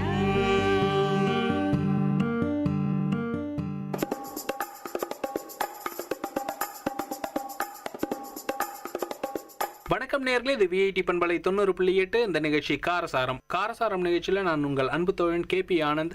இன்னைக்கு மொபைல் கேம்ஸ் பற்றி பேசிகிட்டு இருக்கோம். மொபைல் கேம்ஸில் எக்ஸ்க்ளூசிவாக ஒரு விஷயத்தை பற்றி பேசணும். என்னென்னா கிளாஷ் ஆஃப் கிளான் அப்படின்ற ஒரு கேமில் இருக்கக்கூடிய ஃப்ரெண்ட்ஸ் எல்லாரும் இங்கே இன்னைக்கு வந்திருக்காங்க. அவங்க எல்லாரும் ஒன்றா சேர்ந்து இந்த கேம் விளையாண்டுட்டு இருக்காங்க. எதனால் விளையாடுறாங்க அப்படின்னு கேட்டோம்னா அது ஒரு இன்ட்ரெஸ்ட். அது ஒரு கேரக்டர் பற்றியும் அவ்வளோ இன்டெப்த்தாக பேசுகிறாங்க. இதெல்லாத்தையும் தவிர அவங்களுடைய வாழ்க்கையில் இந்த கேம் எப்படி அவங்களுக்கு ஹெல்ப்ஃபுல்லாக இருக்கா, இல்லை அது ஏதாவது நெகட்டிவ் ஆஸ்பெக்ட்ஸுக்கு அவங்கள கொண்டு போகுதா அப்படின்றத பற்றி தான் இந்த பகுதியில் நம்ம பேச போகிறோம். அவங்கள்ட்டே நேரடியாக கேட்கலாமே, நீங்கள் பொதுவாக சொல்லுங்கள், இந்த கேமில் அடிக்ட் ஆகுறாங்க அப்படின்னு சொல்கிறாங்க. அது வந்து உங்களுக்கு ஏதாவது தோணுது, இந்த கேமில் நீங்கள் அடிக்ட் ஆகிட்டீங்களோ அப்படின்ற ஒரு ஃபீல் ஏதாவது உங்களுக்கு இருக்கா? அடிஷன் பற்றி சொல்லணும்னா என்னோடய ஃப்ரெண்டை பற்றி நான் சொல்லிடுறேன். அவர் எப்போவுமே வந்து எப்படிடா இருக்குன்னு கேட்பான். எப்போல்லாம் வந்து எப்படா அட்டாக் போனேன்னு கேட்குறான். அது மாதிரி அந்த அளவுக்கு வந்து அதை அடிக்ட் பண்ணிடுச்சு இந்த கேம் எல்லாரையுமே. நைட்டு 12 மணிக்கு 1 மணிக்கு டைமே இருக்காது, இந்த டைமும் ஃபோன் பண்ணி அட்டாக் போகலைன்னா திட்டுவான். சரி, இப்போ நீங்கள் வந்து உங்கள் ஃப்ரெண்டை பற்றி சொல்கிறீங்க, உங்களை பற்றி சொல்லுங்களேன். நீங்கள் வந்து இந்த கேமுக்கு அடிக்ட் ஆகிருக்கீங்களா இல்லையா? ஒரு நாள் கூட நெட் பேக் போடலன்னா என்னால் இருக்க முடியாது. அதாவது நெட் பேக் இல்லைனா என்னால் வந்து கேம் விளையாட முடியாது. இது சொல்லப்போனால் ஆன்லைன் பேஸ்ட் கேம். நெட் வேணும். அதாவது கொஞ்சம் ஒரு KB per செகண்டாவது நெட் இருந்தால் தான் இது வந்து கேம் உள்ளே போக முடியும். நெட்டு நீங்கள் போடலைன்னா உங்களால் அந்த கேம் விளையாட முடியாது. ஒரு நாள் நீங்கள் தினமும் நெட் போட்டு தான் இருக்கும். ஸோ அந்த அளவுக்கு இது வந்து உங்களை அடிக்ட் பண்ணியிருக்கு. ஸோ மற்றவங்க உங்களுடைய கருத்துக்களை பகிர்ந்துக்கலாமே. இது வந்து ஒரு மைண்ட் ரிலீஃபாக, ஒரு ஸ்ட்ரெஸ் ரிலீஃபாக இருக்குது. காலையில் இப்போ தூங்கி எழுறேன்னா ஃபர்ஸ்ட் நான் மொபைல் எடுத்து கிளாஷ் ஆஃப் கிளான்ஸ் ஓப்பன் பண்ணுவேன். அப்போதான் எனக்கு தூக்கமே தெளியும். ஸோ இது வந்து ஒரு வேக்கப் காலாக வச்சுக்கிறீங்க. மைண்ட் ரிலீஃப், கொஞ்சம் டென்ஷனாக இருக்குது, இதுக்குள்ளே போயிட்டு வந்தால் அதெல்லாம் கொஞ்சம் மறந்துட்டு வெளியே வர முடியும். ஸோ இதை வந்து ஒரு பாசிட்டிவான ஒரு விஷயமா நீங்கள் நினைக்கிறீங்க, அடிக்டட் அப்படின்ற ஒரு விஷயமா நீங்கள் நினைக்கல. வேற யாராவது அடிக்ட் ஆயிட்டோம் அப்படின்ற ஒரு எண்ணம் இருக்கா வேற யாருக்காவது? இன்னும் அடிக்ட் ஆகலை, பட் ஆனால் அடிக்ட் ஆனவங்களெல்லாம் பார்த்து ஃபர்ஸ்டே நான் பயந்ததுனால இன்னும் அந்த கேமை நான் அவ்வளோ தீவிரமாக விளையாடலை. சரி, அப்ப ஆனா அடிக்ட் ஆயிடுவோமோன்ற ஒரு பயம் இருக்கு. அடிக்ட் ஆயிடுவோன்ற ஒரு பயம் இருக்கு. இன்னொரு 5 வருஷம் கழிச்சு என்ன பண்ணுவேன்னா, நான் டவுன் ஹால் 11ல இருக்கேன் அப்படின்னு சொல்றவங்கலாம் இருக்காங்க. 5 வருஷம் கழிச்சு உங்க லைஃப் பிளானே இல்லை, நீ டவுன் ஹாலை பத்தி தான் பேசுறே தவிர லைஃபை பத்தி பேச மாட்டேங்கிறாங்க யாரும். அதாவது ஒரு சிலர் வந்து வாழ்க்கையில நம்ம 5 வருஷம் கழிச்சு என்ன இருக்க போறோம் அப்படின்னு கேட்கறதுக்கு பதிலாக டவுன் ஹால் 11ல இருப்பேன் அப்படின்னு சொல்றாங்க. அது ஒரு அச்சீவ்மெண்ட்டா நினைக்கிறாங்கன்னு நினைக்கிறீங்க. சரி, வேற யாராவது அடிக்ட் ஆயிடுவோமோ அப்படின்ற பயம் இருக்கிறவங்க யாராவது இருக்கீங்களா? சிஓசி ஆடும்போது பக்கத்தில் என்ன நடக்குதுன்னு எனக்கு சத்தியமாக தெரியாது. ஃபுல் அண்ட் ஃபுல் அதிலே தான் இருக்கும். அதனால வீட்டில் ஒரு பெரிய பிரச்சனையே கூட ஆயிருக்கு எனக்கு. ரிலேஷன் வரும்போது நான் அவங்களை கண்டுக்கவே இல்லை. அதுக்கு பதில் நான் சிஓசி தான் ஆடினேன். உங்களுடைய உறவினர்கள் வரும்போது அவங்கள கண்டுக்காம நீங்க சிஓசி ஆடுறீங்க. சரி, ஓகே. அந்த அளவுக்கு இது ஒரு அடிக்டா உங்களுக்கு கிரியேட் பண்ணிருக்கு. ஆமாம் சார், என் ஃப்ரெண்டுனால தான் அது மாதிரி ஆச்சு எனக்கு. வேற யாராவது? வேற இந்த கேம் வந்து மல்டிப்ளேயர் கேம்ன்றதுனால நான் ஒருத்த மட்டும் விளையாடி இதை ஜெயிக்க முடியாது இல்லைங்களா. ஸோ வந்து ஒரு 20 பேர் விளையாடுவோம். இப்போ என் ஃப்ரெண்டு வந்து எனக்கு ஒரு தடவை ஃபோன் பண்ணுறான். நான் இப்போ வீட்டில் இருக்கேன், எங்கள் அம்மா வந்து என் பக்கத்தில் இருக்காங்க. அவன் எனக்கு ஃபோன் பண்ணும்போது நான் ஸ்பீக்கரில் போட்டுட்டேன் சாப்பிட்டுட்டு இருந்தனால. அவன் சொல்கிறான், மச்சான் நம்மளை அடிச்சிட்டாங்க, சீக்கிரமாக போய் அடிச்சிரு, நீ அடிக்கலாம் நம்ம அவ்வளோதான், உன்னை நம்பி தான் இருக்கும் அப்படின்றான். நான் சொல்கிறேன் 5 நிமிஷம் மச்சான், இதை இப்போ கிளம்புறேன், அடிச்சு முடிச்சலாம், நம்ம தான் ஜெயிப்போம், ஒன்றும் பிரச்சனை இல்லைன்னு சொன்னோடனே இது கேம்ன்றது எங்கள் அம்மாவுக்கு தெரியல. ஃபோனை வச்சோடனே எங்கள் அம்மா வந்து செம்மையாக திட்ட ஆரம்பிச்சிட்டாங்க. இந்த வயசில் என்னடா அடிதடி உனக்கு, இதுக்கு தான் காலேஜுக்கு போறியா அப்படின்னு சொல்லி கேட்க ஆரம்பிச்சிட்டாங்க. ஸோ வந்து அந்தளவுக்கு எங்கள் வீட்லேயே பிரச்சனை உண்டாயிடுச்சு. அதுக்கப்புறம் நான் இது கேம்னு சொன்னோடனே கையில் வெப்பன் எடுத்துகிட்டு எங்கள் அம்மா கீழே வச்சுட்டு போயிட்டாங்க. சரி, அதாவது வாழ்க்கையில் நடக்கிற விஷயமா இல்லை இது வந்து விர்ச்சுவலாக நடக்கிற விஷயமானே தெரியாமல் ஒரு நிலையில் இருந்துட்டு இருக்கீங்க. நீங்கள் சொல்லுங்களேன், உங்களுடைய வாழ்க்கையில் என்ன மாதிரியான விஷயங்கள், இது மாதிரியான விஷயங்கள் ஏதாவது நடந்திருக்கா? நான் எப்போவுமே ஃப்ரெண்ட்ஸ் கூட வெளியே போவேன். கிளாஸ் ஆஃப் கிளான்ஸ் விளையாடுறதுக்கு முன்னாடி ஃப்ரெண்ட்ஸ் கூட வெளியே போகும்போது என் ஃப்ரெண்ட்ஸ் எல்லாம் என் கூட யாரும் பேச மாட்டாங்க. எல்லாம் அவங்க ஃபோன்லேயே வச்சு விளையாண்டு இருப்பாங்க. என்னடா பண்ணுறாங்கன்னு பார்த்தா எல்லாம் இந்த கேம் விளையாண்டு இருக்கிறாங்க. ஒரு வகையாக எனக்கு இந்த கேம் விளையாண்டு நானும் விளையாடி பார்க்கணும், அதுக்குள்ள என்னடா இருக்குன்ற தோணுனால நானும் இந்த கேம் விளையாட ஆரம்பிச்சேன். இப்போ பாசிட்டிவ் சைடு அதே நேரத்தில் அடிக்ஷன் சைடு ரெண்டுமே பார்த்துருக்கோம். இப்போ ஒரு சிலர் அடிக்ட் ஆகிடுவாங்க, அதுலேருந்து அவங்க மீண்டு வரணும்னு விருப்பப்படுவாங்க, திடீர்னு ஞானோதயம் கிடைக்கும் அப்படின்னு சொல்லுவாங்க. ஸோ அந்த மாதிரி யாராவது நீங்கள் பார்த்துருக்கீங்களா? எனக்கு வந்து இந்த கேம் திடீர்னு வேணாம், எனக்கு வந்து இது ரொம்ப டைம் இது எடுத்துக்குது அப்படின்றதுனால நான் இதுலேருந்து வெளியில் வரேன் அப்படின்ற ஆட்களை யாராவது பார்த்துருக்கீங்களா? எங்கள் லீடர் சொல்லுங்களேன், என்ன எதனால் அவர் வெளில வந்தார்? அவர் விளையாடிட்டே இருந்தார். எல்லாரையுமே ஒரு ஸ்டேஜில் வந்து கேட்க ஆரம்பித்தோடனே அவர் வந்து டெய்லி வந்துட்டு படிப்பு மற்றபடி வேறு எந்த விஷயத்துக்கும் கால் பண்ண மாட்டார், பேச மாட்டார். ஃபோன் பண்ணிட்டு அட்டாக் போனியா, இது ஏன் போல, ஒரு வேளை அட்டாக் தோத்துட்டா ஏன் தோத்த, அதுக்கு திட்டி சண்டை வந்து இதனால ஃப்ரெண்ட்ஸ்குள்ளே இருக்க அந்த ரிலேஷன்ஷிப்லேயே நிறைய பிரச்சனை வர ஆரம்பிச்சது. அதாவது கேமில் இருக்கக்கூடிய சண்டையை தாண்டி வெளியிலேயும் பிரச்சனைகள் உருவாக ஆரம்பிச்சிடுது. அதனால அவர் நிறுத்திட்டாரா? அதனால நிறுத்தினாரான்னு தெரியல. ஸோ நீங்களே நேரடியாக சொல்லலாமா, எதனால் இதை நிறுத்துனீங்க நீங்கள்? என்னால் வந்து வேறு எதுலேயுமே கான்சென்ட்ரேட் பண்ண முடியாமல் போயிடுச்சு. கிளாஷ் ஆஃப் கிளான் அப்படின்னு எடுத்துட்டோன்னா காலையில் எழுந்தவொடனே வந்து என் டவுனால் எவன்டா அடிச்சிட்டான் அப்படின்னு ஓப்பன் பண்ணி பார்க்க ஆரம்பிச்சு, நைட்டு தூங்கும் முன்னாடி தூங்குற வரைக்கும் அதை தொட்டுகிட்டே இருப்போமே, அப்போ தான் யாரும் வந்து அட்டாக் பண்ண மாட்டாங்க அப்படின்ற ஒரு ஃபீல் வர ஆரம்பிச்சதுனால நானே ரியலைஸ் பண்ணிட்டேன், இது வந்து என்னோட மொத்த டைமையுமே கில் பண்ணிடுது. எனக்கு புதுசாக நிறைய கற்றுக்கணும்னு ஆசை இருந்தாலும் படிப்புன்றதை தாண்டி நிறைய விஷயம் எனக்கு கற்றுக்கிறதுனா பிடிக்கும். பட் இந்த ஒரு கேம் வந்ததுனால என்னால் எதையுமே கற்றுக்க முடியாமல் போயிடுச்சு. ஸோ இது வந்து ஒரு டைம் வேஸ்ட் அப்படின்ற ஒரு நிலைக்கு நீங்கள் போயிட்டீங்க. டைம் வேஸ்ட்டுன்னு நான் சொல்ல மாட்டேன். ஃபஸ்ட்டு வந்து இதை நான் கரெக்டான ஒரு பொசிஷனில் வச்சுருந்தேன். இதை கேம் இப்போ தான் விளையாட போகிறோம், கரெக்டாக இப்போ தான் எடுப்போம் அப்படின்னு சொல்லிட்டு. ஸோ என்னையும் மீறி வந்து அது என்னை அழுத்த ஆரம்பிச்சிருச்சு. அதாவது பாரதியார் சொல்லியிருக்காரு, ஒரு குறிப்பிட்ட நேரங்களில் விளையாடணும், குறிப்பிட்ட நேரங்களில் படிக்கணும் அப்படின்ட்டு குழந்தைக்கு சொல்கிற மாதிரி சொல்லுவார். அந்த ஒரு விஷயம் வந்து மாறுபடுது அப்படின்றதுனால நிறுத்திட்டேன்னு சொல்கிறீங்க. அது மட்டும் இல்லாமல் நான் வந்து என் டைமை வேறு விதத்தில் யூஸ் பண்ண ஆரம்பிச்சிட்டேன். எனக்கு அது வந்து இதை விட பிடிச்சிருக்கு அப்படின்றதுனால இந்த கேமை நான் விட்டுட்டேன் அப்படின்னு சொல்லி. இப்போ படிப்பில் கவனம் செலுத்த ஆரம்பிச்சிட்டிங்கன்னு? கண்டிப்பாக அது இல்லை, படிப்புன்னு சொல்லிட முடியாது. இது இல்லாமல் நிறைய என்டர்டைன்மெண்ட்டான விஷயங்கள் இருக்குது. சரி, ரொம்ப நல்லது. அதே நேரத்தில் இப்போது ஒரு சிலர் வந்து தாங்கள் அடிக்ட் ஆனாலும் பரவாயில்ல, அடுத்தவங்களையும் அடிக்ட் ஆக வைக்கணும் அப்படின்னுட்டு ஒரு சிலர் இந்த கேம்ஸ்குள்ளெல்லாம் கூப்பிட்டு வருவாங்க. உங்கள்கிட்ட அந்த மாதிரியான அனுபவங்கள் ஏதாவது இருக்கா? என் ஃப்ரெண்டு இருக்கான் சார். நான் ஃபஸ்ட்டு சிஓசி ஆடவே இல்லை. என் ஃப்ரெண்டு என்கிட்ட சபதம் போட்டான், உன்னால் முடிஞ்சா என் டவுனால் பீட் பண்ணிவிட்டு என்கிட்ட வந்து பேசுகிறா அப்படின்னு சொன்னான். அதனால தான் நான் கிளாஷ் ஆஃப் கிளான்ஸை இன்ஸ்டால் பண்ணி அதுக்காக தான் ஆடவே ஆரம்பித்தேன். சரி, இப்போ இந்த மாதிரியான விஷயங்கள் எல்லாத்தையுமே பார்த்துருக்கோம். இப்போ நீங்கள் வந்து எனக்கு சொல்லுங்கள், மொபைல் கேம்ஸ் இல்லைன்னா நீங்கள் வந்து இந்த விஷயங்கள் எல்லாம் கான்சன்ட்ரேட் பண்ணுவீங்க? மொபைல் கேம்ஸ் இல்லைன்னா முதல்ல பக்கத்தில் இருக்கவங்க எல்லாருமே கண்ணுக்கு தெரிவாங்க, எல்லார் கூடயுமே பேச ஆரம்பிப்போம், எல்லாம் ஃப்ரெண்ட்ஸாக இருப்பாங்க. சின்ன வயசுலலாம் ஒரு பட்டம் அறந்து போச்சுன்னா அதுக்காக ஒரு 10 தெருக்கு ஓடுவோம் நாங்கள். அந்த 10 தெருவில் எல்லாரும் பட்டம் விளையாடுறவங்க எல்லாருமே ஒன்றா சேர்ந்து கிரவுண்டில் போய் விளையாடுறது. இது வந்துட்டு இந்த மொபைல் கேமிங், முக்கியமாக ஆன்லைன் கேமிங் வராததுக்கு முன்னாடி ரிலேஷன்ஷிப்பு, ஃப்ரெண்ட்ஸு, பக்கத்து வீட்டு எல்லாரும் தெரிஞ்சது. இப்போ இருக்க பசங்க யாருமே பப்ளிக் நாளைக்கு இங்கிலீஷ் படிடானா சிஓசி விளையாட்டு வந்துடுறேன், அப்படின்றாங்க. படிப்பு, ஃப்ரெண்ட்ஸு இது யாருக்குமே கண்ணுக்கு தெரிய மாட்டேங்குது. சாப்பாடு, பேரண்ட்ஸு, பக்கத்தில் யாராவது வந்திருக்காங்களா, பக்கத்தில் கரப்பாம்பூச்சி ஓடுது, கால் மேலே நிற்கிது, எதுவும் தெரியல. மொபைல் மொபைல் மொபைல், அவ்வளோதான். நெட் பேக் காலியாக, ஓடி போய் 3G பேக் போடு, எனக்கு உடனே போடு, இப்போவே போடுன்ட்டு அங்கேயே கடையில் சண்டை போடுறாங்க. நீங்கள் சொல்லக்கூடிய இந்த விஷயங்கள் எல்லாத்தையும் வச்சு பார்க்கும்போது இது மொபைல் கேமிங்கிறது வந்து ஃபிசிக்கலான ஆக்டிவிட்டீஸை குறைச்சிடுது.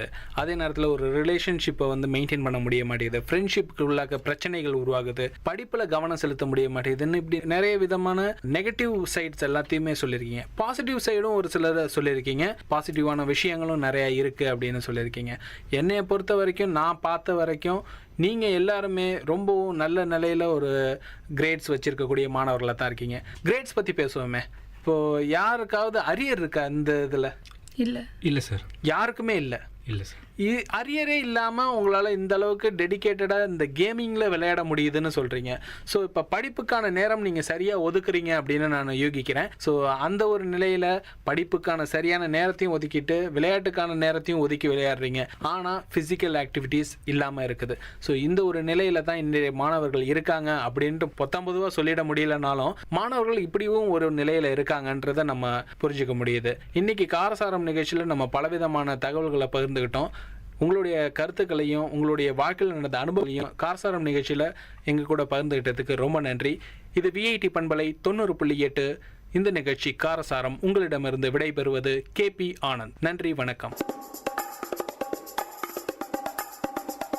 நேயர்கள் இதுவரை கேட்டது விஐடி பண்பலை 90.8 காரசாரம், மக்களின் குரல்கள் ஒன்றிணைந்த கருத்துக்களம்.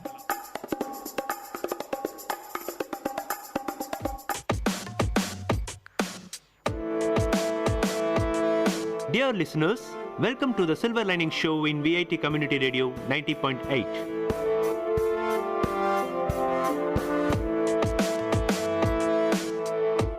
The program to reach heights, a motivation to enhance the positivity in you.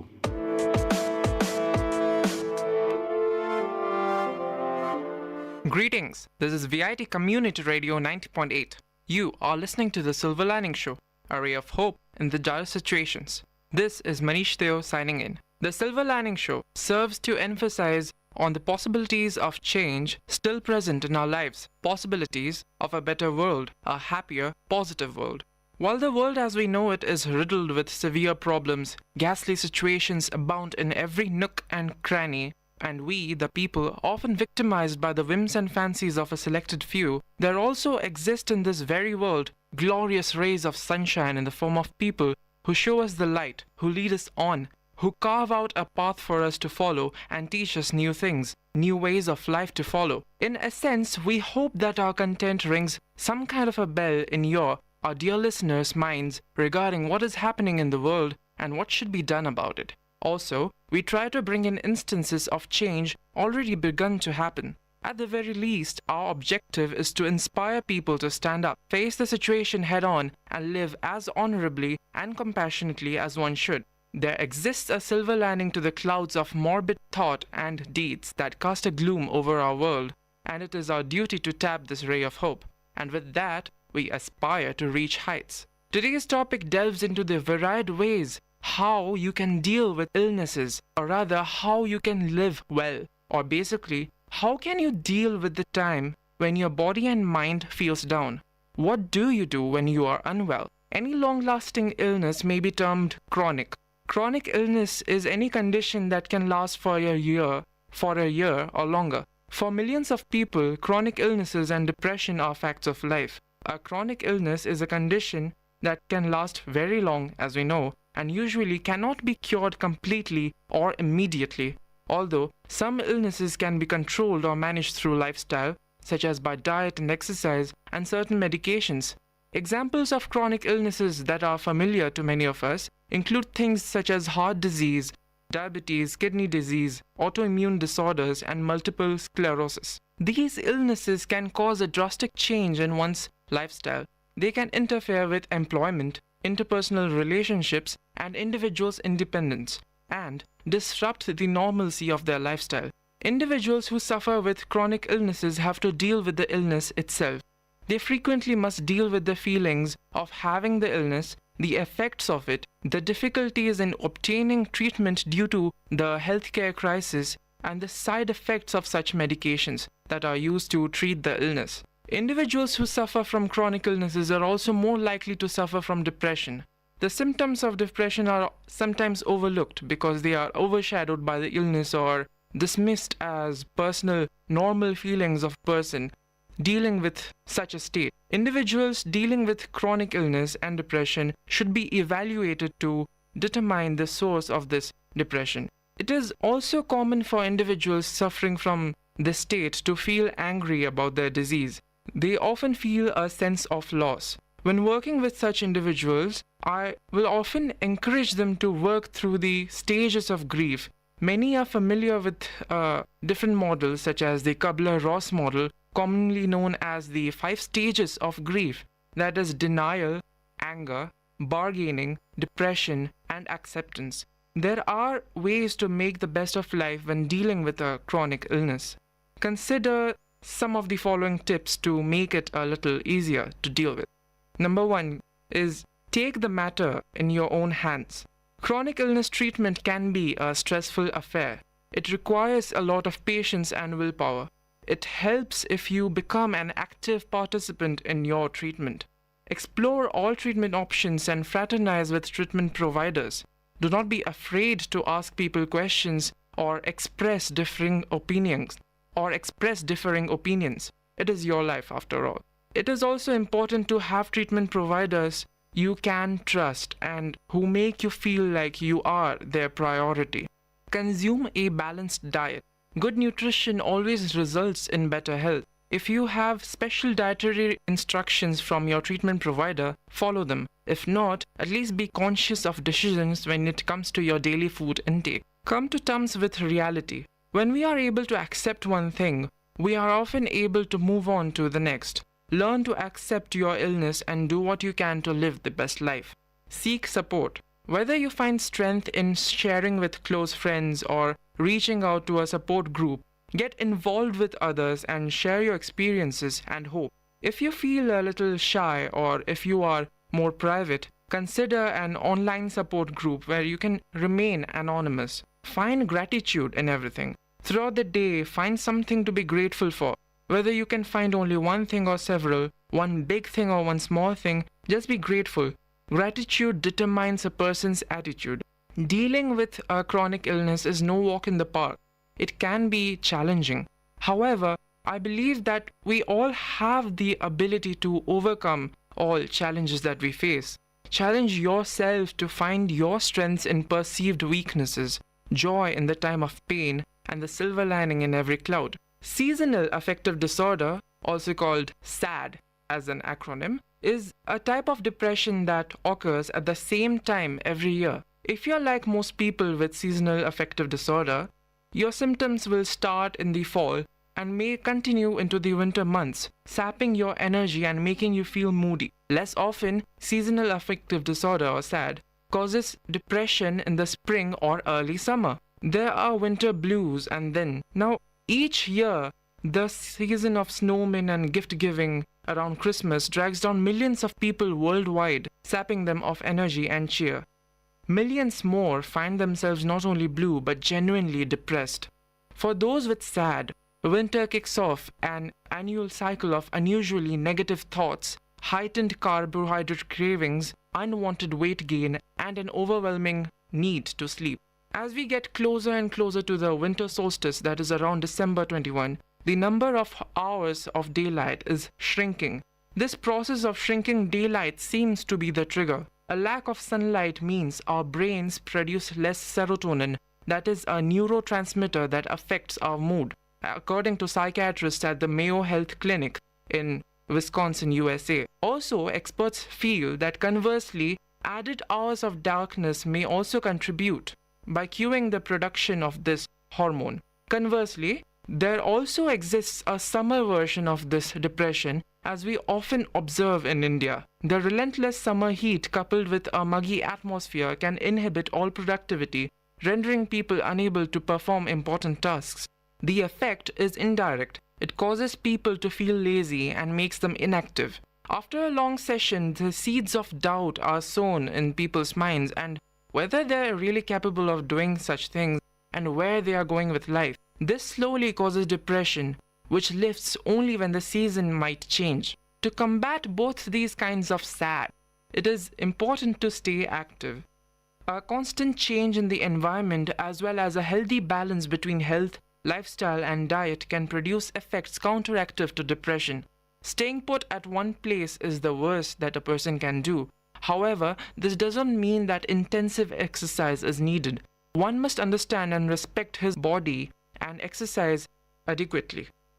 Illness and disability might come in many forms. Some illnesses and disabilities have to be faced from birth, while others might be developed during people's lifetime, perhaps due to some accident.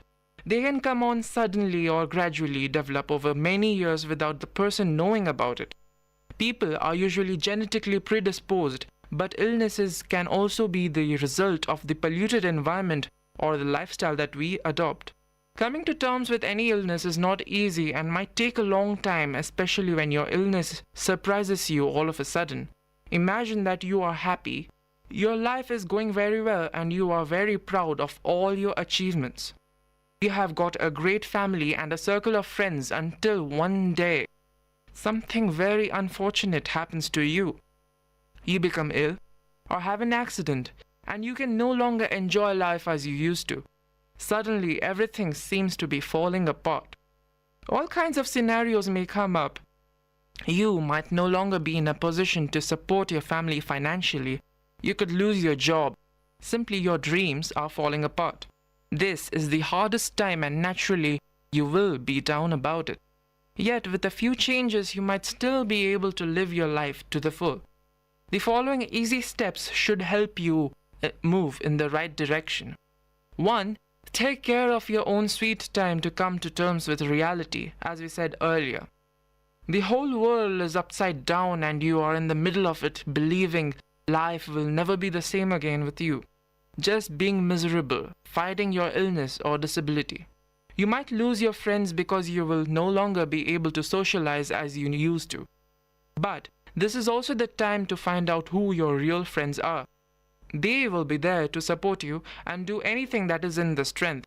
They will, however, not feel sorry for you forever, and you will have to find out soon that if the only topic of conversation is your illness, with time, even your kind-hearted friends will start to lose interest in you and your situation. It is also important for you to judge whether your friends are honest with you.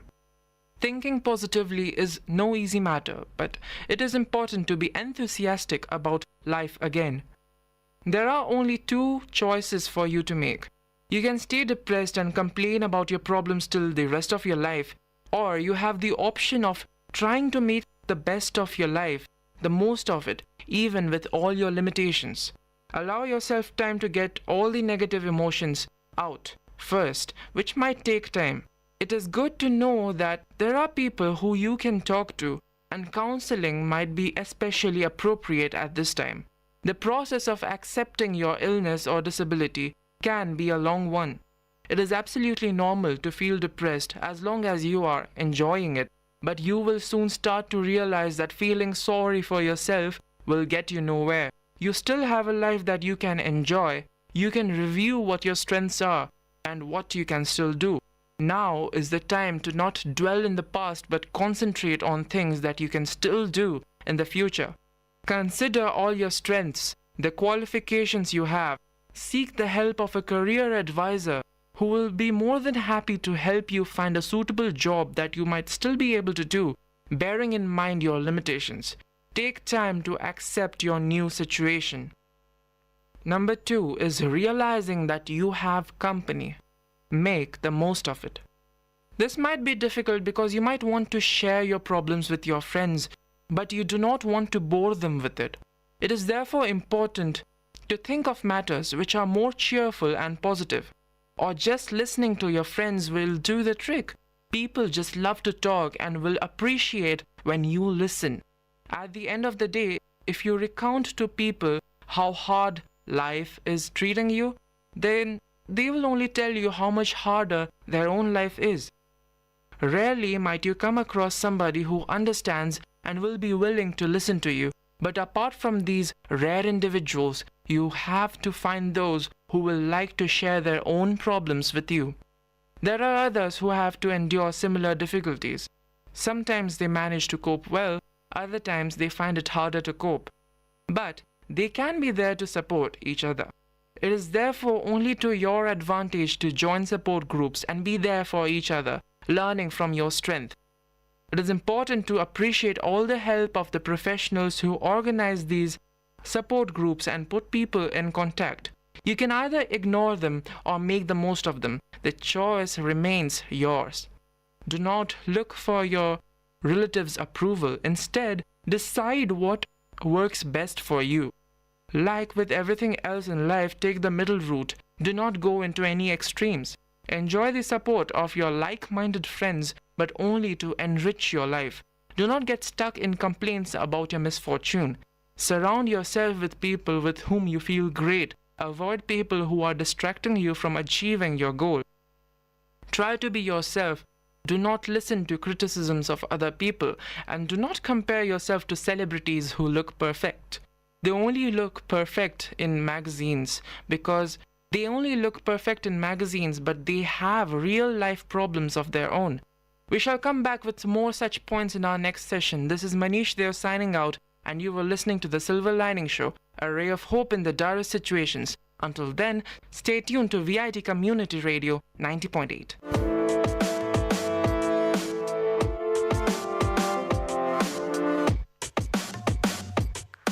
Dear listeners, you had listened to the program Silver Lining Show. We will meet you with another interesting positive topic in our next show. Till then, tune in to VIT Community Radio 90.8.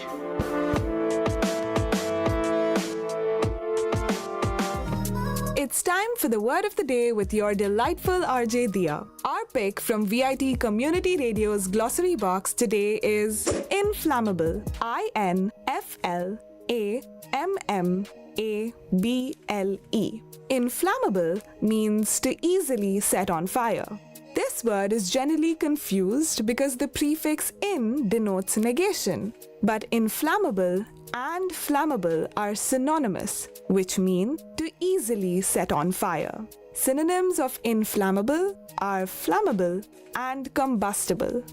An example sentence: be cautious with the inflammable materials stored in the warehouse.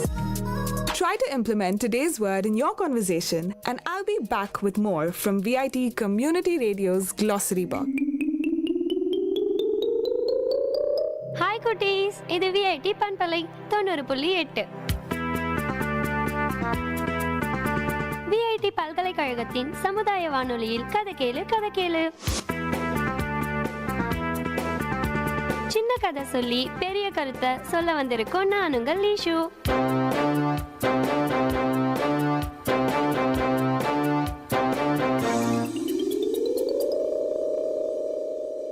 ஒரு ஊர்ல சத்யவான்னு ஒரு ராஜா இருந்தாராம்.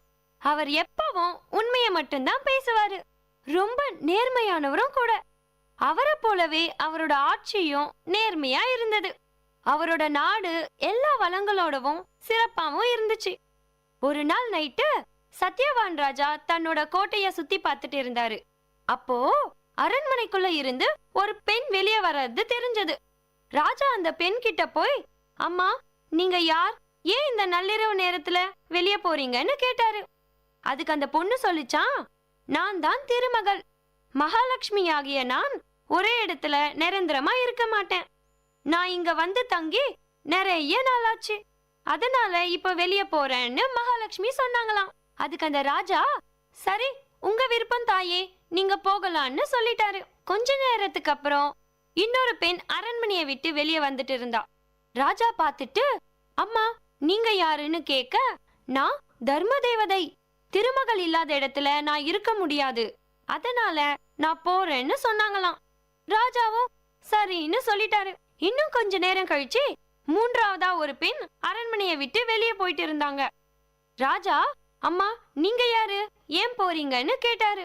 அதுக்கு அந்த அம்மா சொல்லிச்சான், நான் நீதி தேவதை. எப்போ திருமகளும் தர்ம தேவதையும் வெளியேறிட்டாங்களோ அப்ப இந்த அரண்மனையில எனக்கு என்ன வேலைன்னு சொல்லிட்டு நீதி தேவதையும் வெளியே போயிட்டாங்களாம். நீதி தேவதை வெளியே போன உடனே 4வதா ஒரு பெண் வெளியே வந்தாங்க. ராஜாவும் வழக்கம் போல அம்மா நீங்க யாருன்னு கேட்க நான் தான் சத்திய தேவதைன்னு சொன்னாங்களாம். உடனே ராஜா அந்த அம்மாவோட காலில் விழுந்து, தாயே யார் போனாலும் போகட்டும், நீங்க போக கூடாது. சத்தியம் போயிடுச்சுன்னா என் சாம்ராஜ்யமே அழிஞ்சிடுமே, அதனால நீங்க மட்டும் இங்கேயே இருங்கன்னு கெஞ்சி கேட்டாரு. சத்திய தேவதையும் சரின்னு சொல்லிட்டு அரண்மனைக்குள்ள போனாங்க. அவங்க உள்ள போன கொஞ்ச நேரத்திலேயே வெளியே போன நீதி தேவதை, உண்மை இல்லாத இடத்துல நான் போக முடியாது, அதனால நான் வந்துட்டேன்னு சொல்லி அவங்களும் அரண்மனைக்குள்ள போயிட்டாங்க. அவங்கள தொடர்ந்து தர்ம தேவதையும் உண்மை நீதி இருக்கும் இடத்துலதான் நானும் இருப்பேன்னு சொல்லிட்டு உள்ள போனாங்க. கடைசியா திருமகளும் திரும்பி வந்து, எங்க உண்மை இல்லையோ, எங்க தர்மம் இல்லையோ, எங்க நீதி இல்லையோ, அங்க நான் மட்டும் இருந்தா அது அநியாயக்காரர்களின் வேட்டைக்காடாயிடும், அதனால நானும் இங்கேயே வந்துட்டேன்னு சொல்லிட்டு அவங்களும் உள்ள போயிட்டாங்க. இதனால என்ன தெரியுது? உண்மைதான் உயர்ந்தது. நம்ம கிட்ட உண்மை இருக்கிற வரைக்கும் எதுவும் நம்மள விட்டு போகாது. என்ன குட்டீஸ், இதுக்கப்புறம் உண்மையை மட்டும் தானே பேசுவீங்க?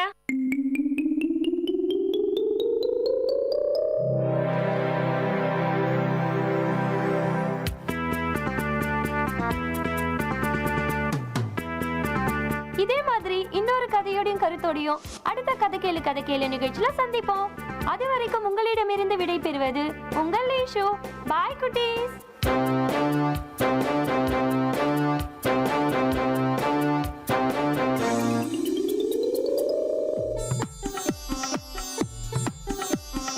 தமிழ்ச்சுடர், வாழ்வும் இலக்கியமும் சங்கமிக்கும் ஒளி ஓவியம் உங்கள் விஐடி பண்பலை 90.8.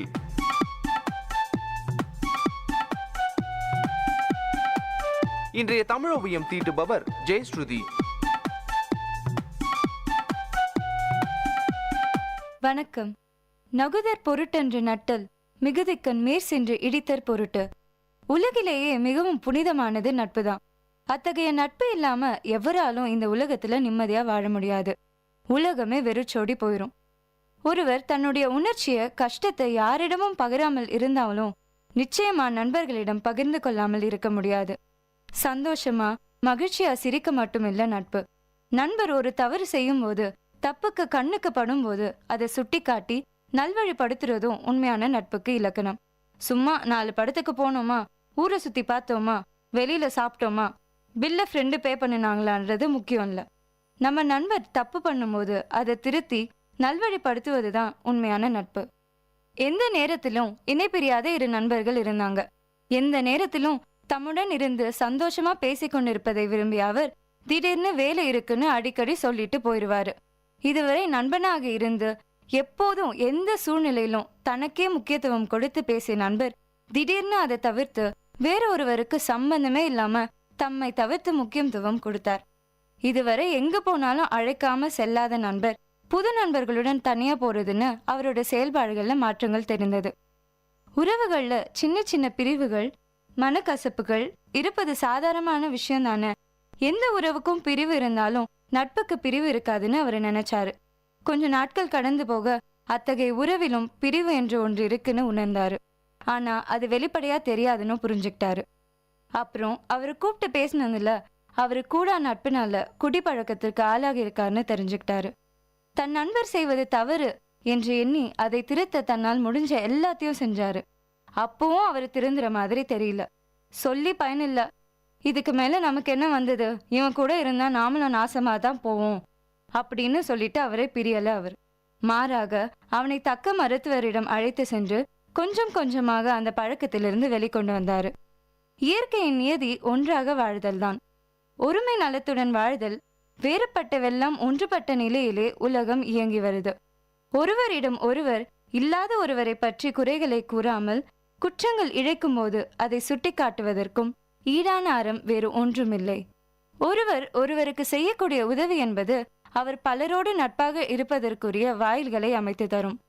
நல்ல நட்பை தேடி கண்டு கொள்ளாவிட்டால் திறந்த வேண்டியவர்களே இயல்பாக திருந்த மாட்டார்கள். மகிழ்ச்சி நிறைந்த நட்புறவை உண்டாக்கி வளர்க்க வேண்டும். குற்றங்கழிதலே நட்பை வளர்க்கும். இந்த இனிய அறத்தை அறிந்து செய்ய இயலாதவர் குறைகளை எடுத்து கூறி சமூகத்தில் பிரிவினையை ஏற்படுத்துவார்கள். இதை போன்றவர்கள் நம்மை நாடி வந்து வாய் திறந்தால் அமைதி காப்பது நல்லது. உலகில் உயர்ந்தது நட்பே. உலகில் உயர்ந்த அறம் ஒன்றி நின்று பழகுதலே. ஒன்றுதலுக்கு ஈடான அறம் இல்லை. இந்த அறம் நிகழ்ந்தாலே சமுதாயத்தில் திருத்தங்களும் கூட தோன்றும், தீமைகள் வேரோடு அழியும். இதைத்தான் வள்ளுவர் நகுதற் பொருட்டன்று நட்டல் மிகுதிக்கண் மேசென்று இடித்தற் பொருட்டு என்று சுட்டிக்காட்டுகிறார். ஒருவனோடு நட்பு கொள்வது சிரித்து மகிழ மட்டுமன்று. நண்பனிடம் வேண்டாத செயல் இருக்க கண்டபோது விரைந்து கண்டித்து புத்தி சொல்வதற்கே ஆகும். சிந்தியுங்கள், செயல்படுங்கள். நன்றி.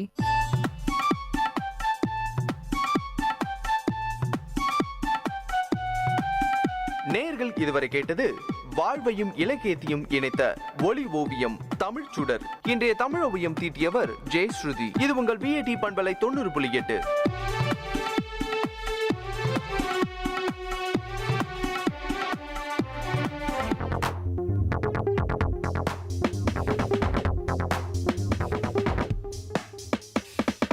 விஐடி வானொலி உங்களின் செவிகளில் தேனை பாய்ச்சிடுதே. மனதின் கவலைகள் மறந்து போயிடும், மாயம் செய்திடுவே.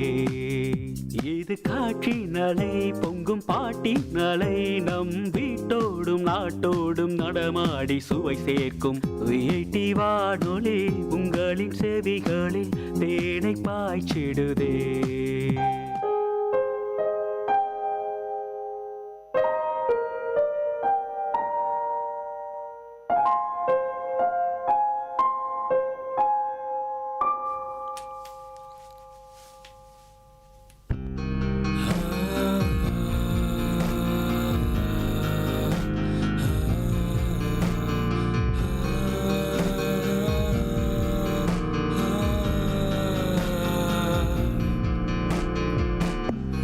Saw your pretty face, I wonder what this could mean.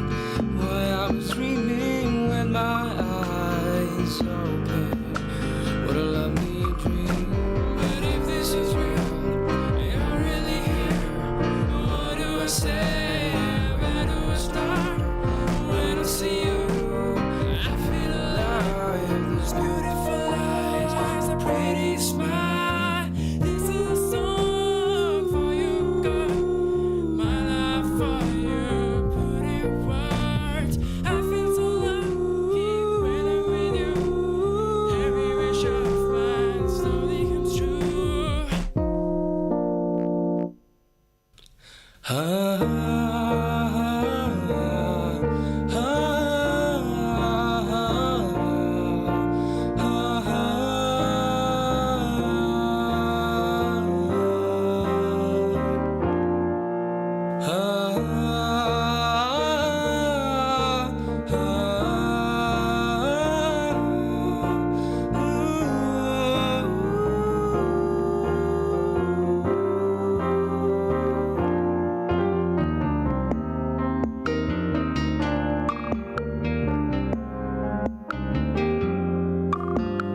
So when I'm with you, I wanna tell you all these things that are on my mind.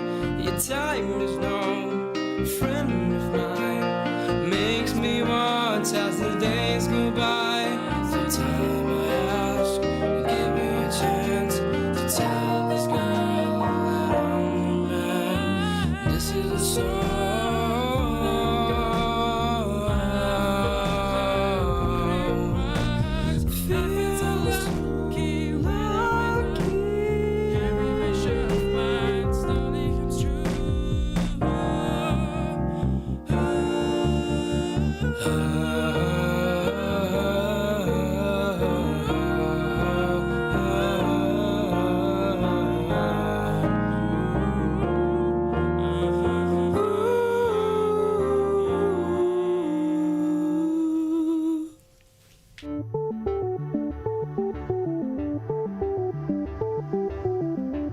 Welcome to Experts Talk in VIT Community Radio 90.8.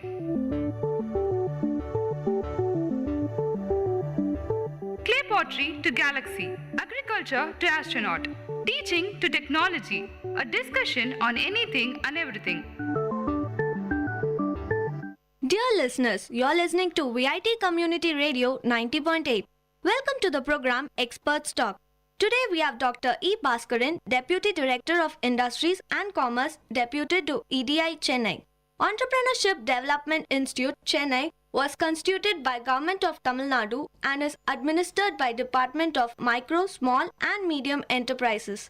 Dr. E. Bhaskaran has got Best Project Award in Robotics and was also honored as Young Management Scientist by Bharathidasan University.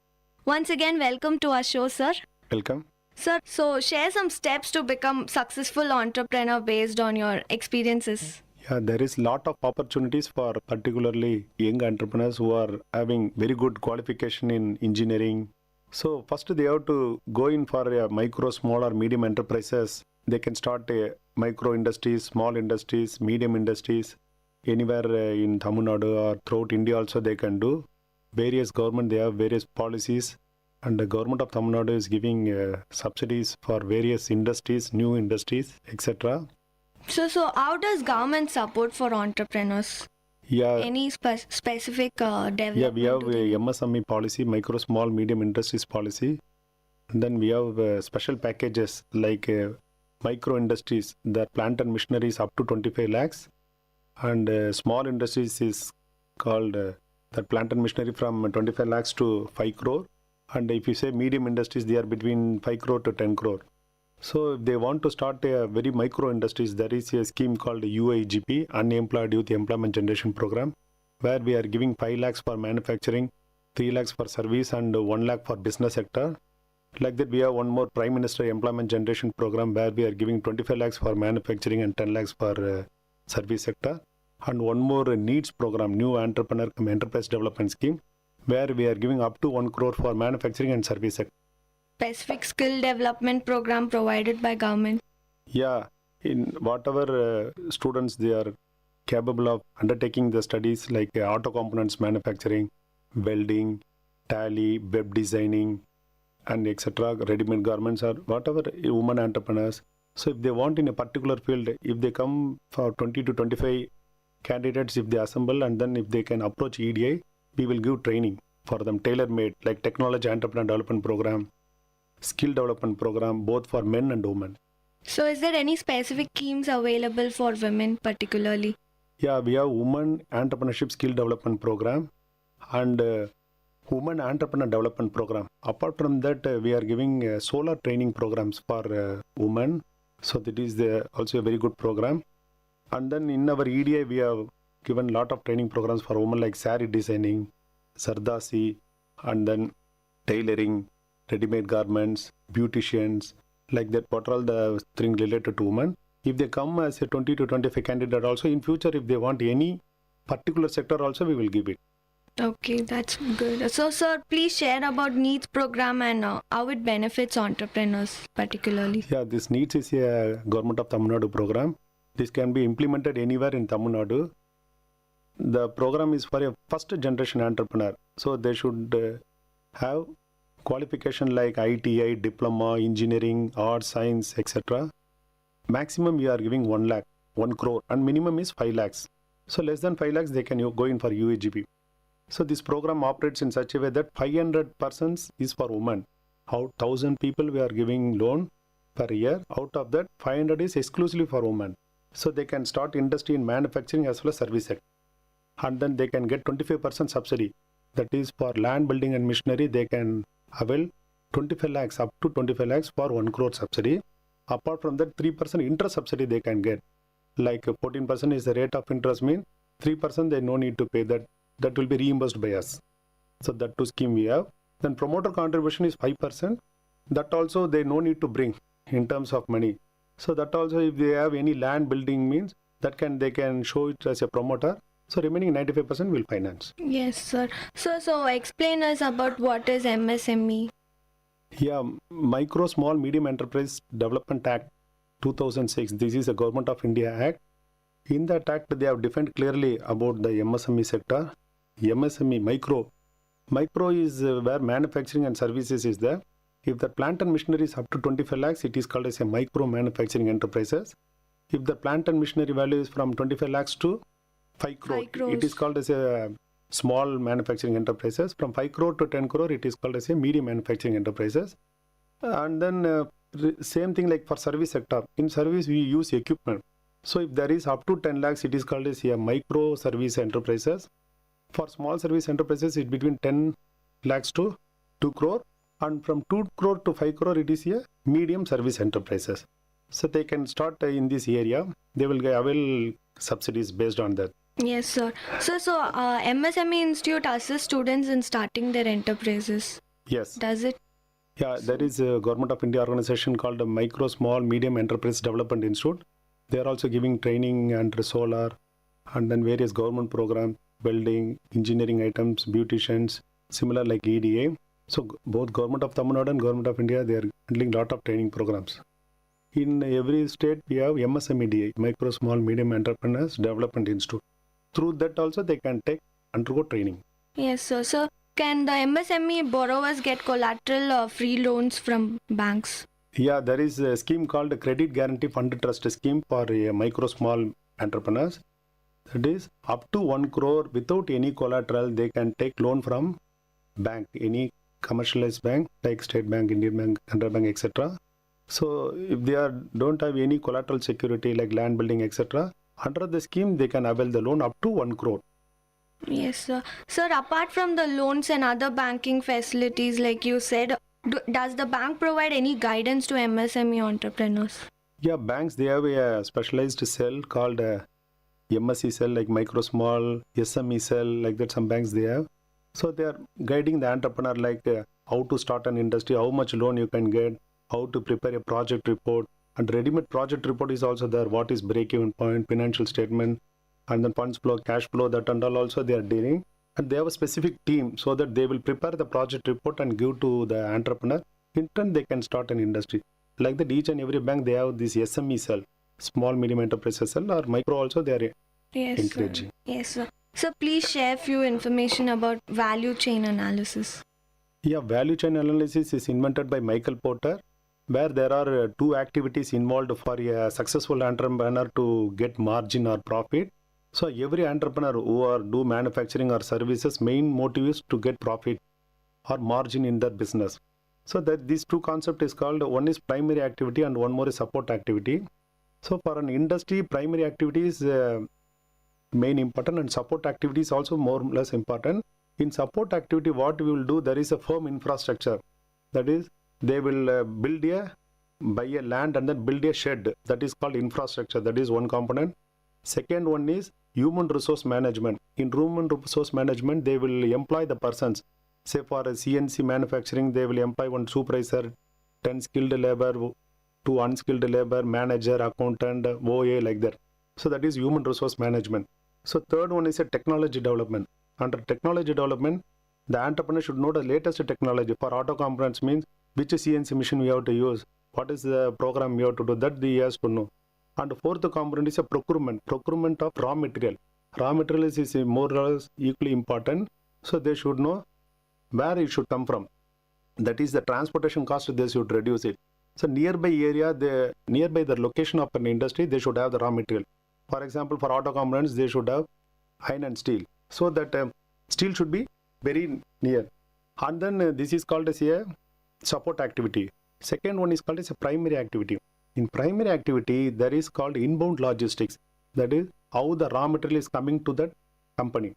Second one is operations. What operations is doing? Any manufacturing of a component, that is the operations is doing. Third one is outbound logistics. So the finished component will go out of that company. That is called outbound logistics. And the fourth one is marketing bar sales. So in marketing, they will market the product to bigger companies. That is the fourth component. And the fifth component is service sector. Service they should have. For example, any grinder, mixie and all, they are manufacturing, they should have some service team there in that company. So that is the fifth component. Both support and the primary activities is important for making a profit. So this is the value chain analysis. Here what we have to consider is that support activity, we have to minimize the cost. Primary activity, we can't do anything because inbound logistic operation, outbound and all, we can't do anything. We have to incur the expenditure, whatever it occurred. But in support activity like infrastructure, technology development, procurement, this and all, we can do research and then we should reduce the cost. Then only the profit will be maximized. This is called the value chain analysis. If they do this thoroughly, the entrepreneur can make a lot of profit. So they have to study before starting an industry. That is feasibility study they have to do, like break-even point, funds flow, cash flow, how they are repaying to bank, etc. Yes, so sure, sir. We'll try to do that. And what is your views about successful entrepreneurs? Yeah, all successful entrepreneurs depends mainly on marketing. See, if you have ample markets, you can repay your loan within a short period and then you can do lot of business. For example, one take 10 lakh loan means you should repay it within 7 years or 10 years. Then only it will be very good. So for break-even point, he has to do like no profit, no loss. What is break-even point? Fixed cost divided by selling price minus variable cost. That he has to study. How much fixed cost per month he has to do. Selling price, what the product, or what is the variable cost. So like the amount of component he has to manufacture. If you manufacture that much amount of component and sell it in that market, that loan worth about 10 lakhs will be easily repayable. Then after that break-even point, each and every product, whatever if you manufacture, it will be a profit for him. So he has to study this no profit, no loss criteria, and then he has to do the business. Yes, so sir, would you like to say any piece of advice or encourage the listeners? Yeah, there is ample scope of opportunities Government of India and then Government of Tamil Nadu are providing for successful entrepreneur. So first they have to do the study. In final year BE, what they are doing lot of projects like engineering project, components they are manufacturing, and then electrical items. In software they are developing a software. So these are all the products is there. What they should do, they should study the marketability. First they should, if any carburetor they have invented, they have to apply for a patent. After applying that patent, they will get very good market. Throughout world, they will see the patent of the product. So that entrepreneur or a student can get lot of opportunities for manufacturing of that product. They don't have money also, the venture capitalist will finance for them. They can start an industry. So this is the thing. So this final year, they have to do very good projects in such a way that the project should be innovative, that no one should have done that. There should be efficiency in that. For example, if carburetor is manufactured means previous carburetor is 70% efficiency means they should give 80%. Then only it can be marketable. So that thing if they study and then if they do the project, marketability is also very important where for all the products whichever he manufactured, it should be a marketable one. Then only he can run his industry, he can repay the loan, he can repay salaries, he can pay salaries, rent, etc. And then he can make much profit. Sir, you have also got Best Project Award in Robotics. Yeah. So share your experience about it and how did you overcome the difficulties when you did that project? Yeah, these robotics projects actually we did in through IIT Madras only. They have given all guidance. That time we don't have any book, anything, because during 90s doing robotics is very difficult. So we went to IIT Madras, daily we'll sit there and then study that book. After that, the designing, everything we learn and started manufacturing in our colleges. After that, what happened? Getting stepper motor we found very difficult because our robotics is a 4 axis of freedom. One is the body, that is one more axis. With the shoulder, we have one more axis and elbow and then hand. So that gripper also, we should have one stepper motor. What happened? Getting that stepper motor is a problem for us. So we one person went to Bombay and then we bought that stepper motor. So that is a difficulty we faced. And during the final day of a project presentation also, we are all intensed that whether it will run or not. Because that time we only C program is there. We have done C programming for X, Y and Z axis. So each and every direction it is important for us. So that the time of presentation of our project to an examiner, it is a thrilling one. And finally it moved and then it carried on calculator and then it rotated for 360 degree. We are all very happy and every college encouraged us. And Government of Tamil Nadu, they have given Best Project Award for Robotics. Sir, also do share about your books which you published. Yeah, I have published 3 ISBN books from German publishers. One is on qualitative analysis of automotive industry cluster. Second is qualitative analysis of automotive industry cluster. And the third one is on impact assessment of automotive industry cluster. So this is the book I have done. Sir, so do share about the loan schemes provided by the government. Yeah, we are operating first scheme called UIEGP, Unemployed Youth Employment Generation Program, where the bankers can give up to 5 lakhs for manufacturing, 3 lakhs for service, and 1 lakh for business sector. And then we are providing from Entrepreneurship Development Institute 1 week training program we are giving for the new entrepreneurs. So after attending the training program, they can start their industry. It is a boost for them, free training program. And second scheme is called the Prime Minister Employment Generation Program. This is the loan given for manufacturing. It is around 25 lakhs. One for service, it is 10 lakhs. This is also a very good scheme. Qualification is just 8th standard. If they don't have any qualification also, they can start the industry. But the loan will be given only 10 lakh for manufacturing and 5 lakh for service sector. And then there is no age limit also for this scheme. Any person with any age above 18 can apply for this loan. This is also a very good scheme. And then for rural, we are giving lot of subsidies, like 35% subsidy. If they start in an urban area, we are giving 25%. So this is to avoid the rural people to come to urban area. Already urban area is thickly populated. So these rural people, they can start an industry in the rural villages itself. So we are giving 35% subsidy in the rural areas. And in this scheme, we are giving 2-week training program. That is Entrepreneurship Development Program. That is for 2 weeks. One day they will go for an industrial visit. In UAGP also, one day we will take them to an industrial visit. How the industries is there, they can study how the raw material and then operations and finished goods are processing, that they can see out of this training program. Same thing in PMGP also, we are taking them to 1 week, 1 day industrial visit out of in this 2 weeks training program. And then third scheme is called NEEDS scheme, New Entrepreneur Come Enterprise Development Scheme. This scheme is for 1,000 entrepreneurs. Under this, 500 is for women. This is the first generation entrepreneur. So for manufacturing and service, they can take up to 1 crore loan. Out of this 1 crore, 25 lakhs is given as a subsidy. So for plant and machinery of 1 crore, they can get 25 lakhs as a free subsidy. Apart from that, interest subsidy we are giving 3%. So if the rate of interest they are paying to bank is 14%, 3% that is reimbursed to them. That is a good thing. And the promoter contribution is 10% for a general category, 5% for a special category. This 5%, if they don't have any money in terms of money also, they can give land, say worth about 5 lakhs. For 1 crore, 5% of promoter contribution is 5 lakhs. So they can give this as a promoter contribution. So here we are giving training also for 1 month, 500 women and 500 men. So this is the target. So this 1 month training program, we are cover all the things like a successful entrepreneur, what they have to do, how to prepare a project report, market survey for 1 week, 2 week theoretical training, and then we are taking them to industrial tour also. So one day they can see the new industries, how it's functioning like that. And then this is a good program for 1 month. Throughout Tamil Nadu we are operating. And then this age limit is 21. Those who are qualified for ITI, diploma, arts and science, engineering, they are all eligible under the scheme.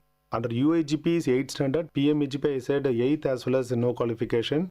But under NEED scheme, they have to have minimum qualification of ITI, diploma, degree, like that.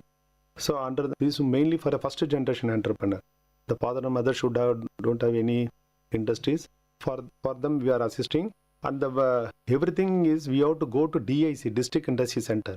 For all the 3 loans, the new entrepreneur has to go to DIC, District Industry Center. This District Industry Center is available throughout India. Even if you go to Maharashtra, Gujarat, each and every district we have DIC, like Tamil Nadu. So whatever loan I said, this throughout India, this PMEGP is a eligible one, Prime Minister Employment Generation Program. So through them, they can apply and get the loan. These are all the 3 schemes. Yes, sir. Sir, so assistance for patent trademark filling, what are all this? Yeah, we have MSME policy. Under that, for new entrepreneur, that is who have invented one engineering student or anyone who has invented one product, if they apply for a patent, we are giving application fee cost up to 2 lakhs. That is 50% of the amount they have spent for that patent expenditure. Up to 2 lakhs we are giving them. So it is encouragement for them to become an entrepreneur.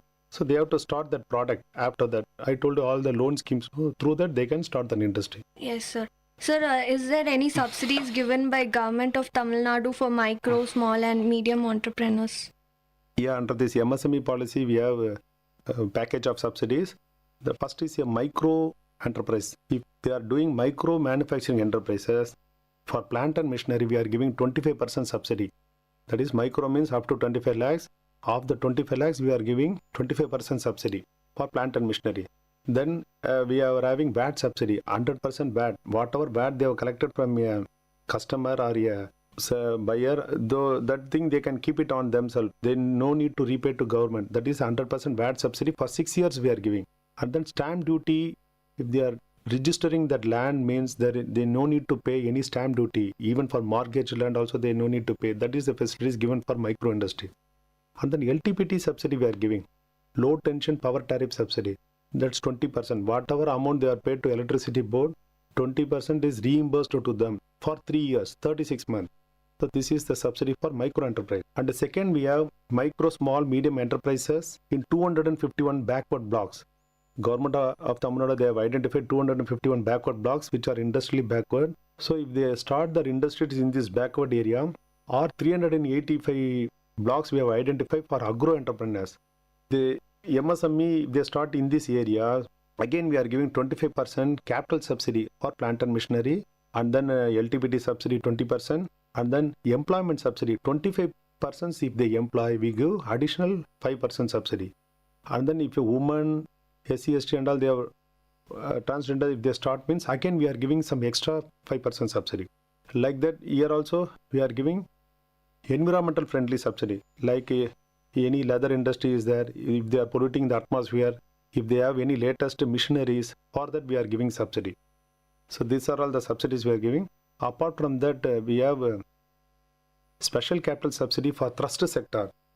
And in Tamil Nadu, nearly 13 sector they have identified as a very good sector, like electrical and electronic industry, leather industry, auto component industry, gem and jewelry, pharmaceutical, rubber, and then solar equipments, sports goods, and then we can say food processing. Like that, we have ample schemes, like 11 areas.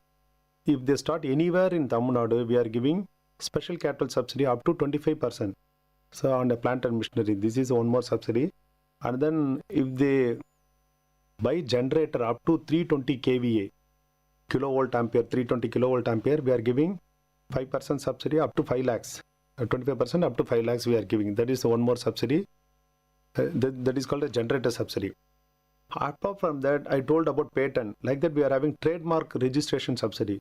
So up to 25,000 we are giving for him to apply for a trademark. Any particular mark they want, it means they can get it out of that. That ample package of subsidies we are giving. And then if they start an infrastructure support also we are giving.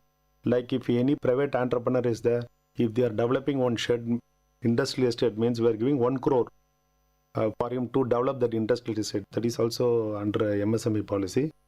Like that, we have a lot of subsidies will be given to these micro, small, medium entrepreneurs. Yes, sir. As you said, what are all the special capital subsidies provided for trust sector mainly?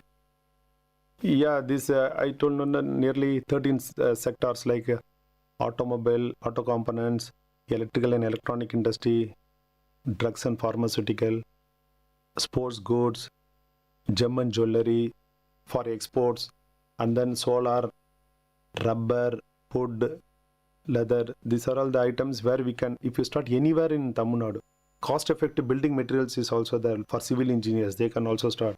So these are all the special sector or trust sector, special capital subsidy we are giving up to 25% of the plant and machinery. Yes, sir. So what is the position of Tamil Nadu in micro, small and medium enterprises?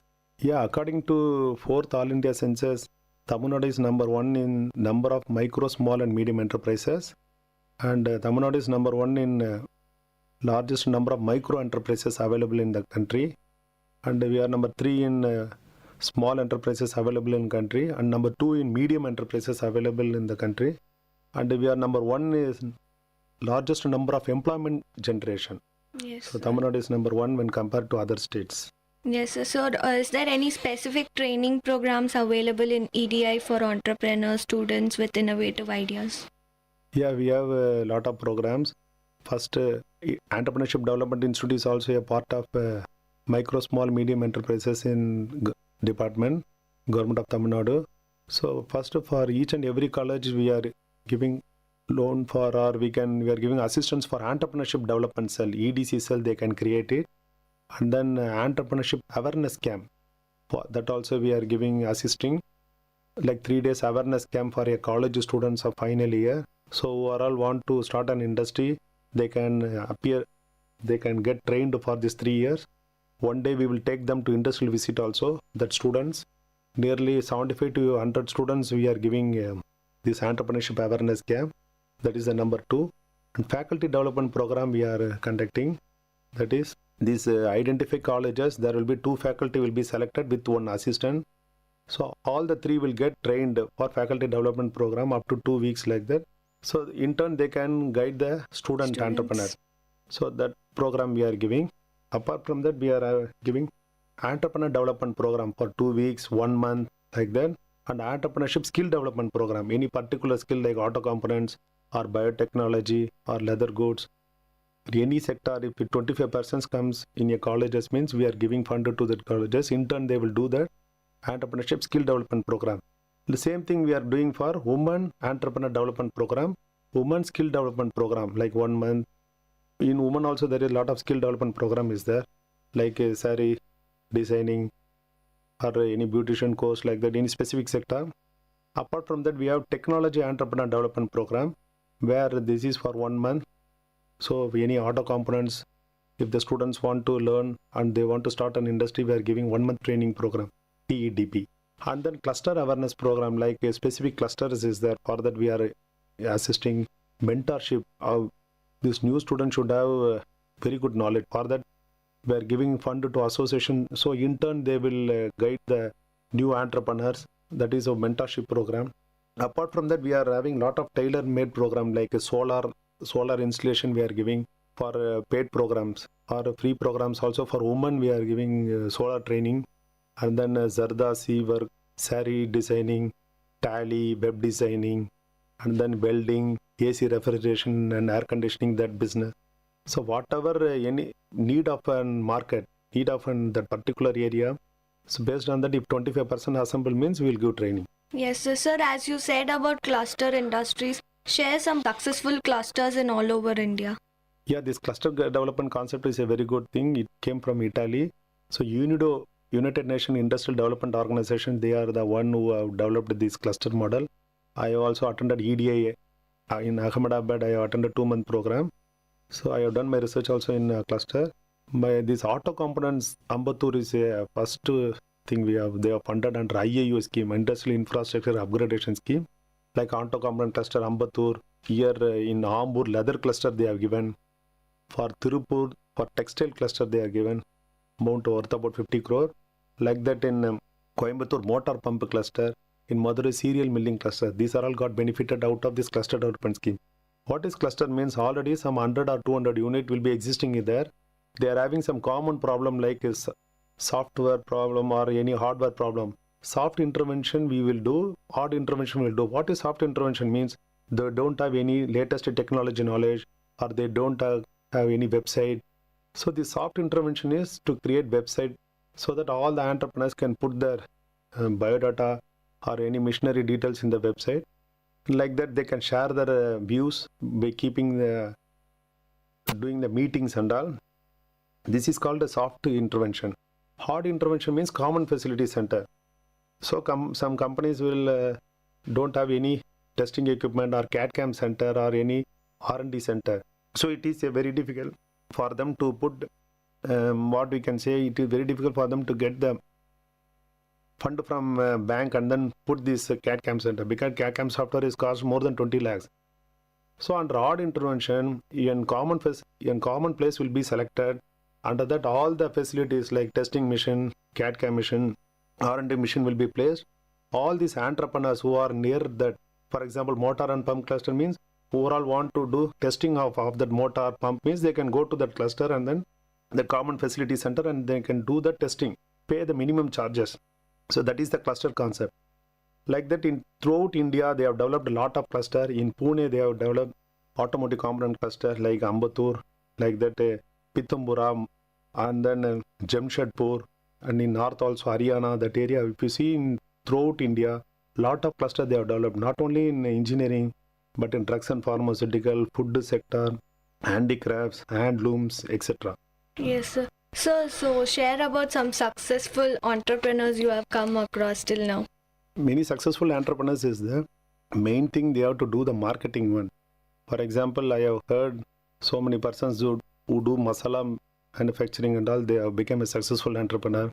Like shampoo, they may be starting, they may invest very less amount, but day by day, due to their innovation in their product marketing. For example, this shampoo, if they make it as in sachet, means it will, for poor people, it will reach so that they can get lot of money. That marketing will be very good. Instead of putting in a very big bottle and then selling it for 30 rupees, if you put it in a sachet and give it for 1 rupee, everyone will buy. So these are all the techniques like that. So many successful entrepreneurs is there. Even for women also, I have heard beautician, they have very less amount they have started, they have become successful. In food product, so many successful entrepreneurs are there. Like that in each and every field, like ready-made garments, and then even for IT field also, we can see successful entrepreneurs.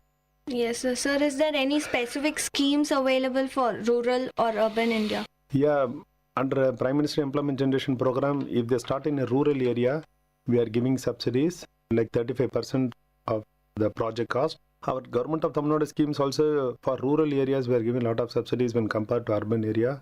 So within urban, they will be getting only limited subsidies. If you go, like I told you, 251 backward blocks, they are all rural areas only. So in that, whatever the package of subsidies government is giving is high. Yes, sir.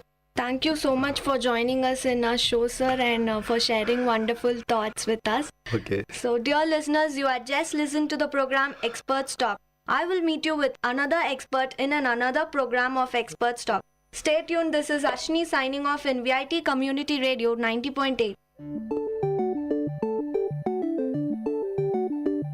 Thank you for listening to Experts Talk. Until we catch you on our next discussions in various fields, keep waiting and stay tuned to VIT Community Radio 90.8.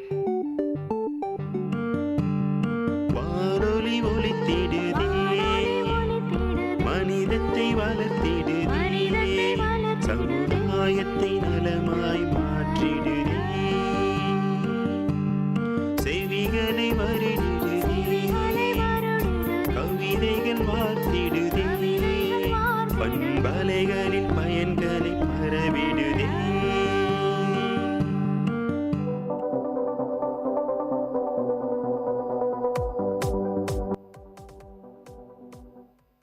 Good evening, VIT. Welcome to the VIT Community Radio 90.8 FM. And here's your host, Arindam Chaudhary, with your favorite show, VIT Achievers. Today, we have a very special guest with us who is just like us, any other individual, but with a very imaginative mind of his own. Here with me is Shubham Sharaf from BTech CSE branch, who is the winner of the IET Present Around the World South Asia contest, and he'll be representing South Asia in the World Finals in London. So, first of all, congratulations, Shubham, on your achievement. Thank you so much, Arindam, And for having me. yeah, it's really a great honor having you here with us. So, could you introduce yourself a bit more? Sure.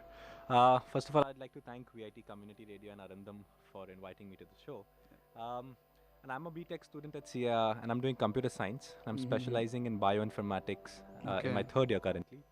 I come from Mumbai, but I'm in love with Vellore because the kind of exposure that we get, the kind of love, the kind of opportunities that we get at VIT is unparalleled for.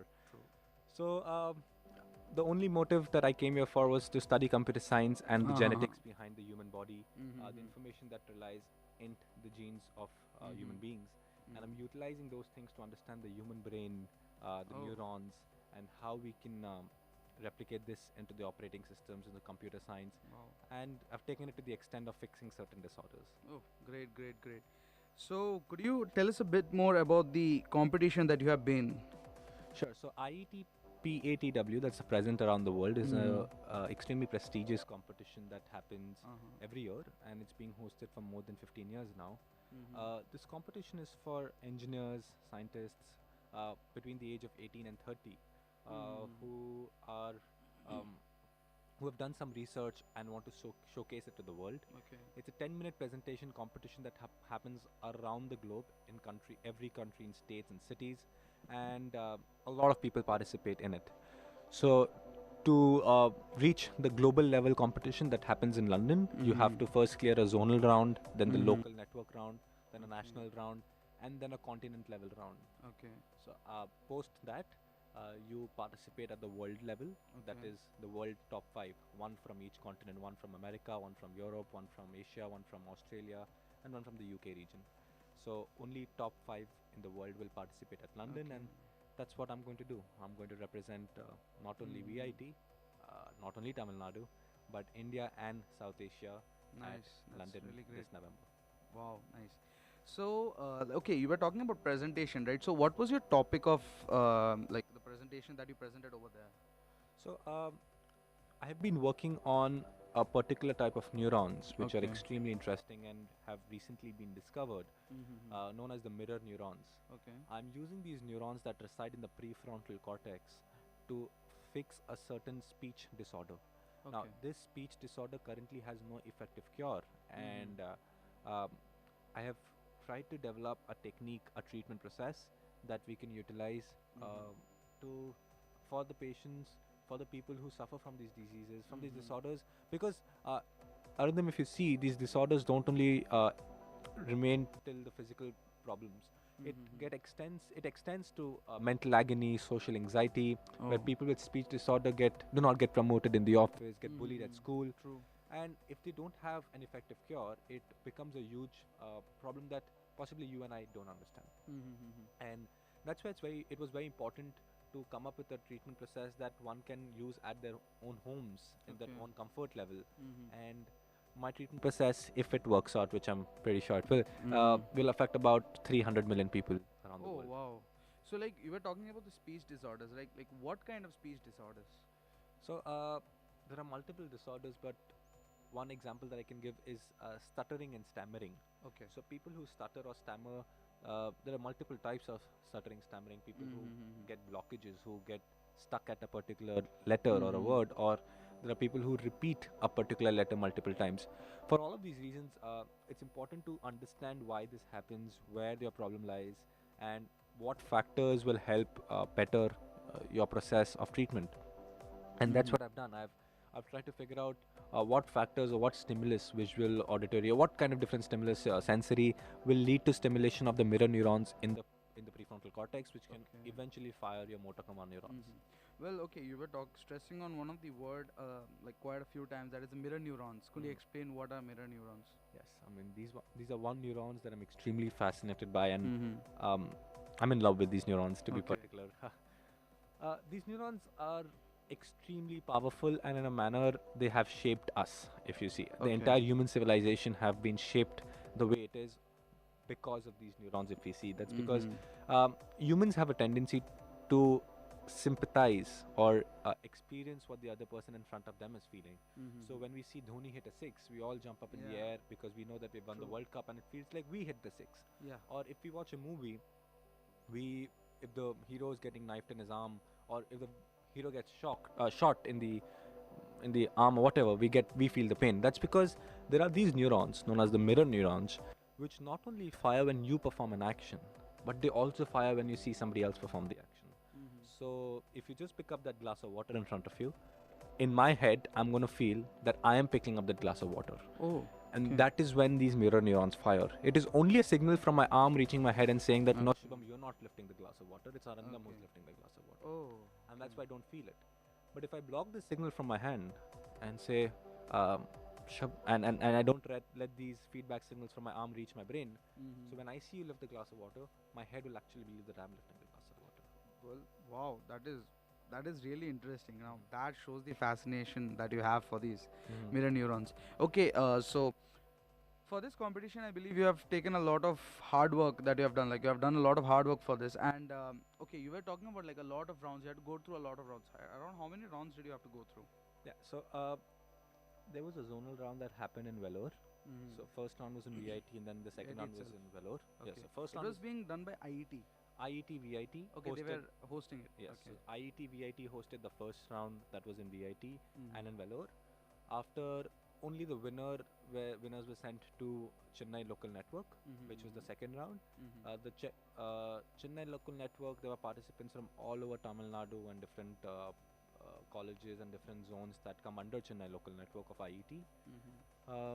After winning that, I had to go to Bangalore for the South Asia finals, where the participants from about 9 different regions all around South Asia.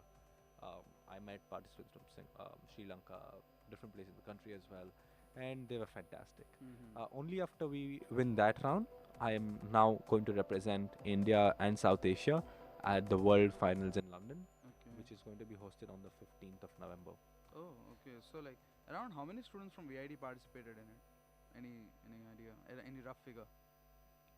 Well, I don't know if I can give a ballpark figure for how many participated from VIT, but this event, this competition is an extremely prestigious one that happens around every city or state in the world. Okay. So there are definitely more than hundreds and thousands of students who participate from around the world, Okay. and only top 5 are selected Top for the 5 world. are selected. Okay. So how was your experience through these rounds that you have given? How was your experience? Well, it's nothing short of a dream run. It's you get into that competition with an uncertainty of not knowing what others are going to present, how technically competent your content is, or what you want to do with this content in the future.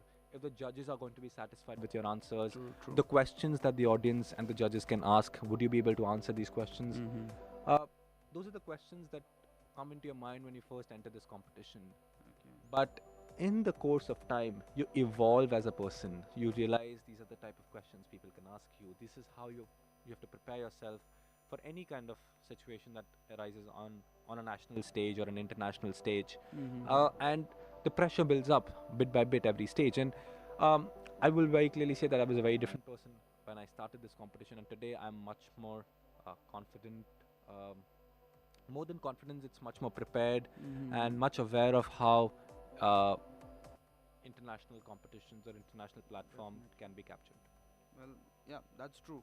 Because when you're going through such a tough and complex competition, you generally have to learn a lot of things, and you get to know a lot of stuff during the process. So overall, like, how did you come to know about the competition, and what was the inspiration behind going for such a competition? So I came to know about this competition while I was going for my bio class. I was Okay. going for my class of molecular evolution and phylogeny while I saw a poster on the desks, and I was like looking around what this competition is about when somebody approached me from IIT and said, you know what, Shubham, I know you can do this. I said, like, Well, that's a lot of confidence that your friend has shown yeah. you.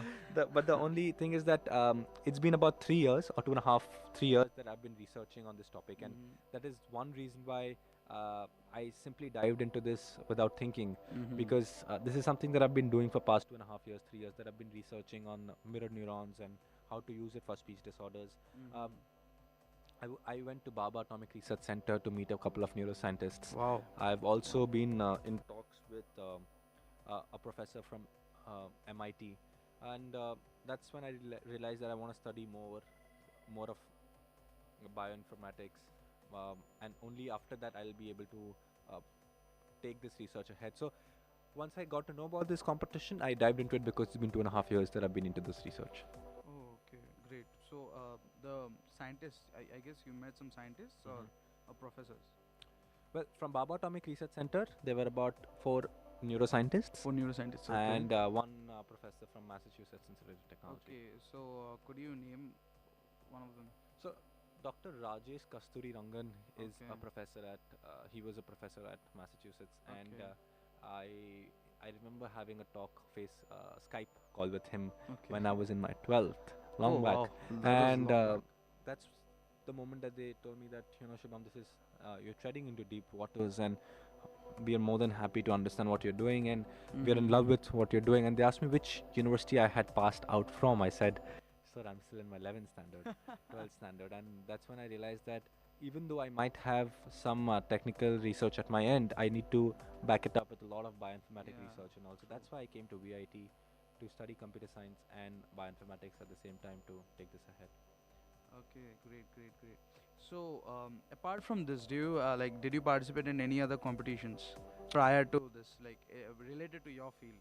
Yes. I'm a distinction from Trinity College of London for speech and drama. Wow. And I've also received awards from University of Waterloo, Canada, and University of South Wales, Australia, Wow. for distinction in math and science. Nice. These are the things that I've done in academics. Apart from one of the most important award that I've received is from Sir Chancellor a year back for merit award from Okay. Chancellor Sir. Mhm. These are the academic awards. Apart from these, I make sure that I do a lot of adventure. Nice. So I'm a licensed scuba diver. Wow. And I do skydiving. I'm just getting into boxing at the moment. Wow. Well, you sure are a very interesting person. That's true. That's amazing. So, so usually, what are the hobbies that you go for? Pursue any sports or anything apart from boxing, any sports, right? There are a lot of sports that I used to play back then, but once I got into research and everything, a sport every day wasn't really possible. So what I usually do now is every 3 months or 4 months to calm yourself down or to bring yourself out of the zone and make sure that you're in the frame of mind to do more work.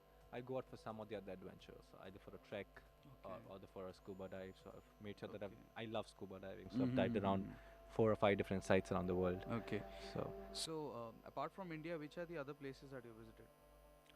So I've visited Dubai, Singapore, Hong Kong, Macau, Abu Dhabi, New Zealand, that's Auckland, Queenstown, and it's like places in New Zealand it's absolutely scenic. It's picturesque. It's one of the best. It's true. I often just see the pictures, and you have been to those places. I can just imagine how you would have felt when you were seeing the actual thing just right in front of you. I'm a big Lord of the Rings fan, and they had a set of Hobbit and Lord of the Rings. Oh, wow. There, Okay. so it was a fantastic experience, and it's a paradise for somebody who likes adventure. True. But in all honesty, when I saw New Zealand, I realized that the places that people talk about, the mountains, the snow-led mountains, everything is extremely beautiful in New Zealand. But I realized we have those kind of places in India as well. It's just that we as Indians don't explore these places. So in the Himalayas or in the Himachals, we have a lot of places that look exactly or possibly more beautiful than New Zealand. It's just for us to promote that as a tourist spot. Nice. So New Zealand is one of the places that you love the most, right? Oh, all right. Fine. All right. Students of VIT will be going for a short break. Do not go anywhere. Do tune in again to listen to your favorite show, VIT Achievers.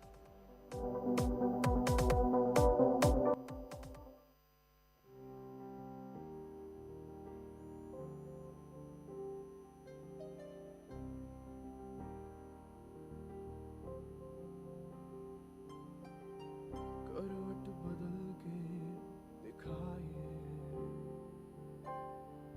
अधूरी राह पे सवार डूबी कश्ती उठाए दफन तेरा खुमार तेज है ये हवाएं ना कोई साथ यहाँ रे तेरी वजह से जो पल गवाए उनका हिसाब लिखा कहाँ रे अब साथ ही है सजा रे जज्बात अब है कफारे अपना कोई मुझे पुकारे अब जीती में भी गम है मन अश्क से भी गम है अब हद से ज्यादा सहारे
कच्चे धागे रिश्तों के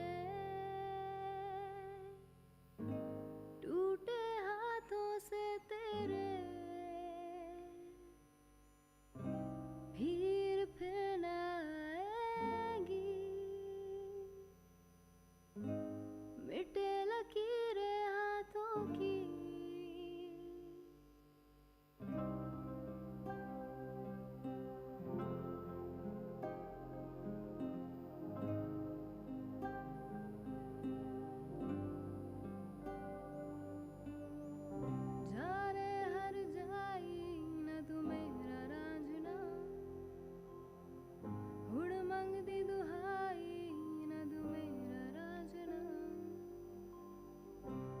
कसमें खाई न तू मेरा रांझना मंग दी तेरे हाई न तू मेरा Raanjhanaa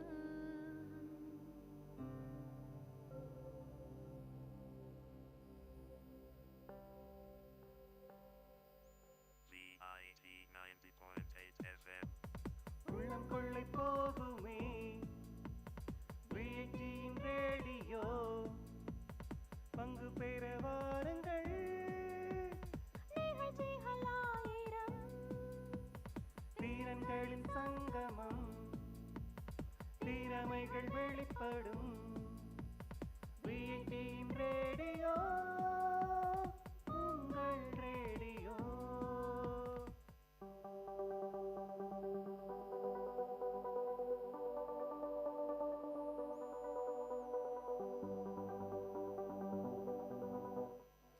Well, good evening, VIT.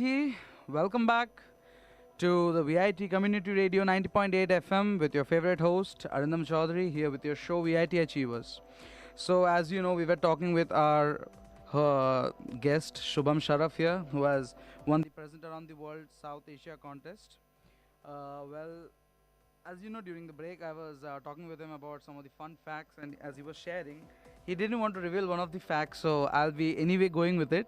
So you told me that when you were small, like as a kid, there was a contest through which you got to go work with the people of Radio Mirchi. Could you go into that? Well, because you know it's really interesting. You know, like even I am here talking to you as an RJ, right? And you were in the shoes of RJ in such a reputed radio. So could you share the story with us? We were just discussing that and we decided not to put Yeah, this on air, exactly. but so it was long back. I was 7 years old or 8 years old when this all India level contest was opened by Radio Mirchi, and they were looking for a Radio Mirchi Kid of the Week. Okay. So a Mirchi Kid of the Week was somebody who cleared their local rounds, like for example in somebody who cleared the Kolkata round, somebody cleared a Mumbai round, and in that respective city that kid would be hosting that show for about a week. Okay. So I remember, it was in pairs. So I was the 7-year-old boy and there was a 14 or 15-year-old girl who was selected, and we went on air on a Sunday. And the only thing that we did on air was have a verbal fight. So she said that she doesn't like boys, and I said, why do you not like boys? Are you allergic to boys? And That's a good topic of conversation, though. yeah. So the 7-year-old, I had a fight with a 14-year-old girl saying that she doesn't like boys. I'm like, why do you not like boys? I mean, are you allergic to boys? What do we do? Are we talcum powder or what is it? And when I listen to the audio recording, it's funny, but yeah, it was an experience altogether, and I can pretty much understand how much fun you might be having every day or every time you host your own show here. Yeah, true. We always get interesting speakers, as you are one of them right now, and I'm having a lot of fun hosting this show with you. So, all right. So, when you do you have any favorite RJs? Well, there are a lot of different channels that I listen to. One of the most currently my favorite channel is 93.5, if I'm not wrong, Radio 1, which is an international radio station that's being played, and another favorite show is Mega Mix. Okay. At 11:30 onwards on every Friday and Saturday. That I think that's a national level show that they host, and that's one of the most one of the shows that I really like, because they showcase different mixes from international DJs. Okay. And that's really nice. And about my favorite RJ, let me just think. Malishka, RJ Malishka is a really, she's a very lively and a jolly person, and she hosts really good shows. So RJ Malishka is one of the one of your favorite jockeys. Okay, that's cool. Now, we have had a lot of fun. And Arindam Chaudhary, by the way. Thank you so much for that. I appreciate it. And I believe the listeners have had a lot of fun having you here. So now, we are almost at the end of our show today. So apart from the fun and games that we had right now, so what are your short-term and long-term goals? So my current short-term goal is that I really want to win this competition and clinch the world title and get it back to VIT and win this title for India. That will be the immediate goal. And apart from that, I am pursuing a lot of research in the field of artificial intelligence because currently I'm trying to utilize the human brain and see how we can utilize and convert that into the efficiency of the operating systems or the computer systems. The short-term goals, so along with all winning this competition or writing papers, would be to make sure that I utilize and I bring this out, these products in the public and for public use. My focused long-term goal, it's a one-point agenda that wherever I study in the States, in India, anywhere in the world, I want to come back to India and utilize the products that I have in mind to improve certain states, improve the possibility of certain problems that India is facing at the moment. So I want to improve certain structures, certain scenarios in India in my own capacity once I'm back after my research, and I want to help India in whatever manner I can. That's really nice of you, because most of the people, when they get an opportunity to go outside, some people, they don't come back, they stay there itself, and that is how there is a lot of brain drain in India. Absolutely. This is what is happening right now. So it's really nice of you to go back, study whatever knowledge you gain, you're coming back to your own motherland and you're trying to help your own country with its resources. That's a really nice thought. Thank you. I really like it. So what career do you want to pursue in the future? Like, where do you see yourself after around 4 or 5 years? This question will always be something that we can't answer for certainty, but I want to gather as much as I can in terms of technology, in terms of development in artificial intelligence and human brain neuroscience in my 4 years of BTech. Then I want to couple this up with a level of management, either with my master's in research or master's in business administration. And once I'm done with my MBA in technology or in finances, I want to couple that. பாட்டி, நேற்று park போகலான்னு சொன்னீங்க, ஆனால் கூட்டிகிட்டு போகாமல் ஏமாத்திட்டீங்க. போங்க பாட்டி, நான் உங்கள் மேலே கோவமாக இருக்கேன். கோச்சிக்காதடா, வா நம்ம இப்போவே போகலாம். அப்படியே செல்வனையும் பாட்டி கூப்பிட்டேன்னு கூப்பிடு. நீதான் பாட்டி பெஸ்ட்டு. இதோ இப்போவே போகிறேன். இன்னைக்கு ஷட் டவுன்னு நியூஸ்ல சொன்னாங்கப்பா. அதனால வரப்போ மறக்காம யூபிஎஸ்ல ஓடுற ஃபேன் லைட் எல்லாம் ஆஃப் பண்ணிட்டு வந்துரு, இல்லனா நமக்கு தான் கஷ்டம். சரி பாட்டி, அதெல்லாம் நான் பாத்துக்கிறேன், வாங்க போவோம். அண்ணா, பாட்டி சொன்ன மாதிரி ஃபேன் லைட் எல்லாம் ஆஃப் பண்ணிட்டு தானே வந்த? ஆஃப் பண்ணிட்டேன்னு தான் நினைக்கிறேன். அதெல்லாம் விட்டு தள்ளி, வா நம்ம போய் ஊஞ்சல் விளையாடலாம். செல்வா, நான் உன்கிட்ட என்ன சொன்னா நீ என்ன பண்ணி வச்சிருக்க? சாரி பாட்டி, பார்க் போற அவசரத்துல மறந்துட்டேன். இப்ப சாரி கேட்டு என்னப்பா பண்ண முடியும்? இன்னைக்கு பூரா கரண்ட் இல்லாம நம்ம தான் அவதிப்பட போறோம். இது போலதான் முந்தநேத்து குளிச்சுட்டு குழாய மூடாம வந்துட்ட. அதனால எவ்வளவு தண்ணி வீணா போச்சு தெரியுமா? உன்னை பார்த்து தானே செல்வியும் வளர்றா. அவளுக்கு நீ ஒரு நல்ல எடுத்துக்காட்டா இருக்கணும் தானப்பா. மின்சாரத்தையும் தண்ணியையும் வீணாக்க கூடாது, சரியா? சரி பாட்டி, இனிமே நான் கவனமா இருக்கேன். நல்லதுப்பா. ஆற்றலை சேமிக்க பழகுவோம், சிறப்புடன் வாழ்வோம். என்னாச்சு பிரியா, சோகமா இருக்க? ஏன்டி ஸ்கூலுக்கு வரல? இனிமே நான் ஸ்கூலுக்கு வர மாட்டேன்டி. எனக்கு கல்யாணம் பண்ணி வைக்க போறாங்க. என்னடி சொல்ற? உனக்கு இன்னும் 18 வயசு கூட ஆகலையேடி. உங்க அப்பா அம்மாக்கு தெரியுமா? எங்க மாமா பையன் கூட தாண்டி கல்யாணமே. எனக்கு பிடிக்கல, நான் படிக்கணும்டி. முதல்ல இந்த காலை கட் பண்ணிட்டு 1098 நம்பருக்கு கால் பண்ணி சொல்லடி, அவங்க ஹெல்ப் பண்ணுவாங்க. எனக்கு பயமா இருக்குடி, அவங்க எப்படி எனக்கு ஹெல்ப் பண்ண முடியும்? சொல்றது செய் பிரியா. 1098க்கு உடனே கால் பண்ணு. ஹலோ, சைல்ட் லைன், சொல்லுங்க. சார் எங்க அம்மா அப்பா எனக்கு கல்யாணம் பண்ணி வைக்க பாக்குறாங்க சார். நான் படிக்கணும் சார். நீங்க எந்த ஊருமா? அட்ரஸ் சொல்லுங்க. நாங்கள் சைல்ட்லைன்லேருந்து வரோம். எங்கே உங்கள் பொண்ணு? குழந்தை திருமண தடை சட்டத்தின்படி 18 வயது பூர்த்தியாகாத பெண் குழந்தைகளுக்கு திருமணம் செய்தல் தண்டனைக்குரிய குற்றமாகும். சமூக பாதுகாப்புத்துறை, சைல்ட்லைன் 1098, காவல்துறை என பல்வேறு வழியாக புகார் அளிக்கலாம். குழந்தை திருமணங்களை தடுப்போம், பாதுகாப்பான தமிழகத்தை உருவாக்குவோம். குழந்தைகள் நலன் கருதி வெளியிடுவோர் மாநில குழந்தை பாதுகாப்பு சங்கம், சமூக பாதுகாப்புத்துறை, Tamil Nadu. My Bookshop in second look of VIT Community Radio 90.8 FM.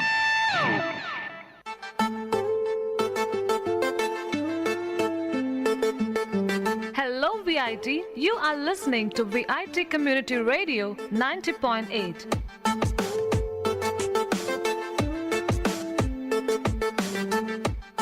And welcome to the brand new episode of My Bookshop, which introduces you to a program where we review some best-selling must-readable books. And we would like to inculcate a reading habit to our listeners, and by reviewing these best-selling books on our show, we wish to open the world of books to you all.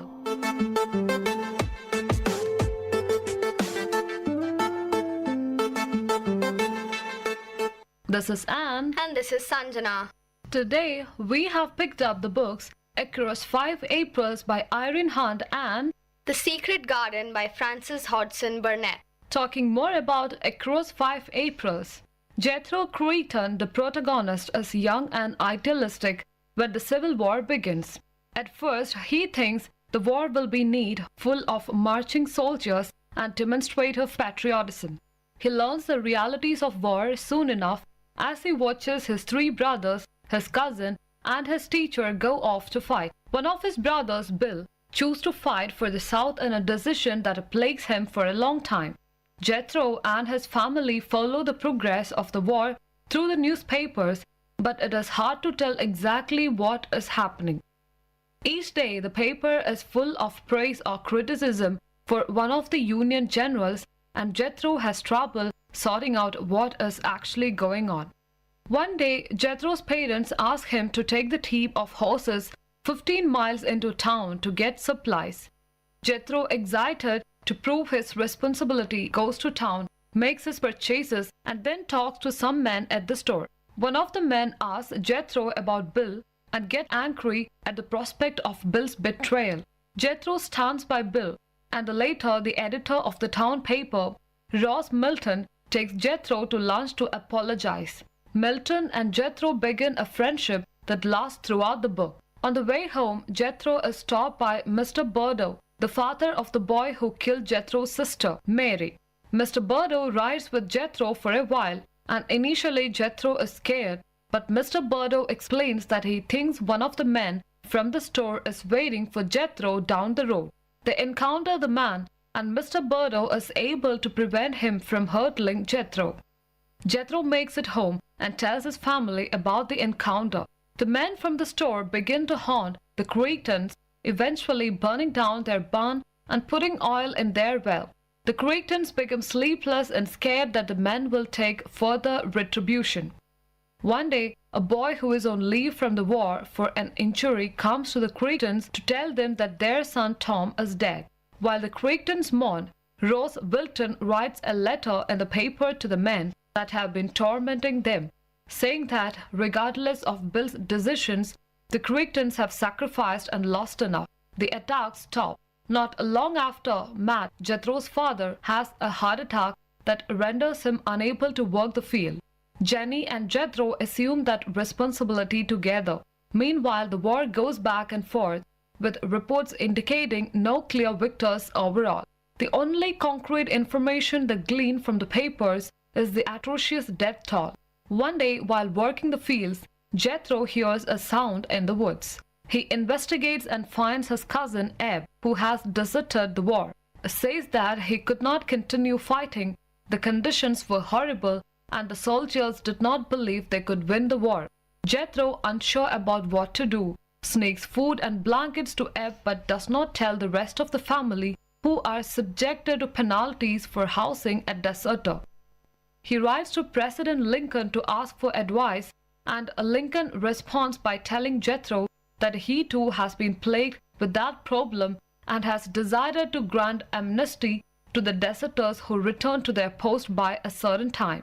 Word comes that Shadrach, Jethro's teacher, has been critically injured during a battle, and Jenny and Ross Milton leave for Washington, D.C. so that Jenny can see Shadrach for one last time. Eventually, she is able to nurse Shadrach back to health, and Matt gives his consent for the two to marry.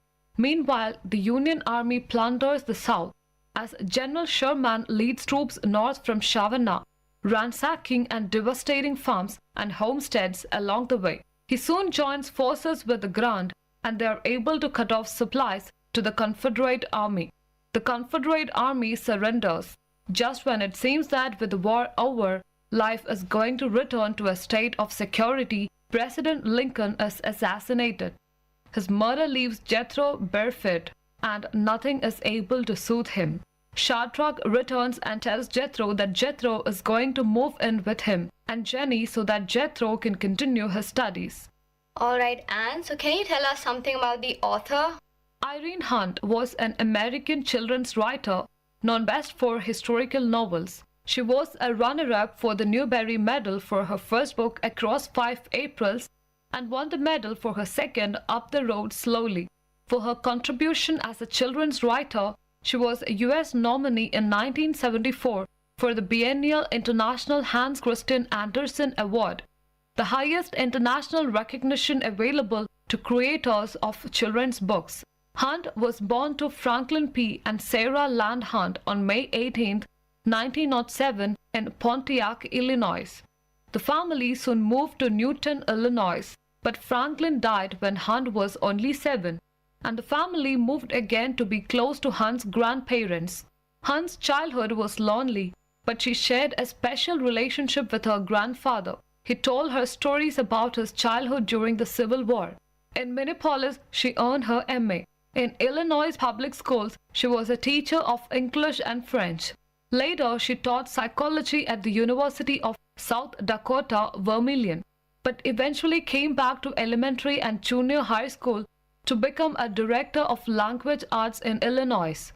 After she retired in 1969, Hunt devoted her time to writing. Hunt was 57 when her debut novel Across 5 Aprils was published in 1964, and it received much acclaim. Chosen a Newbery Honor Book, the novel was also Hunt's personal favorite among the ones she wrote. A critic maintains brilliant characterization, a telling sense of story, an uncanny ability to balance fact and fiction, and compassionate, graceful writing mark Hunt's small but distinguished body of work. With Across 5 Aprils, Hunt established herself as one of the great historical novelists, proving that she can write for both adult and children audiences. With her faith in courage, love, and mercy, Hunt wrote her books to emphasize this faith. Her next novel, Up a Road Slowly, won the 1967 Newbery Medal. She died on her 94th birthday on May 18, 2001. So, Anne, what would you say is the theme of this book? The power of presidency could be the theme of the book. Jethro and Ross Milton, among others, secure their faith ultimately in the president. The Northern Army swaps generals, the war ebbs and flows, the citizens fall victim to the back and forth of gossip and public opinion, but the one constant is Abraham Lincoln. His constancy is of great personal significance to Jethro when they exchange letters, and Lincoln reveals the same issue that plagued Jethro trouble him.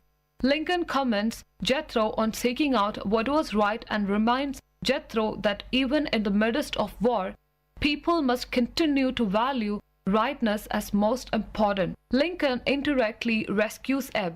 He provides a way for Southern deserters to rejoin the Union without penalty. He does not want to enter into war, but knows he must and remains steadfast in his decision.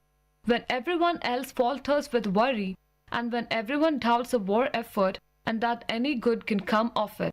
So, Anne, who is your most favorite character in the book?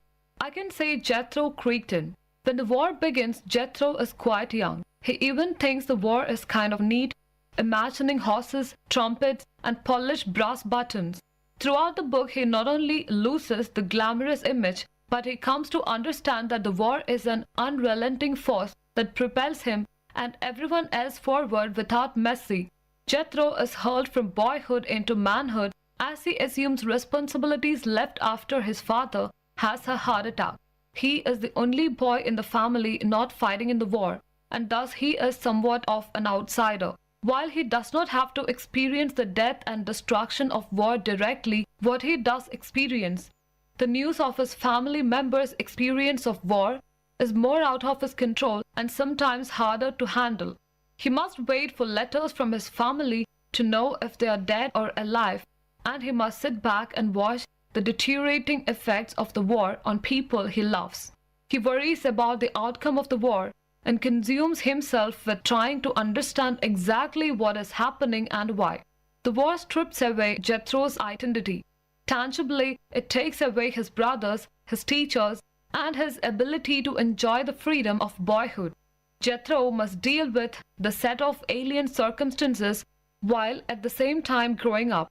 Jethro loses some of the shine in his eyes and is less precocious and talkative at the end of the text, but he gains valuable knowledge and experience, and at the end of the book, he returns to his study.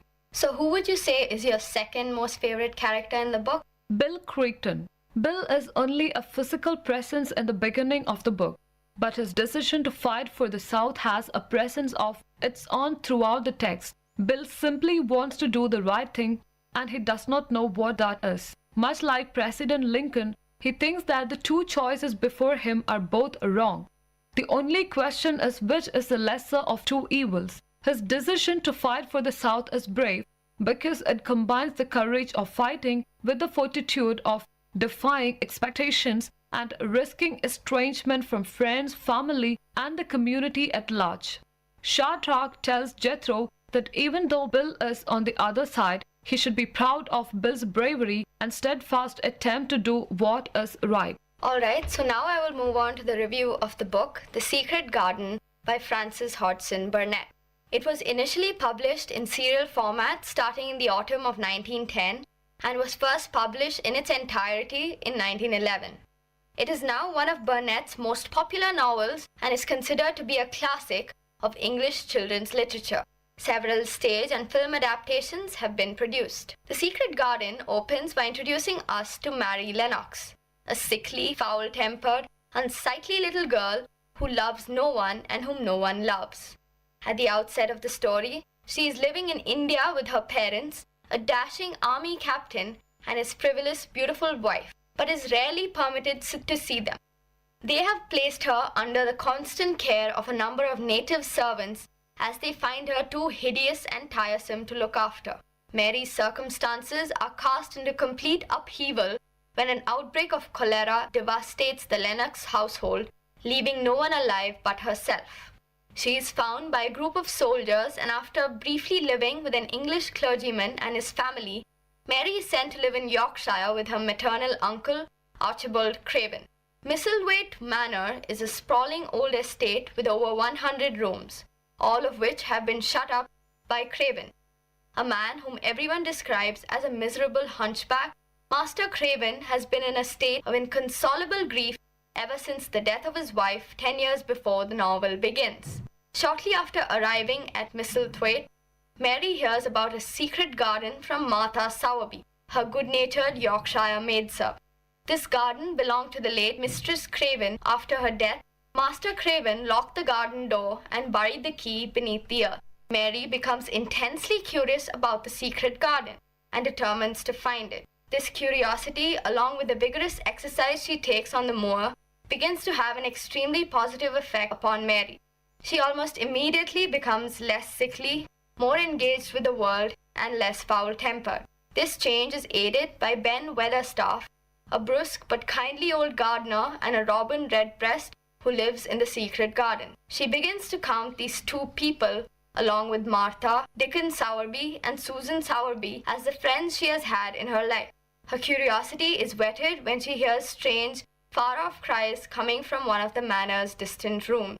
However, Mrs. Medlock, the head of the servants as Misselthwaite, absolutely forbids her to seek out the source of the cries.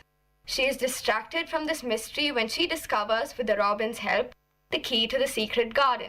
She immediately sets about working there, so that the neglected plants might thrive.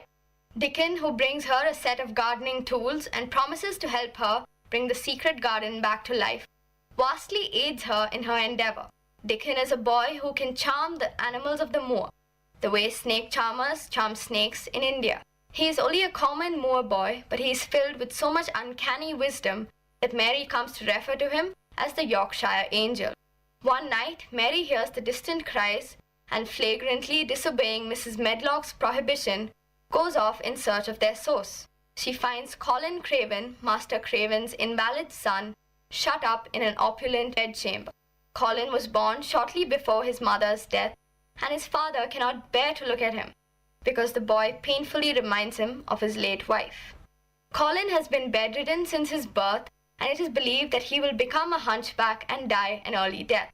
His servants have been commanded to obey his every whim, and Colin has become fantastically spoiled and imperious as a result. Colin and Mary strike up a friendship, but Colin becomes furious when she fails to visit him because she prefers the garden with Dickon. That night, Colin throws one of the infamous tantrums. Mary rushes to his room in a fury and commands him to stop crying. He tells her that his back is beginning to show a hunch. When Mary examines him, she finds nothing whatever the matter with him. Henceforth, she will maintain that Colin's illness is only in his mind. He will be well if only he makes up his mind to be. Dickon and Mary secretly begin bringing Colin out into the secret garden. On the first of these outings, the children are discovered by Ben Weatherstaff, who has been covertly tending the secret garden once a year for 10 years. Ben has done so out of love and loyalty for the late Mistress Craven. He was a favorite of hers. Weatherstaff refers to Colin as the poor cripple and asks if he has crooked legs and a crooked back. Colin, made furious by this question, forces himself to stand up on his own feet for the first time in his life. After this feat, Colin's health improves miraculously. The secret garden, the springtime, and Dickon's company have the same rejuvenating effect upon him that they did upon Mary. The children determine to keep Colin's improvement a secret, however, so that he can surprise his father with his recovery when Master Craven returns from his trip abroad. 3 children, along with Ben Weatherstaff, spend every day of the summer in the secret garden. Only one other person is admitted into the secret, Susan Sowerby, Dickon's saintly mother. Susan sends a letter to Master Craven telling him to hurry home so that he might see his son. She does not, however, specify why, in deference to Colin's secret. Master Craven complies and returns immediately to Misselthwaite. His first act is to go into the secret garden.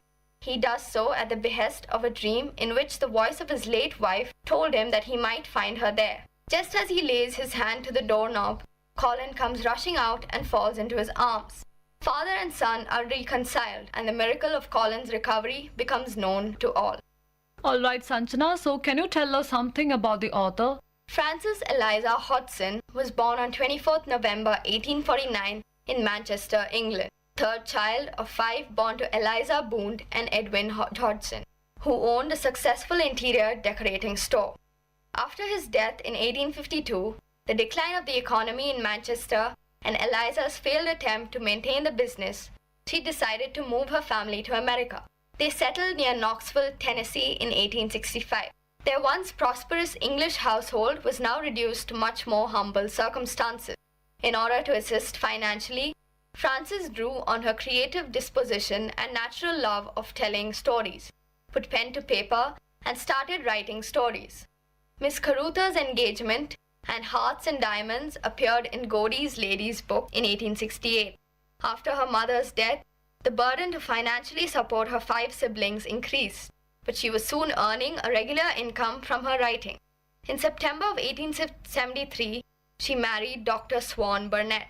They would have 2 sons, Lionel and Vivian. After traveling in Europe for a number of months, they were back in America, first in Washington, D.C., then New York City. In 1879, Burnett had the first of many stories published in St. Nicholas magazine. The same publication, some of Edna St. Vincent Millay's poems appeared in the early 1900s. Other magazines that printed Burnett's stories include Scribner's Monthly and Harper's Bazaar. She was soon working on novels including The Lass O'Lorys, Haworth, A Fair Barbarian, a play co-authored with William Gillette Esmeralda, Through One Administration, and Sarah Crewe. Positive reviews of her work were appearing, but it was not until her best-selling novel, Little Lord Fauntleroy, that her reputation was set. Burnett often suffered from various illnesses, possibly brought on by the pressures of her career and her being the main financial source for the family.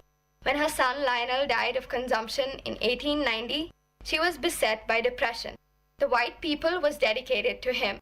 She turned to spiritualism, theosophy, and Christian Science to assuage her grief, topics that would occur in her novel. Her marriage was not a happy one. They often spent much time apart and finally divorced in 1898. Burnett soon ensconced herself at her country home in England, where she would get the inspiration for and write The Secret Garden, often writing outside in the garden. She also pursued her love of gardening and wrote other works, including The One I Knew Best of All, A Lady of Quality, His Grace of Osmond, Emily Fox Seton, A Little Princess, and The Shuttle. In 1909, Burnett moved back to America and continued to write. Titles to follow were The Dawn of Tomorrow, T. Tembarom, The Lost Prince, Robin, and The Head of the House of Coombe. Frances Hodgson Burnett died on 29th October in Plamden, New York, and lies buried in the same cemetery where author Christopher Morley is buried, Roslyn Cemetery, Nassau County, New York State. Her son Vivian is by her side, and a statue of Lionel stands nearby. So now tell us, what is the theme of the book? The Secret Garden is the book's central symbol, inspired by Burnett's interest in Mary Baker Eddy's Christian Science theory. The Secret Garden at Mistletoe Manor is the site of both the near destruction and the subsequent regeneration of a family. Using the garden motif, Burnett explores the healing power inherent in living things. The story constitutes a struggle between common sense and the accepted wisdom of the day, in which common sense wins. Servants and father are seen to do harm by getting caught up in false ideas that come from the doctor who espouses medical practices of the day, though another doctor does take a different view. Children, by their own observations, strengthened by the common sense of Dickens' family, break free of the imposed regime and triumph. Another theme is what today's might be called positive thinking, and belief in its power to bring about psychological and physical healing. Along with this goes a powerful message about the way in which life circumstances affect the formation of personality. Mary, described as sour-faced and spoiled, becomes more aware of her own personality.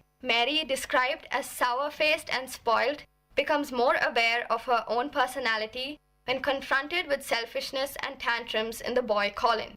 Both are very affected by the simple kindness and understanding of Dickon and his mother, who live a happy family life despite being poor, with the emphasis on fresh air, exercise, and being at one with nature, as well as kind to other people.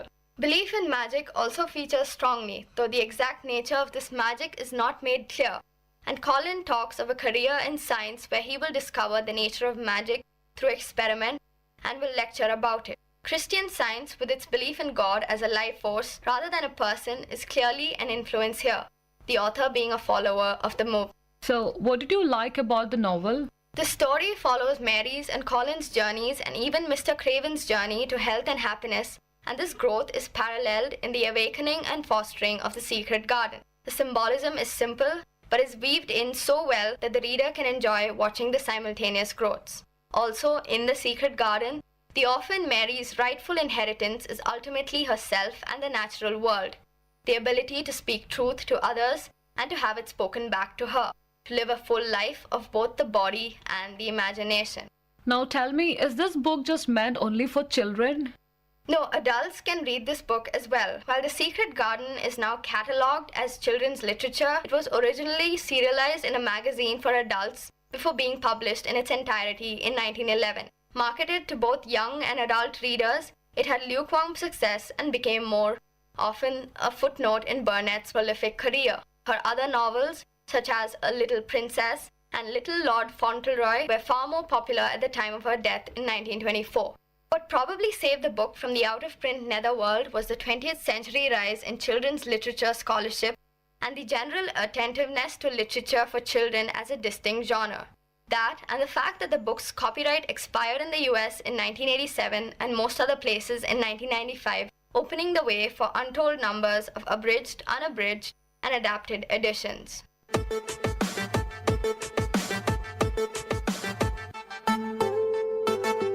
So I guess this is enough for today's episode. Next week again, we'll catch you up with another two interesting, lovely books picked up from my bookshop. Meet you guys next week. Till then, bye and take care. From VIT Community Radio 90.8.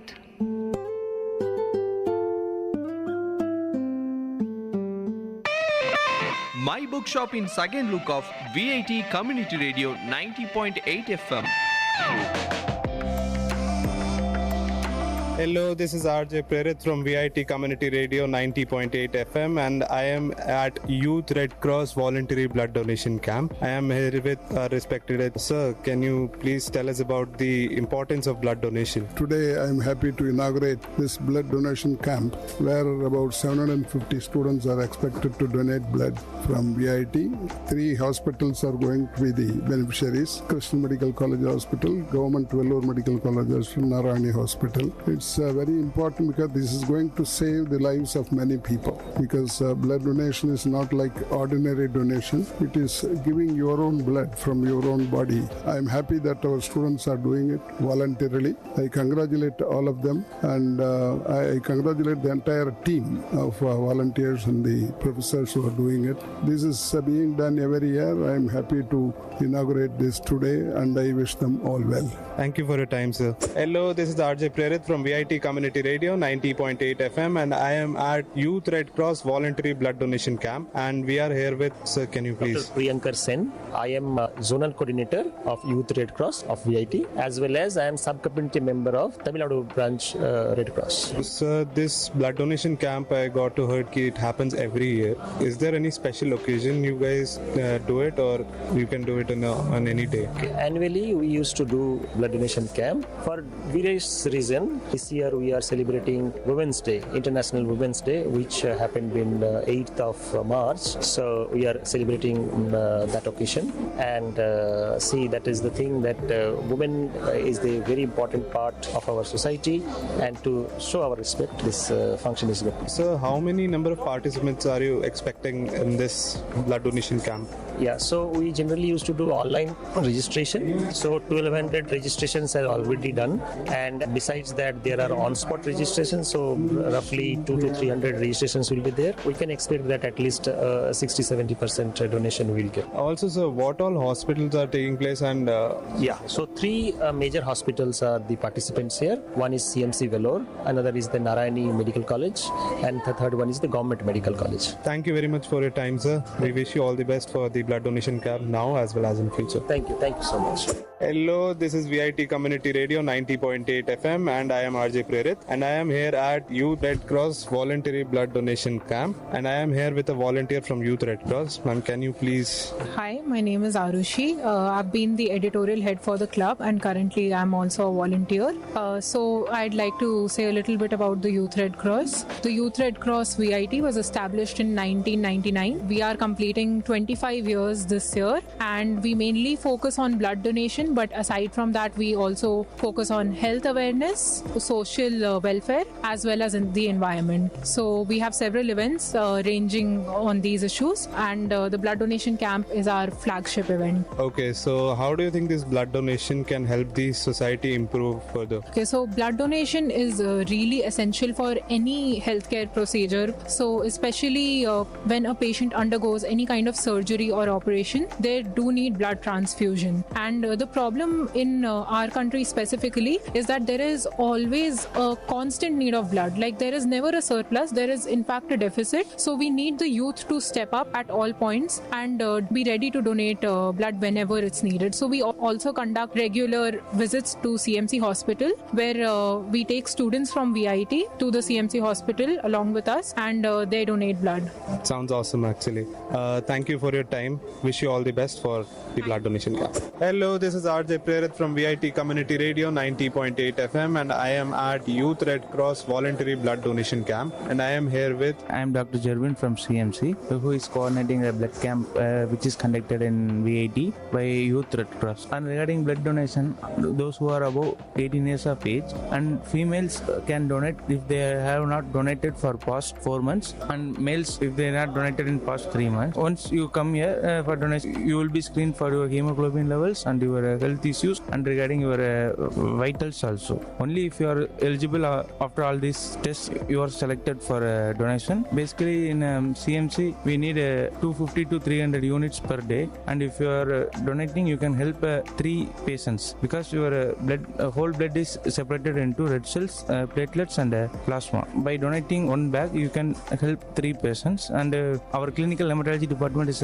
one of the best department in Asia, and we have around 350 to 400 new OPs in hematology alone, and we are admitting and handling around 200 to 300 IPs in clinical hematology alone. So we are in need of blood in large volumes based on voluntary donation only. So kindly come and donate, which will be helpful for everyone. And most of the patients are from North India. Since they are from North India, locally it is very difficult for them to get donors. If you are donating by yourself, and voluntary donation makes them get blood very easily. Yeah. So, being a layman myself in medical terms, what are the precautions one should take before and after blood donation? Last meal should be within 4 hours before donation, without any symptoms of fever, cough, cold, and should not be on any medications. And chronic medications, some are in thyroid medication. Mostly females will be in a continuous thyroid medications. So they can also donate, but last TSH level will decide. Like that, there are many terms.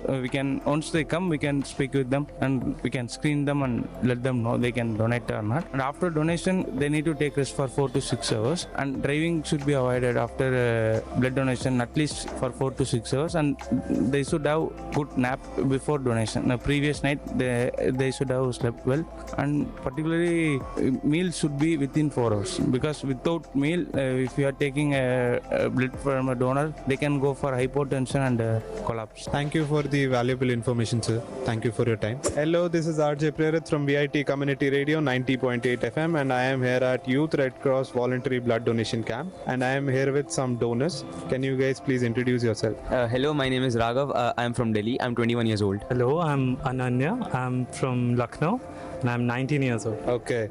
So, how are you guys feeling after donating blood? It's my 3rd time, so I'm feeling as usual, normal. It's my first time, but yeah, it feels very usual. It's normal. It's like I was excited for the blood donation thing, and yeah, it went very well. Okay, so did you guys enjoy the process, or did you guys feel anything exceptionally? The process was smooth and yeah, it was fine. So I enjoyed the process, and the staff was very cooperative, so it was very good.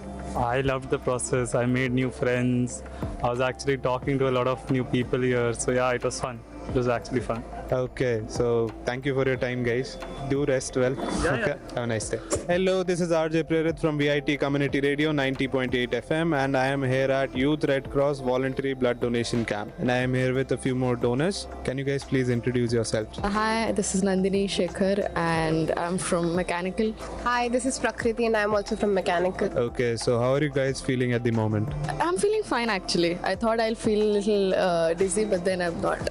I feel fine only, great. Okay, so let me ask you a theoretical question. What is your opinion on blood donation? It's great, it saves lives. I think it's a really good thing to do.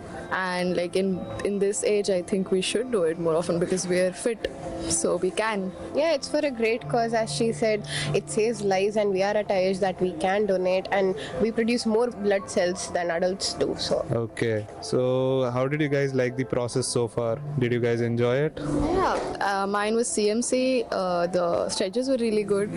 They were talking really nicely. Everything was really good. Yeah, mine was VGMC. They are also nice only. Everyone was taking care, asking if I need anything. Great. Overall great. Okay. Thank you for your time, guys. Take care. Do rest well. नमस्कार, मैं हूँ RJ प्रेरित VIT community radio 90.8 FM से, और मैं यहाँ हूँ youth red cross blood donation camp में. मेरे साथ हैं. नमस्कार, मेरा नाम है संबित और मैं फाइनल ईयर में हूँ और मैं यूथ रेड क्रॉस सोसाइटी में पिछले 3 साल से हूँ और ये मेरा सेकंड ब्लड डोनेशन कैंप है. तो मैं आपसे ये पूछना चाहूँगा कि आपके हिसाब से ब्लड डोनेशन का महत्व क्या है? ब्लड डोनेशन में क्या होता है कि एक तो यूथ रेड क्रॉस सोसाइटी से CMC में रेगुलर विजिट्स होता है और ब्लड डोनेशन कैंप VIT में होता है. We have invited 3 hospitals and just to get more stocks of blood we take the blood of the donors and the hospitals keep them at stock. So 1 unit of blood saves 3 lives. So it's like a noble cause for the betterment of people who actually needs blood. बिल्कुल, रक्तदान महादान है. Thank you आपका समय देने के लिए. आशा करता हूँ कि ये इवेंट सक्सेसफुल रहे. Thank you so much. नमस्कार, मैं हूँ आरजे प्रेरित वीआईटी कम्युनिटी रेडियो 90.8 एफएम से और मैं यहाँ हूँ youth red cross blood donation camp में. मेरे साथ हैं. नमस्कार, मेरा नाम है संबित और मैं फाइनल ईयर में हूँ और मैं यूथ रेड क्रॉस सोसाइटी में पिछले 3 साल से हूँ और ये मेरा सेकंड ब्लड डोनेशन कैंप है. तो मैं आपसे ये पूछना चाहूँगा कि आपके हिसाब से ब्लड डोनेशन का महत्व क्या है? ब्लड डोनेशन में क्या होता है कि एक तो यूथ रेड क्रॉस सोसाइटी से सीएमसी में रेगुलर विजिट्स होता है और ब्लड डोनेशन कैंप वीआईटी में होता है. We have invited 3 hospitals and just to get more stocks of blood we take the blood of the donors and the hospitals keep them at stock. सो 1 unit of blood saves 3 lives. So it's like a noble cause for the betterment of people who actually needs blood. बिल्कुल, रक्तदान महादान है. Thank you आपका समय देने के लिए. आशा करता हूँ कि ये इवेंट सक्सेसफुल रहे. Thank you. Thank you so much.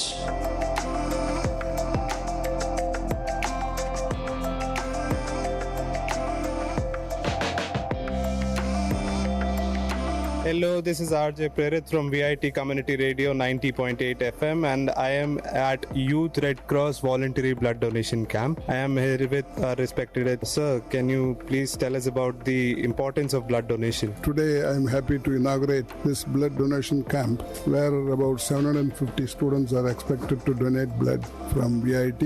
3 hospitals are going to be the beneficiaries. Crystal Medical College Hospital, Government Vellore Medical College Hospital, Narayani Hospital. It's very important because this is going to save the lives of many people because blood donation is not like ordinary donation. It is giving your own blood from your own body. I am happy that our students are doing it voluntarily. I congratulate all of them and I congratulate the entire team of volunteers and the professors who are doing it. This is being done every year. I am happy to inaugurate this today and I wish them all well. Thank you for your time, sir. Hello, this is RJ Prerit from VIT Community Radio 90.8 FM and I am at Youth Red Cross Voluntary Blood Donation Camp and we are here with, sir, can you please? Dr. Priyankar Sen. I am Zonal Coordinator of Youth Red Cross of VIT as well as I am Sub-Community Member of Tamil Nadu Branch Red Cross. Sir, this blood donation camp I got to heard that it happens every year. Is there any special occasion you guys do it or you can do it on any day? Okay. Annually we used to do blood donation camp for various reasons. This year we are celebrating Women's Day, International Women's Day, which happened in 8th of March. So we are celebrating that occasion and see that is the thing that women is the very important part of our society and to show our respect this function is good. So how many number of participants are you expecting in this blood donation camp? Yeah, so we generally used to do online registration. So 1200 registrations are already done and besides that there are on-spot registrations, so roughly 200 to 300 registrations will be there. We can expect that at least 60-70% donation will get. Also, sir, what all hospitals are taking place and yeah, so 3 major hospitals are the participants here. One is CMC Vellore, another is the Narayani Medical College and the third one is the Government Medical College. Thank you very much for your time, sir. We wish you all the best for the blood donation camp now as well as in future. Thank you so much. Hello, this is VIT Community Radio 90.8 FM and I am RJ Prerit and I am here at Youth Red Cross Voluntary Blood Donation Camp and I am here with a volunteer from Youth Red Cross. Ma'am, can you please? Hi, my name is Arushi. I've been the editorial head for the club and currently I'm also a volunteer. So I'd like to say a little bit about the Youth Red Cross. The Youth Red Cross VIT was established in 1999. We are completing 25 years this year and we mainly focus on blood donation, but aside from that we also focus on health awareness, social welfare as well as in the environment. So we have several events ranging on these issues and the blood donation camp is our flagship event. Okay, so how do you think this blood donation can help the society improve further? Okay, so blood donation is really essential for any healthcare procedure. So especially when a patient undergoes any kind of surgery or operation, they do need blood transfusion and the problem in our country specifically is that there is always a constant need of blood. Like there is never a surplus, there is in fact a deficit. So we need the youth to step up at all points and be ready to donate blood whenever it's needed. So we also conduct regular visits to CMC hospital where we take students from VIT to the CMC hospital along with us and they donate blood. Sounds awesome, actually. Thank you for your time. Wish you all the best for the blood donation camp. Hello, this is RJ Prerath from VIT Community Radio 90.8 FM, and I am at Youth Red Cross Voluntary Blood Donation Camp, and I am here with. I am Dr. Jervin from CMC, who is coordinating a blood camp which is conducted in VIT by Youth Red Cross. And regarding blood donation, those who are above 18 years of age and females can donate if they have not donated for past 4 months, and males if they are not donated in past 3 months. Once you come here for donation, you will be screened for your hemoglobin levels and your health issues and regarding your vitals also. Only if you are eligible after all these tests, you are selected for donation. Basically in CMC, we need 250 to 300 units per day, and if you are donating, you can help 3 patients because your whole blood is separated into red cells, platelets and plasma. By donating 1 bag, you can help 3 patients, and our clinical hematology department is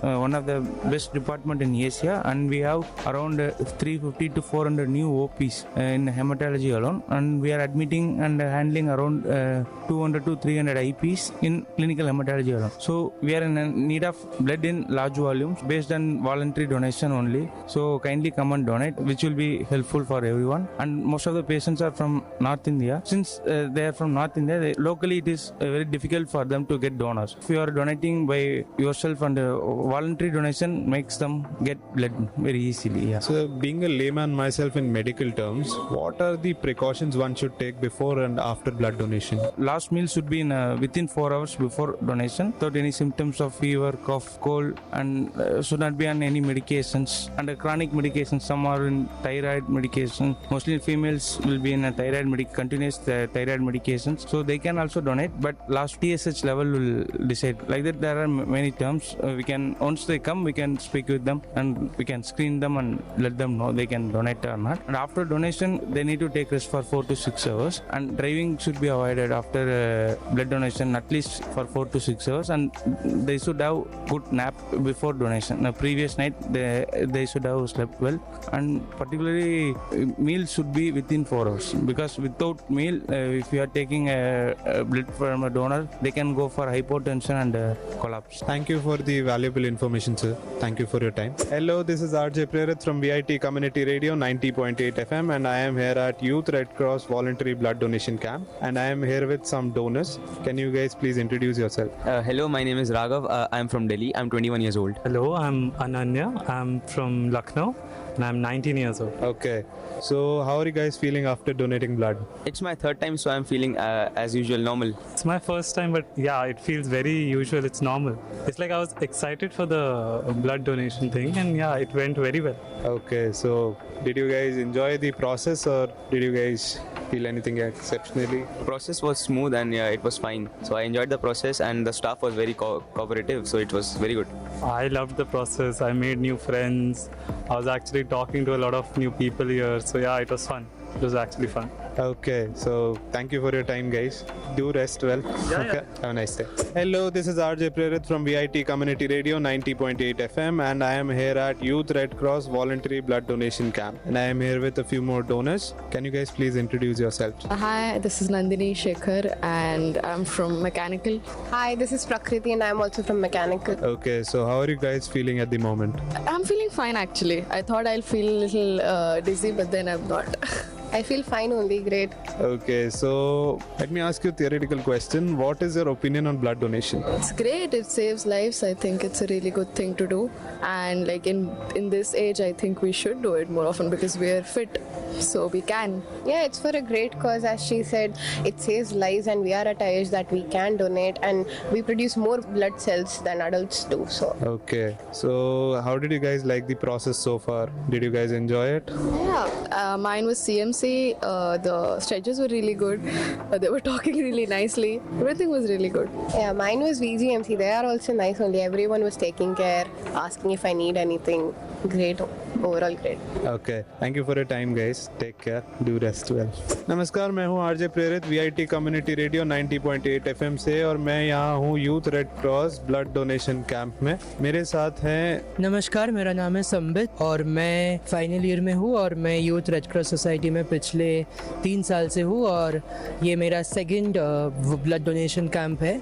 तो मैं आपसे ये पूछना चाहूँगा कि आपके हिसाब से ब्लड डोनेशन का महत्व क्या है? ब्लड डोनेशन में क्या होता है कि एक तो यूथ रेड क्रॉस सोसाइटी से CMC में रेगुलर विजिट्स होता है और ब्लड डोनेशन कैंप VIT में होता है। We have invited 3 hospitals and just to get more stocks of blood we take the blood of the donors and the hospitals keep them at stock. So 1 unit of blood saves 3 lives. So it's like a noble cause for the betterment of people who actually needs blood. बिल्कुल, रक्तदान महादान है। Thank you आपका समय देने के लिए। आशा करता हूँ कि ये इवेंट सक्सेसफुल रहे। Thank you so much. नमस्कार, मैं हूँ आरजे प्रेरित VIT कम्युनिटी रेडियो 90.8 FM से, और मैं यहाँ हूँ youth red cross blood donation camp में। मेरे साथ हैं नमस्कार, मेरा नाम है संबित और मैं फाइनल ईयर में हूँ और मैं यूथ रेड क्रॉस सोसाइटी में पिछले 3 साल से हूँ और ये मेरा सेकंड ब्लड डोनेशन कैंप है। तो मैं आपसे ये पूछना चाहूँगा कि आपके हिसाब से ब्लड डोनेशन का महत्व क्या है? ब्लड डोनेशन में क्या होता है कि एक तो यूथ रेड क्रॉस सोसाइटी से CMC में रेगुलर विजिट्स होता है और ब्लड डोनेशन कैंप VIT में होता है। We have invited 3 hospitals and just to get more stocks of blood we take the blood of the donors and the hospitals keep them at stock. So 1 unit of blood saves 3 lives. So it's like a noble cause for the betterment of people who actually needs blood. बिल्कुल, रक्तदान महादान है। Thank you आपका समय देने के लिए। आशा करता हूँ कि ये इवेंट सक्सेसफुल रहे। Thank you. Thank you so much.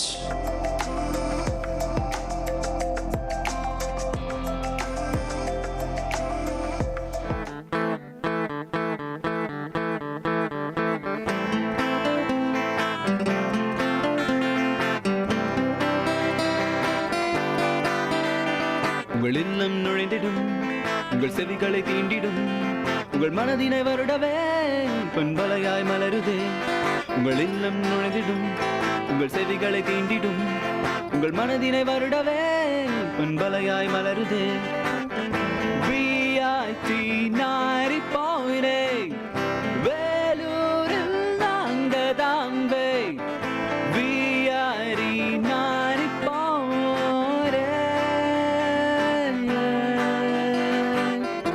Ladies and gentlemen, you're listening to VIT Community Radio 90.8 FM. Engage, evolve, empower.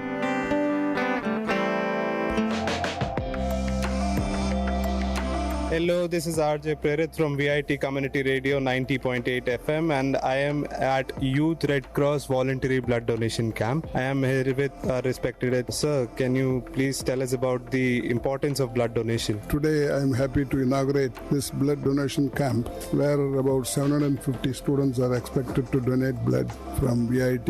3 hospitals are going to be the beneficiaries: Crystal Medical College Hospital, Government Vellore Medical College Hospital, Narayani Hospital. It's very important because this is going to save the lives of many people, because blood donation is not like ordinary donation. It is giving your own blood from your own body.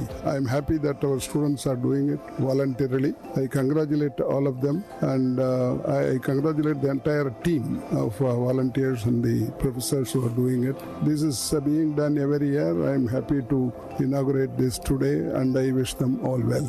Thank you for your time, sir. Hello, this is RJ Prerit from VIT Community Radio 90.8 FM, and I am at Youth Red Cross Voluntary Blood Donation Camp, and we are here with, sir, can you please? Dr. Priyankar Sen. I am Zonal Coordinator of Youth Red Cross of VIT, as well as I am Sub-Community Member of Tamil Nadu Branch Red Cross. Sir, this blood donation camp, I got to heard that it happens every year.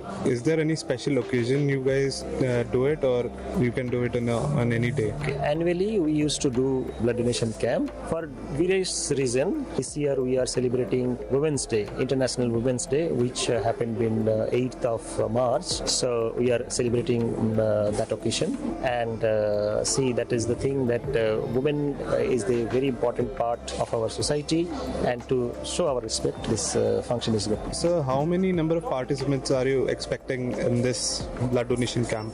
Yeah, so we generally used to do online registration. So 1200 registrations are already done, and besides that there are on-spot registrations, so roughly 200 to 300 registrations will be there. We can expect that at least 60-70% donation will get. Also, sir, what all hospitals are taking place, and yeah, so three major hospitals are the participants here. One is CMC Vellore, another is the Narayani Medical College, and the third one is the Government Medical College. Thank you very much for your time, sir. We wish you all the best for the blood donation camp now as well as in future. Thank you so much.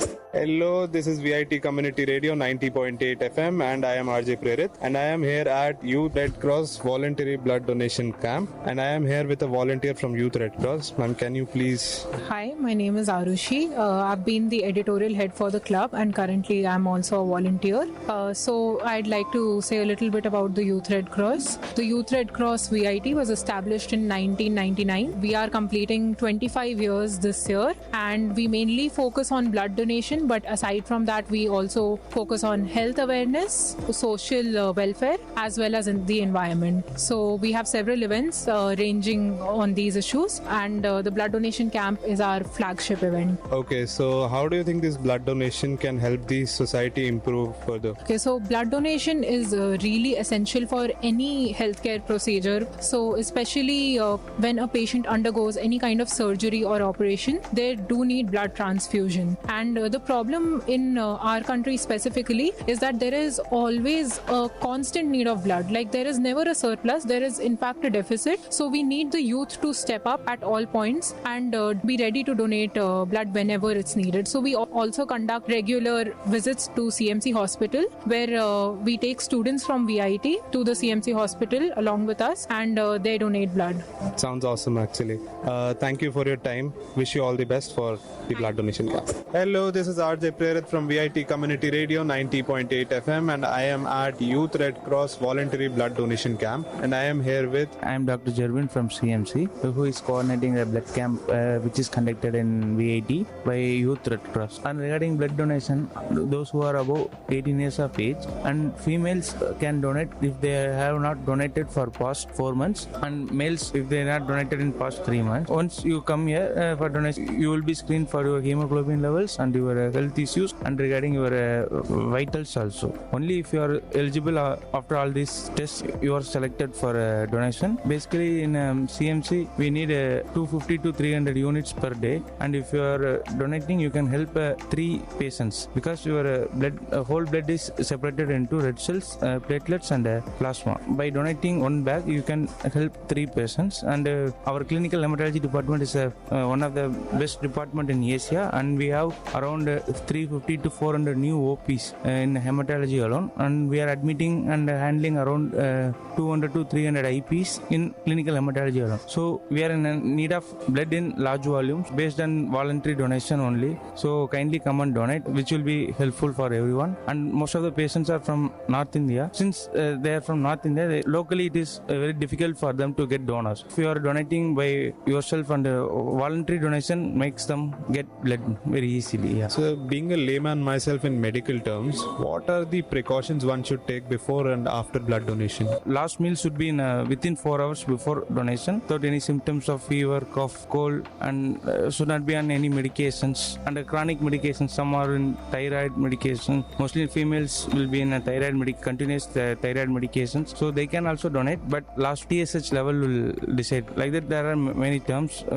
Once they come, we can speak with them, and we can screen them and let them know they can donate or not. And after donation, they need to take rest for 4 to 6 hours, and driving should be avoided after blood donation at least for 4 to 6 hours, and they should have good nap before donation. The previous night they should have slept well, and particularly meals should be within 4 hours, because without meal, if you are taking blood from a donor, they can go for hypotension and collapse. Thank you for the valuable information, sir. Thank you for your time. Hello, this is RJ Prerit from VIT Community Radio 90.8 FM, and I am here at Youth Red Cross Cross voluntary blood donation camp, and I am here with some donors. Can you guys please introduce yourself? Hello, my name is Raghav. I'm from Delhi. I'm 21 years old. Hello, I'm Ananya. I'm from Lucknow and I'm 19 years old. Okay. So how are you guys feeling after donating blood? It's my third time, so I'm feeling as usual normal. It's my first time, but yeah, it feels very usual. It's normal. It's like I was excited for the blood donation thing, and yeah, it went very well. Okay, so did you guys enjoy the process, or did you guys feel anything exceptionally? The process was smooth and yeah, it was fine. So I enjoyed the process, and the staff was very cooperative, so it was very good. I loved the process. I made new friends. I was actually talking to a lot of new people here. So yeah, it was fun. It was actually fun. Okay, so thank you for your time, guys. Do rest well. Okay. Have a nice day. Hello, this is RJ Prerit from VIT Community Radio 90.8 FM, and I am here at Youth Red Cross Voluntary Blood Donation Camp, and I am here with a few more donors. Can you guys please introduce yourselves? Hi, this is Nandini Shekhar and I'm from Mechanical. Hi, this is Prakriti and I'm also from Mechanical. Okay, so how are you guys feeling at the moment? I'm feeling fine actually. I thought I'll feel a little dizzy, but then I'm not. I feel fine only, great. Okay, so let me ask you a theoretical question. What is your opinion on blood donation? It's great. It saves lives. I think it's a really good thing to do. And like in this age, I think we should do it more often because we are fit, so we can. Yeah, it's for a great cause. As she said, it saves lives and we are at a age that we can donate and we produce more blood cells than adults do. So Okay, so how did you guys like the process so far? Did you guys enjoy it? Yeah, mine was CMC. The stretches were really good. They were talking really nicely. Everything was really good. yeah, mine was VGMC. They are also nice only. Everyone was taking care, asking if I need anything. Great, overall great. Okay, thank you for your time, guys. Take care. Do rest well. नमस्कार, मैं हूँ RJ प्रेरित VIT community radio 90.8 FM से, और मैं यहाँ हूँ youth red cross blood donation camp में. मेरे साथ हैं. नमस्कार, मेरा नाम है संबित और मैं फाइनल ईयर में हूँ और मैं यूथ रेड क्रॉस सोसाइटी में पिछले 3 साल से हूँ और ये मेरा सेकंड ब्लड डोनेशन कैंप है. तो मैं आपसे ये पूछना चाहूँगा कि आपके हिसाब से ब्लड डोनेशन का महत्व क्या है? ब्लड डोनेशन में क्या होता है कि एक तो यूथ रेड क्रॉस सोसाइटी से CMC में रेगुलर विजिट्स होता है और ब्लड डोनेशन कैंप VIT में होता है. We have invited 3 hospitals and just to get more stocks of blood we take the blood of the donors and the hospitals keep them at stock. So 1 unit of blood saves 3 lives. So it's like a noble cause for the betterment of people who actually needs blood. बिल्कुल, रक्तदान महादान है. Thank you आपका समय देने के लिए. आशा करता हूँ कि ये इवेंट सक्सेसफुल रहे. Thank you. Thank you so much. नमस्कार, मैं हूँ आरजे प्रेरित VIT कम्युनिटी रेडियो 90.8 FM से, और मैं यहाँ हूँ youth red cross blood donation camp में. मेरे साथ हैं. नमस्कार, मेरा नाम है संबित और मैं फाइनल ईयर में हूँ और मैं यूथ रेड क्रॉस सोसाइटी में पिछले 3 साल से हूँ और ये मेरा सेकंड ब्लड डोनेशन कैंप है. तो मैं आपसे ये पूछना चाहूँगा कि आपके हिसाब से ब्लड डोनेशन का महत्व क्या है? ब्लड डोनेशन में क्या होता है कि एक तो यूथ रेड क्रॉस सोसाइटी से CMC में रेगुलर विजिट्स होता है और ब्लड डोनेशन कैंप VIT में होता है. We have invited 3 hospitals and just to get more stocks of blood we take the blood of the donors and the hospitals keep them at stock. So 1 unit of blood saves 3 lives. So it's like a noble cause for the betterment of people who actually needs blood. बिल्कुल, रक्तदान महादान है. Thank you आपका समय देने के लिए. आशा करता हूँ कि ये इवेंट सक्सेसफुल रहे. Thank you. Thank you so much.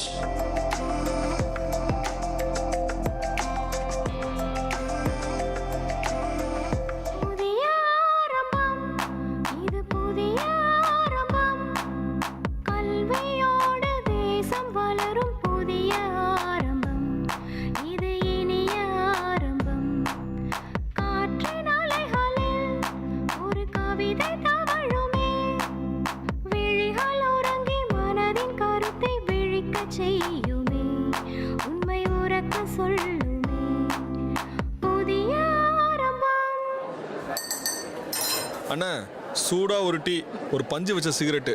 புகைப்பழக்கம் புற்றுநோயை உண்டாக்கும். இதை படிச்சுட்டே தான் அந்த சிகரெட்டை பிடிக்க வேண்டியதாக இருக்கு. என்ன பண்ணுறது?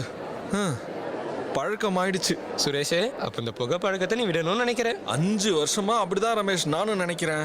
நான் மட்டும் இல்ல, சிகரெட் பிடிக்கிற எல்லாருமே அதை விடணும் தான் நினைக்கிறாங்க. ஆனா முடியலையே. இன்னைக்கு ஒரு நாள் நீ சிகரெட் பிடிக்காம இருந்து பாரு. இன்னைக்கு ஒரு நாள் இதை பிடிக்காம இருந்தா என்ன ஆயிட போகுது ரமேஷ்? என்ன ஆகுமா? நீ சிகரெட் பிடிக்கிறது நிறுத்தின 20 நிமிஷத்துல உன்னோட இதய துடிப்பும் உன்னோட ரத்த அழுத்தமும் நார்மல் ஆகிடும். 8 மணி நேரத்துல உன் ரத்தத்துல இருக்க கார்பன் மோனாக்சைடு குறைஞ்சு ஆக்சிஜன் லெவல் சீராகிடும். ஒரு வாரத்துல உன்னுடைய வாசனையும் ருசி உணர்வும் கொஞ்சம் கொஞ்சமா தெரிய ஆரம்பிச்சிடும். ஒரு வாரத்துல இவ்வளோ நடக்குமா? ஒரு வாரத்துக்கு எப்படின்னா நீ ஒரு வருஷம் சிகரெட் பிடிக்காம இருந்து பாரு. இதய சம்பந்தப்பட்ட பிரச்சனைகள்ல இருந்து நீ தப்பிக்கிறதுக்கான வாய்ப்பு 50% அதிகரிக்கும். அடடே, இது நல்லா இருக்கே. அப்ப கையில இருக்கிறது கீழே போடு. இந்த பழக்கத்துக்கு ஒரு எண்டு காடை போடு. ரமேஷ் போல நீங்களும் புகைப்பழக்கத்துக்கு ஒரு ஃபுல் ஸ்டாப் வைங்க. சமூக நலன் கருதி வெளியிடுவோர் VIT பண்பலை 90.8.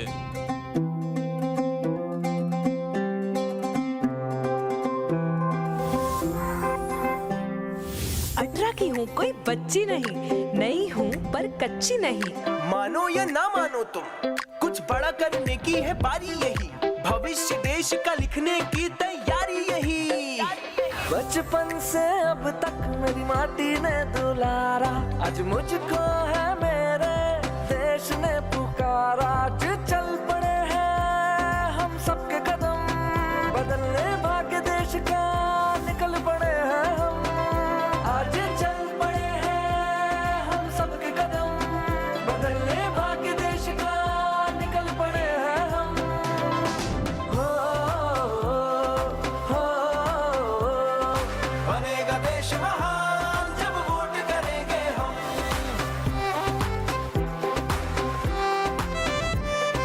ये जीवन ये तन मन सब कुछ है तुम्हारा, आज मुझको है मेरे देश ने पुकारा। जो सोचे और ठाने तो करके दिखा दे, ऐसे है मेरे देश के फौलादी इरादे। आज चल पड़े हैं हम सबके कदम, बदलने भाग्य देश का निकल पड़े हैं हम। हो बनेगा देश महान जब वोट करेंगे हम।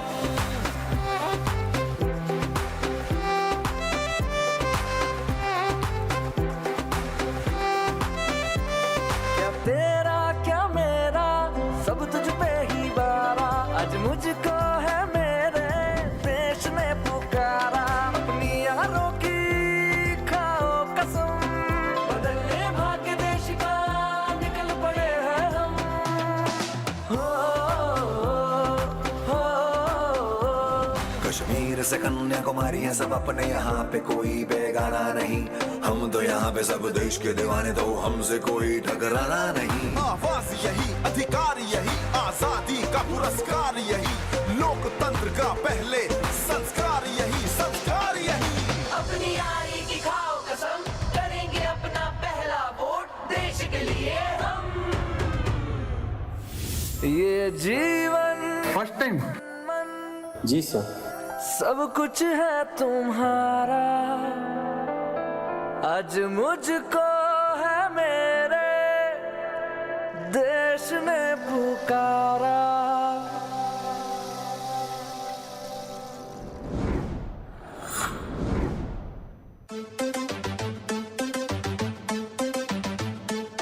It's time to pick some words in glossary box with Miss Ahitya and VIT Community Radio 90.8.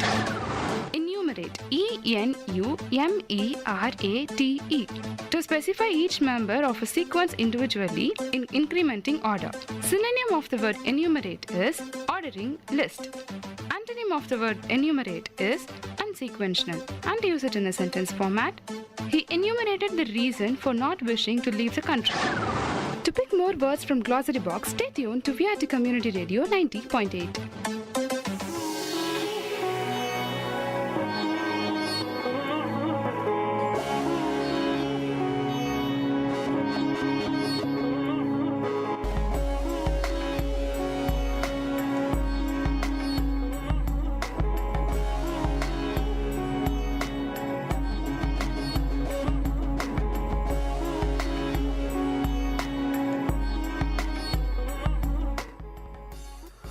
வணக்கம் நேயர்களே, இது விஐடி பண்பலை 90.8 விஐடி பல்கலைக்கழகத்தின் சமுதாய வானொலி.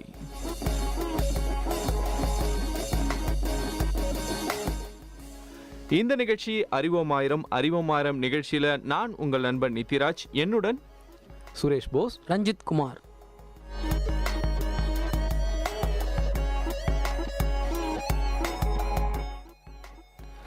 இன்னைக்கு நம்ம அறிவோமாயிரம் நிகழ்ச்சியில எதை பத்தி பேச போறோம்? இன்ஜினியர் டே. அதாவது இன்றைக்கி வந்து இன்ஜினியர் டே. இன்ஜினியர்ஸ் பற்றி பேசலாம், ஒரு இம்பேக்ட் கொடுக்கலாம் அவங்கள பற்றின்னு சொல்லிட்டு ஒரு பிளான் பண்ணியிருக்கோம்.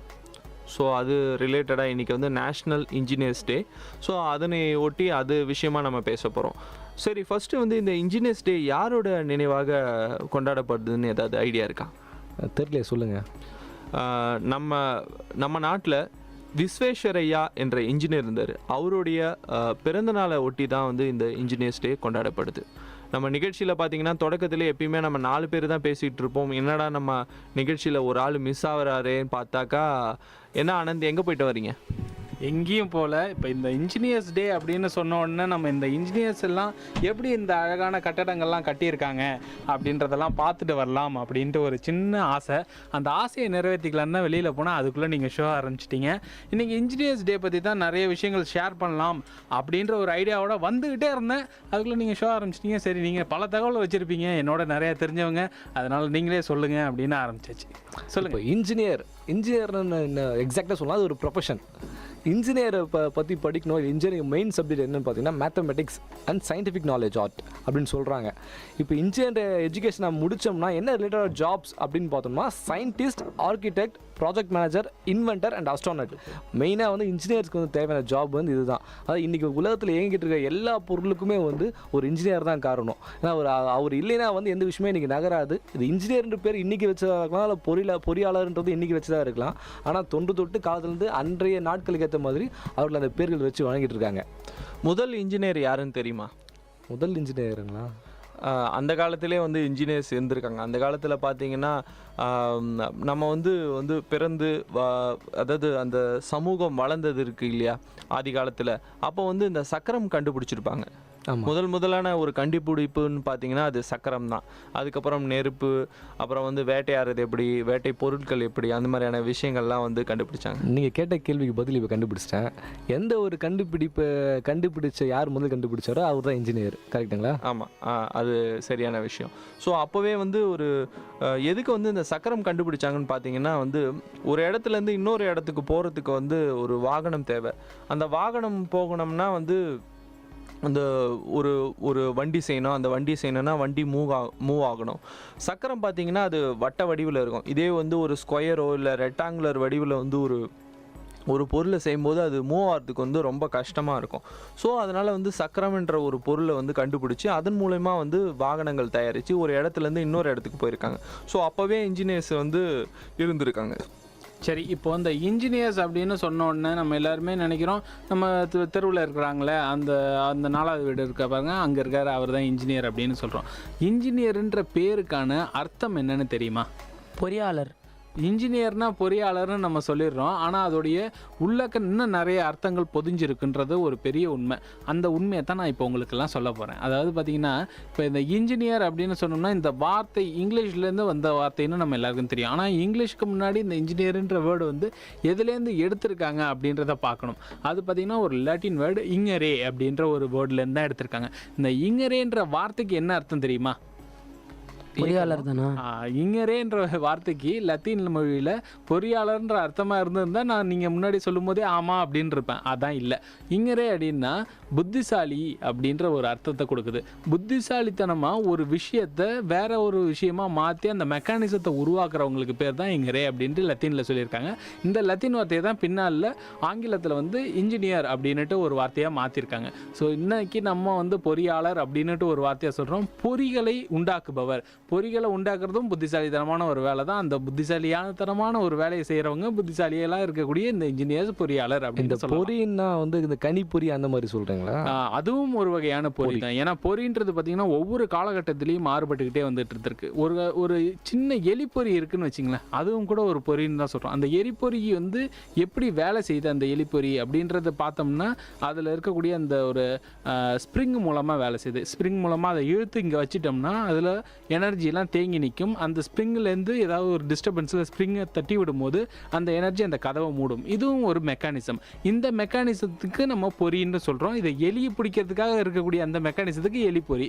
இதில் கணினி அப்படின்னு சொல்லக்கூடியது ரொம்ப கணிக்கக்கூடிய விஷயங்கள் எல்லாத்தையுமே செஞ்சு கொடுக்குற அந்த ஒரு விஞ்ஞான முறையை தான் நம்ம கணினின்னு சொல்கிறோம். இப்போ இன்ஜினியர்ஸ்னு சொன்ன உடனே நமக்கு வந்து இந்த மிஷின்ஸு இந்த ஹார்ட்வேர்ஸ் பற்றி தான் நமக்கு அதிகமாக தெரியும். ஆனால் கம்ப்யூட்டருக்குள்ளே இந்த சாஃப்ட்வேர் இன்ஜினியர்ஸ் பற்றி இன்றைக்கி உலகத்தில் பல விஷயம் வந்து இன்றைக்கி வந்து கம்ப்யூட்டரில் பண்ணுறதுக்கு காரணம் வந்து சாஃப்ட்வேர் இன்ஜினியர்ஸ் தான். இன்றைக்கி யோசிச்சு பாருங்கள், நம்ம கையில் ஒரு மேக்கப் கிட் கொண்டு போகிறத விட ஒரு கேமரா ஒரு ஃபோட்டோஷாப் சாஃப்ட்வேரும் கொண்டு போயிடலாம் இல்லைங்களா? கண்டிப்பாக நீங்கள் சொல்கிறது எல்லாமே உண்மை தான். ஆனால் நம்ம வந்து இப்படி இந்த இன்ஜினியர்னு சொன்ன உடனே கம்ப்யூட்டர் இன்ஜினியர் அப்படின்னுட்டு வந்து இறங்கிடுறோம், இல்லைனா சிவில் இன்ஜினியர்னு அப்படின்னு ஒரே 2-3 விஷயங்கள் மட்டும்தான் நம்மளுக்கு தெரியுது. இதை தாண்டி இன்னும் பலவிதமான இன்ஜினியர்கள் இருக்காங்க. அந்த இன்ஜினியரிங் அப்படின்ற ஒரு துறை வந்து அதுக்குள்ளேயே நிறைய துறைகளை வந்து உள்ளடக்கியதாக இருக்குது அப்படின்றத சொல்லணும். என்னென்னு பார்த்தீங்கன்னா இப்போ கெமிக்கல் இன்ஜினியரிங்னு சொல்லுவாங்க, வேதி பொறியியல் அப்படின்றாங்க.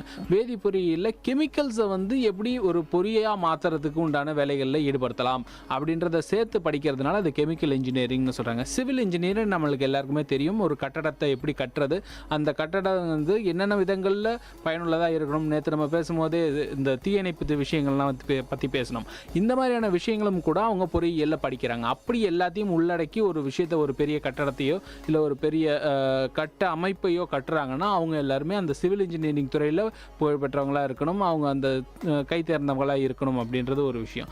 எலக்ட்ரிக்கல் இன்ஜினியரிங்னு சொல்கிறாங்க. இன்றைக்கி நம்ம பேசிக்கிட்டு இருக்கக்கூடிய இந்த ஒரு விஷயம் எல்லாமே வந்து ஒரு மின்சாரம் இல்லைன்னா அது இயங்காது அப்படின்னு தான் சொல்லணும். அந்த எலக்ட்ரிக்கல் இன்ஜினியரிங்னும் போது இன்னும் இன்டெப்த்தான விஷயங்கள்லாம் தெரிஞ்சுக்கலாம்.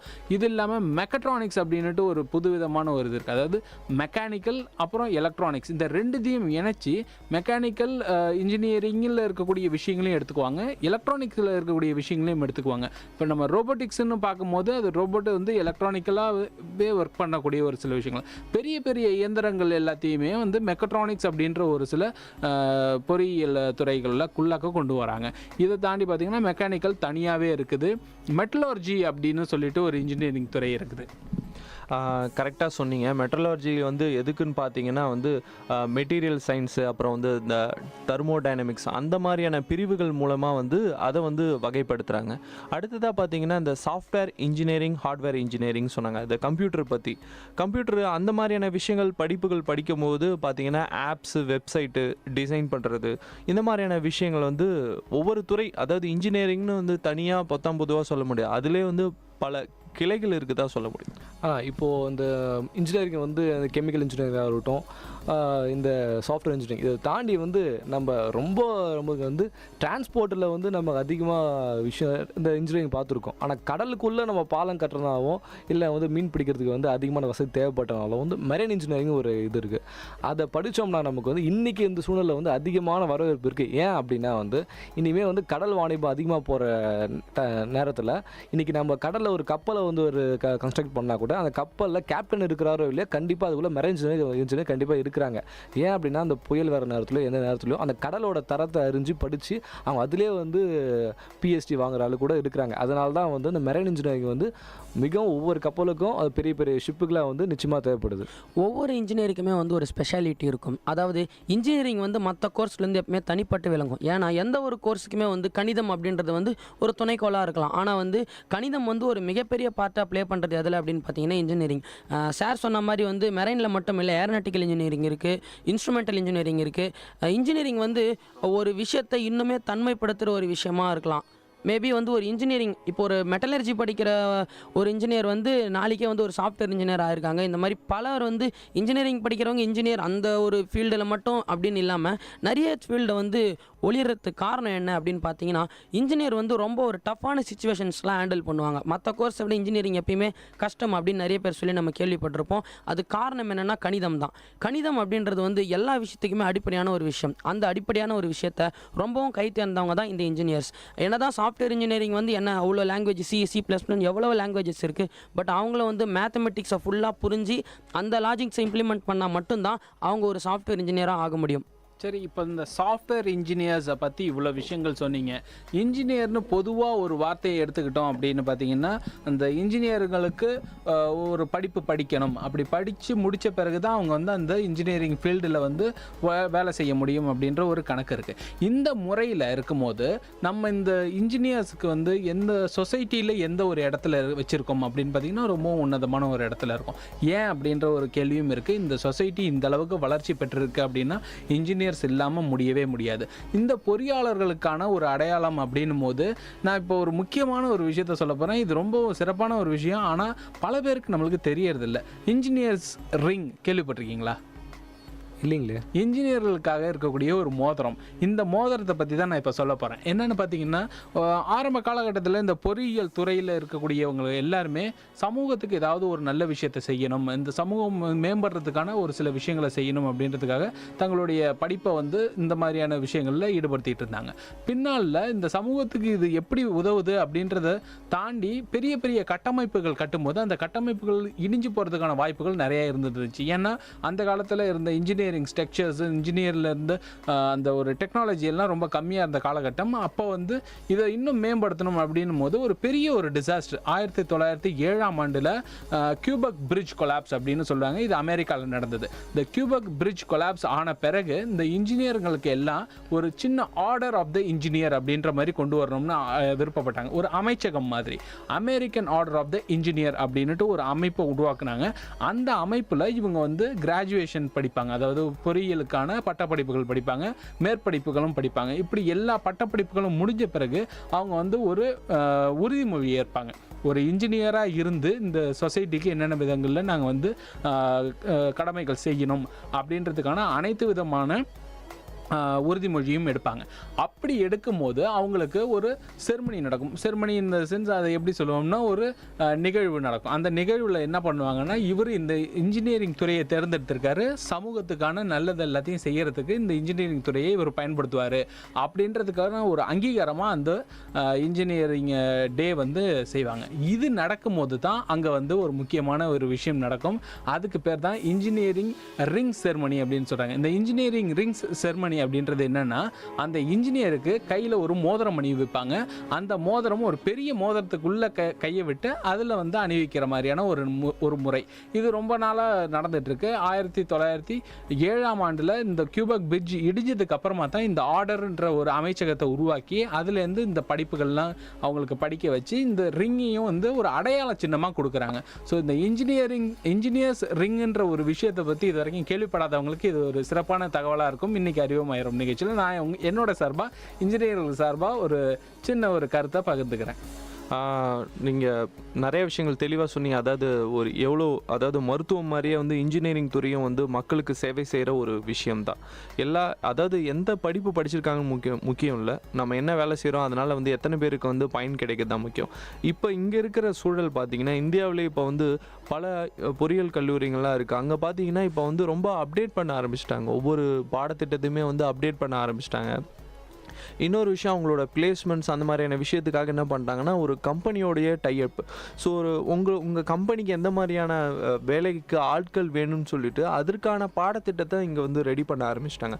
அந்த கம்பெனிக்கிட்டே கேட்குறாங்க, உங்களுக்கு உங்கள் கம்பெனியில் எந்த மாதிரியான லாங்குவேஜ் யூஸ் பண்ணுறீங்க, எந்த மாதிரியான சாஃப்ட்வேர்ஸ்லாம் யூஸ் பண்ணுறீங்கன்னு சொல்லிட்டு. ஸோ அவங்களும் அந்த போர்டில் இருந்து கம்பெனி வந்து சஜஸ்ட் பண்ணுறாங்க, எங்களுக்கு இந்த மாதிரியான ஸ்டூடெண்ட்ஸ், இந்த மாதிரியான இன்ஜினியர்ஸை நீங்கள் வந்து ரெடி பண்ணி கொடுத்தீங்கன்னா வந்து நல்லாயிருக்கும், இது விதமாக பாடத்திட்டங்கள் வச்சிங்கன்னா நல்லாயிருக்கும்னு சொல்லிட்டு இப்போ நிறைய யூனிவர்சிட்டியும் சரி, நிறைய காலேஜஸும் சரி புது புது திட்டங்களை வந்து அப்கிரேட் பண்ணிக்கிட்டே இருக்காங்க. நம்ம கேபி சார் சொன்னார், அதாவது வந்து இன்ஜினியர்ஸ் வந்து அவங்களும் வந்து அந்த ஃபேர்வெல் அப்போ வந்து ஒரு செர்மனி எடுத்துக்குவாங்க, ஒரு உறுதிமொழி எடுத்துக்குவாங்க அப்படின்னு சொல்லிட்டு. ஒரு இன்ஜினியர் வந்து எந்த அளவுக்கு நேர்மையாக இருக்கணும்னா, நம்ம எல்லாருமே வந்து ஒரு ப்ரொஃபஷனுக்கு கண்டிப்பாக போக தான் போகிறோம். அந்த ப்ரொஃபஷனுக்கு எவ்வளோக்கு எவ்வளோ நேர்மையாக இருக்கிறோமோ அதுவே வந்து இந்த சொசைட்டிக்கு நம்ம செய்கிற ஒரு பெரிய உதவி அப்படின்னு சொல்லலாம். ஒரு இன்ஜினியர், ஒரு சிவில் இன்ஜினியர் ஒரு பில்டிங் கட்ட போகிறாருன்னா, இந்த பில்டிங் இந்த இடத்துல இதுக்கு மேலே போகக்கூடாது அப்படின்றத ஒரு இன்ஜினியரால் மட்டும்தான் கால்குலேட் பண்ண முடியும். ஒரு இன்ஜினியர் டேம் கட்ட போகிறாருன்னா அது வந்து இந்த விஷயத்துக்கு இவ்வளோ, இந்த அளவுக்கு ஒரு வாட்டர் ப்ரெஷர் இது தாங்கும் அப்படின்ற ஒரு இன்ஸ்பெக்ஷன்ஸ் அதாவது ஒரு மேத்தமெட்டிக் டிபெண்டான பல விஷயங்களை ஆராய்ஞ்சி அது இதுக்கப்புறம் ப்ரிடிக்ஷன் நாலேஜ் வந்து ரொம்ப நிறைய இருக்கிறது ஒரு இன்ஜினியர்ஸ் அப்படின்னு சொல்லலாம். இப்போ எந்த ஒரு துறை எடுத்துட்டாலும் நமக்கு அந்த துறையில் வந்து இருக்கிற ட்ராபேக்ஸ், இப்போ எந்த ஒரு இன்வென்ஷன் நம்ம அனுபவிக்கும் போது அதில் ட்ராபேக்ஸ் என்ன இருக்குது அதை வந்து யாராலையும் ரெக்டிஃபை பண்ண முடியாது, ஒன்லி இன்ஜினியர்ஸ் தவிர. நம்ம யாரை நம்ம அங்கே வந்து மீன் பண்ணுறோம்னா இன்ஜினியர்ஸ் தான்.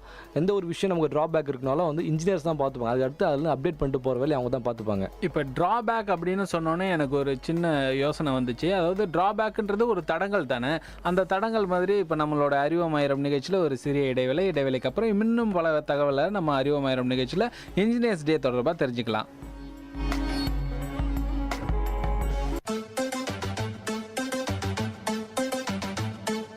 It's time to pick some words in glossary box with Miss Sahitya and VIT Community Radio 90.8. Notorious. N-O-T-O-R-I-O-U-S. Famous for something bad and it originated from the French word notoire. Synonym of the word notorious is infamous, ill-famed. Antonym of the word notorious is famous. And to use it in a sentence format, Tinku is a very notorious child.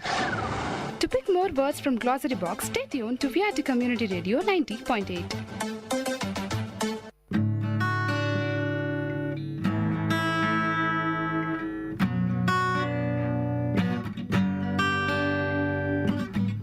Little eyes and little feet, little eyes and little teeth. Don't make you smile, don't they make you laugh? Little hands and little feet, little eyes, those little teeth. Don't they make you smile, don't they make you laugh? We go mad, we go mad, we go. We go mad, we go mad, we go.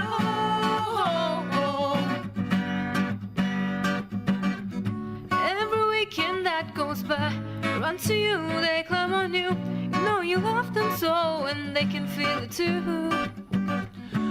Every weekend that goes, they run to you, and they climb on you. Can't get enough of you. We go mad, we go mad, we go. We go mad, we go mad, we go.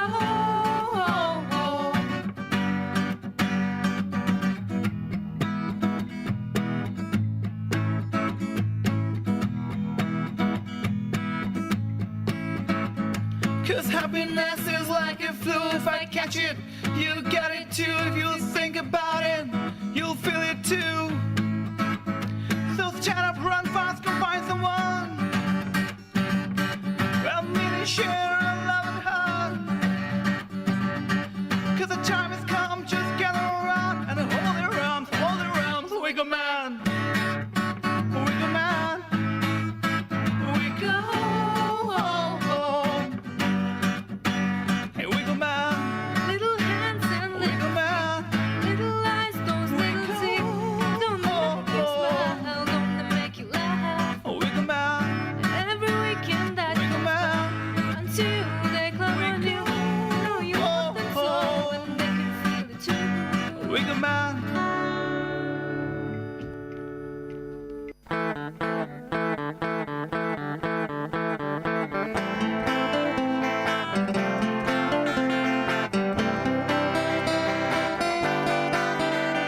உங்கள் இல்லம் நுழைந்திடும், உங்கள் செவிகளை தீண்டிடும், உங்கள் மனதினை வருடவே பண்பலையாய் மலருதே.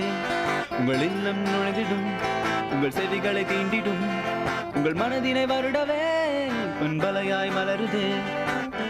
VIT 90.8 வேலூரில் நாங்கதாம்பே. VIT 90.8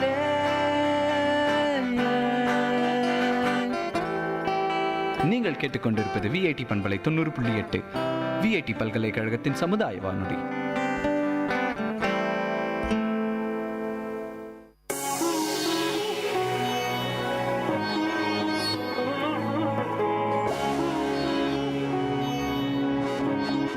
நேரில் இது விஐடி பண்பலை 90.8. இந்த நிகழ்ச்சி அறிவோம் ஆயிரம். இன்னைக்கு பொறியாளர்கள் தினம் அப்படின்ற ஒரு காரணத்தினால பொறியாளர்கள் பற்றின விஷயங்களும் பொறியாளர்கள் சார்ந்திருக்கக்கூடிய பொறியாளர் துறை பற்றின விஷயங்களையும் பல தகவல்களை அவங்களுக்கு கொடுத்துட்ருக்கோம். அந்த வகையில் இன்னைக்கு நம்ம பல விஷயங்களை தெரிஞ்சுக்கிட்டு இருந்தோம். இப்போ மீதி இருக்கக்கூடிய விஷயங்களையும் தெரிஞ்சுக்கலாம். சுரேஷ் போஸ். ஆமாம், இப்போ இன்ஜினியரிங் சொன்ன உடனே இன்ஜினியரிங்னால என்ன நடக்கும், என்ன நடந்துருக்காது, இன்ஜினியரிங் இல்லைன்னான்னு சில விஷயம் சொல்கிறேன். சிவில் இன்ஜினியரிங் அவங்க இல்லைன்னா வந்து உலகத்தை கட்டமைக்க முடியாது. கம்ப்யூட்டர் இன்ஜினியர் அவங்க இல்லைன்னா வந்து இந்த உலகத்தில் சில மேஜிக்லாம் நடக்குது. மேஜிக் மீன்ஸ் இந்த மொபைலில், கம்ப்யூட்டரில், இந்த ஆப்ஸ் மூலியம் அந்த மாதிரி சொல்கிறேன். எலக்ட்ரானிக்ஸ் அண்ட் கம்யூனிகேஷன் இன்ஜினியரிங் இது சொன்னால் உலகத்தில் ஒவ்வொரு மனுஷனையும் ஒவ்வொரு நாட்டையும் இது அவங்க கனெக்ட் பண்ண முடியாது. அதுக்கப்புறம் வந்து நம்ம மெக்கானிக்கல் இன்ஜினியரிங்னா நம்ம ஒரு இடத்துல இன்னொரு இடத்துல மூவ் பண்ண முடியாது. இந்த உலகமே வந்து நகராதுன்னு சொல்கிறாங்க. அதாவது இன்ஜினியரிங் வந்து சார் சொன்னார், இப்போ தான் இந்த காலகட்டத்தில் தான் வந்து இன்ஜினியரிங் வந்து வந்தது எதுக்காகனா கட்டமைப்புகளும் நம்ம கண்டுபிடிக்கிற கண்டுபிடிப்புகள் வந்து நல்லா இருக்கணும், அதை வந்து மேன்மேலும் மேன்மைப்படுத்தணும் அப்படின்றதுக்காக தான் இன்ஜினியரிங் வந்துச்சு அப்படின்னு சொல்கிறாங்க. ஆனால் அப்போவே வந்து பார்த்தீங்கன்னா கரிகால சோழன் வந்து டேம் கட்டியிருக்கா, அது இன்னும் நல்லா தான் இருக்குது. அதாவது நம்ம ஆதி காலத்திலே தமிழர்களாகட்டும் இல்லை அப்போ வாழ்ந்த மனிதர்களாகட்டும் இன்ஜினியரிங்கில் கை தேர்ந்திருக்காங்க அப்படின்னு சொல்லலாம். இப்போது நீங்கள் சொன்ன மாதிரி கரிகால சோழன் கட்டிய அந்த கல்லணை வந்து 2000 வருஷம் பழமையானது. அதாவது வந்து ஓடுற தண்ணியை வந்து நிறுத்தி கண்டிப்பாக இந்த பாசனத்துக்கு பயன்படுத்திட்டு விட முடியும்னு சொல்லிட்டு அந்த காலத்தில் சில இன்ஜினியர்ஸை வச்சு, இன்ஜினியர் இப்போ சொல்ல மாட்டாங்க, சில தொழில்நுட்ப வல்லுநர்களை வச்சு வந்து கண்டுபிடிச்சிருக்காங்க.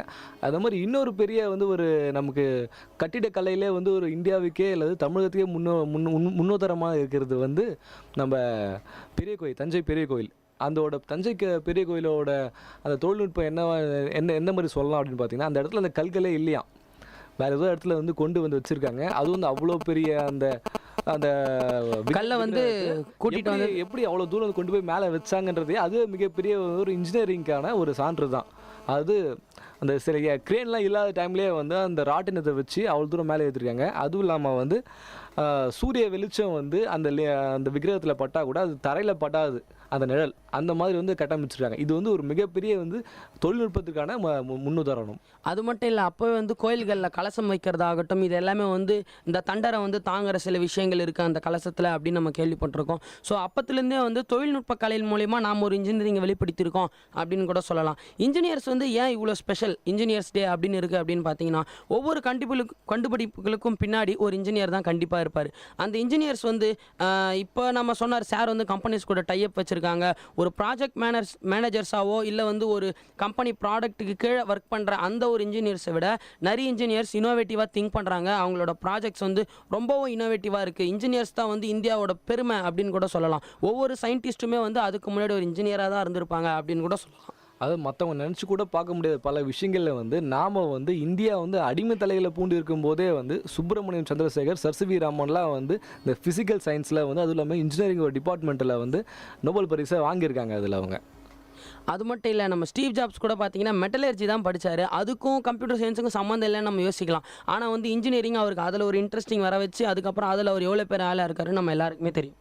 ஆமாம், இப்போ நீங்கள் சொன்ன மாதிரி வந்து நம்ம அந்த சர் சி வி ராமனை பற்றி பேசிகிட்டு இருக்கும்போது வந்து அந்த தஞ்சை பெரிய கோயில் இல்லை சிதம்பரம் நடராஜர் கோயில், அந்த நடராஜர் சிலையே வந்து ஒரு சயின்டிஃபிக்கான இன்ஜினியரிங்கான ஒரு சான்று தான் சொல்லி வந்து ரஷ்யாவில் வந்து ஒரு டனலில் வந்து அதுக்கு முன்னாடி வந்து அது மிகப்பெரிய வந்து ஃபிசிக்ஸுக்கு வந்து அது வந்து ஒரு சயின்டிஸ்ட் வந்து கூடமாக இருந்திருக்குன்னு சொல்கிறாங்க. அங்கே தான் வந்து காட்ஸ் பார்ட்டிக்கெல்லாம் வந்து நோக்கி அது வந்து அந்த இடத்துல வந்து ஒரு சயின்டிஃபிக் வந்து இன்ஜினியரிங்கான ஒரு அடையாளமாக வந்து நடராஜர் சிலையை வந்து வச்சுருக்காங்க. சரி, இப்போ நம்ம இவ்வளோ விஷயங்கள் பேசிகிட்டு இருக்கோம். உங்களுக்கு வந்து இந்த இன்ஜினியரிங் அப்படின்னு சொன்ன உடனே இன்ஜினியர்ஸ்லாம் ஏதாவது ஒரு கம்பெனியில் வேலை பார்ப்பாங்க, இன்ஜினியர்ஸ்னால் ஒரு கட்டடம் கட்டுவாங்க அப்படின்றது தான் தெரியும். இன்ஜினியர்ஸுக்கு எந்த ஒரு எல்லைகளும் இல்லாமல் எல்லைகளை கடந்து இருக்கக்கூடிய இன்ஜினியர்ஸை பற்றி தான் நான் இப்போ சொல்ல போகிறேன். அதாவது பார்த்திங்கன்னா இன்ஜினியர்ஸ் வித்தவுட் பார்டர் அப்படின்னு சொல்லக்கூடிய ஒரு என்ஜிஓ அமைப்பு. இந்த அமைப்பு வந்து முழுக்க இன்ஜினியர்களால் மட்டுமே நடத்தப்படக்கூடிய ஒரு அமைப்பு. இது எங்கே உருவாக்கப்பட்டுச்சு அப்படின்னு அப்படின்னு பார்த்தீங்கன்னா ஃப்ரான்ஸில் தான் முதல்ல உருவாக்கப்பட்டுச்சு. 1990களில் இது உருவாக்கப்பட்டது. இது எதுக்காக உருவாக்கப்பட்டது அப்படின்னு கேட்டிங்கன்னா, இது வந்து ஒரு நான் ப்ராஃபிட்டபிள் மூமெண்ட்டாக தான் ஸ்டார்ட் பண்ணியிருக்காங்க. இப்படி ஒரு நிறுவனத்தை எதுக்காக ஸ்டார்ட் பண்ணணும் அப்படின்னு கேட்டிங்கன்னா, உலகத்தில் இருக்கக்கூடிய அனைத்து ரிசர்ச் பேஸ்டு ஆக்டிவிட்டீஸ், இந்த இன்ஜினியரிங் துறையில் இருக்கக்கூடிய ஆய்வுகளுக்கான ஒரு சில முன்னோட்டங்கள்லாம் இவங்க செஞ்சு பார்க்கறதுக்காக தான் இது தொடங்கினாங்க. அப்படி தொடங்கி அதுக்கப்புறமா அவங்க என்னென்னலாம் பண்ணாங்க அப்படின்னு கேட்டிங்கன்னா, ஒவ்வொரு இடங்கள்லையும் இப்போ இங்கே பாலம் தேவைப்படுது, அந்த பாலத்துக்கு இந்த விஷயங்கள்லாம் கிடைக்கணும் அப்படின்னும் போது ரிசர்ச் பேஸில் அவங்க நின்று இந்த ஆக்டிவிட்டீஸ் எல்லாம் செஞ்சு கொடுத்துருக்காங்க. ஸோ இது பார்த்திங்கன்னா பின்னால் வேறு நாடுகளுக்கும் பரவ ஆரம்பிச்சது இந்த நிறுவனம். இது வந்து ஒரு தன்னார்வ நிறுவனமாக இருக்கிறதுனால எந்த ஒரு ப்ராஃபிட்டையும் எதிர்பார்க்காம செயல்படுறதுனால இந்தியாவிலையும் இதுக்கான ஒரு வரவேற்பு இருந்தது. இந்தியாவிலையும் இதோட சாப்டர் வந்து இப்போ தொடங்கியிருக்காங்க. அப்படி தொடங்கும் போது இன்ஜினியர்ஸ் வித்தவுட் பார்டர்ஸ் அப்படின்ற இந்த என்ஜிஓட இந்திய கிளை எதுக்காக செயல்படுது அப்படின்னு பார்த்தீங்கன்னா, ரூரல் டெவலப்மெண்ட்டுக்காக செயல்படுது. ரூரல் டெவலப்மெண்ட்டுக்காக மட்டுமே செயல்பட்டாலும் அதுலேயும் கூட பார்த்தீங்கன்னா இந்த கட்டட அமைப்பு, இந்த பிரிட்ஜு செய்யறது, இந்த மாதிரியான விஷயங்கள் எல்லாம் அவங்க ரொம்பவும் இன்வால்மெண்ட்டோடு செஞ்சிட்ருக்காங்க. ரிசர்ச்சை தாண்டி இந்தியாவில் இருக்கக்கூடிய இந்த அமைப்பு பார்த்திங்கன்னா அதுக்கு அடுத்த லெவலில் இறங்கி ஒரு சில வேலையெல்லாம் செய்யறதுக்கு முன்னாடி வந்துட்டு இருக்காங்க. இது வந்து ரொம்ப சிறப்பான ஒரு விஷயம்தான். அதாவது இன்ஜினியர்ஸ் வந்து அடுத்த லெவல் போகிறாங்க அப்படின்னா அந்த R&Dயில் ஒர்க் பண்ணுறது தான் வந்து அவங்களோட அடுத்த லெவல் அப்படின்னு கூட சொல்லலாம். நம்ம வந்து சொன்னோம் கம்ப்யூட்டர் இன்ஜினியரிங்ஸ் வந்து இன்ஜினியர்னால் வந்து பெரிய பெரிய பில்டிங் கட்டணும், இல்லை மெக்கானிக்ஸ் கூட ஒர்க் பண்ணணும் அப்படின்றது மட்டும் கிடையாது. கம்ப்யூட்டர்ஸில் செய்கிறோம் அப்படின்னு சொன்னாங்க. அது மட்டும் இல்லாமல் கெமிக்கல் இன்ஜினியரிங் நம்ம எல்லோரும் கேள்விப்பட்டிருப்போம். அது வந்து பார்த்திங்கன்னா ரொம்ப ஒரு டிமாண்டட் ஸ்கோப் இருக்கிற ஒரு கெமிக்கல் இன்ஜினியரிங் அப்படின்னு கூட சொல்லலாம். ஒரு நமக்கு என்னன்னே புரியாத பல விஷயங்களை வந்து பயங்கரமாக ஆராய்ச்சி பண்ணி ஒரு லிக்யூட் ஸ்டேட்லேருந்து கேஷியஸ் ஸ்டேட் வரைக்கும் எல்லாத்துலேயுமே வந்து ஆராய்ச்சி பண்ணி அதில் பல விஷயங்களை கண்டுபிடிச்சிட்டு இருக்காங்க. நம்மளோட நியூக்ளியர் பிளான்ட்லலாம் வந்து கெமிக்கல் இன்ஜினியர்ஸ்க்குலாம் வந்து அவ்வளோ டிமாண்ட் இருக்குது அப்படின்னு சொல்லியிருக்காங்க. நம்ம இப்போ இன்ஜினியர்ஸ் பார்த்தீங்கன்னா வந்து எல்லாரும் இன்ஜினியர்ஸ் படிக்கிறாங்க, எல்லாரும் வந்து அந்த துறை நோக்கி போகிறது முக்கியம் இல்லை. ஒரு தரமான இன்ஜினியர் ஸ்டூடெண்ட்ஸை உருவாக்கி வருங்காலத்தில் வந்து ஒரு சிறப்புமிக்க நாடாகவும் இங்கே மட்டும் இல்லை உலகம் எங்குமும் அவங்களுடைய சேவை நம்மளுக்கு தேவைப்படுது. ஸோ தரமான இன்ஜினியர்ஸை உருவாக்கணும்னு நான் சொல்லிக்கிறேன். இப்போ எந்த நாட்டில் வந்து அதிகமான இன்ஜினியர்ஸ் இருக்காங்களோ அந்த நாடு வந்து வளர்ச்சி நோக்கி தான் கண்டிப்பாக நிச்சயமாக போய் ஆகணும். அதுக்கு உதாரணம் வந்து ஜெர்மனி. அந்த ஒரு நாட்டில் வந்து எத்தனை இன்ஜினியர்ஸை உருவாக்குறாங்களோ அந்த இன்ஜினியர்ஸ் வந்து நிச்சயமாக வந்து சரியான வழியில் பயன்படுத்தலாம். அந்த நாடு எல்லா துறையில் வந்து மிகச்சிறந்து விளங்குன்றது அதில் எந்த சந்தேகமே கிடையாது. ஏன்னா இன்ஜினியர்ஸ் தான் வந்து ஒரு நாட்டை கட்டமைக்கிறது எல்லாமே ஒரு விஷயம்.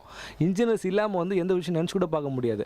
ஒரு விஷயத்தில் அவங்க வந்து ஒரு எக்ஸ்பீரியன்ஸாலாம் கூட இருக்கலாம். அந்த ட்ராபேக்ஸை வந்து அதை அனலைஸ் பண்ணி இது எந்த மாதிரி பண்ணால் ஈஸியாக முடியும், எந்த மாதிரி இன்வென்ட் அதை கண்டுபிடிக்கலான்ட்டு கண்டுபிடிக்கிற ஒரு இன்ஜினியர் மட்டும்தான்.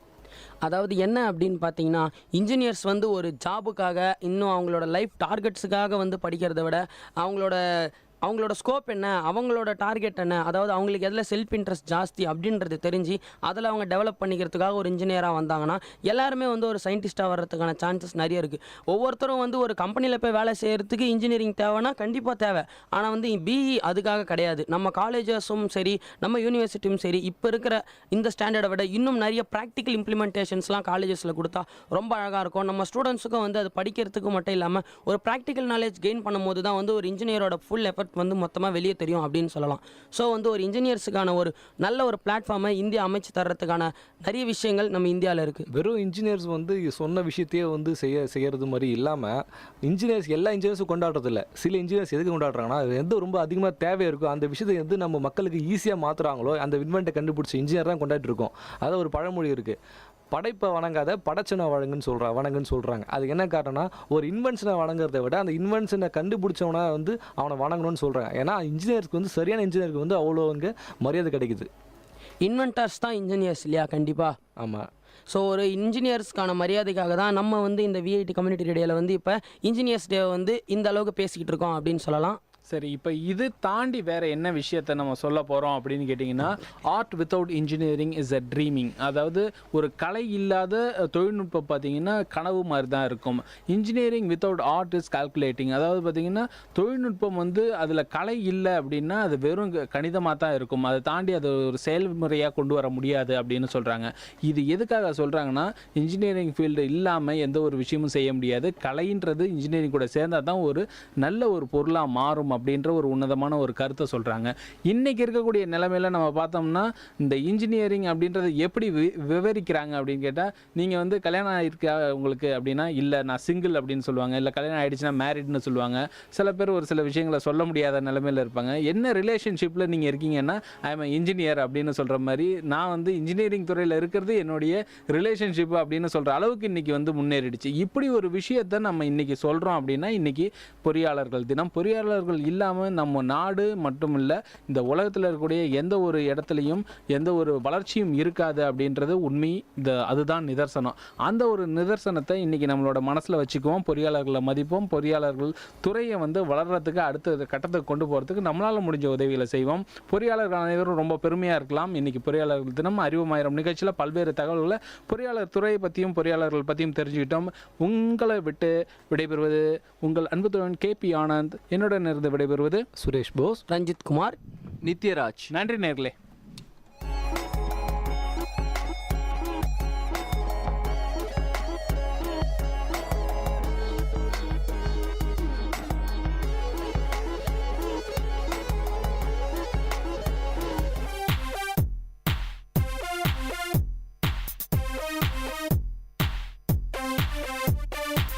Chintu, did you close all the windows and door properly before coming out? Yeah, I did. And did you switch off all the lights and all the electricals? Oh god, I totally forgot. Chintu, how can you be so irresponsible, huh? Using energy wisely in the home saves money and the environment. So let's start doing our own share. Sorry, I'll go and switch off all the lights and come back. Go green!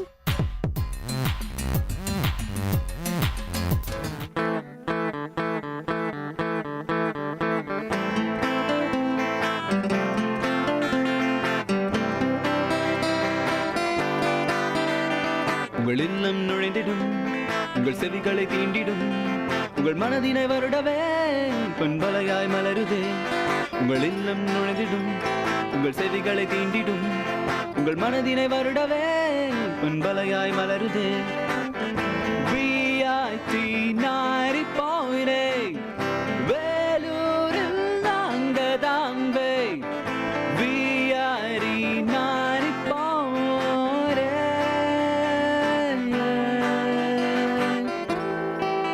நீங்கள் கேட்டுக்கொண்டிருப்பது VIT பண்பலை 90.8 VIT பல்கலைக்கழகத்தின் சமுதாய வானொலி.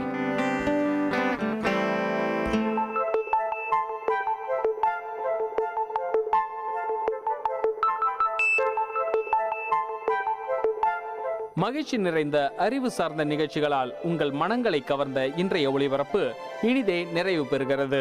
மீண்டும் எமது அடுத்த ஒளிபரப்பு நாளை காலை 9 மணிக்கு 90.8 பண்பலை அலைவரிசையில் ஆரம்பமாகும். VIT பண்பலை 90.8 நேயர்கள் அனைவருக்கும் நன்றி, வணக்கம்.